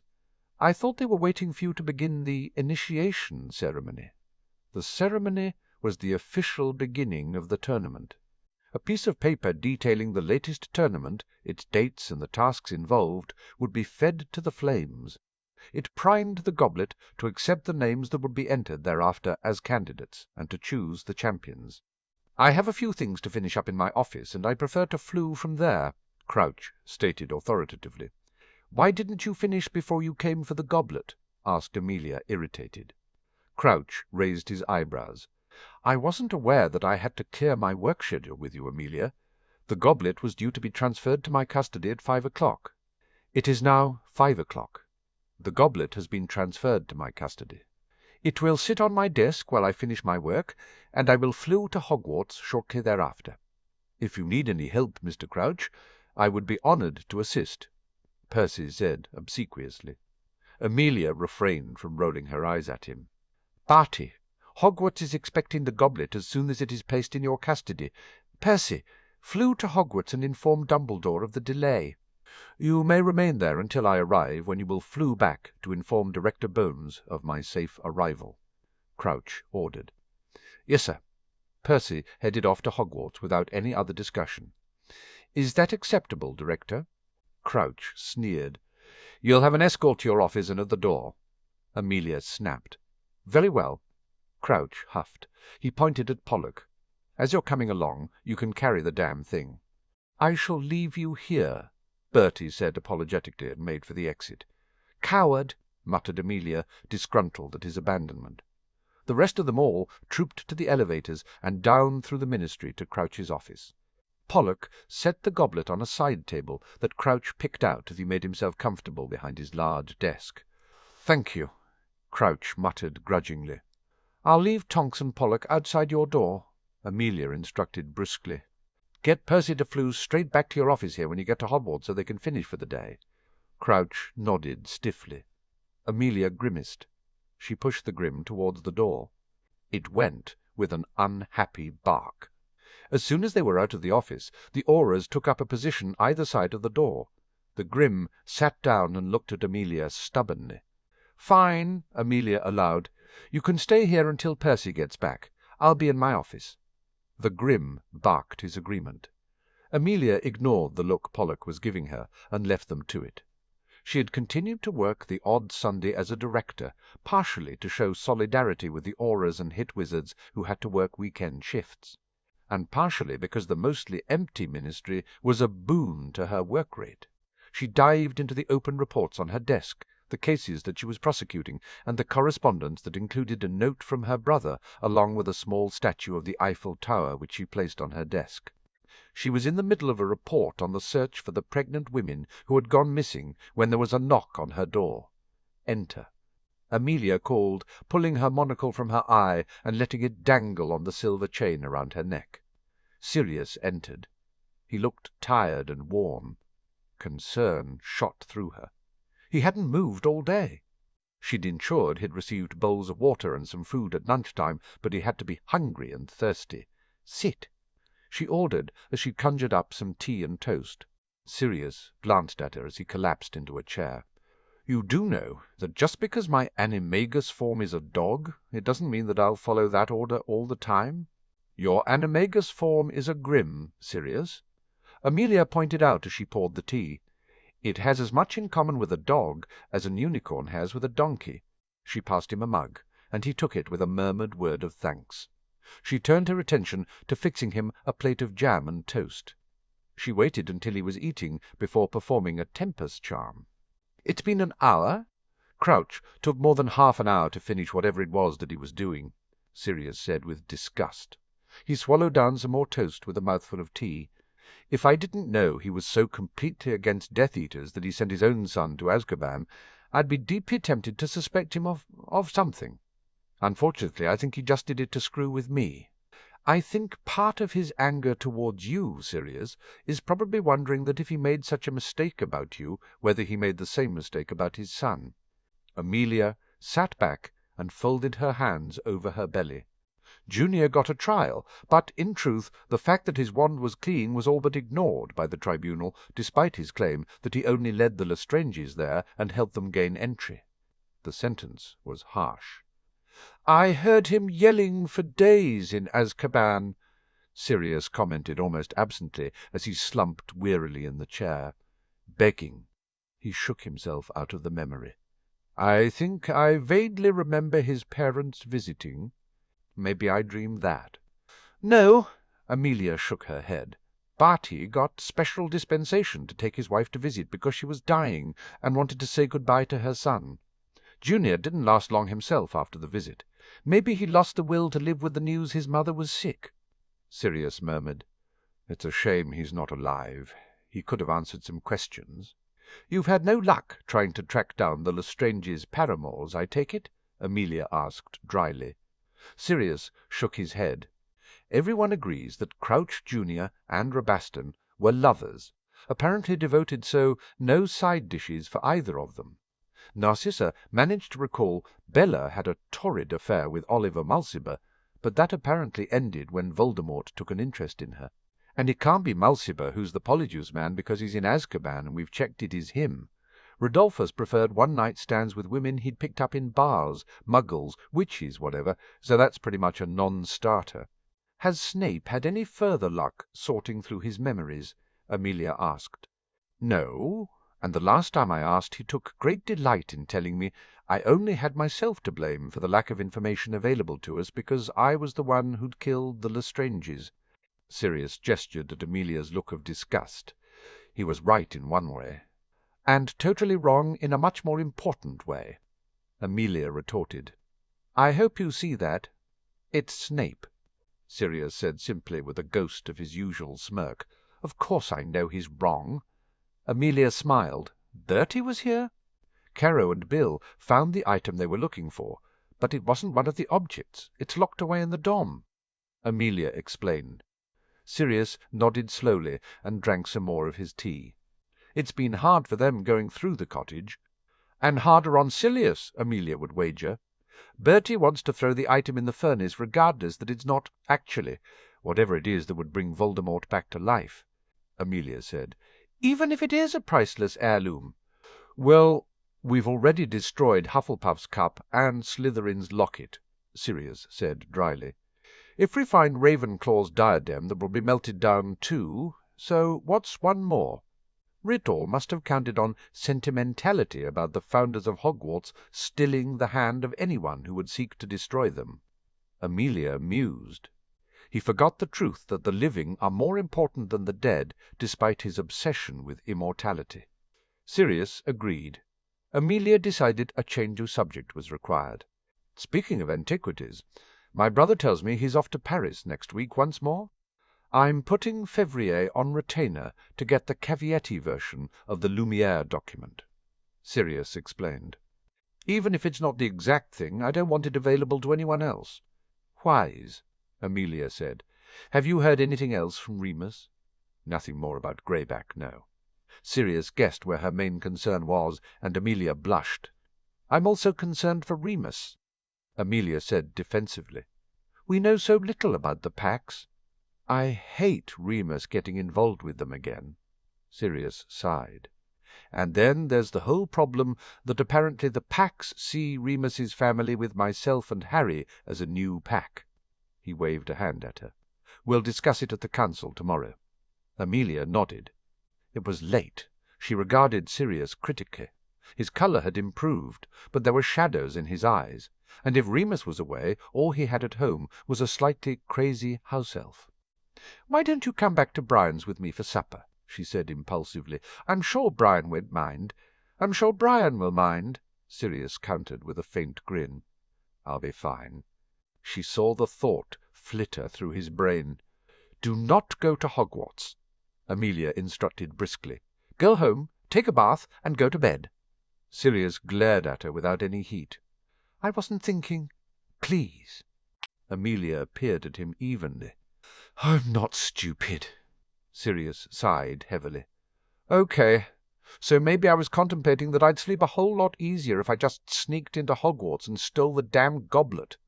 I'm not sure that's something you should admit to the director of the DMLE, Sirius. It's not possible either, Sirius laughed weakly. I helped Moody close the gaps that I used in the security last year. See, Alastor has it covered, Amelia said gently. You have to trust that it's going to be okay. I thought that at the World Cup, and look what happened. Minnie was injured, Bill was almost killed, and Harry— I almost lost Harry, Sirius pointed out. You have to stop beating yourself up about it, Sirius. Amelia waved at him. The majority of the decisions made by adults that day were well-intentioned and reasonable at the time they were made. I'm also fairly certain that Harry has learned his own lesson about running off alone after formidable opponents. In the 2 duels I've had with him in his lessons since, he's never once let himself underestimate me. Although she was pleased that she had managed a victory in the second, it had been close, but she had managed to get him off balance and take his wand. I should have sent Harry home after the Quidditch match. You're trying to do your best to give him a balanced life, and you thought any threat or danger would happen much later based on our intel, Amelia said softly. I'm not certain that I wouldn't have made the same decision if it had been Susan. Sirius nodded slowly and got to his feet.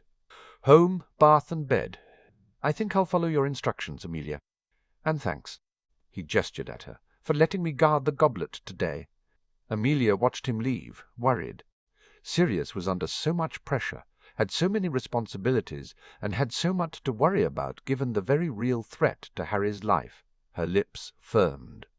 Well, she would do her bit to make his life easier. She'd talk with the Rat Squad the next day. There had to be some way of finding Voldemort and his cronies, some way of tracking down the missing pregnant women. And she would find it. 31st October 1994. I can't believe Moody treated it as an exercise for his guards and a lesson for us, Ron complained. I think it was ingenious, Hermione said. He knew you'd try to help Harry, and instead of stopping it cold, he turned it into something useful. Beside her, Harry scooped up some of the mashed potatoes and ate them desultorily as Ron groaned over how quickly Connor Sapworthy had been found lurking near to the goblet. Harry agreed with Hermione. Moody was ingenious. He'd effectively made spotting the Potter Alliance kids a game for the professors who were watching the goblet in the entrance hall. According to a rumour that Robert Ogden had heard, he had actually lasted the longest with a superb disillusionment spell. Moody had offered a prize for the professor who found lurkers the fastest. All the Court Alliance members were told to write an essay on why they had been discovered and how they could improve if they were to attempt it again. It was to be handed to Moody at their next Dada lesson. Harry had offered to help with the essays as a combined "Thanks for trying" and "Sorry you got into trouble." Since his own prowess in Dada was well known, the Alliance members had jumped at the offer. He'd spent the hour before the feast going over several essays and drafts. It had been great. In fact, he would have preferred to have continued his unexpected tutoring session instead of being dragged to the feast. He wasn't in the mood for the usual Halloween festive feast, since he was acknowledging the day was the anniversary of his parents' deaths. He definitely wasn't in the mood for the new and improved tournament Halloween feast, which saw a small cadre of press at a table off to the side of the great hall. The students from Beauxbatons happily sat at the end of the Ravenclaw table. Those from Durmstrang at the end of the Slytherin, and their headmaster and headmistress sat at the high table either side of Dumbledore, along with Crouch and Bagman. Bloody Triwizard Tournament, Harry thought morosely. He couldn't wait for the naming of the champions to be over so he would just know, so that Sirius would know. His call on the communication mirror the night before had worried Harry. Sirius had looked too pale and tired. He had just spent the day doing guard duty on the goblet. But Harry was concerned. The worry of Harry being entered into the tournament was consuming his father. According to Robert, there had been no successful attempt by anyone who wasn't going to enter themselves to get to the goblet. Moody had even had the professors checking each note before a student submitted it to ensure it was their own actual name that they were entering, and not a friend or a rival. The twins' attempt to enter by asking Angelina to submit their names had been foiled that way. On the face of it, between Sirius personally attesting to the fact that nobody had tampered with the goblet before it had been handed to Crouch and Moody's insane security controls, Harry should be safe. Except that Harry didn't think he was. He shot a jaundiced look at the goblet sitting on a tall pedestal just in front of the high table. "Think about something else," Harry instructed himself firmly, and tuned back into the conversation around him, which was disappointingly still on the tournament. "I can't believe—" began George. "They checked the notes," finished Fred. Angelina pointed her knife at them. "It's just as well. Only one of you could have been chosen, and if you had been chosen, I'd have been down a beater." "Have you not entered, Angelina?" Hermione asked. "Not with the Quidditch ban I'd get if I was chosen. It's better for my future career to keep playing this year," Angelina said with a grin and a wink in Harry's direction. "Especially when Harry invites Victor Crumb to come to our practices." Harry smiled back at her. "He's entered, though, hasn't he?" checked Ron. "I'd heard that all of the Durmstrang lot had put their names in." "The students from Beauxbatons all entered, too," Neville said quietly. "Which makes sense," Hermione said authoritatively. "They all did come here for the tournament." "Who has entered from Hogwarts? Do we know?" Ron questioned Neville eagerly. Neville shrugged. "All of the Gryffindor 7th year apart from Angelina, but none of the 6th year." "We tried," wailed Fred and George dramatically. 5 7th year Ravenclaws, and 3 of their 6th years, all of the eligible Slytherins, and only a few Hufflepuffs, but they do include Cedric Diggory and Robert Ogden," Neville said. "Blaise has a list." "He's running another book, isn't he?" Hermione sniffed with disapproval. "What's the bet? Who'll be the Hogwarts champion?" Neville shrugged and smiled. "I have a galleon on it being Diggory." "What about the other schools?" Ron waved his fork, a piece of chicken flying over the table and luckily not landing on anyone else's plate. "I bet Crumb gets chosen for Durmstrang. Just because he's a good Quidditch player doesn't mean that he's champion material," Hermione informed him briskly. "Aha!" Ron cried out. "So you admit that Crumb's a good player?" "I never said he wasn't," Hermione proclaimed, raising her eyebrow as though to suggest Ron was wrong to even suggest that she had. Harry pushed his dinner away as they fell into a familiar argument. He wasn't hungry. He cast a look around and caught Ginny looking at him. She immediately went bright red and stared down at her half-finished meal. Harry averted his eyes, staring at his own plate. Ginny was on probation with the Quidditch team after trying to sneak Lydia and Jessica into the boys' changing rooms. Angelina had given all 3 girls a dressing down and threatened to report them to Professor McGonagall if they did anything similar again. Harry was glad, because it meant that the stalking had finally stopped, even if heartfelt looks cast in his direction at meals were still on. On the positive side, his plan to ask Hermione out was finished and ready to be executed the next day. They had runes just before lunch, and thanks to the kitchen-house elves, who were very, very helpful. Harry had sorted out a private table in the kitchen, where he could take Hermione and ask her if she would do him the honour of accompanying him to the November Hogsmeade weekend. For his token, Neville was supplying Harry with a flower from the greenhouses that Harry would charm with an ever-fresh spell, so it was as lovely as the moment it was picked. Ron and Neville would guard the kitchen and make sure nobody interrupted Harry. It was a good plan. Treacle tart? Hermione nudged his elbow with hers. Harry glanced at the table and saw that it had switched to desserts. He shook his head. "It's kind of like the morning of a Quidditch match," he whispered, noticing her concern at his refusal. Hermione nodded understandingly. "It'll be over soon." She cut a small slice of lemon cheesecake for herself and spooned some vanilla ice cream on her plate to go with it. Harry smiled inwardly at that. He knew Hermione secretly loved desserts because they were the only sweet treat that her parents had occasionally allowed. She still didn't like chocolate all that much, finding most of the candy over-sweet for her tastes. It was the reason why he had decided against chocolate as his token.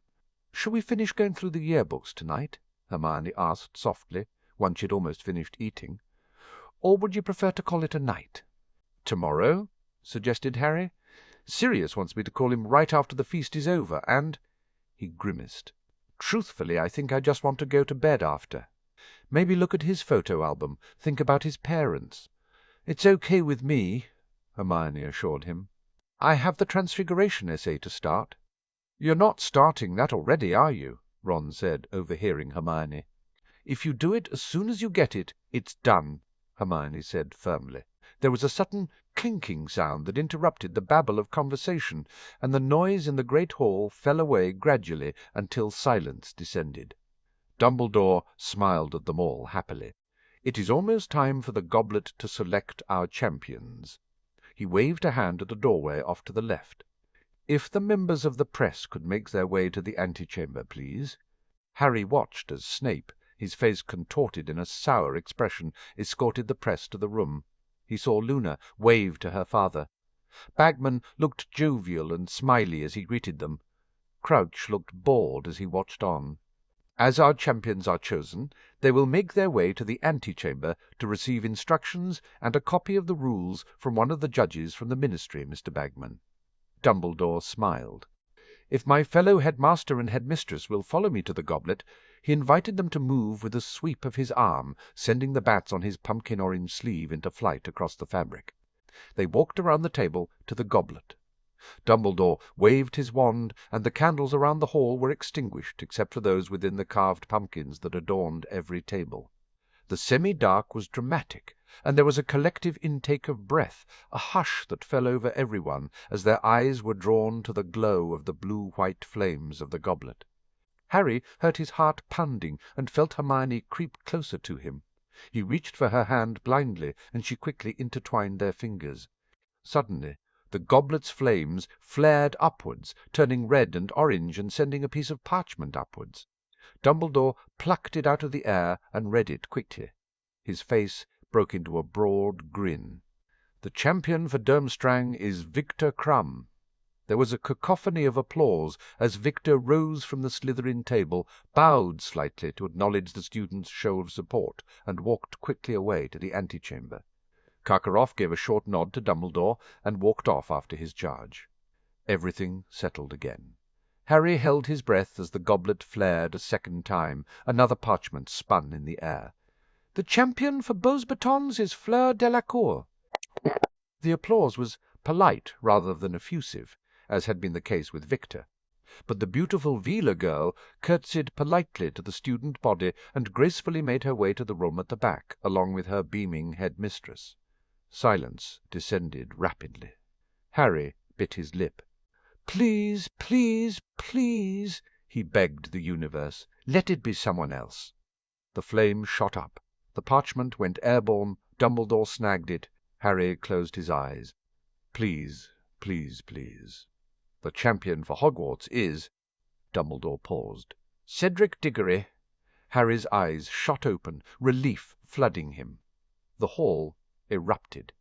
Harry squeezed Hermione's hand gently and let go so they could join in the clapping, shouting, and whistling that saw a blushing Cedric bow to the school and make his way to the chamber with an incredibly happy Professor Sprout. It took an age for the hall to quiet down again. "We now have our champions." Dumbledore smiled happily and clapped his hands together in glee. "I know you will continue to give them every support in the coming tasks, but for now please make your way out of the hall in an orderly." The goblet's flames turned red.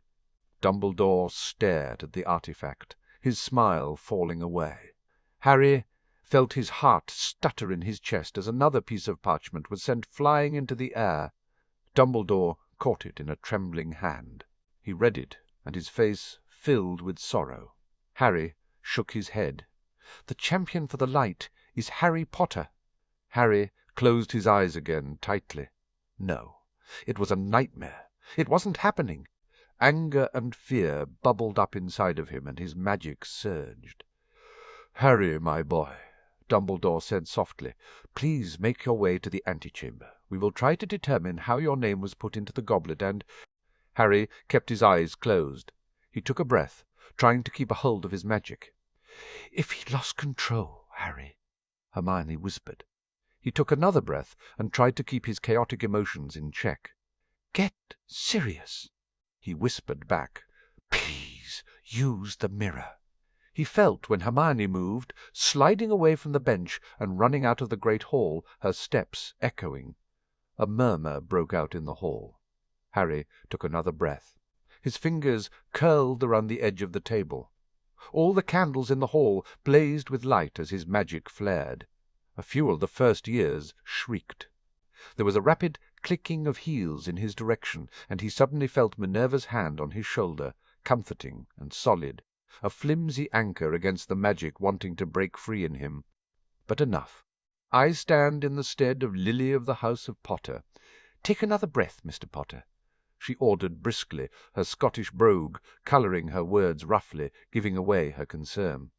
And another one, Harry. Dr. Jordan's crisp instruction from somewhere behind him filled him with more reassurance.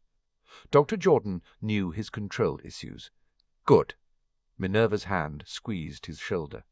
Harry warily opened his eyes and wished he hadn't, as he realized he was the focus of every eye in the room. He felt his face go hot with shame as he glanced around and saw the astonished faces on the press and the other champions who had wandered back into the hall, no doubt to see what was happening. "Come with me, Mr. Potter," Minerva said gently. He got up. Neville immediately stood up with him, and Ron followed. A mere second later, the sons and daughters of the entire Potter alliance present in the hall stood up. Harry noted with bemusement that Draco and Theo were also on their feet. "Mr. Longbottom, Mr. Weasley, Professor McGonagall," Neville replied forcefully. The Potter alliance was well aware of the plot by Harry's enemies to enter him into the tournament. Clearly they've succeeded, and that means the House of Potter is now at war. His gaze met Harry's stunned eyes. "Lord Potter has our fealty and our trust. We stand with him." "We're here for you, mate." Ron's hand landed on his other shoulder. Angelina suddenly stood. "I'm with you too, Harry." "And us," chorused Fred and George, standing. The entirety of Gryffindor scrambled to its feet. Cedric walked until he was just behind the high table. He looked at Hufflepuff and turned back to Harry. "The Hogwarts champion stands with you." Hufflepuff got to its feet. Luna sprang to hers at the same time as Natalie Warren, the head girl, and the rest of Ravenclaw followed. There was only the Slytherins left, but one by one they got to their feet. Some appeared unwilling and miserable about it, but since it was clearly in their interests not to be singled out as the only person not to stand up, they got up. Dumbledore sniffed audibly at the sight of Hogwarts united in appearance, if not wholly in spirit. The visiting schools regarded them with shock and curiosity. Harry's emotions surged again, but this time with so much pride in the alliance and gratitude and relief that the rest of the school accepted he was in the tournament against his will that he almost blacked out. He wrestled his magic back under control and took one shaky breath after another. He took courage from Ron's determined expression, from Neville's steadfastness, from the sight of Draco nodding at him from the Slytherin table and 12-year-old Connor Sapworthy smiling brightly at him. Dumbledore cleared his throat. "Everyone, I appreciate there are political alliances in play here, but this matter needs to be resolved in a less public forum." He raised a hand and looked over at Harry. "I assume Miss Granger has gone to request Lord Black's presence as your guardian?" Harry nodded jerkily. "Well, then, if everyone else could retake their seats," Dumbledore motioned for everyone to sit down, "Harry will go to the antechamber with Professor McGonagall, and we will await Lord Black's arrival." Nobody moved except one lone Slytherin first year who almost sank into his seat, realized nobody else had, and froze halfway in what looked like an uncomfortable position. "As the regent apparent of the House of Potter," Minerva said crisply, "I assure you all that I will stay with Lord Potter until Lord Black arrives. You may be seated." Neville simply glanced at Harry for confirmation. Harry nodded. "Thank you." Neville reluctantly sat down, and the rest of the school followed him. Ron waited until everyone else sat down before he sent his own look of, "Are you sure to, Harry?" Harry nodded imperceptibly back at him, and Ron retook his seat with a heavy sigh. Harry stumbled a little, climbing out from the bench, but Minerva steadied him. he saw Bagman ushering the gawping press, including an almost vibrating with glee Rita Skeeter, back into the antechamber. "Professor Moody," Dumbledore said, "if you could bring the goblet for examination." Moody limped over. He and Harry reached the goblet at the same time. "I'm sorry, lad," Moody said in a low voice. Harry tried to smile, but he couldn't quite make his face work. "It's not your fault." He was aware all eyes were still on them as he walked behind the high table and entered the antechamber. He dimly heard Dumbledore order everyone back to the common rooms. "Harry!" Rita immediately moved to question him, and Minerva blocked her. "Mr. Bagman," Minerva said briskly, "perhaps you can show the illustrious members of the press to another room while we await Lord Black." Her icy stare seemed to slide right off Rita. "We have a right to ask questions," Rita argued, "but not of a minor." Snape spoke up sneeringly. Harry had barely noticed the Slytherin head leaning against the far wall. "Professor Snape is quite correct, Miss Skeeter," Dumbledore said as he entered, "and I am certain Lord Black will not be pleased should Harry be interrogated by the press in his absence." He waved at Bagman. "Please escort them to the Charms classroom, Ludo. We will issue a statement after speaking with Lord Black." "That's," Rita began to protest. "Good enough for me," proclaimed a stout woman with black hair and a calculating gleam in her green eyes. "The International Wizarding Herald is happy to wait for a statement, and perhaps an opportunity to ask you questions, Headmaster." Dumbledore inclined his head. "Very well, Miss Goose. Esmeralda, please." She turned to Bagman. "Well, lead the way, Ludo. I went to Salem. I don't have a Scooby. How to get to this Charms place?" "I know the way." Zeno Lovegood offered his arm to his fellow reporter, and the two of them made their way out. Bagman smiled charmingly at Rita, offering his arm. She gave a sickly smile, and they left. Moody placed the goblet on a side table, and Minerva ushered Harry further into the room. Professor Sprout and Cedric both gave him supportive smiles. Snape glowered at him as usual. Everyone else looked confused and bewildered. Harry rubbed his forehead at a stab of pain. "Dumbledore!" Madame Maxime cleared her throat. "What is going on? I would like to know that, too." Karkaroff stated, with a vaguely threatening air. "You have two champions. Is this some kind of prank?" "Hogwarts has but one champion," Dumbledore replied. "Harry was entered not of his own free will, but by those meaning to do him harm. Double." Fleur regarded Harry as though he was a particularly interesting bug. "But he is a child," Karkaroff snorted. "Are you so certain the boy didn't enter himself?" "I didn't enter," Harry said hotly, and there was another jab of hot pain inside his head. He shook it, trying to dislodge the ache. Victor shifted, catching the attention of his headmaster. "If Lord Potter says he did not enter, he did not enter, Headmaster." Karkaroff looked as though he wanted to argue with his star pupil, but he conceded with a small nod. "What happens now with the competition?" Dumbledore frowned as he glanced around the room. "Where is Bartemius?" He muttered something about alerting the DMLE. Snape said, straightening to reply to Dumbledore. "I've already sent a Patronus to Bones and Croaker," Moody said as his wand began to wave over the goblet. Harry mused that he must have missed seeing it with his eyes closed. There was a noise, and Sirius entered the room at a run, Remus at his heels. Harry wasn't really aware of how it happened. One moment he was standing with Minerva beside him, and the next he was wrapped up tightly in Sirius's arms. "I didn't enter, I promise." Harry's words were muffled into Sirius's shoulder. "I know, Harry." Sirius sounded choked. "I never thought you would." Harry felt relief course through him. He'd known intellectually that Sirius would never believe he'd entered himself, especially given the known threat of Voldemort entering him, but it was good to hear it out loud. His head ached again. Harry didn't want to move, but he was too self-conscious about the others in the room to continue being hugged as though he were a small child. He moved tentatively out of Sirius's hold to stand beside him. Remus's hand fell onto his shoulder. Sirius kept one arm around Harry's back and took a deep breath as he glared at Dumbledore. How the hell did this happen? "A good question," Madame Maxime said. "There are no obvious signs of tampering, and nobody here at Hogwarts got near the goblet who wasn't supposed to be near the goblet. Black," Moody reported, frustration eking into his voice. "I'd swear to it." "Well, nobody got near it at the Ministry who wasn't supposed to be near it either," Sirius retorted. His eyes widened. "The only time it was out of my sight was after Crouch took custody." He pointed at Moody. "He had it for half an hour before he turned up here." "Was it actually Crouch?"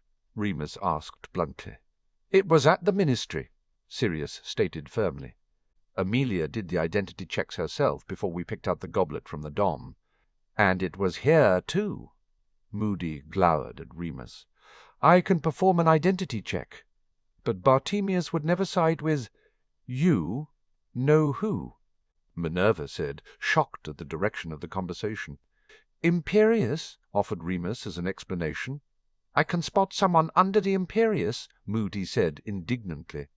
"The same name," Harry blurted out, dragging the information from his lesson with Moody. "If someone is polyjuiced and they have the same name—" "Crouch's son had the same name," Remus said breathlessly. Snape scowled. "My memories. There is no other secret Lestrange paramour," Sirius said. "It's the one they kept hidden back then that we knew about now, Crouch Junior." "But he's dead," Professor Sprout spoke up. Everyone looked at her. "I mean," Sprout said, wringing her hands, "isn't he?" "Maybe not as dead as we thought," Sirius snapped. "Where is he, Albus?" "I will check the wards." Dumbledore closed his eyes briefly before they flew open again, and he started for the door. "He is almost at the Forbidden Forest." The door slammed shut of its own accord, halting Dumbledore's progress. A shimmer of red rolled over the room. "What's going on, Dumbledore?" asked Madame Maxime worriedly. "I do not know," Dumbledore said, his wand moving gracefully as he attempted to find out what was going on. "A ward has been raised preventing our exit and Fawkes's entry, but it is not of Hogwarts." His eyes widened. "It is the goblet." There was another blinding stab of pain, and Harry clutched at his head as it wrenched him from Sirius's grasp and sent Harry to his knees. "Harry!" Sirius made to take hold of him. But Harry pushed him away weakly, driven by some instinct that told him it was a bad idea. "No, stay back!" Harry felt his magic rising to meet the threat of whatever was causing him pain. He held his hand up in front of him shakily. His skin glowed gold, silver rippled over the surface. "Oh, Merlin," Remus said. "Lily's protection has activated. What does that mean?" Madame Maxime asked plaintively. "The one who tried to kill him cannot touch him." Remus kneeled beside Harry. "The goblet binds the champions. Since Barty Crouch Junior acted in Voldemort's name in entering Harry's name into the goblet—" "Dear Merlin," Minerva said, horrified. "The goblet can't bind with him because of the protection," Dumbledore determined. "That is why it has locked us in here, to prevent Harry from escaping. It doesn't truly understand why it cannot bind." "Isn't this a good thing?" Cedric asked tentatively. "If the goblet can't bind with him, he can't be in the tournament." "Unfortunately, it is not that simple, Mr. Diggory," Dumbledore said urgently. "The last time Harry's protection was activated to defeat Voldemort, Voldemort was ripped from his body and the cottage around Harry almost destroyed. If it attempts to destroy the goblet to defeat the threat to Harry—" "You need to get us out of here, Dumbledore!" Karkaroff snapped angrily. There was another stab of searing pain. Gold flickered all around Harry as he fought for breath, as the shield around him flared. Sirius kneeled beside Harry. He raised a hand to place on his back and lowered it again without touching him. "Harry, you need to control the protection." "How?" asked Harry, struggling to focus. Remus snapped his fingers. "The spell is powered by your family magic, Harry. Call it up and talk with the snake." Harry raised his trembling hand as pain lanced through his head. "Familius Magicus—" Gold and silver rushed out of his hand, pooling on the floor beside him into the totem's distinct forms.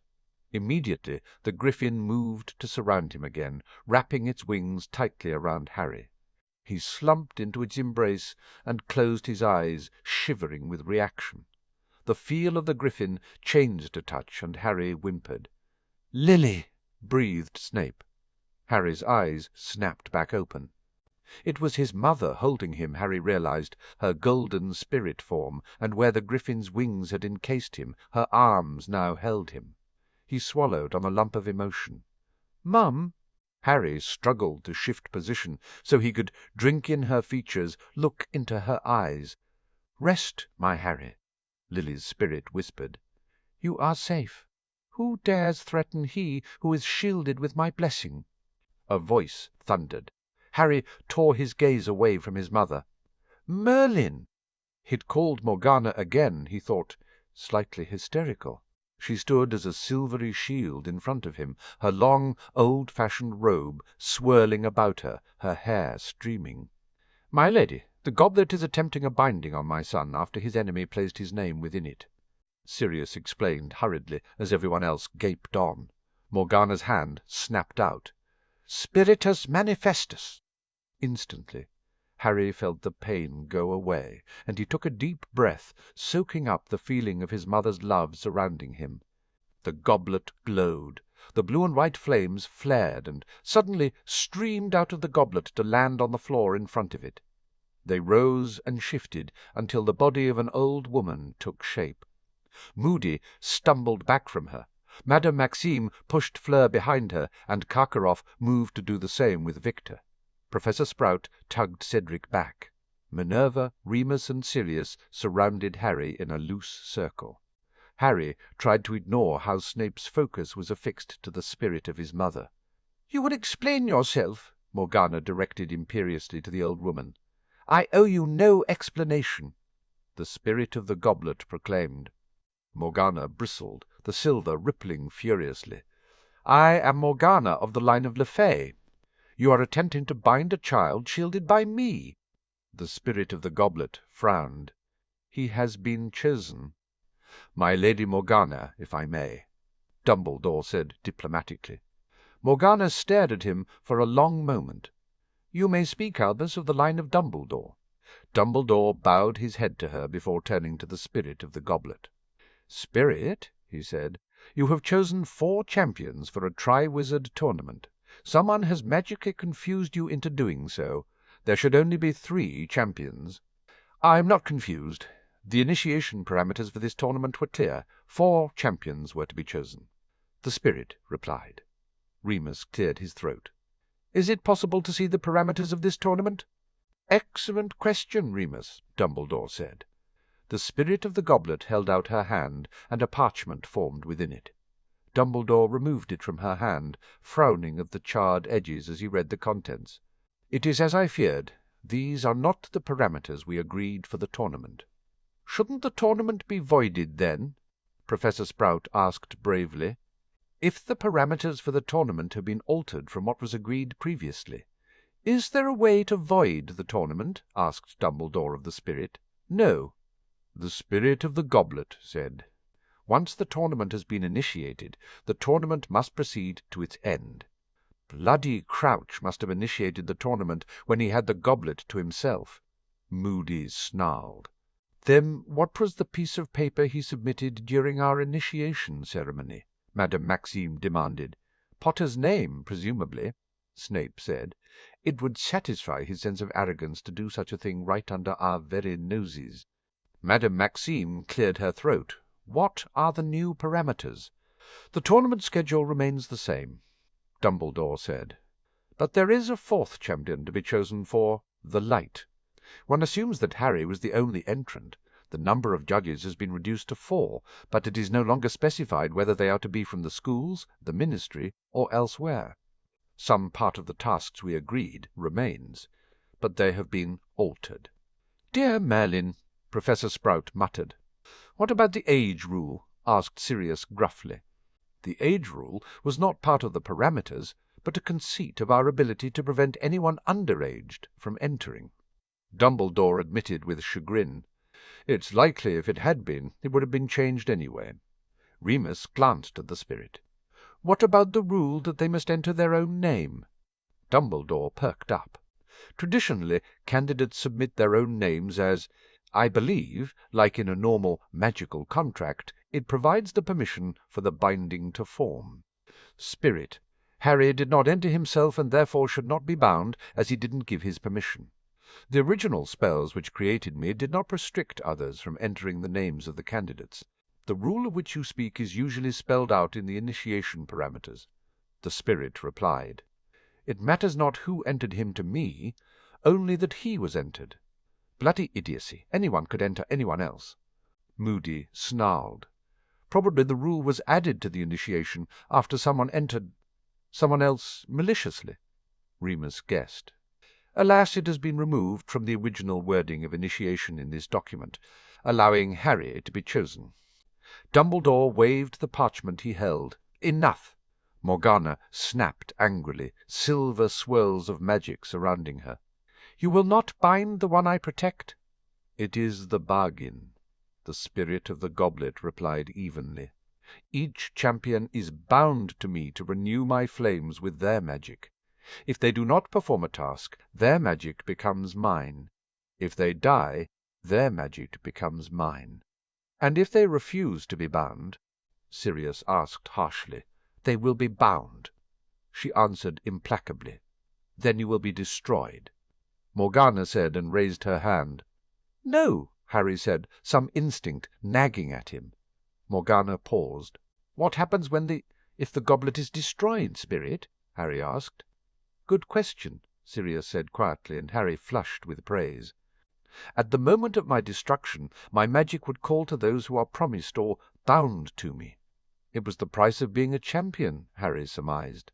To have the glory and the respect given to a champion, the individual risked their life and their magic. There was always a price to pay. And there were now 4 champions, 1 promised, but 3 already bound. All those bound? Checked Harry, with a sinking heart. You would take those already bound with you at the last? Mon Dieu, Fleur muttered. Sprout had her hand over her mouth, Cedric pale and unmoving beside her. Victor looked grim, his dark eyes gleaming.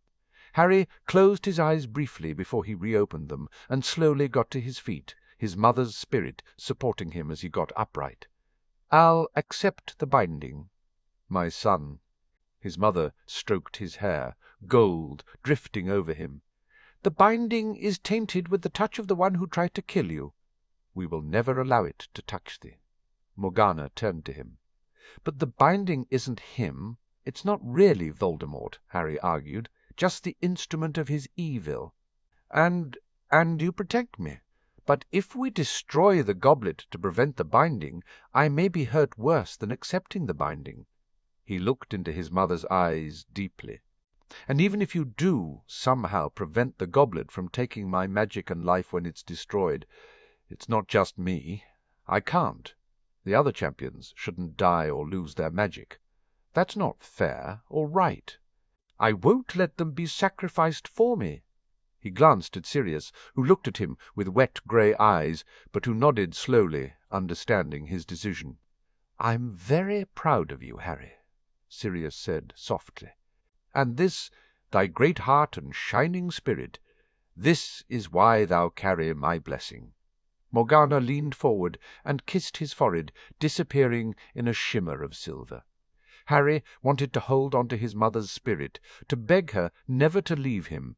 His throat closed up, and her golden hands tightened on his. Your father and I have never left you, Harry, and we never will. She kissed his forehead and was gone in a fall of golden dust.